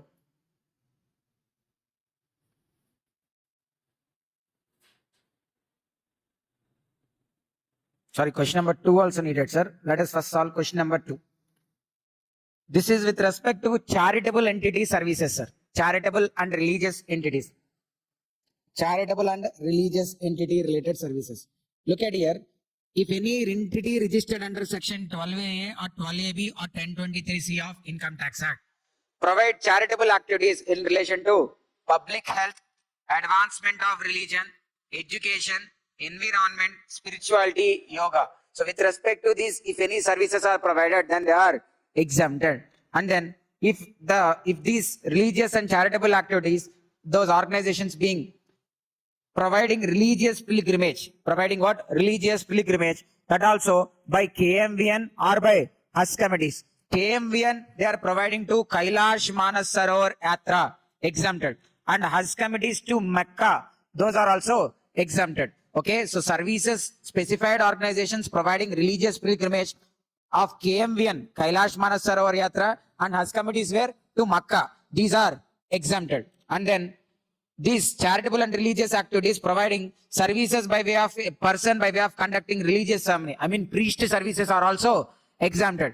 Then renting of religious premises owned and managed by 12A or 12AB entity. When they are renting rooms per day, if it is less than 1,000, exempted. Renting Kalyan Mandaps or premises less than 10,000 per day, exempted. Renting of shops less than 10,000 per month, exempted. So the services by way of training, coaching, and then recreational activities of arts, culture, and sports provided by individual or charitable entities are exempted. See, where any recreational activities are being provided, recreational activities in the fields of what? Arts, culture, sports, and these are provided by individual or charitable entity, then these services are exempted. And then services provided by charitable and religious trusts are other than those covered.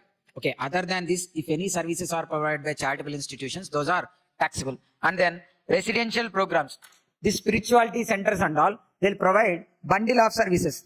Like they'll give accommodation, they'll give food, and then you can attend spiritual classes there. See, even though it's provided as a bundle, principal supply spirituality, since principal supply is exempted, the whole bundle is also exempted. So now if you look at the question number 4, Mary Charitable Trust registered under section 12AB of Income Tax, also registered person under GST law, provided the following services in the month of October.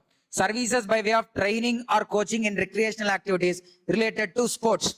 Sir, see, charitable trust registered under 12AB provided recreational activities in the fields of what? Art, sport, culture are exempted. Here in the field of sports, so it is what? Exempted.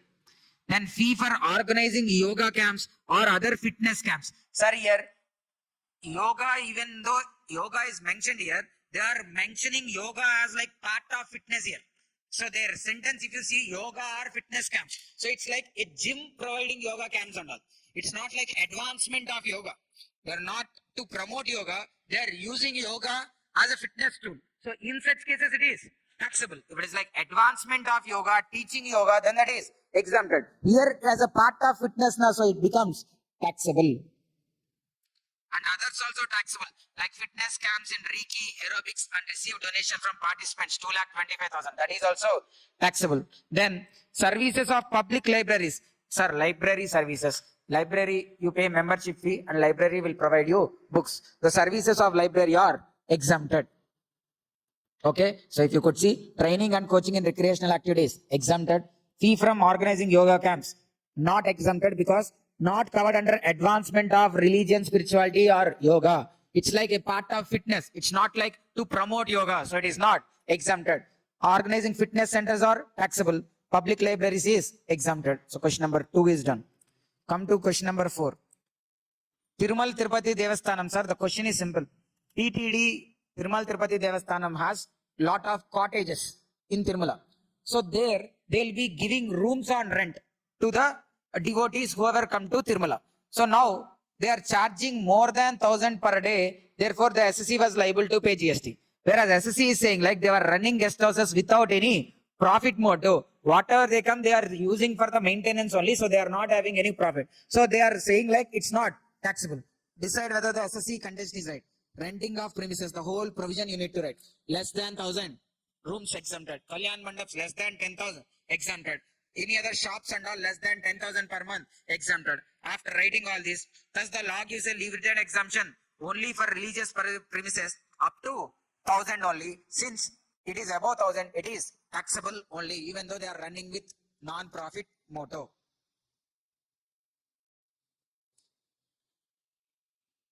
Then come to question number 6.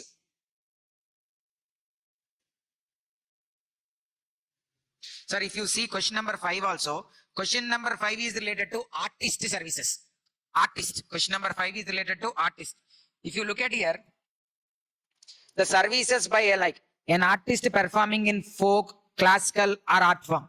Which kind of performance, sir? Folk, classical or art form in the fields of music, dance or theatre are exempted, where the consideration is within 1.5 lakhs. If it is above 1.5 lakh, then the entire value is taxable. And if she is acting as brand ambassador, then if any amount she gets is also taxable. Now look at this question. Performing classical dance, amount how much? 98,000, exempted. Performing in television serial, she's acting in TV serial, no exemption is there for that. So it is what? Taxable. Services as a brand ambassador, taxable. Coaching in recreational activities, the previous one, sir.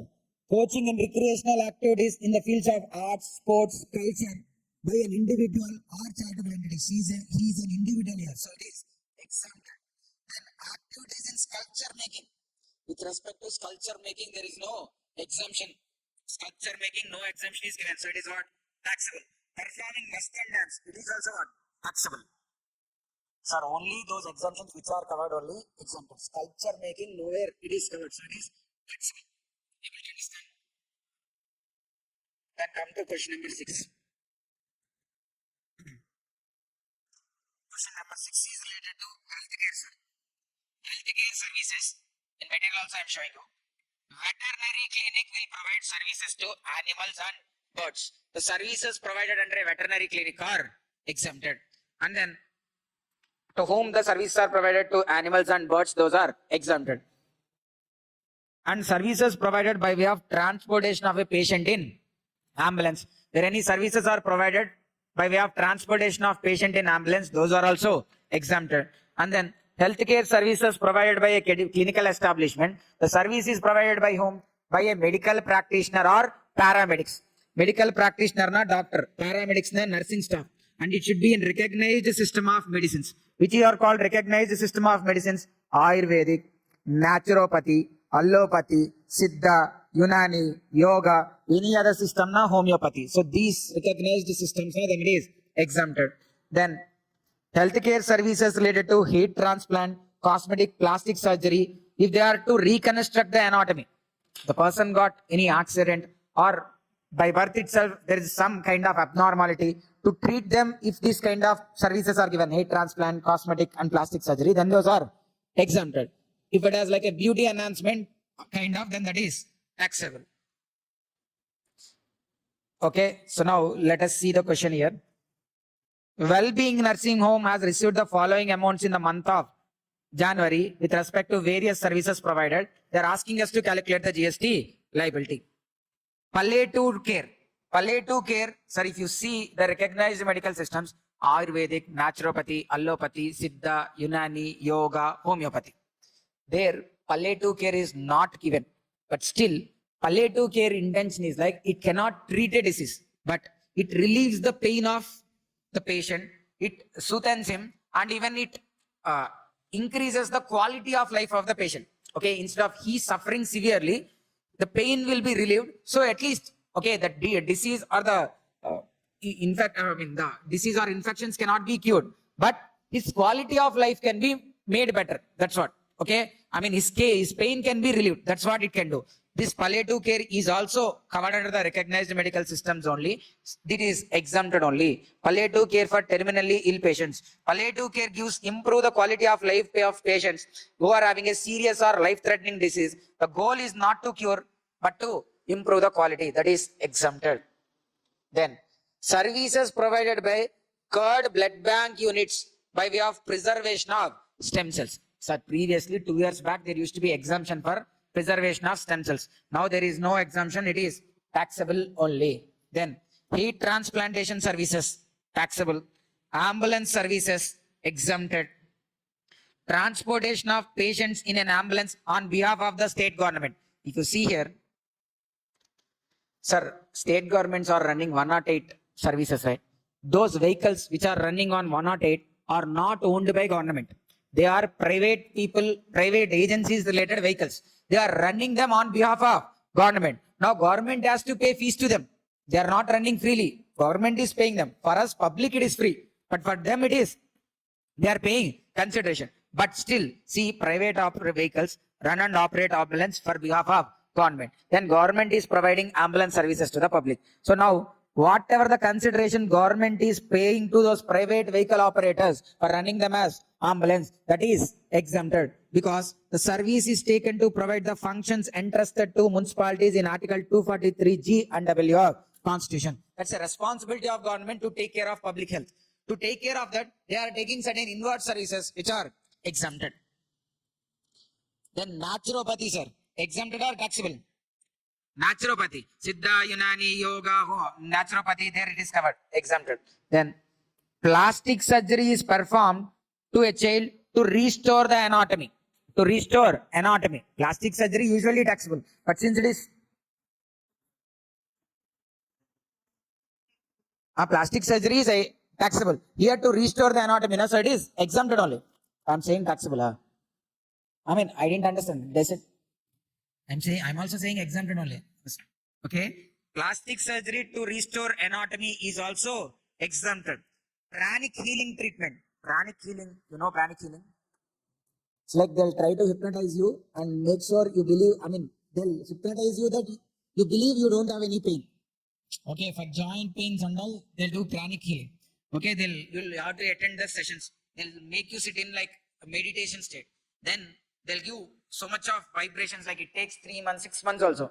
Continuously, they'll giving you like, you don't have pain, you don't have pain. So like that, they'll convince your brain that, and then your brain starts believing like there is no pain only. Okay. So pranic healing is something kind of hypnotizing, which is not covered under any of the recognized medical systems. It is taxable. Mortuary services. Mortuary services are covered under Schedule 3. Funeral, burial, crematorium services, including transportation of the deceased. So it is not taxable. Schedule 3, not a supply. Schedule 3, not a supply.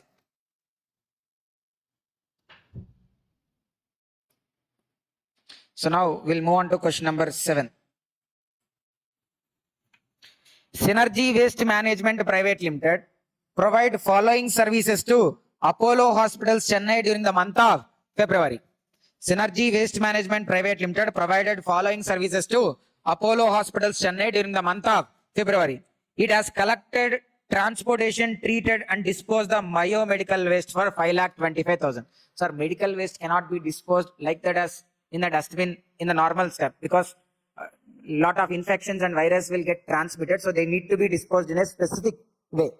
So previously, there used to be exemptions for this biomedical treatment facilities and their services, but now those exemptions has been withdrawn. So the services of collection, transportation, treatment and disposal of biomedical waste is taxable, and even segregation of them also is taxable.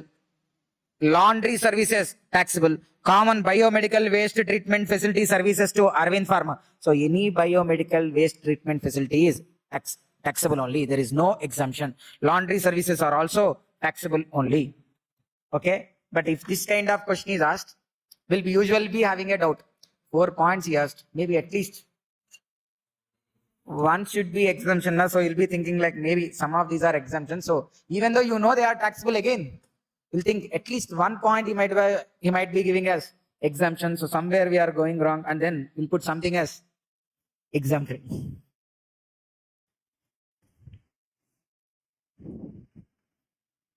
Then question number 12.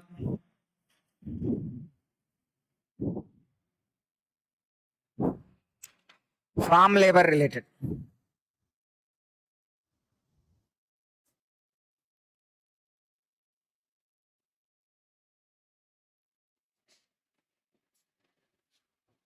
So if you see agriculture related services, the services by way of loading, unloading, packing, storage or warehousing of rice agri produce are exempted. Services by way of loading, unloading, packing, storage, warehousing of rice agri produce are exempted. And then warehousing of minor forest produce. Sir, service by way of loading, unloading, packing, storage of rice agri produce are exempted. Warehousing of minor forest produce, like honey, spices, those are also exempted. Artificial insemination of livestock, breeding is also exempted. However, this exemption is not available to horses. Then services related to cultivation of farm. With relation to cultivation, if any farm labor has been supplied, any machinery has been rented, any other agricultural extension services like seed testing, soil testing are made, those are also exempted. Then services of pre-cooling, preconditioning, waxing, labeling, retailing, packing. For vegetables and fruits, if any preconditioning, pre-cooling, ripening, waxing, packing, all those are exempted only. Then processing of agri produce. If such process alters its essential characters, okay, then it is taxable service only. If it is needed to carry out agriculture, it's a necessary step in the process of agriculture only. You are using certain machines and you are processing it. It is a necessary thing. Sir, if you are into cultivation of corn, okay, so the corn seeds has to be removed. They have to be plucked from there, right? So that is an essential activity to sell the corn. Okay. So the seeds has to be separated side. So the separation of seeds is an essential activity. That does not change any essential characteristics. So it is exempted only. But whereas if you take paddy to rice mill and paddy is converted into rice, then it is changing its essential characteristics. So it is the rice mill activity is like taxable only. Now come here. Receipts from supply of question number 12. Receipts from supply of farm labor. Receipts from supply of farm labor. You see here, supply of farm labor is what? Exempted. So receipts of farm labor is what? Exempted. Charges for seed testing. This agricultural extension services means nothing but seed testing and soil testing. So these are also exempted.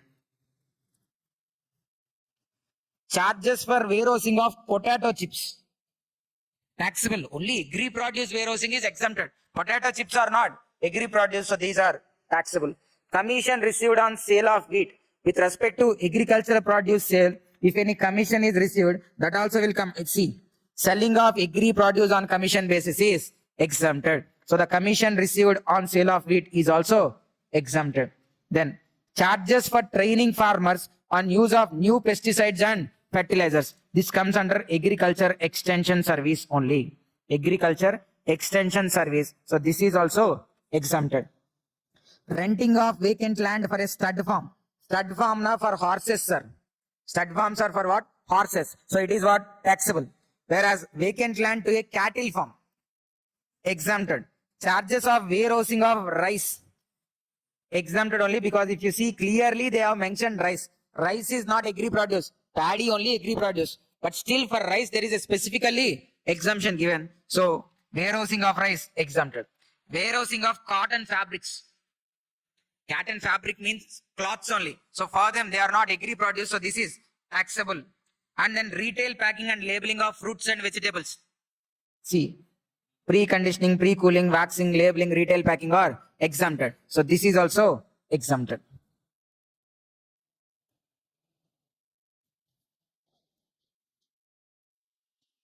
Then question number 13.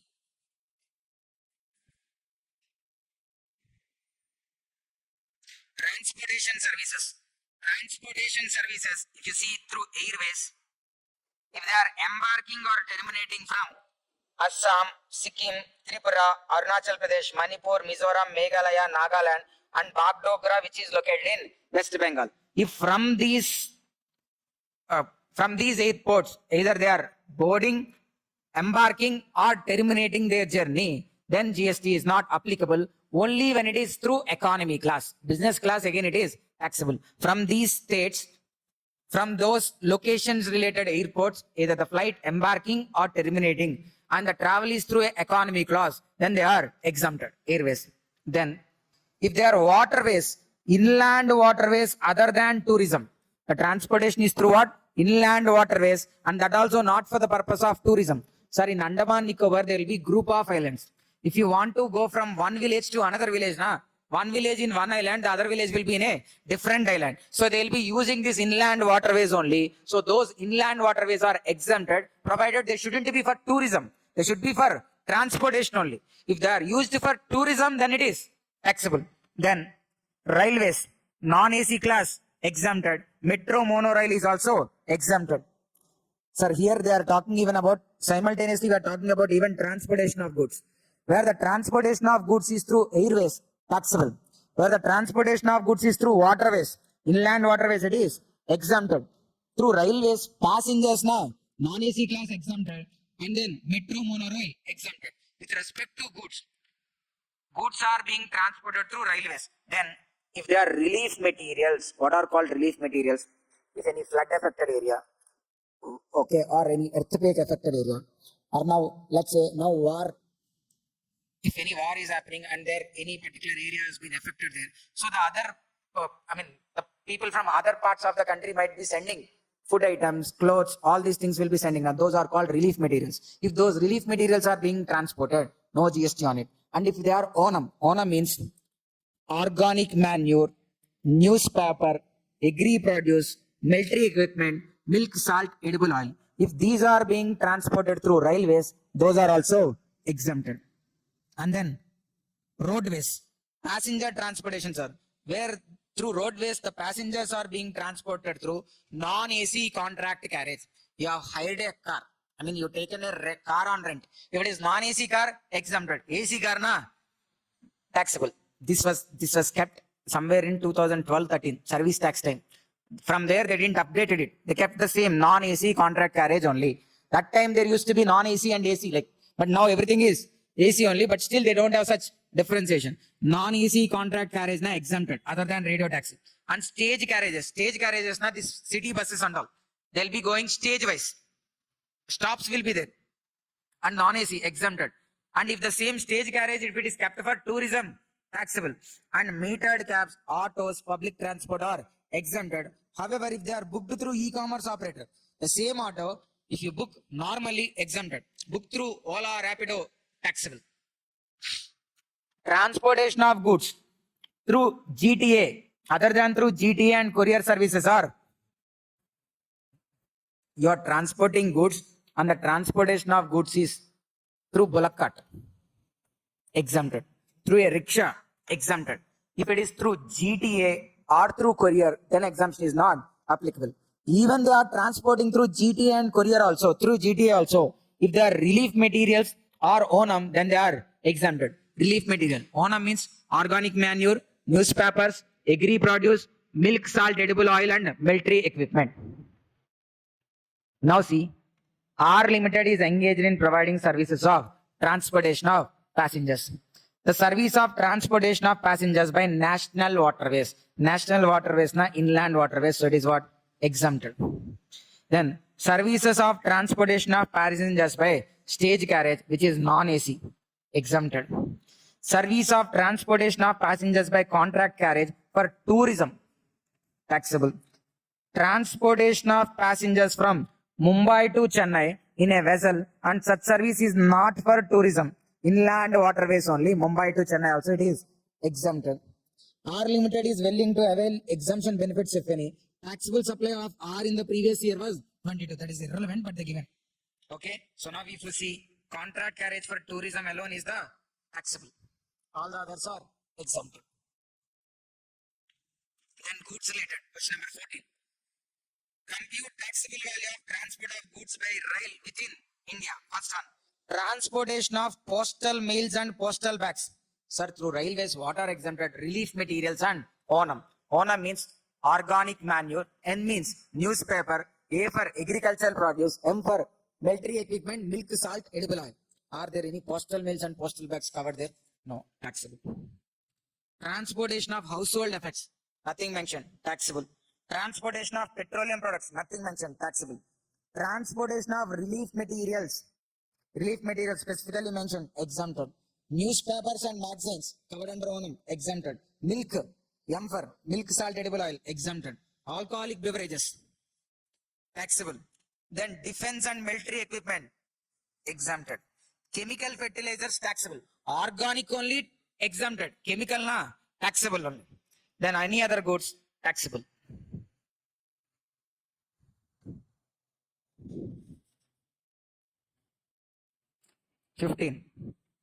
Airbus Limited furnishes you the following information for computation of its GST liability for the month of January. Passenger traveling in economy class from Mizoram to Chennai. Sir, Mizoram na. See here. Embarking from Assam, Sikkim, Tripura, Arunachal Pradesh, Manipur, Mizoram. So the flight is embarking from where? Mizoram. And it is economy class. So it is what? Exempted. Passenger traveling from Chennai to USA 500 passengers and USA to Chennai 200 passengers. Sir, if you see passengers traveling from Chennai to USA,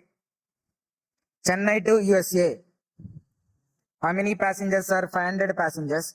And the gross value per ticket is 45,000. So total it is how much? 2 crore 25 lakhs. And on this, they are charging even 40% as passenger tax. That also to be added. Sir, why to be added? Na? If you remember value of supply provisions, all the duties, taxes, cess, fees levied has to be included except GST and TCS. So this 40% also has to be added. Then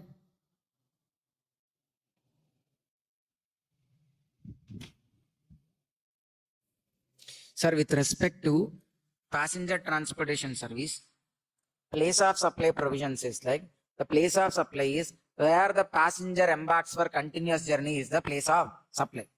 Where the passenger embarks now for Chennai USA flight, where the passenger embarked Chennai. So place of supply is Chennai, hence it is taxable. Whereas to USA Chennai flight, the passenger embarked where?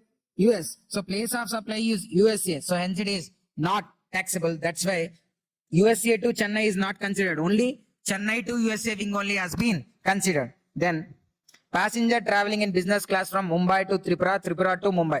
Mumbai to Tripura, Tripura to Mumbai, even though Tripura is mentioned under the special category states, but it is business class. So no exemption is available. So if you take how much? 1,000 passengers into 5,000 na 50 lakhs. On that passenger tax 20,000. So total will come to 3 crore 85 lakhs. On that tax also has to be calculated. Then question number 16.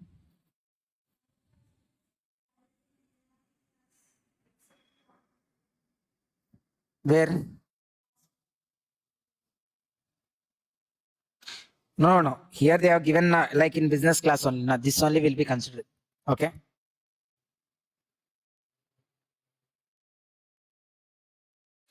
Question number 16, sir. To understand question number 16. See, services by way of giving vehicles on hire. Services by way of giving vehicles on hire. There's a supplier who is giving the vehicles on hire to a state transport undertaking. I'm giving buses on rent to RTC. Okay. Bus means the seating capacity will be how much? Greater than or equal to 13. If the seating capacity is greater than or equal to 13, including driver, then it is exempted. Seating capacity should be greater than or equal to 13 to get the exemption. And then if any vehicle given for transportation of students to an educational institution, the vehicle is given on rent to educational institution. For what? Transportation of students. That also educational institution up to 12th only. Up to 12th educational institution, I mean to a school or up to an intermediate college, if any bus has been given on rent to those institutions, it is exempted. Then hiring of EV vehicles to local authority. If any electronically operated vehicles has been given to local authorities, that also exempted. And then if a supplier is giving a goods transport vehicle on hire to GTA, that is also exempted. I'm giving my vehicle on rent to GTA, then my service is also exempted. Now if you see, hiring of bus, capacity to carry 12 to APSRTC, state transport undertaking, rupees 12 lakhs. So it is taxable, sir. Why? Because it should be greater than or equal to 13. Whereas here it is less than 13, so taxable. Hiring of goods transport vehicle to a GTA, exempt. Hiring of cars designed to carry passengers to a goods transport vehicle. Sorry, if you see, only goods transport vehicle giving on rent is only exempted. Passenger transport vehicle giving on rent is not exempted. So this is what? Taxable. Renting of dumpers, nowhere exemption is there. Taxable. Hiring of audio visual equipments for an event, taxable. Hiring of shamiana for organizing functions, taxable. Hiring of agri machinery for using agricultural operations. Agricultural machinery for carrying out agricultural activities, exempted. C. Hiring of bus APSRTC, taxable. GTA related, exempted. Cars for GTA, taxable. Dumpers, taxable. Audio visual equipments, taxable. Shamiana and all, taxable. Agri machinery for use in agriculture, exempted. The taxable value of supply is 104. So CGST and SGST we need to calculate. So now there will be come to question number 25, sir. There are certain full-fledged questions, except 25, I think.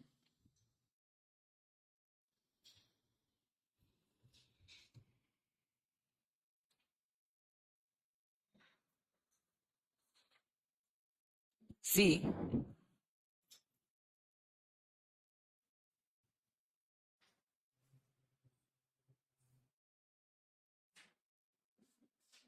this question looks too big, sir, but there is nothing there in the question. See, this company will do repairs for plant and machineries. This Energy Private Limited is there, na? This company will do repairs for plant and machineries. Okay. So when you have a problem, I'll send my truck. My truck will come there and do repairs. Sometimes along with the truck, I'll be sending certain materials also, because if any spare parts are needed to use them, I'll be sending spare parts also along with the truck. Third one, if at all the truck alone may not be enough to carry the repairs, I may be sending additional machineries also in the truck to carry out the repairs.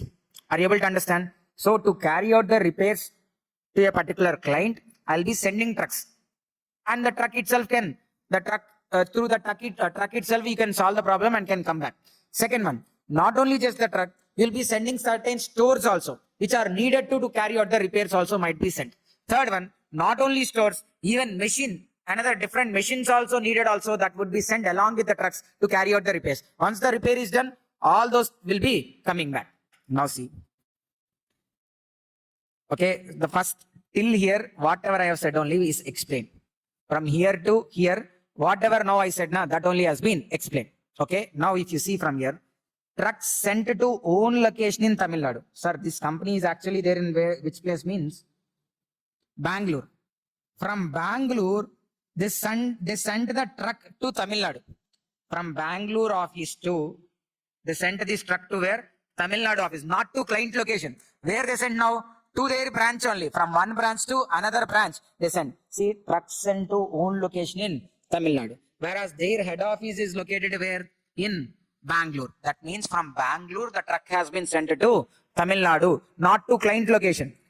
Not only just the truck, along with the truck, even The truck value is 25 lakhs and the items contained in the truck is 3 lakhs. Sir, here schedule 1 will comes into picture. Schedule 1.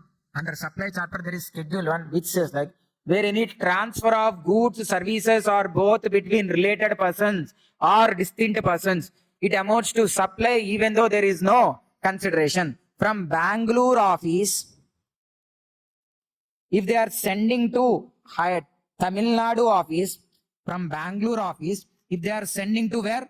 Tamil Nadu office, even though there is no consideration, just the truck has been sent. Goods in the truck has been sent. Even though there is no consideration, if there are any transfer of goods, services between related persons or distinct persons, it amounts to supply. So schedule 1 has to be invoked here and it amounts to what? Supply.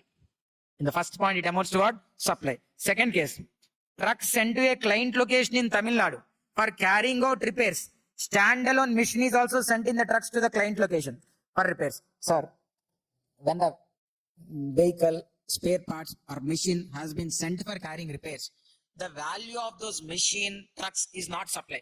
Whatever the amount they charge for repairs, that alone is the supply. Here they have just mentioned the value of items, value of standalone machine, value of trucks. Here nothing is supply because only repair value is only supply. Only when they are sent to related person or distinct person, the full value of truck or full value of components will amount to supply.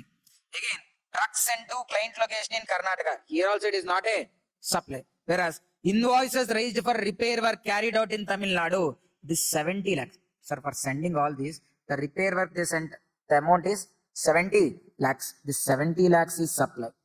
And for repair work carried out in Karnataka, they are charging 12 lakhs. So this 12 lakhs is also supply. So understand, when they are sending to their distant person, it amounts to supply. Even though there is no consideration. When they are sending to outsiders, it is not a supply. Only to the extent of repair amount they charged alone is supply. Sir, simple logic, sir. There's a plumber came, we have some issue with the water pipes. We called a plumber. Plumber along with him, he'll be carrying tools, and if any machines are needed, he'll be bringing along with him. Does all those value amounts to supply, or only plumber charges you paid 500, that only amounts to supply? That 500 only is supply, right? Here also same thing. You might have sent truck, you might have sent spare parts, you might have sent machine, but only to the extent of repair charges only it is supply. They are giving unnecessary information, but still this basic common sense. Only the repair value is only supply. But when they are sent to related person or distant person, schedule 1 comes into picture. Between related persons, even though there is no consideration, it amounts to supply. That is what here. Look at here. 36,000. 12% into 3 lakhs, 36,000 is supply.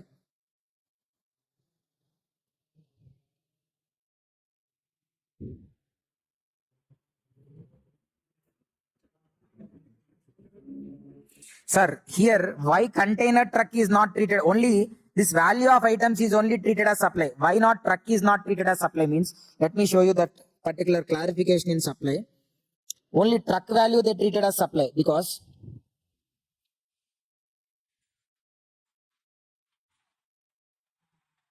see, sir, this is the supply of goods, services or both between related persons and distinct persons amounts to supply even though there is no consideration. There is a clarification. Interstate movement of conveyances. Conveyance not truck, train, buses, trolleys. If they are sent for transportation of goods, then they are not supply. Here also, the truck has been sent. Assuming like the truck has been sent for what purpose? The truck has been sent to carry these items in the truck. So that's why this truck has been assumed like went for carrying the goods only. So here this 25 lakhs is not treated as supply because of the clarification. Only 3 lakhs worth of items has been treated as supply. That's why only 3 lakhs they are taken. Others not considered. Repair charges 70 lakhs into 18%, 12 lakhs into 9% and 9%. Total tax come to 15 lakh 12,000. Then question number 26.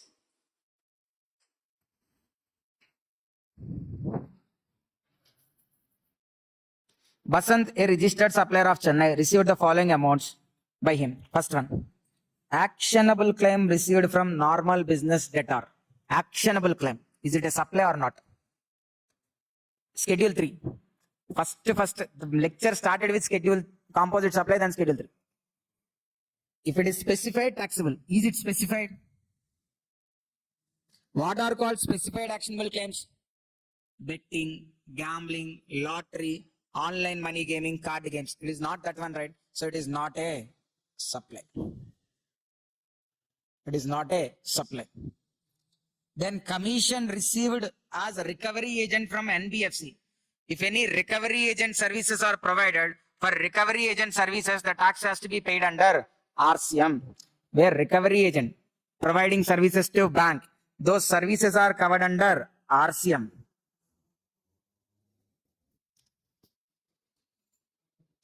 Sir, he got permission from the municipal authorities to build 7 floors. Building in the Bangalore, but he agreed to build only 3 floors and received 22 lakhs as compensation from Ranjit Construction Limited, a neighboring housing project which wants to protect it sunlight.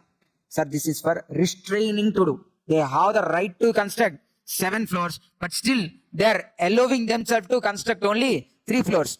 Since they are only accepting to be with 3 floors, they are getting an additional consideration of 22 lakhs, which is also a consideration for restraining to do an act. They are restricting themselves to do an act. So if any amount is received, that is supply only, and this amount is taxable.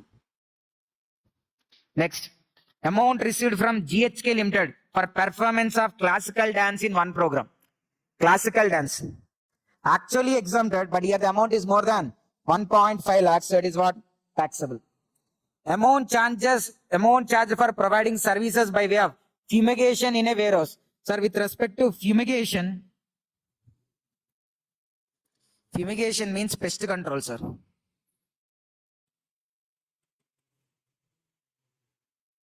Fumigation means pest control.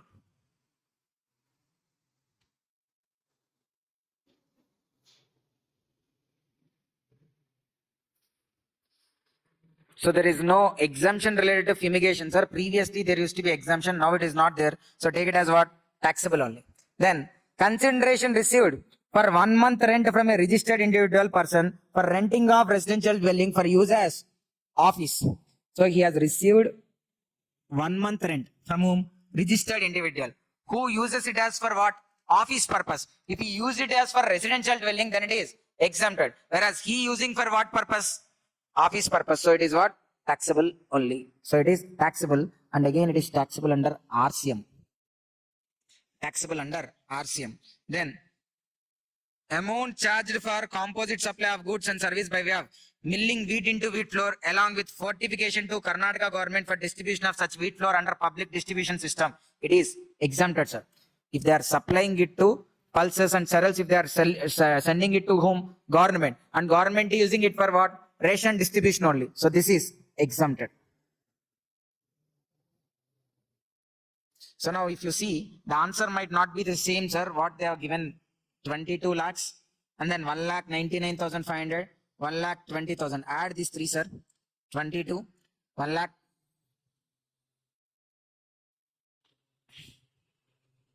Sir, add. Okay. So then I might have taken this one alone wrong. The amount charged for composite supply of goods and services by way of milling of wheat into wheat flour along with fortification. Sir, let me show you that clarification for you.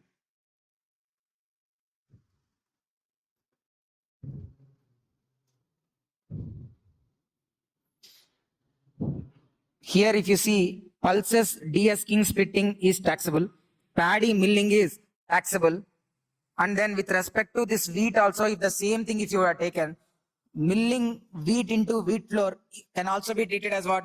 Taxable supply only. If it is treated as taxable supply, then if you count now, RCM related we are not adding here because recipient will be paying the taxes. So 22 lakhs, 1,99,500, 1,20,000, and this 7 lakhs is also taxable. If you add all them, then you'll be getting 32,19,500.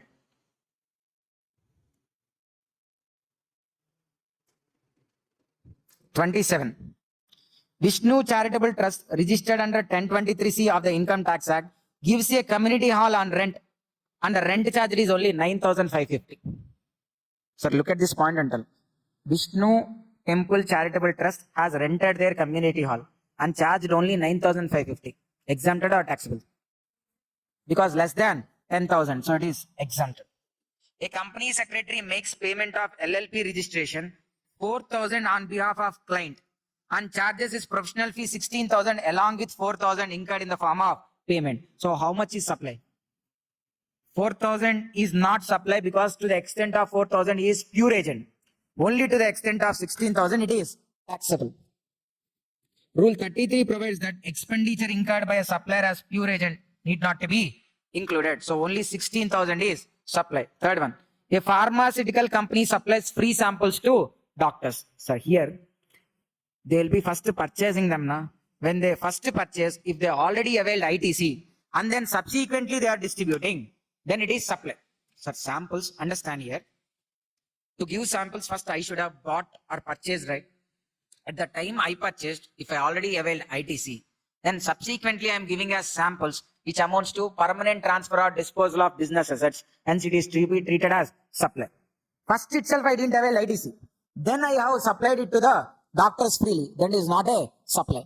In exam, okay, now what our institute is taking, this point may come 3-4 places also. Whenever free samples they are giving, our institute is under the assumption like first itself they are not availing ITC. Then first itself they are not availing ITC. Subsequently, even though they are giving us samples, it is not a supply. Then RTVY Limited has given on hire 12 trucks to ABC Transporters of Mumbai, a GTA, for transporting goods in various parts of the country. Sir, now see, they are renting goods transport vehicles on rent to GTA, which is exempted.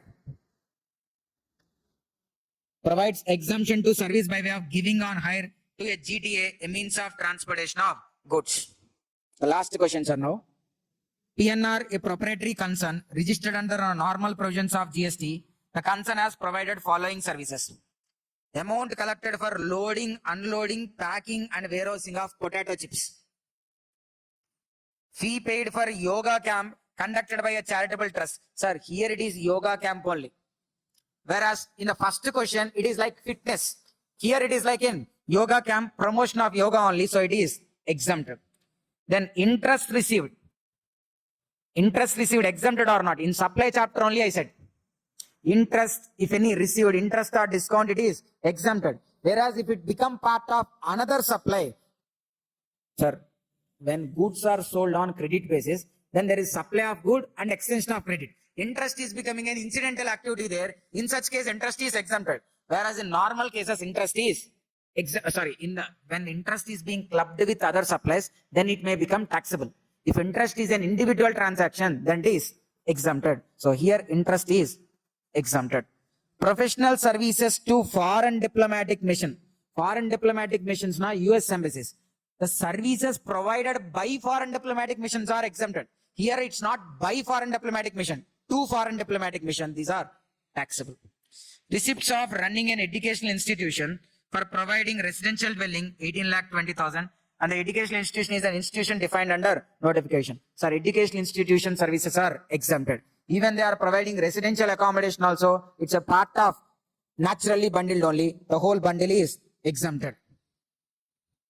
Supply value including fuel cost for provision of renting of motor vehicles to AJ Limited. The vehicle is used for carrying goods only. Sir, here for this actually we cannot find any exemption anywhere. So it has to be treated as like what? Taxable only. So what are the taxable items? 15,000 and then this 2 lakhs. Professional services also taxable only. Okay, this one taxable. These are the taxable items. The total is 10,850 and 10,850. So the last questions, like these cumulative questions, they are asking from exemptions chapter. I like 3 or 4 points would be from straight exemptions topic. 1 or 2 points are like one is from supply and 1 point might be from charge. Like that they are asking under question number 3A.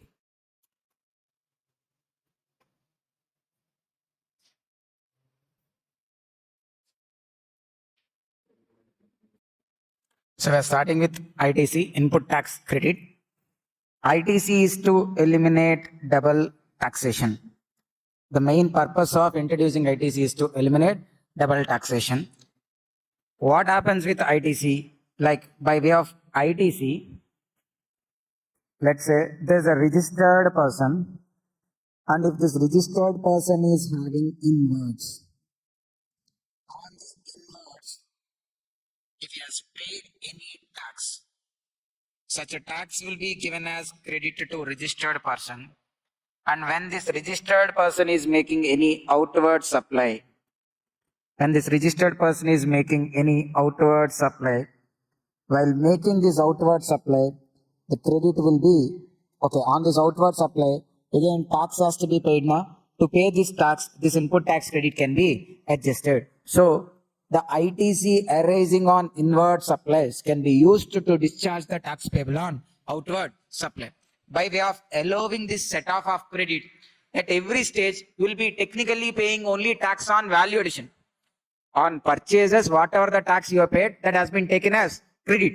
Then subsequently on sales, you are not paying tax again on full value. You will be adjusting the tax component with respect to purchase. So effectively, only on value addition you are paying tax, because at each stage, the prior stage tax is allowed as set off. So effectively, the value addition will only get taxed. Since the value addition will only be getting taxed, by allowing the credit for the tax paid on inwards at each stage and set off with the tax payable on outward, ensures that only value addition at each stage is getting taxed.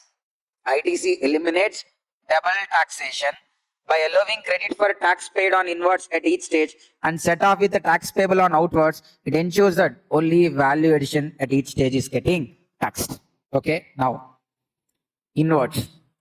Here inwards can be goods or can be service. Either it is good, you can avail ITC, service, you can avail ITC. Under goods, there will be even capital goods or input. Capital good, now the goods which are to be capitalized in books of accounts are called as capital goods. On capital goods, you can avail ITC. On inputs also, you can avail ITC. Okay, and the tax may be paid either under FCM or may be paid under RCM. Still, it can be availed as ITC. Sir, in simple, let me clarify this. RCM means what? There is a supplier, there is a recipient. This supplier has supplied goods, services, or both to recipient. And the value, let us take it as like 1 lakh. And on this, the IGST part 18%, which is 18,000. So overall, it came to 1,18,000. But since it is covered under RCM, the recipient will pay 1 lakh only. The balance 18,000 will pay recipient only directly to government, right? But even though recipient only pays 18,000, recipient can avail that 18,000 paid as again ITC, can avail the 18,000 also as ITC. So he will only pay the tax in one way, and another way he'll be even availing ITC. So both will happen simultaneously. He'll pay tax and even he will be availing credit. So the goods services are both supplied. Even though they are under RCM, ITC can be, even though they are under RCM, ITC can be availed.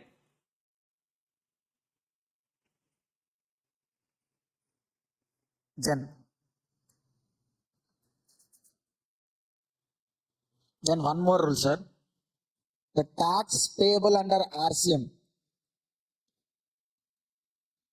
The tax payable under RCM has to be discharged always through.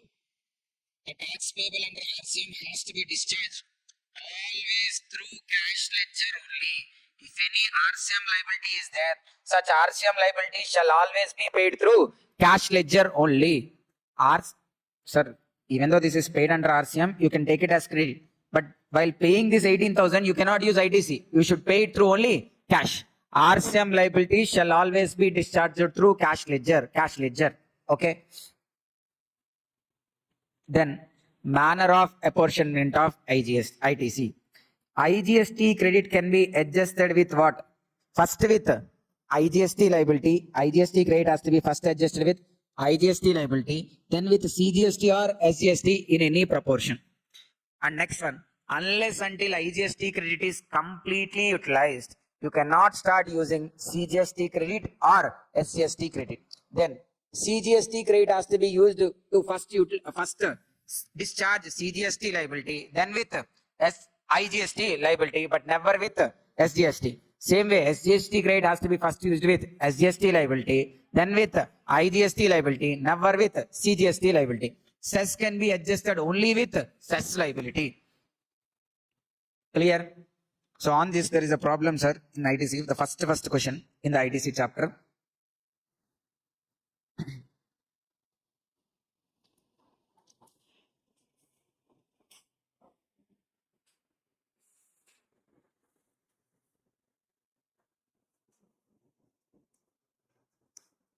See, this is the question. Page number 8.1.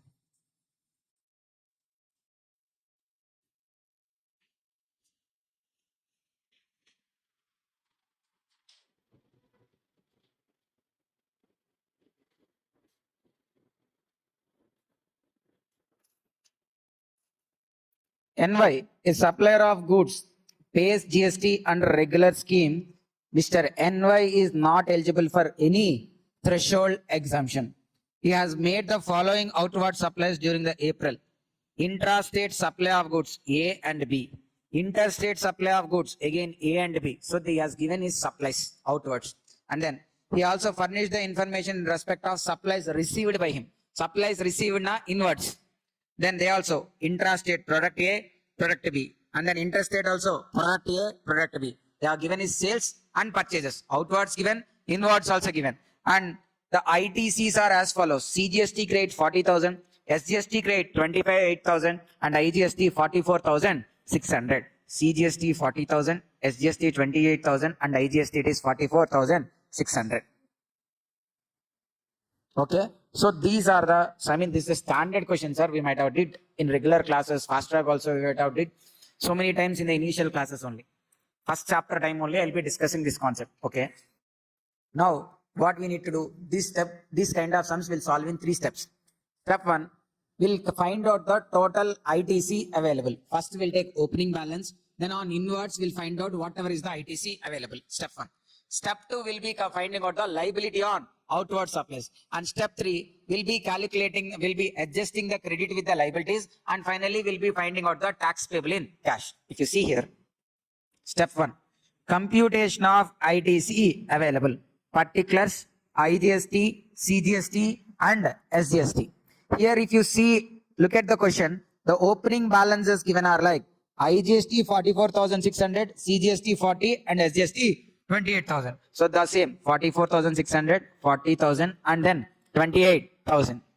And then we are having an intrastate supply of goods A and B. Intrastate, how much? 2 lakh and 1 lakh. So on those intrastate, 2 lakh into 6%, 12,000 and 12,000 and 1 lakh into 9%, 9,000 and 9,000. Then interstate if you see, 1 lakh 50 and 80,000. 1 lakh 50 into 12%, 0.8 into 18%, so it is 18,000 and 14,400. So you'll be finding out the total, you'll be arriving the total credit available, which is 77,000 IGST, 61,000 CGST and 49,000 SGST. Then what is the second step you will be doing? Computation of the outward tax liability. Very simple. You will take the outward supplies. On that you will be applying the tax rates. Computation of tax liability. Again, particulars, IGST, CGST, SGST. Take.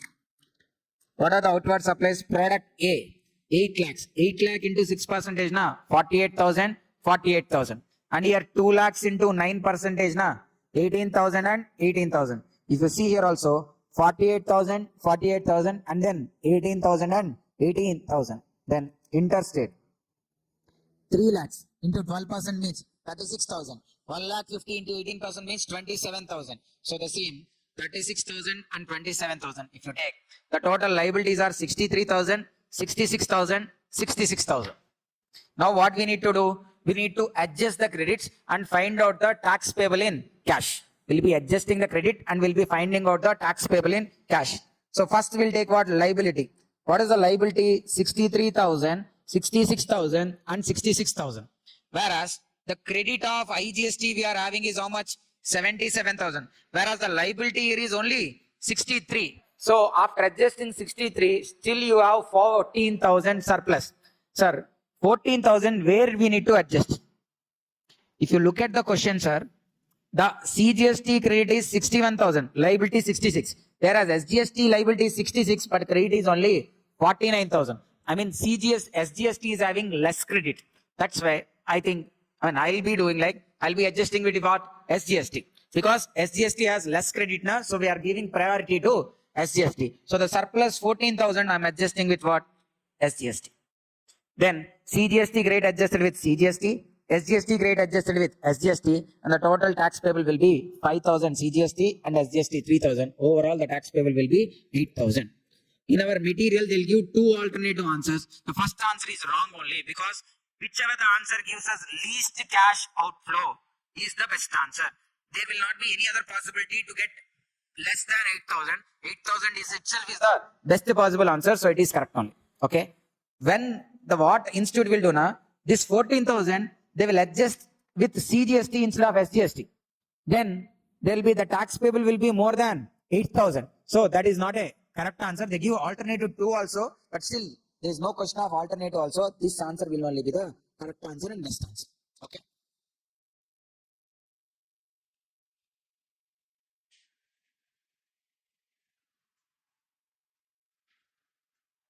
So now we are moving on to section 16. Section 16 has 2 additional subsections inserted, sir. So previously there used to be 16 subsection 1, 2, 3, 4 only. Now additionally 16 subsection 5 and 16 subsection 6 also came into picture. 16 subsection 1, very simple. If you are a registered person and you are having inward supplies and they are going to be used, if you are having inward supply of goods, services or both, and they are going to be used in the course or furtherance of business. You are a registered person and you are having credit of input tax on inward supply of goods, services or both in the course or furtherance of business, then such input tax will be reflecting to you in your electronic credit ledger. 16 subsection 1, very basic section. The registered person, you are having inward goods, services or both, then the related input tax will be reflecting in your electronic credit ledger. 16 subsection 2. 16 subsection 2 talks about 6 conditions. All these 6 conditions has to be satisfied to avail ITC. Even though it is inward, still only on satisfaction of those conditions which are mentioned under 16 subsection 2, you are eligible to avail ITC. First one, goods and services must be received. Only when goods and services are received, the person can avail ITC. Goods and services must be received. However, the exception is bill to ship to model. In place of supply also we have discussed this bill to ship to model, if you remember. Bill to ship to model, here there is a recipient, here there is a supplier, this person is called as third party. But this person will actually receiving the goods, the recipient. Whereas, so let me tell you. There is a recipient, there is a supplier. So this person has ordered goods with A. Since A doesn't have goods, A has ordered those goods with S. S raised invoice to A only. A raised invoice to this recipient only. To this extent, are you able to understand, right? So, like this person, if he need goods, he ordered with A. A raised invoice to him. Whereas A doesn't have stock, he has placed another order with S and S also raised an invoice with Mr. A. Now, if you look at here, actually S has to send goods to whom? A. But instead of, why again double transportation, and also A has asked S to send the goods directly to R. So this is what bill to ship to model. In a bill to ship to model, between S and A there is supply, and between this A and R also there is supply. Sir, with respect to this wing, this leg of the transaction, no problem because goods and services are actually received by R. So R can avail ITC. Whereas with respect to this wing, A is not receiving goods actually. Since he is not receiving goods actually, he is not eligible to avail ITC. This provision is giving an exception like A, even though he didn't receive goods actually, is eligible to avail ITC. Even though he didn't receive goods, we should assume like he has received the goods and sent to recipient. So that's why A is eligible to avail ITC. Exception is what? Bill to ship to model. In a bill to ship to model, in this case also, this D didn't receive goods actually, but still is eligible to avail ITC. Even though D didn't receive goods actually, they can avail ITC. First condition. What is the first condition, sir? Goods and services must be received to avail ITC. Second one. To avail ITC, recipient should have a proof of tax payment that you paid tax or on your goods the tax has been suffered. Like that, there should be a proof with you. The proof is nothing but invoice raised by supplier, or self invoice raised by recipient himself, revised invoice, or it could be an ISD invoice, or it could be a debit note, or in case of import, it could be a bill of entry also. So out of these documents, any one document should be there with the recipient to avail ITC. Invoice issued by supplier, invoice issued by recipient, debit note, revised invoice, ISD invoice, or bill of entry. Any one of these documents should be present to avail ITC. And to call it as a valid document, this invoice should contain GSTN number of supplier and recipient. It should contain GSTN number, and it should contain value of supply, place of supply, and even tax rate. It should contain value of supply, place of supply, and tax rate. And it should even contain amount of tax and description of good and services. Only when these details are present in a invoice or tax paying document, it can be called as a valid document. With this only you can avail ITC. Third one. So let me first tell fourth point and then I will come to third point. What is the fourth point here? The invoice should be there now. In second point, I said like you should have invoice or tax paying document. That invoice should have reported by your supplier in his outward supply statement. I mean, your supplier shall report that invoice in his GSTR1. Then it should be reflecting to you in your 2A, 2B. So that should have happened to avail ITC. The corresponding supplier should report such invoice, debit note, revised invoice, whatever the document it is, in his GSTR1. GSTR1 na outward statement. Then it reflects to the corresponding recipient in GSTR 2A, 2B. Third condition. Fourth one. The tax has to be made by, sir, the supplier has reported the invoice in GSTR1. That alone is not enough. He has to report in GSTR1 and even he need to pay tax. Usually the tax is paid through GSTR 3B. So he need to pay tax also through GSTR 3B. So the payment of tax by supplier to the government also has to be made. They inserted a rule here to check whether the payments has been made actually or not. If the payment is not made, how to deal with that? Because what actually happening means GSTR1 will be filed by 11th. GSTR1 will be filed by 11th. And it will be reflected to the recipient on 13th.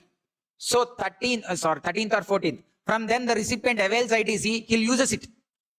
The supplier has the time to pay tax till 20th. So before payment of tax actually by supplier to the government itself, recipient is availing ITC. Okay. So, but here actually the provision is saying what? Supplier has to pay the taxes to the government. But actually in practice, they are using the credit. Even the supplier didn't pay the taxes to the government. So now to control this, they are bringing a counter or controllable, a counter mechanism, which is like, okay, in the same month it is not paid also fine. They are giving time till 30th September of succeeding financial year. He has reported in GSTR1, but not filing 3B or not paying taxes under 3B. So till 30th September of succeeding financial year also, if such person has not paid tax on it, then the recipient has to reverse the ITC. I mean, he need to add it to his liability by the end of 30th November. So supplier has to make the payment by 30th September of succeeding financial year. If he paid, then no problem. If it is not paid, then by 30th November of succeeding financial year, recipient has to add it to his liability and need to pay that. Nothing but reversal only. Okay. Subsequently, after 30th September, subsequently, if supplier pays taxes, then recipient can re-avail again ITC. Okay. Such simple, guys. What is the example, sir? Supply made on 13th June 2023. Supplier has filed GSTR1 on 11th July 2023. GSTR 3B, whereas 3B is filed when 18th December 2024. Succeeding financial year only he filed, but that also after 30th September. So that means, whereas recipient has availed ITC on 20th July. So now if you see the financial year 23-24. Succeeding financial year is what? 24-25. Succeeding financial year 24-25, it is like 30th September 2024. So by this date, the supplier didn't file 3B. He has filed when 18th December 2024, not filed by 30th September. So the supplier didn't file 3B. So recipient has to reverse the ITC while filing 3B by 30th November of 2024. Since supplier filed 3B subsequently in December, recipient can also re-avail the credit in the next month, January. Okay, by 20th January, recipient can re-avail ITC. Recipient can re-avail ITC. Simple mechanism only, sir. It is to ensure that supplier has paying the taxes properly.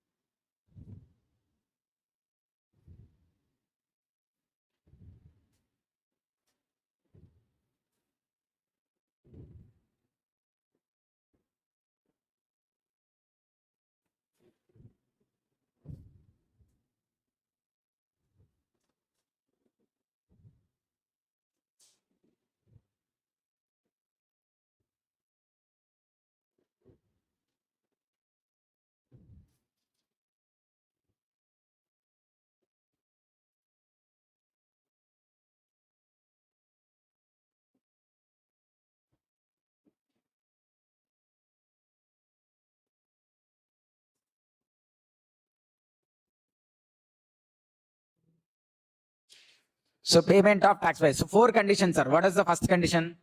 Goods and services must be received. Second condition, invoice, debit note, or any other tax paying document must be there with the recipient.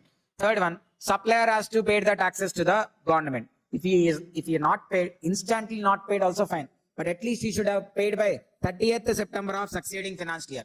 By then also if he don't pay, then by 30th November of succeeding financial year, recipient has to reverse. Reversal nothing but adding it to liability. If supplier pays subsequently, then recipient can re-avail.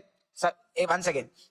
Fourth one, whatever is the invoice we are discussing about, such invoice should be reported by supplier in his GSTR1 and should reflect to the recipient in 2A or 2B. Fifth condition, even though reflecting in 2A, 2B, it shouldn't be restricted. So there are certain conditions under section 38. Just kept under section 38, practical rules and guidelines are not yet issued. Okay, there are certain cases where the credit under GSTR 2A, 2B can be restricted. If such credit is restricted, then also you cannot use it as ITC. The last sixth condition, sir, return. The recipient has to file the return to avail ITC. It's not like 2A, 2B, if it is reflected now, you are availing ITC. Even if it is reflecting in 2A, 2B, then while filing 3B, you again claim it as your ITC. So return under 3B has to be filed by recipient to avail ITC. Total 6 conditions. Return under 3B has to, return under section 39, GSTR 3B has to be filed by recipient. The invoices should be reflected in GSTR1. The invoice should be mentioned in GSTR1 and should reflect in 2A, 2B. Even though reflecting in 2A, 2B, it shouldn't be restricted. Supplier has to pay the taxes to the government. Invoice or tax paying document must be there with the recipient. The sixth one, goods and services must be received. There are 2 provisos for 16 subsection 2. The proviso one is like, where goods are received in lots, batches or installments. Where goods are received in lots, batches or installments. Covered by a single invoice. Covered by a single invoice. Then ITC can be availed only on receipt of last lot or last installment. Then proviso 2 to 16 subsection 2. Where supplier supplies any goods, services or both to the recipient, then the recipient has to make the payment within 180 days from the date of issue of invoice. How many days? 180 days from date of issue of invoice. On failure to do so, if the payment is not made within 180 days from date of issue of invoice, then recipient has to reverse the ITC.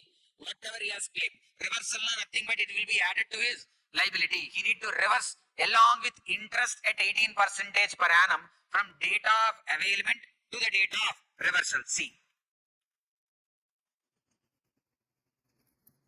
Supplier has supplied goods services to the recipient. Recipient has to make the payment within 180 days from date of issue of invoice. On failure to do so, interest at 18%. On failure to do so, ITC avail has to be reversed. When it has to be reversed? While filing the return of the month in which 180 days has been expired. Let's say in August 180 days expired. In August 180 days expired now, when August month return has to be filed?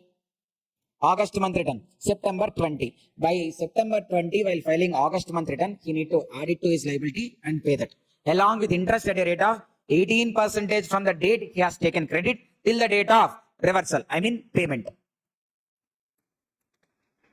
where the part amount is unpaid, then only proportionate reversal. Let's say 10 lakhs is the total value. 6 lakhs paid, 4 lakhs only not paid. Then only that 4 lakhs relevant credit only has to be reversed. On subsequent repayment by recipient, recipient can re-avail ITC. Within 180 days not paid. So first reverse. After some 250 days, recipient has made payment. Then again he can avail ITC. This provision is not applicable in case of RCM transactions and even in deemed supplies. This 16 subsection 2 proviso 2 is not applicable in case of RCM transactions and in case of deemed supplies under schedule 3. Then 16 subsection 3.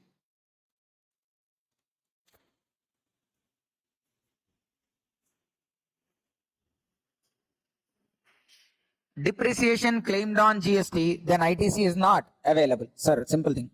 Look at this example. You have purchased plant and machinery for 10 lakhs. On this GST is 1.8 lakhs. Total it came how much? 11.8 lakhs. In your books, you capitalized 11.8 lakhs. And under income tax, you are claiming depreciation on 11.8 lakhs. Then ITC is not given. If the tax part also capitalized and on tax part also depreciation is being availed, then ITC is not available. If only net other than tax part is capitalized, I mean only 10 lakhs capitalized and depreciation availed only on 10 lakhs, then ITC is available. So 16 subsection 3 very clear. GST part you shall not capitalize and shall not avail depreciation on it. If you are availing depreciation on it by capitalizing GST part also, then ITC is not allowed. 16 subsection 4. Time limit for availing ITC. Any invoice you missed in that month. You missed, let's say, an invoice related to May month was not taken credit in the May month. It was somehow because of error or omission, it got missed. After 1 year or 2 years, you came to know that that particular invoice you didn't avail ITC. The question is, after 1 year, if you found out, can you avail ITC that time or not is the question. For that, they have given a time limit to avail ITC under 16 subsection 4. 16 subsection 4 gives the time limit for availing ITC. The time limit for availing ITC is 30th November of succeeding financial year. 30th November of succeeding financial year or date of filing of annual return, whichever is earlier. 30th November of succeeding financial year or date of filing of annual return, whichever is earlier. See, example, there is an invoice dated 28th August. But on this, they didn't claim ITC and they came to know this only on 17th October 2025. Transaction is when? 28th August 2024. That time they didn't avail ITC. But then in 17th October 2025, they came to know that that invoice somehow got missed. Now they want to avail ITC. The question is, can they avail now or not? Assume scenario 1. Annual return is filed on 5th October. Sir, what is the time limit? Under 16 subsection 4, what is the time limit? 30th November or actual date of filing annual return. Here, what is the actual date of filing annual return? 5th October. You came to know when? 17th October, which is afterwards. I mean, annual return date lapsed now, annual return is already filed now, then the time limit got over there only. So you cannot avail ITC subsequently. So in situation 1, you cannot get ITC. In situation 2, annual return is filed on 18th December. I mean, after 17th October only. But you need to find out 30th November of succeeding financial year also. See, relevant financial year 24-25, succeeding financial year 25-26. So then 30th November of succeeding financial year means 30th November of 2025. 30th November of 2025. So it is like earlier of 18th December 2025 or 30th November of 2025. Sir, 18th December is like date of filing annual return. 30th November is like the 30th November of succeeding financial year. Out of these two, whichever is earlier. So the ITC can be availed only on 17th October. Can be availed because by 17th October, still the time limit is there till 30th November. So in scenario 2, you can avail ITC, whereas here you cannot avail. You cannot avail ITC. Clear, sir, here? Any questions? Clear only, na? Clarification on time limit for availing ITC with respect to clarification on availing ITC with respect to a debit note. Time limit for availing ITC pertaining to a debit note. Clarification on time limit for availing ITC pertaining to a debit note. Sir.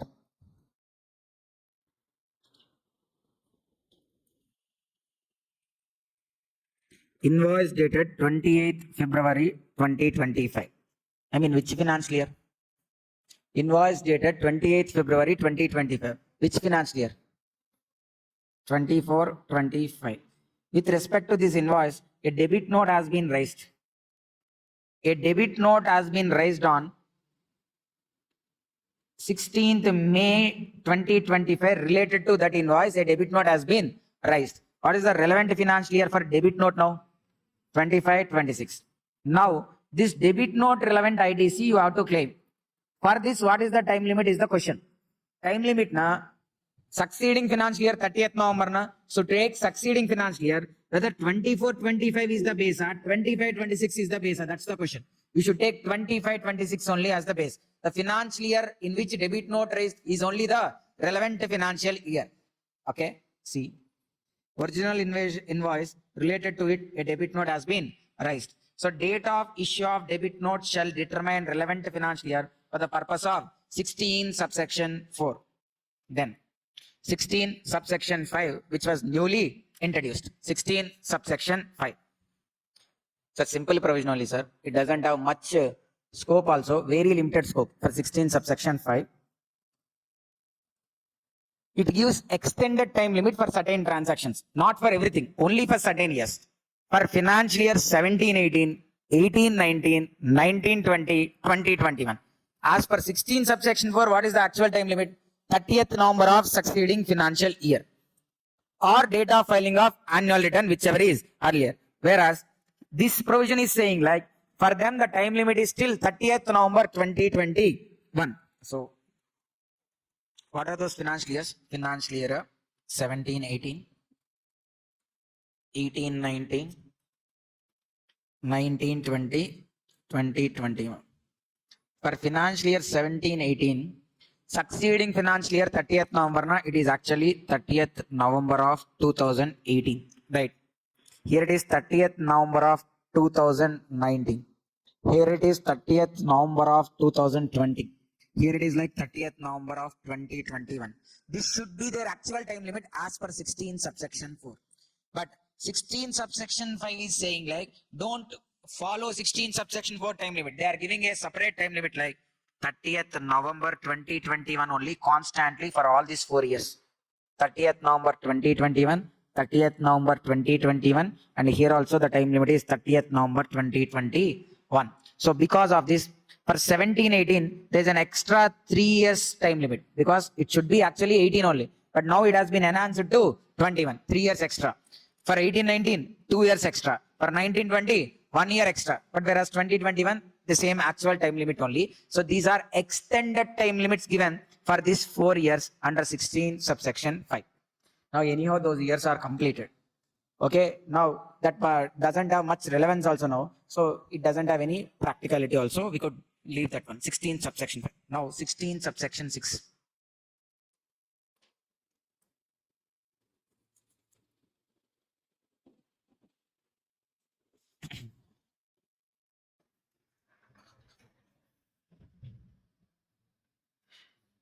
A person registration got cancelled, sir. A person registration got cancelled. A person's registration got cancelled. Now,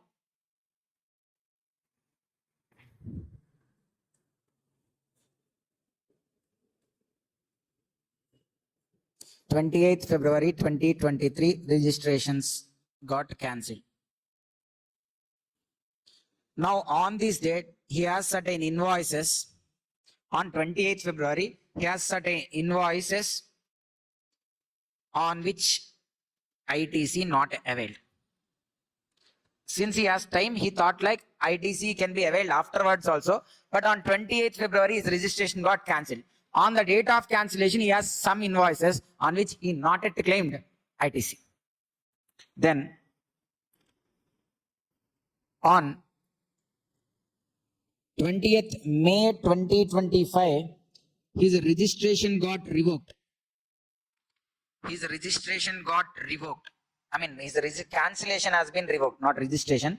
Cancellation of registration is there, na? Such cancellation has been revoked. cancellation revoked now, what does it mean? Now again he is considered as what? Registered. I mean, when the registration is cancelled, he didn't accept it. He applied for revocation to the proper officer only, or else he appealed to the court or tribunal. Then in the court or tribunal, he got his registration back. Now the problem is, for these invoices, the time limit was lapsed in this interim period now. So for these invoices, actually, which were there before 28th February, the time limit is what? 30th November of succeeding financial year or date of filing of annual return. But in this gap, almost like more than 2 years gap there. In this 2 years or 2 years, 2 months period, the time period under 16 subsection 4 got lapsed. Now he is losing ITC on these invoices.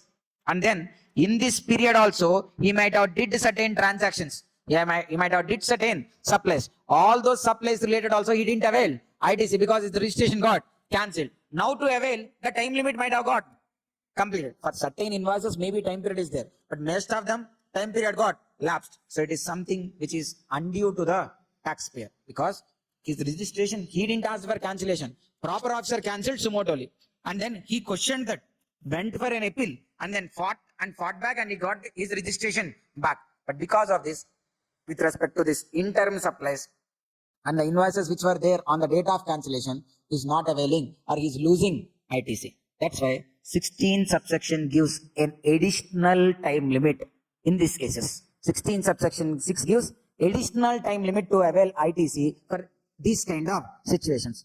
Very simple, sir, the provision. The provision has to be calculated in 2 steps. Step 1, calculate as it is 16 subsection 4. 30th November of succeeding financial year or annual return, whichever is earlier. Do that one. You will get 1 date, right? By doing step 1, you will get 1 date, right? Now, step 2.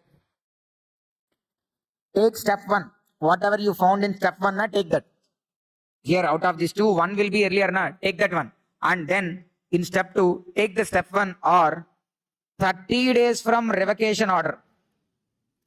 30 days from revocation order, na, from 20th May 2025 to 30 days means it is like 19th June 2025. So 30 days from revocation order.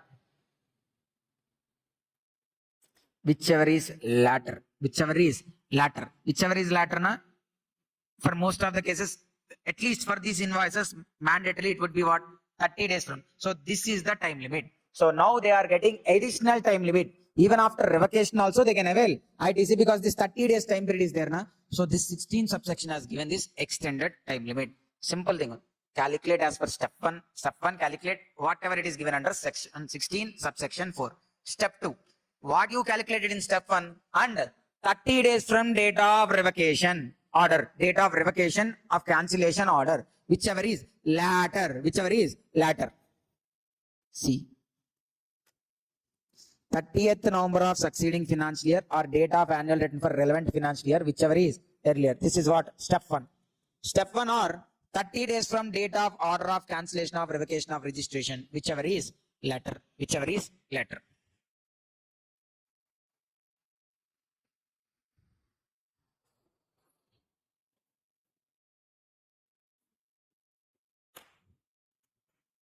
Clear, sir? 16 subsection 5 and 16 subsection 6 are the two newly introduced sections. 16 subsection 5, limited scope for 17, 18, 18, 19, 19, 20, 20, 21. Increase the time limit till 30th November 2021. 16 subsection 6 has actual potential where your registration is cancelled and subsequently revoked the cancellation. Then invoices which were there on the date of cancellation and in this meanwhile whatever are the invoice generated, for them there is an extended time limit offered through 16 subsection 6. How to calculate? First calculate as per 16 subsection 4, which is step 1. Then step 2, step 1 or 30 days from the date of revocation of cancellation, whichever is latter is the time limit. Then this clarification, sir, where if it is an RCM inward supply, sir, we are calculating time limit for issue of invoice, the relevant financial years, right? In case of reverse charge mechanism and supplier himself raised invoice, whenever he raises invoice, that itself will be taken as the relevant financial year. If supplier didn't give invoice, recipient himself will raise an invoice. Such invoice itself will only be taken as relevant financial year for the purpose of section 16, subsection 4. With this, we have completed section 16.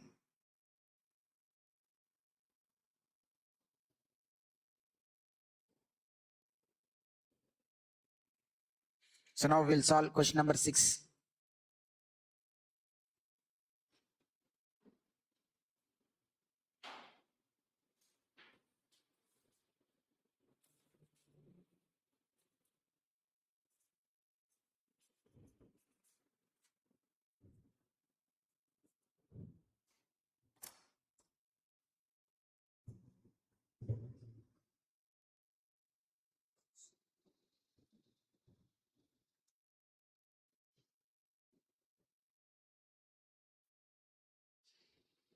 XYZ Limited is engaged in manufacture of taxable goods.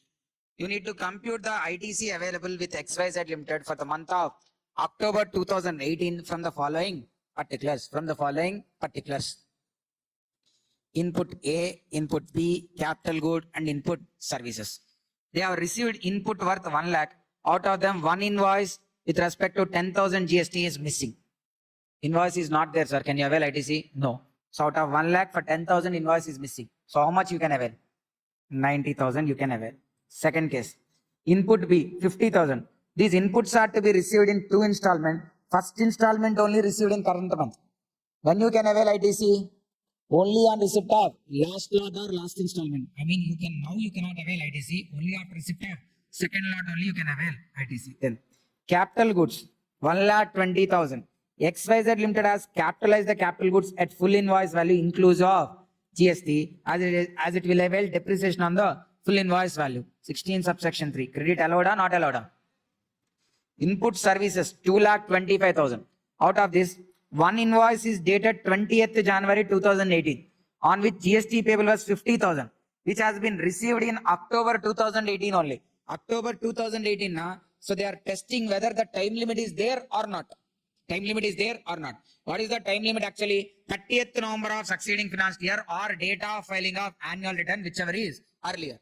30th November not yet lapsed because it is still October only, 30th November is there. But if you see, the annual return is filed on 15th September itself. So they have came to know about this when?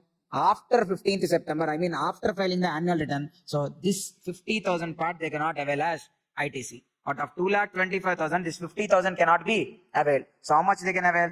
1,75,000 is the ITC they can avail. Okay. Question number 12.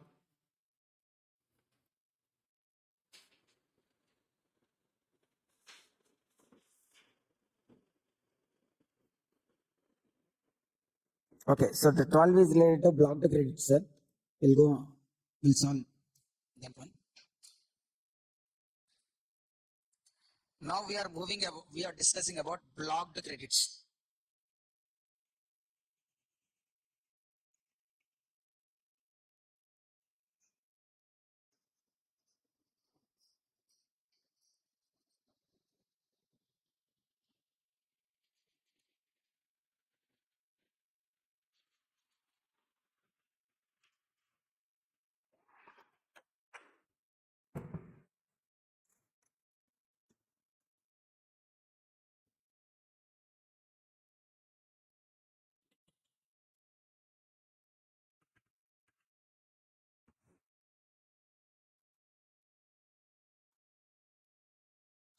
(17) subsection 5 blocked credit.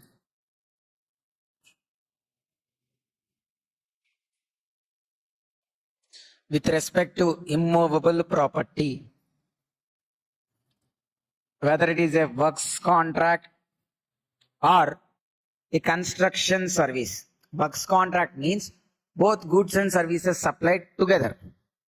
Whereas construction service means the construction has been done separately and goods also you procured separately. In any way, if it is related to works contract, you cannot avail ITC. In simple, BCCA wants to construct a building for these classes only.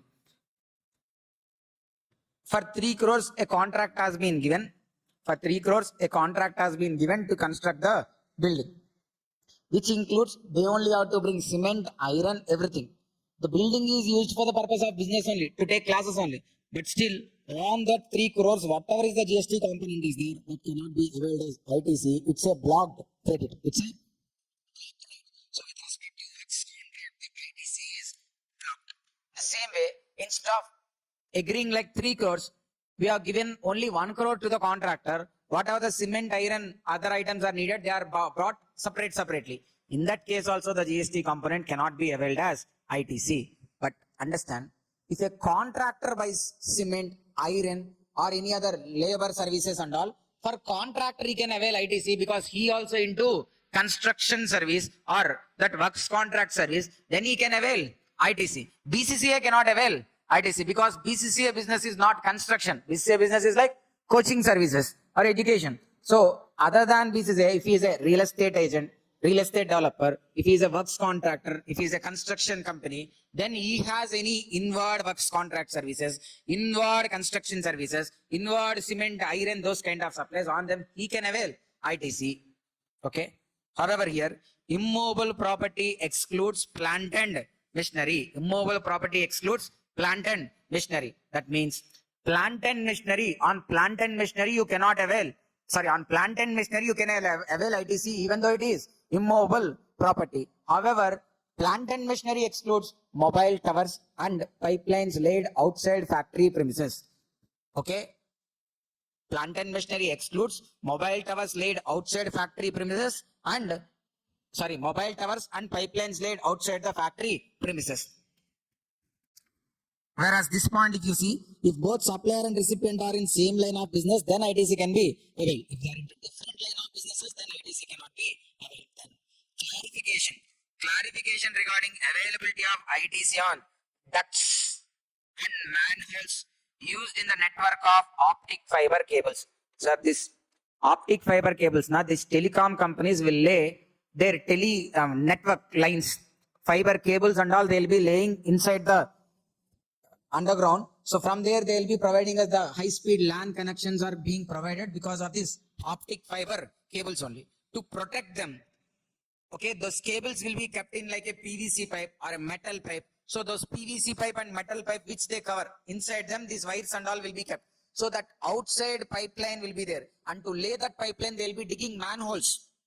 Okay. So whether such activities will fall under the immovable property or under plant and machinery is the question. So they have concluded that ducts and manholes used in the network of optic fiber cables are treated as plant and machinery only. So that means on them ITC can be availed. Then motor vehicles. Motor vehicles, if they are meant for transportation of goods, motor vehicles what?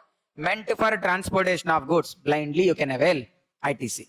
If the motor vehicles are meant for transportation of passengers, if the motor vehicles are meant for transportation of passengers, you should check what is the seating capacity. If the seating capacity including driver is greater than 13, seating capacity including driver is greater than 13, then ITC is available. I mean, if it is a bus, staff bus kind of, ITC is available.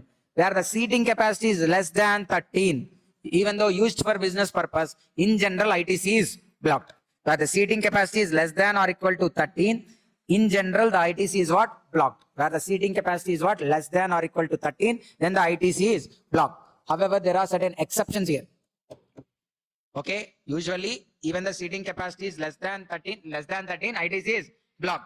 The exceptions are like where the business of such recipient is like driving school. Okay, he is imparting driving skills. First one. Second one, his business itself is selling cars. Further supply of those motor vehicles. Second one. And third one, he himself is into business of renting, leasing, hiring of motor vehicles. Then he can avail ITC. Okay. Motor vehicle seating capacity less than 13 also, recipient can avail ITC. When he should be using it for imparting driving skills. Imparting driving skills. Second one, he should be using it for renting, leasing, hiring. Third one, he should be into the business of further supply of motor vehicles. He should be into the business of further supply of motor vehicles. Then, clarification with respect to demo vehicles. If you went to a car showroom to buy a car, they'll be first showing you demo cars. So I'm a car showroom. I had a demo car. Now, can I avail the ITC on this demo car or not is the question. Okay. So now I'm not acting as an agent, sir. Dealer, I'm a dealer of cars, but I'm not acting as an agent. I buy cars from the company, I pay money to the company, I buy cars and I'll sell. So I'm not acting as his agent. I'm acting as an independent principal only, not as an agent. Now in this case, I purchased a demo car. On purchase of this demo car, can I avail ITC or not? The question is that one. First thing, whether this demo car, did I capitalized in books or not capitalized in books? Two questions. Assume not capitalized in books. If it is not capitalized in books, I can avail ITC on this demo car. I can avail ITC on this demo car if it is not capitalized. Sir, why not? This demo car I am not selling, but by using this demo car, I am making further supplies. If this demo car is not there, then they'll not buy because they need to go for test drive. So this demo car is used to make a further supply, hence ITC is available. Clear? If I have capitalized this demo car in my books of accounts, if I capitalized my demo car in this in my books of accounts, then check 16 subsection 3. Whether tax part also capitalized, other than tax part only capitalized, including tax capitalized, then blocked. 16 subsection 3 only says like no credit. If tax part I didn't capitalize, only car value only capitalized, then I can avail ITC. Clear, sir? So I'm a dealer, purchased a demo car. Now on this demo car, can I avail ITC or not? It depends on whether I capitalized or not capitalized. Capitalized, if tax part I am not adding to the capital good value, then I can avail ITC. I didn't capitalize in my books of accounts, then on demo car GST also I can avail ITC because I'm using it to make further supply. Next case, sir. If I'm acting as an agent, I'm not acting as an independent dealer, I'm just acting as an agent of my principal. Principal is the car manufacturer. I'm just acting as an agent. So on every car sold, he'll give me commission. That's it. I'll not be buying the cars. If any unsold cars are there now, I don't have any risk because if I sell cars, I'll get commission. Otherwise, nothing. But to get commission, principal is not giving me demo car. That's why I myself purchased a demo car and using it for this demos and all. With my money as an agent, I purchased a demo car and using it for test drive purposes and all. Now the question is, can now agent avail ITC on this demo car? Is the question. He is using car, but is he using it for further supply? Na? Yes, using it for further supply only, but agent is not making further supply because agent just brings customers. The supply will be made by whom? Principal only. So for principal supplies, agent is using his car, not for agent further supplies. So agent cannot avail ITC. See, dealer purchased demo vehicle from manufacturer to provide test drive on behalf of manufacturer. Dealer is acting as what? Agent. So in such case, vehicle not used for making further supply of agent. It is used for further supply of principal. Okay, if it is used for agent purpose, then ITC can be availed. Since it is used for principal purpose, ITC cannot be availed. Clear, sir? Then, aircrafts and vessels. Aircrafts and vessels also, you should check whether they are meant for transportation of goods or transportation of passengers. If the aircrafts and vessels are meant for transportation of goods, ITC available. If they are meant for transportation of passengers, then it is blocked. Meant for transportation of passengers, ITC is blocked. However, there are certain exceptions. When the aircraft and vessels are purchased for imparting flying skills or navigation skills. Okay, their driving skills, here flying or navigation skills. And the aircraft and vessels are purchased for further supply to sell them again. Third one, where the aircraft and vessels are purchased for the business of hiring, renting, leasing. An airline company purchased aircraft. It can avail ITC because it is into the business of hiring, renting, leasing. Okay? Able to understand, sir? Aircrafts and vessels meant for transportation of goods, ITC available. Meant for transportation of passengers, ITC not available. Exceptions, if they are used for imparting driving skills, used for making further supply, or used for renting, hiring, leasing, ITC can be available. Then, if on motor vehicle, if on aircraft, if on vessel, you are able to avail ITC. Subsequently, if any insurance taken on those motor vehicles, aircraft, vessels, repairs on motor vehicles, aircrafts and vessels, on that insurance value, on that repair value also, there will be GST component. If on first purchase of motor vehicle, if you can avail ITC, subsequently, if any repairs incurred, insurance paid, on that if any GST part is there, that also can be availed as ITC. If vehicle is allowed, on that repairs part related GST also eligible for ITC. Then goods and services received by an NRTP. Who is called NRTP? A non-resident taxable person who occasionally engages in supply of goods, services or both, either as a principal or agent, who has no fixed place of business or residence in India. Files written in GSTR 5. Okay, coming back. If goods and services are received by NRTP, he cannot avail ITC on the goods and services he has received. Whereas if he has any import on related to import, he can avail ITC. If he purchase any goods and services domestically, on them he cannot avail ITC. Then goods destroyed, lost, stolen, goods destroyed, lost, stolen, disposed by way of gift, samples, or even when they are used for personal consumption. In all these cases, the goods are going out of business. That's why they are saying like, first itself don't avail ITC. If you already avail ITC, then they are damaged, destroyed, stolen, given as samples. Schedule 1 will come. Sir, understand? Goods, before only you know, they are going to be used for personal consumption. Don't avail ITC. No, like goods, you purchased goods. At the time of purchase, they are absolutely fine and you availed ITC. Subsequently, they were damaged, stolen, or given as gift, or taken for personal consumption. Then it amounts to permanent transfer or disposal of business assets on which ITC availed. So as per Schedule 1, it is a deemed supply. First itself, you know, they are going to be used for personal consumption only. Or by the time you receive only, they are damaged, stolen. In such cases, you don't even avail ITC under section 17, subsection 5. Then, tax paid consequent to fraud cases. You have paid tax because of a fraud case or detention of truck or confiscation. Sir, a truck, goods are loaded into the truck and the truck is coming. In the midway of transit, proper officer verified the truck and came to know that tax is not paid properly. He detained the truck, confiscated the goods. Then you pay tax. When you pay tax, at first you didn't pay taxes. When the truck got detained and confiscated, seized, then you paid taxes. So when the tax is paid after detention, after confiscation, or in a fraud case, cannot be availed as ITC.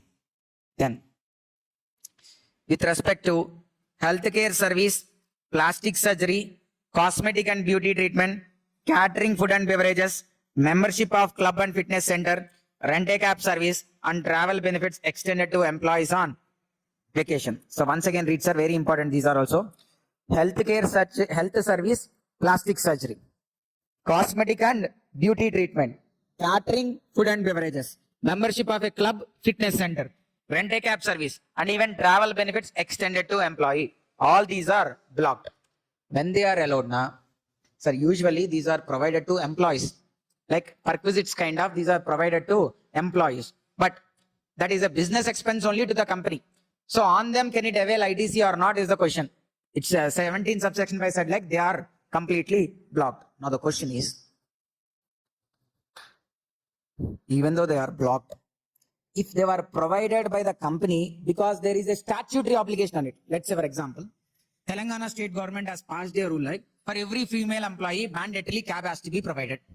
For every female employee, a mandatory cab has to be provided. In such case, then they don't have choice. They definitely need to take rent-a-cab service. So they have taken that because of a statutory obligation, they can avail ITC in such case. Then, Factories Act says like every factory or establishment which has more than 250 workmen has to maintain a canteen. So to maintain canteen, they need catering services, food and beverages. So in such case, because of statutory obligation, they are fulfilling that, they can avail ITC. Okay. So if it is happen or taking because of statutory obligation, they can avail ITC. Second one, supplier and recipient are both into same line of business. Supplier and recipient are both into same line of business. Example, Sai started a restaurant. Okay. Sai started a restaurant. He has a good chef, but no customers are coming. He's cooking food. The chef is also doing the food properly, but still customers are not coming. Shiva also started a restaurant. In his restaurant, the chef is very bad.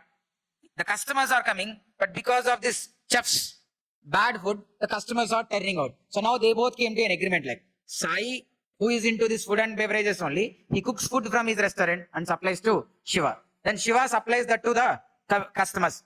Okay, so now both are into the same line of business. In such cases, if any inward of food and beverages is there also, he can avail ITC. He can avail ITC. Third one, sir. Out of these services, I am providing a bundle of services.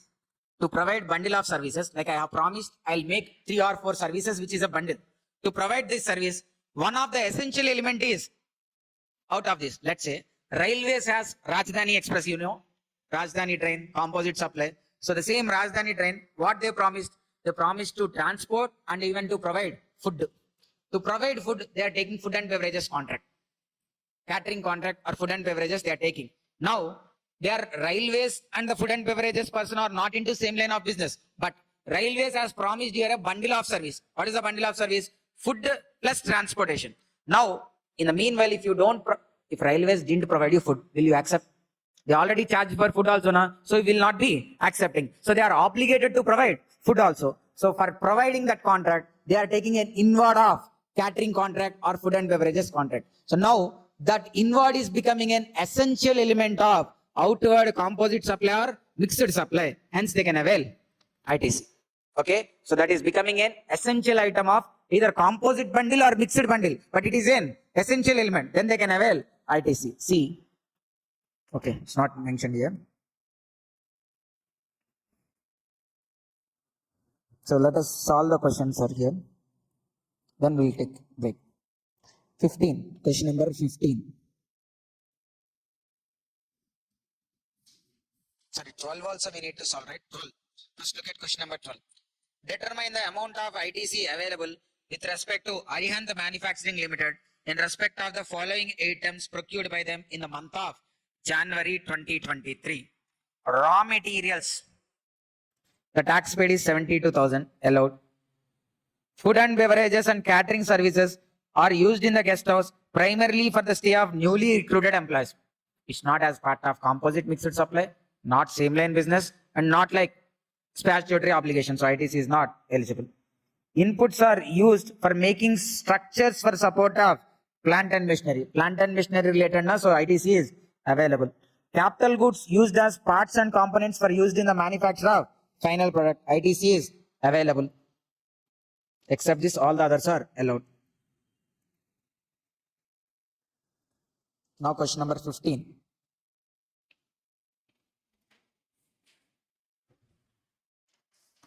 XYZ, a registered supplier, supplies the following goods and services for construction of building and complexes. They'll provide the following services for construction of building and complexes.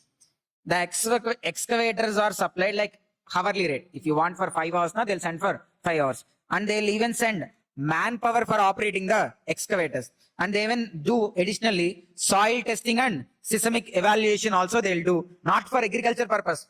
Soil testing and seismic evaluation for agriculture purposes now exempted. Here other than agriculture purposes, these are taxable only. So 3 kind of services they do. They'll rent these JCBs and all excavators. They'll provide manpower. And third one, they'll do soil testing and seismic testing also. And now they have received the following services. They have annual maintenance services for excavators.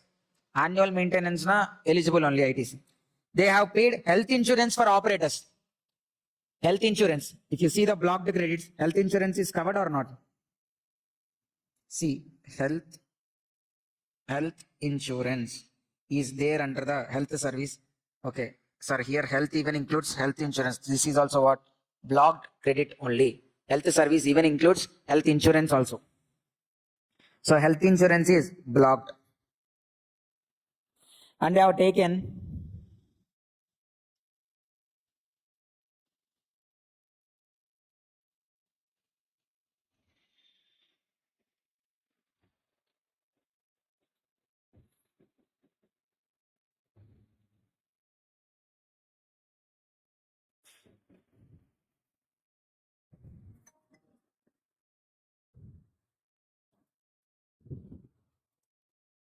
C. Scientific and technical consultancy for soil testing and seismic. Scientific and technical consultancy for soil testing and seismic evaluation for a given month. The receipts are as follows. Okay, so now see the receipts they are having. Hire charges for excavators, 18 lakhs, taxable. Service charges for manpower, taxable. Service charges for soil testing, taxable. And they have inwards like annual maintenance. Sir, if you see, this is the diagram. XYZ is providing what? Excavator services. For that, they are having 18 lakhs. And they are supplying manpower services. And they are even providing soil testing and evaluation. If you look at the value, 18, 20, 2 lakh 50. 18 lakhs, 20,000, 2 lakh 50,000. On this, if you calculate tax liability, 12%. Here the tax rates, if you see, sir, hiring out excavators, 12%. Manpower and soil testing, the tax rate is how much? 18%. If you take the tax rates, 18 into 12%, 20,000 into 18%, 2,50,000 into 18%. So the amount is 2,16,000, 3,600, 45,000, total 2,64,600. But then they have inwards also. Annual maintenance for excavators, 1 lakh, eligible for ITC. Health insurance, eligible or ineligible? Health insurance related, blocked. Then scientific and technical consultancy for soil testing and seismic evaluation. This is also what? Eligible. So total credit eligible is how much? 2 lakhs. Whereas the tax liability here is how much? 2,64,600. From there, if you subtract 2 lakh ITC, the final liability is 64,600. In answer, there is a mistake, sir. In the institute answer only. They have taken here also 12%. But actually in question, if you see, manpower service, they mention it as 18%. But while calculating on manpower, they have taken 12%. They should have taken what? 18% only they should have taken. In question, manpower services, they have given what? 18%. But while solving answer, on manpower services, they charge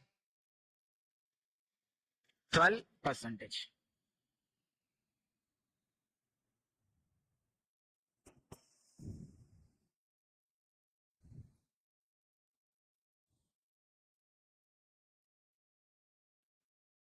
Then question number 17. Hama Pesticides Private Limited, a registered person under GST, furnishes the following data. What? GST on machinery purchased and used in factory premises. GST on machinery purchased available for ITC. Now see, GST on machinery purchased and sent to job worker for the company. Sir, it's like bill to ship to model. They purchased, but sent directly to whom? Job worker. So it is an exception to the usually 16 subsection 2 says like goods and services has to be received. But in case of bill to ship to model, it's in principal only buying machine. But instead of he taking, he sent directly to whom? Job worker. On behalf of whom? On behalf of principal, it was sent to job worker. So it's a bill to ship to model, which is an exception. Even though principal didn't receive it, it is assumed like principal has been received. So he can avail ITC. Then GST on car purchased. On car purchase, ITC available or not available? Car ITC available or not? Car, motor vehicle only na, car means what will be the seating capacity? Sir, you need not to check all these things also. Motor car, seating capacity less than 13. Designed for transportation of passengers, seating capacity less than 13, ITC is blocked. Unless it is used for imparting driving skills, further supply, renting, leasing, hiring, ITC is blocked. What they are saying like it is used for directors. So it is what? Blocked. Then raw materials purchased, goods are received in lots. 25% are only received. Okay, so since 25% only received, with respect to this 2 lakhs, you cannot avail ITC because last lot is not received. But see, in the earlier month, GST has been paid on another lot for which 90% delivery has been completed. Then in the last month, 90% completed. In the current month, balance are received. I mean, last lot is received in the current month only. So this 1,60,000 can be availed. Then health insurance premium. Not allowed. GST on health insurance premium blocked. So 92,000, 48,000, and then this 1,60,000. That is the total ITC available.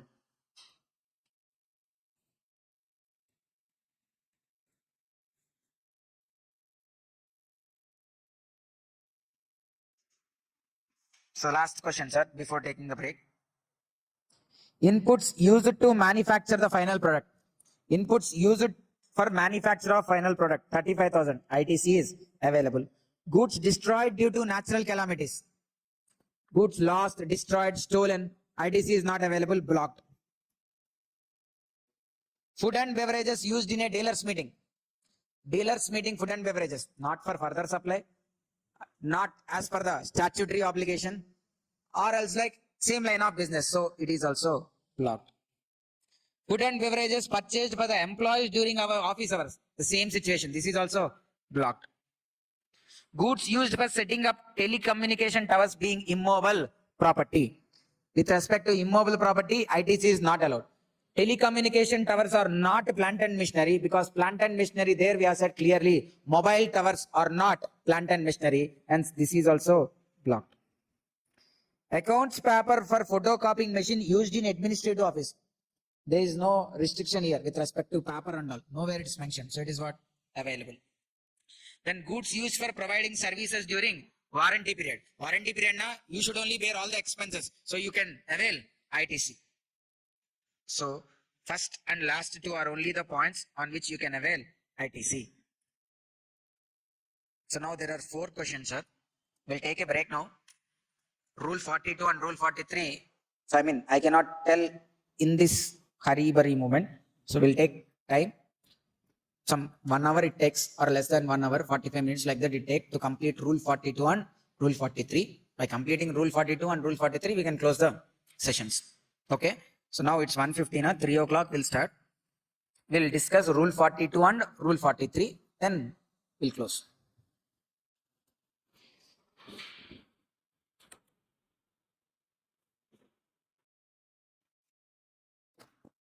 So to continue with our discussion, we are into 17 subsection 1. What 17 subsection 1 says? 17 subsection 1 says like, where the goods and services, the inward goods and services are like used partly for business purpose and partly for personal purpose. They are used partly for business purpose and partly for personal purpose. Then ITC can be availed only with respect to business purpose. With respect to personal purpose, you cannot avail ITC. Same way, 17 subsection 2 says like, where the goods and services are used partly for making taxable supply and partly for making exempted supply, you can avail ITC only with respect to taxable supply. With respect to exempted supply, you cannot avail ITC. Then 17 subsection 3 gives a new exempted supply definition here. It gives a new exempted supply definition here, which is only for the purpose of ITC. Okay, usually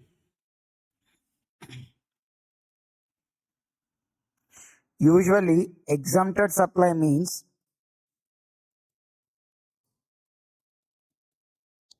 exempted supply includes non-taxable supplies, nil-rated supplies, and supplies which are exempted by way of notification, These are the exempted supplies. Usual definition, this is like.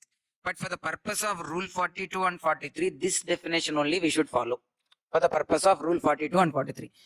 Other than the normal definition, certain extra points will be included and maybe certain might got deleted. So the base exempted supply will remain. So for this, they will be adding certain extra items also to be treated as exempted items, and maybe certain items may be subtracting. So now then we'll be getting the exempted supply definition for the purpose of Rule 42 and Rule 43. See, there are RCM outwards. All the RCM outward supplies, since supplier is not paying taxes here. RCM outward means who has to pay tax? Recipient only has to pay tax. Since supplier is not paying taxes, these are also considered as exempted supplies for the purpose of Rule 42 and 43. Then transactions in securities up to 1% of value of security. Sir,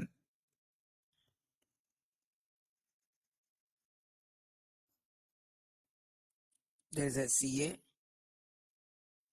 who provides like the normal audit services he do, and he even do trading in securities. So while doing trading for doing this trading, he will be sitting in office only. He'll be doing his audit services. Along with that, he'll be even trading in securities.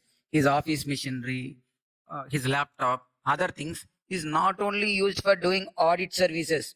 He is also using for what? To do the trading in securities. Trading in securities actually not a supply, because these are neither goods nor service. Now, but the inputs you are using are for both providing audit service and even for trading in securities. Sir, understand the simple logic, sir. When you are making taxable supply, then ITC will be given.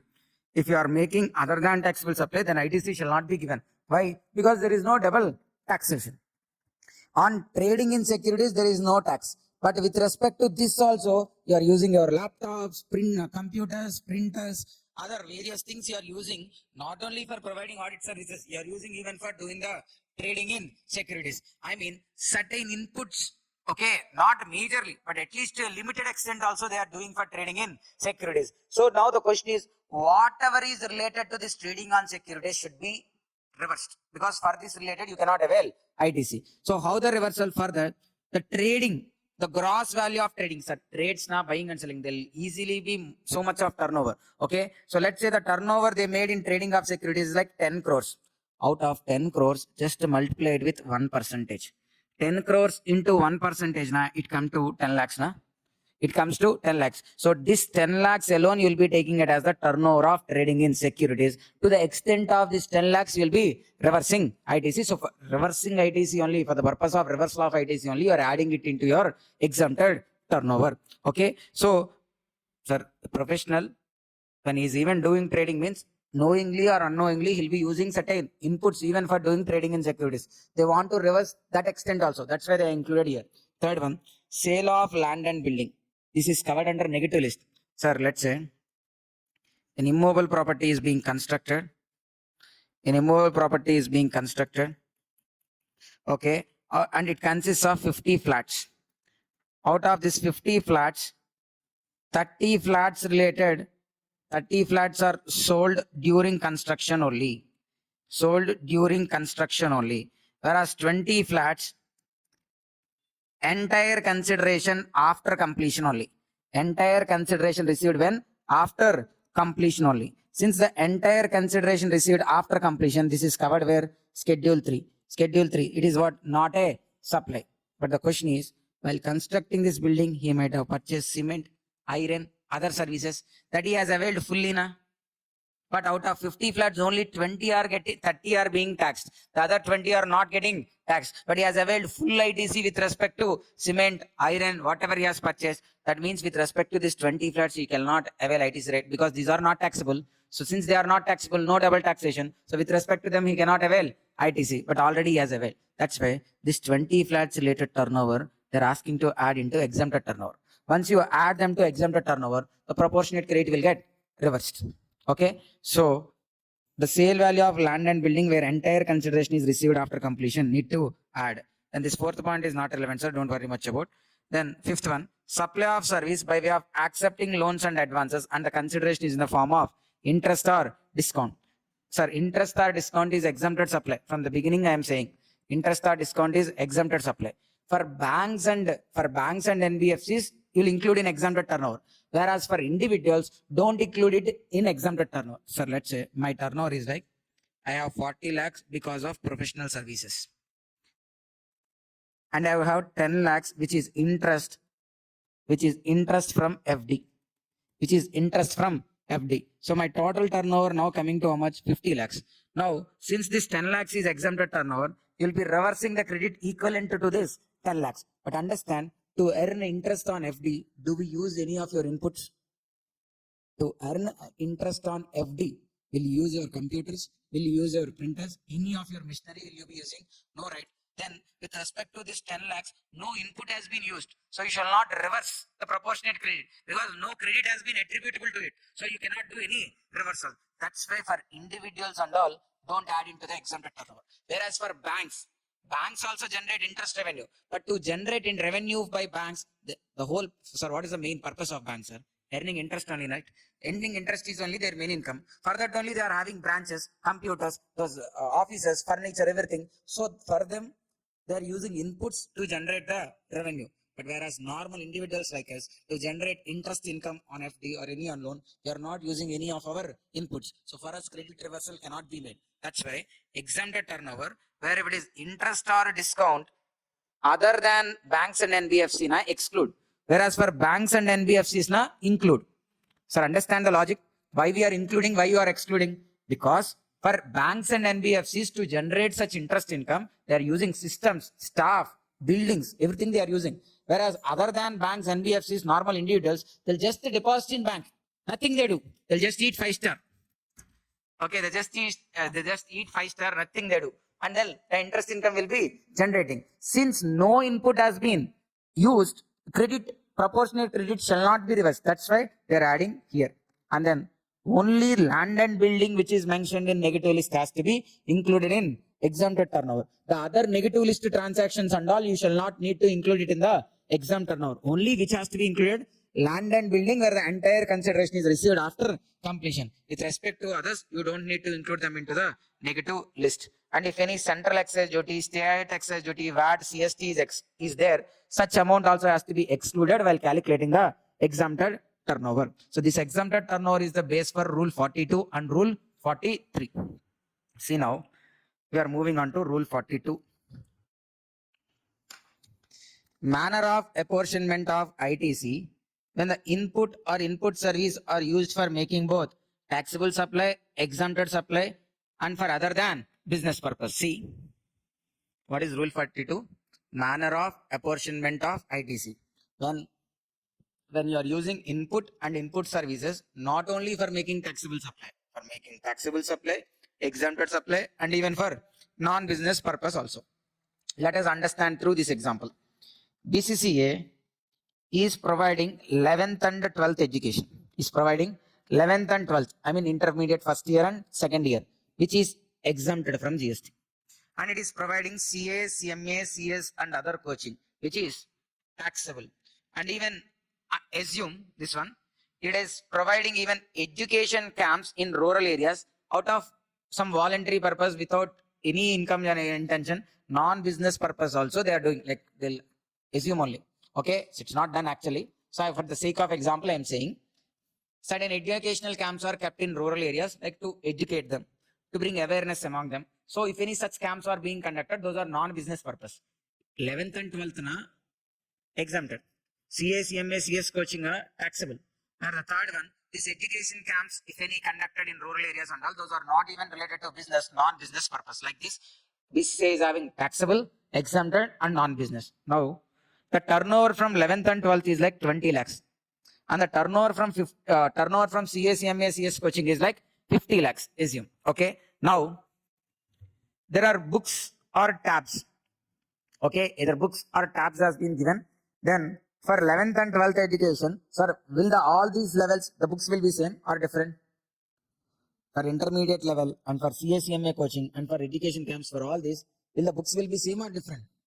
Different only, right? So we cannot study 11th standard, 12th standard books now, so the books will be different. So 5 lakhs worth of books at 12% for intermediate education, 20 lakhs at the rate of 12% for CMA coaching, and 2 lakhs at 12% for those non-business related. Then understand, the faculty cost is common. The same faculty will be used to provide classes to 11th and 12th, and again to CMA coaching, and even if needed non-business purpose also. Let's say the faculty has been agreed, like he'll be charging hourly some amount, like let's say hourly he'll be charging some 2,000 rupees, or else like some 1,000 rupees per hour is charging a faculty. Now, whatever the class you allocate, he'll go to that class, but you need to pay per hour 1,000 rupees. If you send him to 11th and 12th, he'll go to 11th and 12th. If you send him to CMA coaching, he'll go to CMA coaching. If you send him to that non-business related awareness camps and all, that also he'll go, but he'll charge 1,000 rupees per hour. Why I am saying like it is like hourly basis now? Otherwise, here employer and employee relationship should not come to my example. That's why I'm taking like what?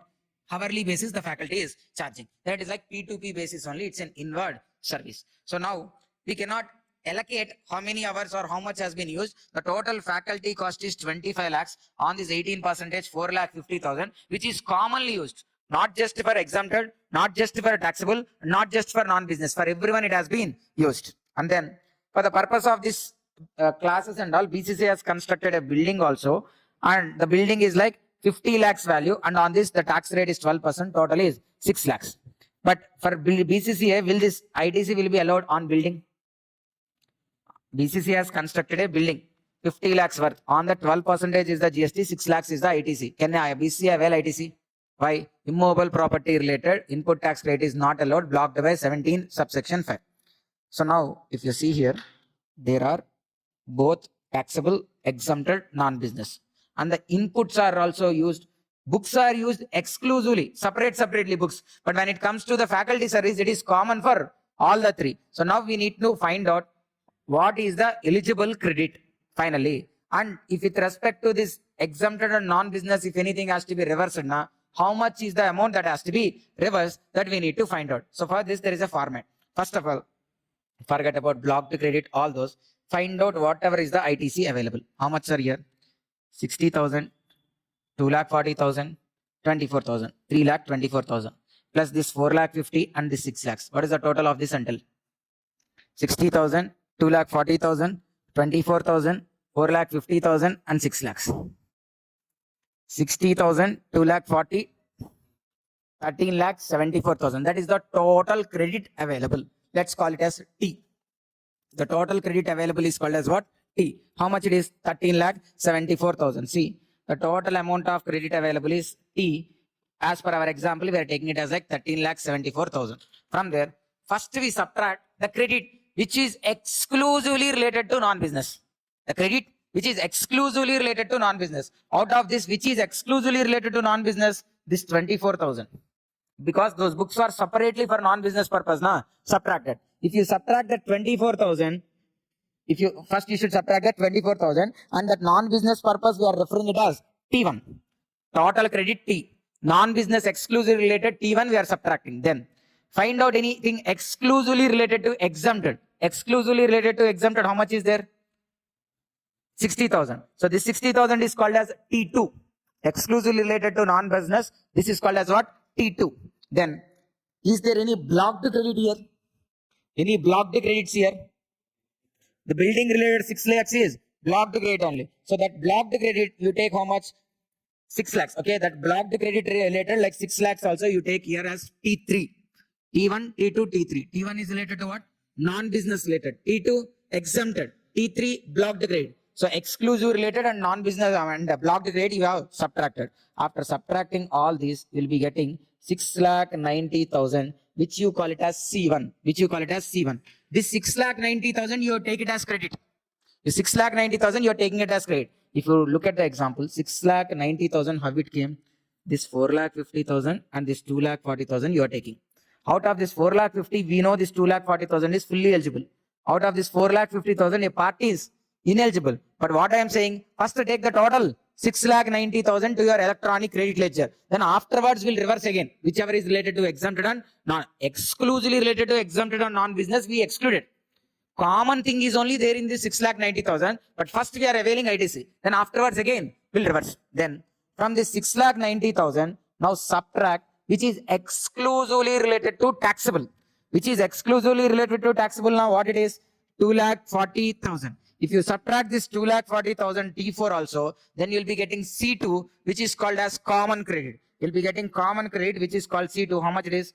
4,50,000. Okay. So now in this 4,50,000, a part is ineligible, which is related to non-business and which is related to exempted. So how to calculate related to exempted means take this 4,50,000 into exempted turnover divided by total turnover. 4,50,000 into exempted turnover, how much it is there, sir? 20 lakhs. Total turnover, how much? 70 lakhs. 20 plus 50, 70 lakhs. 4.5 lakhs into 20 by 70, then you will be finding out related to exempted turnover. How much is related to exempted turnover? 1,28,571. This is D1, which you need to reverse related to what? Exempted supplies. Then D2, which is related to non-business. This is simple. C2 into 5%. In relation to non-business, the common credit, because for that you will not have any turnover, right? That's why do 5%. 4.5 lakhs into 5%, 22,500. So this 1,28,571 and this 22,500. Now you will be adding it to your liability because here you have taken 6,90,000 already. Out of 6,90,000, this 1,28,571 and 22,500 you should not take. but you already availed. So that's why you are again adding this to also to your liability. This is about rule 42. Rule 42. Simple, sir. First you should take one total credit, which is called as what? Then there you should separate exclusively related to X non-business T1 and exclusively related to exemption T2. Blocked credits T3 will be getting common credit, a credit which has to be taken to the electronic credit ledger, which we call it as C1. From there you subtract credit which is exclusively related to taxable purposes T4, subtract. Then you will be getting common credit which is C2. So common credit C2 into exempted turnover divided by total turnover, you will be getting the credit which needs to be reversed D1. Then D2 non-business related C2 into 5%. Okay. So actually what you have did now, the format is there now that you will be doing every month. The turnovers here we taken are like monthly turnovers only, not yearly turnovers. So every month you will be doing this. Once the year is closed, then for the yearly as a whole also you'll do. Okay, first April you do, May you'll do, June you do, till February, March you'll do every month, and you'll be reversing. Then once the closure of financial year, take the yearly data. Yearly, what is the exempted turnover? Yearly, what is the taxable turnover? Yearly, what are eligible, what are ineligible, and then calculate this. Okay, now every month you have calculated D1 and D2 and reversed, right? Take that total. And yearly you calculated once again, right? That also you both compare. If any difference arises now, that also you need to pay. Because why that difference is now? Because the supplies might be changing in the months. You may raise a credit note, you may raise a debit note, or there may be error or omission. Because of that, the differences might come. So monthly you should do and take the monthly's total. Monthly, every month you will be doing reversals now. Those monthly reversals total you do and take it one side. And then for the yearly turnover also, again you do the same process for yearly data and take those two. Okay, and compare. Whatever you did on the basis of yearly is only the final. Yearly basis la whatever you do, that is only final. If monthly paid total is less than yearly calculation, then you should pay the difference. If at all you have paid excess, then that will be given to us as credit. Okay. So this part is not required for us. Like if you find out D1 and D2 itself is relevant for the purpose of exam. Okay, so now we'll be solving question number 21, 22.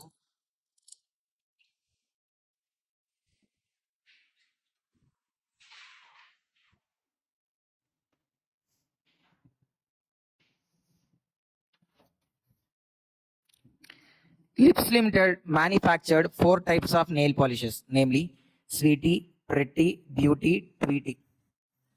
Okay, Sweetie, Pretty, Beauty, Tweety. The company has taken ITC of 3 lakhs on the common inputs.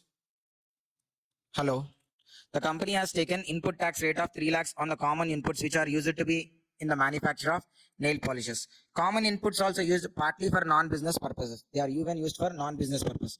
During the financial year 22-23, the company manufactured 1,000 liters of each type of nail polishes. The company was not in a position to maintain separate set of records with respect to the inputs used for final products. You are required to calculate net GST payable. Sale to the Sweetie is sold within DTA. That means it is taxable. Next, Pretty is sold to a special economic zone (SEZ), which is a zero rated supply.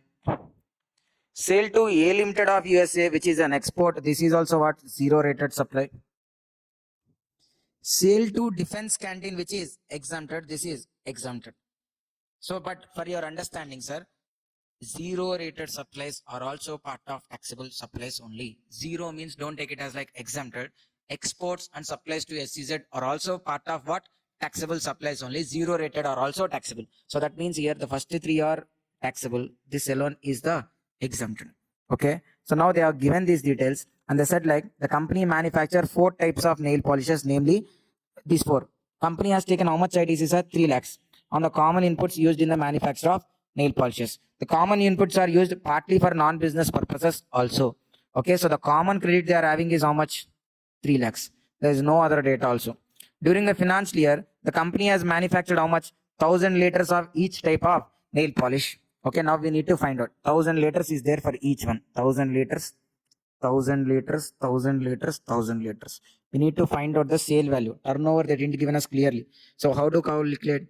Each bottle is for how much? 20 ml. 1000 by 20 ml now, how many bottles? They have manufactured 1000 liters, sir. 1000 liters na, every liter will have 1000 ml. So 1000 into 1000 divided by 20. You should not straight away do 1000 by 20, 1000 into 1000 by 20, because 1000 liters. You need to convert them into milliliters and divided by 20. How much? 50. So for each bottle, they are like 50,000 of each product they have been sold. So now if you look at the exempted, 50,000 into 60 if you do. Okay, sir, here if you see, sale to DTA, sweetie, 30 per bottle. How you got 15 lakhs? Simple. How many bottles are 50,000? 50,000 into 30 if you do, how much? 15 lakhs. Then pretty, how many bottles are? Again 50,000 only. The price is 40. So 50,000 into 40, it would be how much? 20 lakhs. Then beauty, this also 50,000 into 50, it will come to how much? 25 lakhs. Then Tweety, 50,000 into 60, it comes to 30 lakhs. So the total turnover is how much? 90 lakhs. Whereas out of them, 15 lakhs, 20 lakhs, 25 lakhs, these are taxable. How much it is? Like 60 lakhs is taxable, 30 lakhs is only exempted. Okay, so this table clear now, nothing they have did. Or they calculated the sale value and they have written what is the taxable and what is the exempted. Nothing they did in this table. See. Okay, the simple thing only. For each product, they have calculated the number of bottles and then find out the total sale value. Now we just find out exempted turnover and taxable turnover. Whereas this fellow has common credit. 3 lakhs, straight away they are saying like common credit. Since they are straight away saying common credit, this 3 lakhs is nothing but straight away C2. Straight away C2. So out of this 3 lakhs, how much is exempted turnover related? C2 into exempted turnover divided by total turnover. I mean, what is the C2? 3 lakhs into exempted turnover 30 lakhs divided by 90 lakhs. How much? 1 lakh. So 1 lakh is the D1. We need to add it to the liability. Here they said even they are used for non-business purpose also. So 3 lakhs into 5% you do now, that is another 15,000. So ITC proportionate reversal. How much, sir, it is? 30 by 90 into 3 lakhs, 1 lakh. Credit attributable to non-business purpose, 3 lakhs into 15%, which is 15,000. So the total is 1 lakh, 15,000 to be reversed. Here the liability to be paid is like 1 lakh 80,000. Whereas the quantum of eligible ITC is like 1 lakh 85,000 only, because from 3 lakhs, this 1 lakh 15,000 liability is getting adjusted. So they got only 1 lakh 85,000. And with 1 lakh 85,000, here they are having some tax payable of 1 lakh 80. If you adjust, finally they are having credit of how much? 5,000.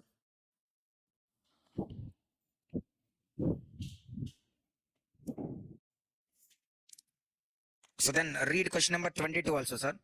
Y Limited manufactures both taxable and exempted goods. Y Limited also simultaneously provides taxable as well as exempted services. It has taxable goods, exempted goods, taxable service, exempted service. Raw material 10,000 units were purchased at 100 per unit, used commonly during the month of January 2023 to produce all final products. The GST paid on inputs is 12%. Input services commonly used for all goods and services in the month of January. Total ITC on inputs and input services taken into books of accounts is like how much? 1,74,000. So the turnover for the month are like this. You are required to calculate. So if you see, what is the total turnover here? 4,50,000. Out of this exempted is how much? 1,50,000, 1.5 lakhs. Then how much is the exempted supply of goods, sir? 80 per unit. What is the value? 1 lakh. 1 lakh by 80 now, how many units? 1,250. Huh? 1,250 units are sold exempted. Now if you see, sir, here, note, each unit of exempted final product needs 2 units of raw material. I mean 1,250 units are sold now, then into 2 means how many units of raw material is needed? 2,500 units of raw material is needed. If you see carefully the question once again, the raw material 10,000 units were purchased at 100 per unit. Whereas for exempted good, how many units are needed? 2,500. So that means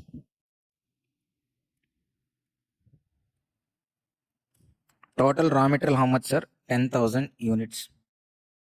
Out of this, for exempted, how much is needed? 2,500 into 100 into 12%. Why 12%? The GST rate is 12%. 100 na per kg it is 100%. So how much it is? 30,000. And the balance, if you see, 7,500 into 100 into 12%, how much it is? 90,000. So this 30,000 is related to exempted goods,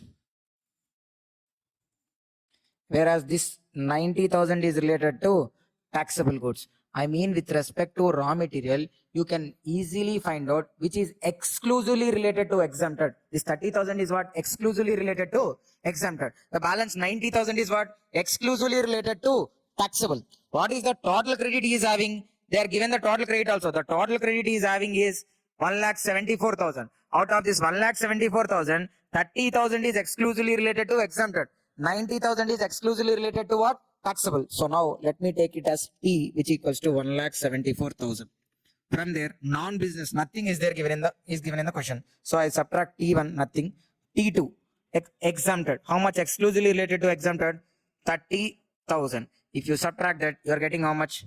So then T3 is what? Blocked credit. There is no blocked credit also given in the question. Since there is no blocked credit also in the question, you could take here what?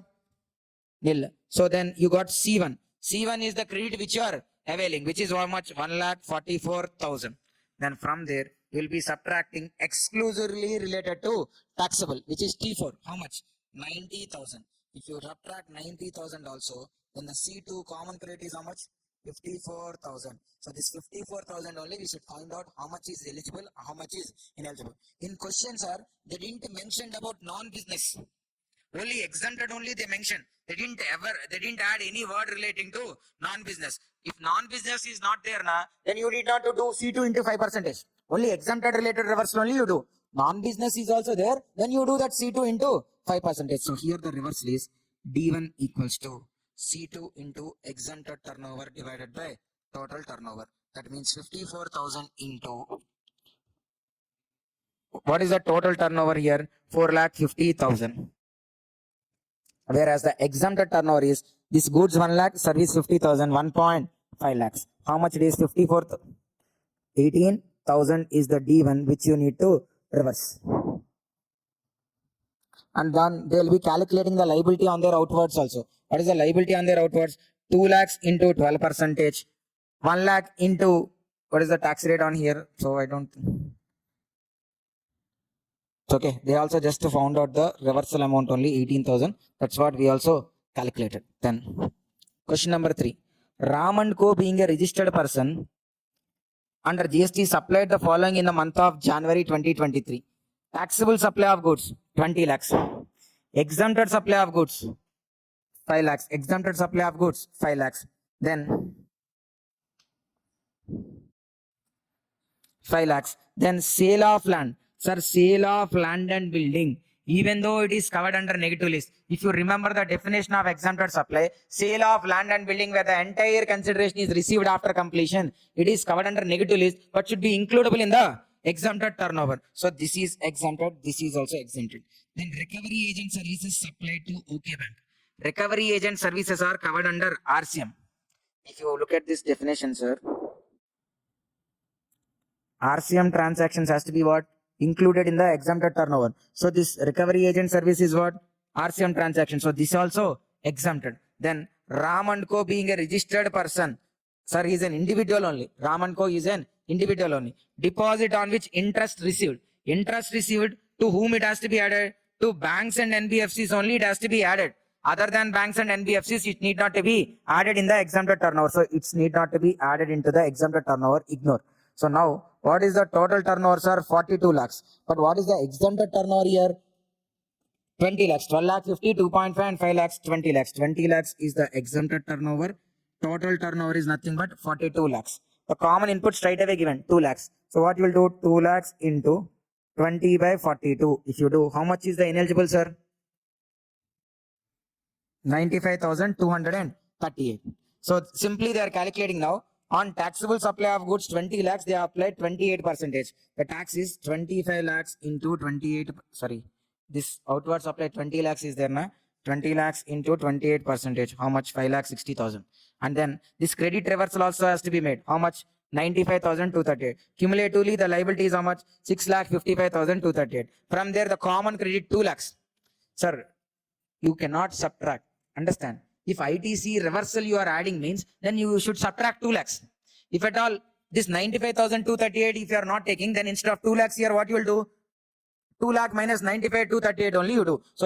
But what we are doing, we are taking full ITC in one way and we are adding the reversal part other way. So 95,238 to be reversed, we added. Whereas 2 lakhs, we are reducing. So the total net GST liability still is like 4,55,238. So these 3 questions are there in the mock test papers, in past exam papers also. Under Rule 42, only these 3 questions are there. If they test Rule 42, any of these 3 questions only must be there in the exam. Then Rule 43. Rule 43 is much more simple than Rule 42, sir.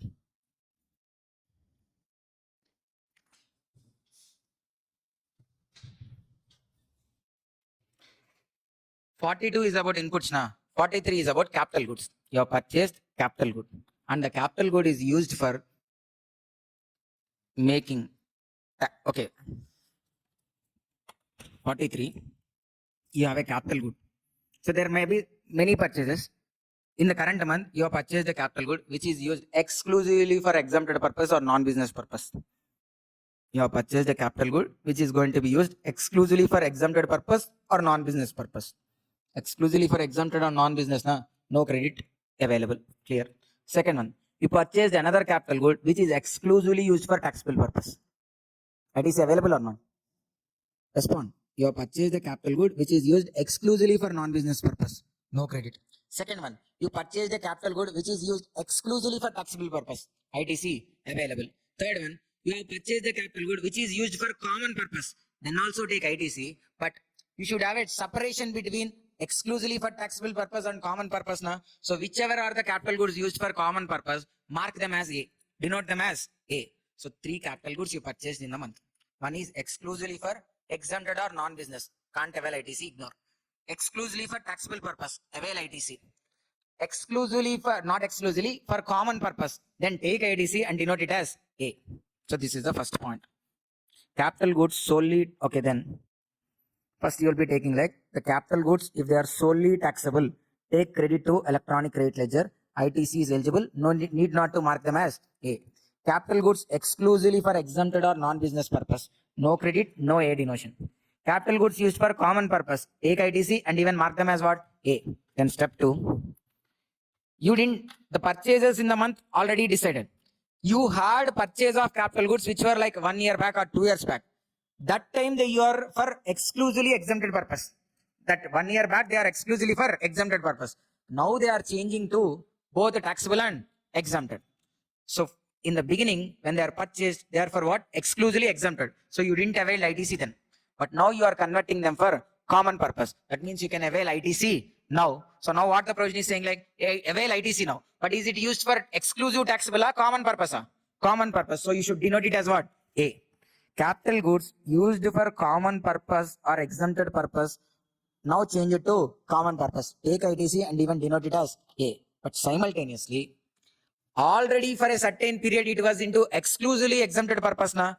For all the quarters which were already completed, let's say 4 quarters completed already. For those 4 quarters, the equivalent credit has to be added to the liability, because while taking, you are taking full ITC as credit, but already 1 year or 2 years is already completed now. So to the period which is already completed, you should add it to the liability. C. Capital goods used for exempted purpose, non-business purpose, change it to common purpose. And simultaneously even calculate the ITC to be reversed, which is how much? ITC into number of quarters used divided by 20. Then step 3. We'll solve a problem, then also you'll understand. Capital goods used solely for taxable in the beginning, 1 year back, but now converted for common purpose. 1 year back, they are used for what?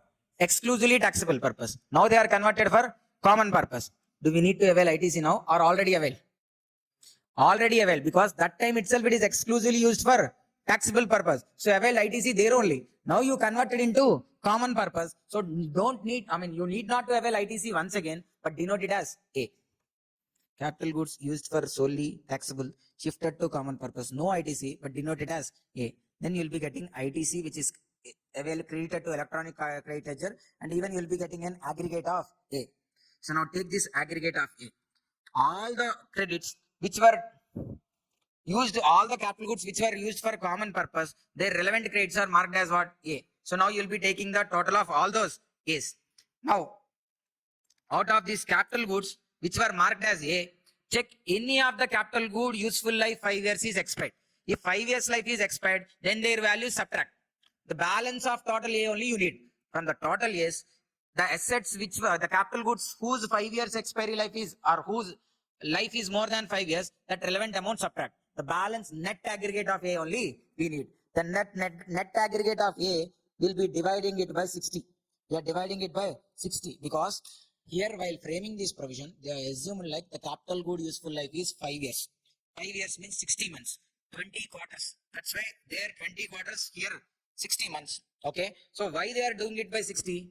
Capital good related, the reversal, even though ITC well in the beginning fully, the reversal will be made monthly. That's why you are dividing it by 60. The aggregate of A has to be divided by 60. This is TM.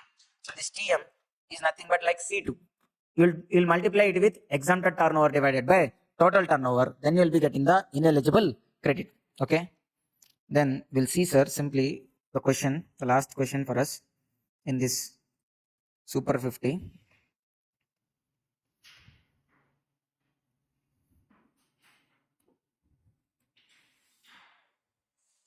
Question number 26. Praja Industries is a manufacturing company registered under Praja Industries is a manufacturing company. It is registered under GST. It manufactures taxable products X and Y and one exempt product Z. Are you able to understand? 3 products X, Y, Z is exempted. The turnover of X, Y and Z are 2 lakhs, 10 lakhs and 12 lakhs. The turnover are like 2, 10 and 12 lakhs. Praja Industries is in possession of certain machines and purchase more of them. All of those machines useful life is 5 years. Even if they didn't mention also, we'll take it as what? 5 years on. From the following particulars furnished by it, compute the amount to be credited to credit ledger and the common credit attributable towards exempted supplies also. The common credit attributable towards exempted supplies, which you need to be reversed also has to be calculated. First one. Machine A purchased on 1st April for being exclusively used for non-business purpose. For being exclusively used for non-business purpose. Can we avail ITC on it? Why? Exclusively used for non-business purpose, so no ITC. Whereas machine B purchased on 1st April, exclusively used in manufacturing zero rated supplies. Zero rated is also a taxable supply. So on this you can avail ITC. Then machine C purchased on 1st April for being used in manufacturing all the 3 products.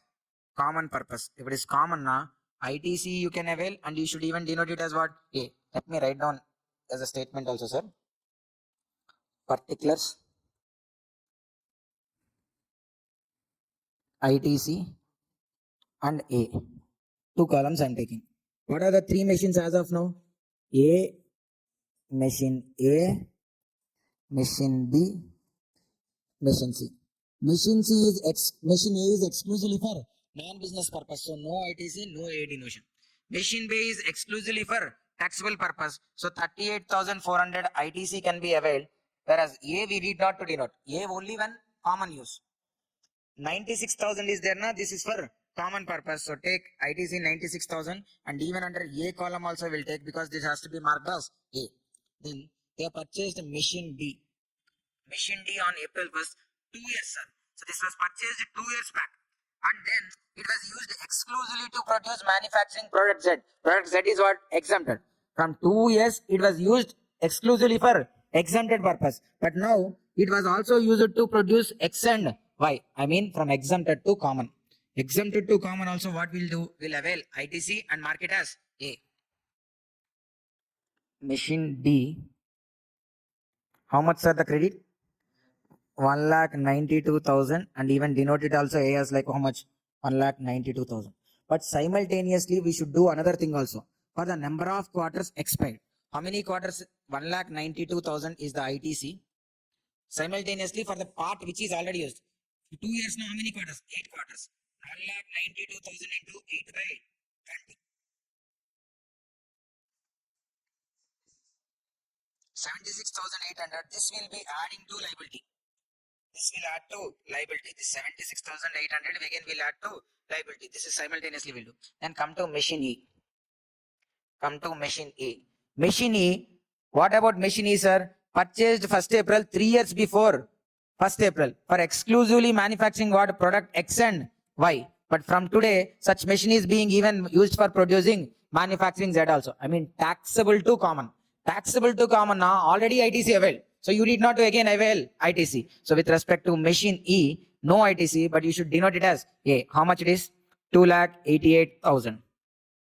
So the total ITC to be taken to electronic credit ledger is this one. How much? 1,92,000, 96,000, 38,400. How much?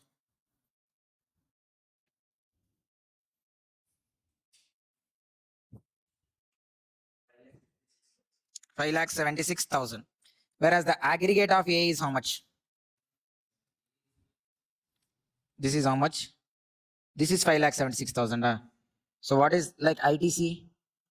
1,92,000, 96,000. 3,26,400 is the total ITC. Now we are having aggregate of A, how much? 5,76,000. If you look at the question, there are no capital goods whose useful life of 5 years is expired. So aggregate of A remains as aggregate of A only. Now we need to find out monthly one. 5,76,000 divided by what we should do? 60. How much? 9,600. Now ineligible out of this, ineligible related to exempted, we need to find out. Ineligible related to exempted is nothing but take this 9,600 into what is the exempted turnover, sir? 12 lakhs. Product Z turnover here is 12 lakhs. The product Z exempted turnover is 12 lakhs. Divided by what is the total turnover? 2 plus 10 plus 12, 24 lakhs. So 4,800 is the credit you need to reversal here, and this another 76,800. So the total liability we are calculating.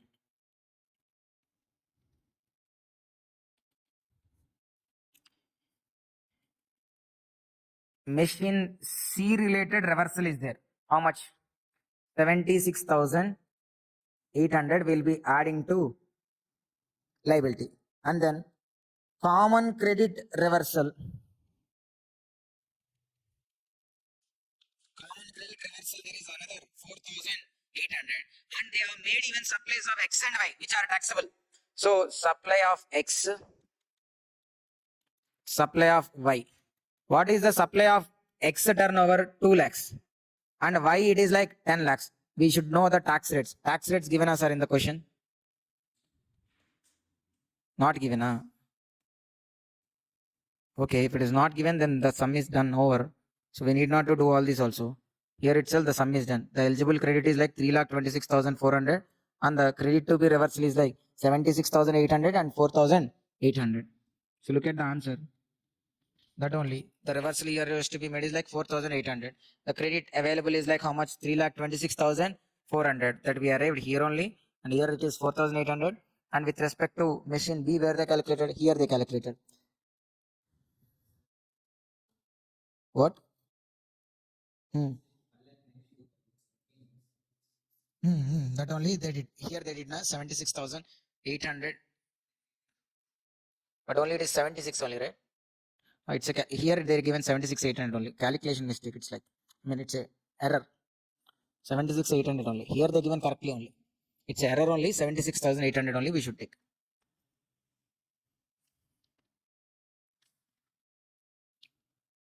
Okay. So with this, we are completing the Super 50. So out of the total 7 questions we have covered here, 5 questions. I mean, 5 into 2, 10 questions have been covered. With respect to customs valuation, if you need to do any of the previous marathon, you could follow, because with respect to customs, there will not be any changes. The question number 7, you should practice. Okay, even though I didn't mention in this marathon, question number 7 related, you need to do valuation from customs part and baggage. Okay, those chapters you need to practice. My old customs marathon, if you follow, also fine. Even the last attempt or whichever the marathon you could find mine, in all the marathons I'll be discussing those topics, so you could follow them and you could solve them also. Okay, so wish all the best. Thank you all.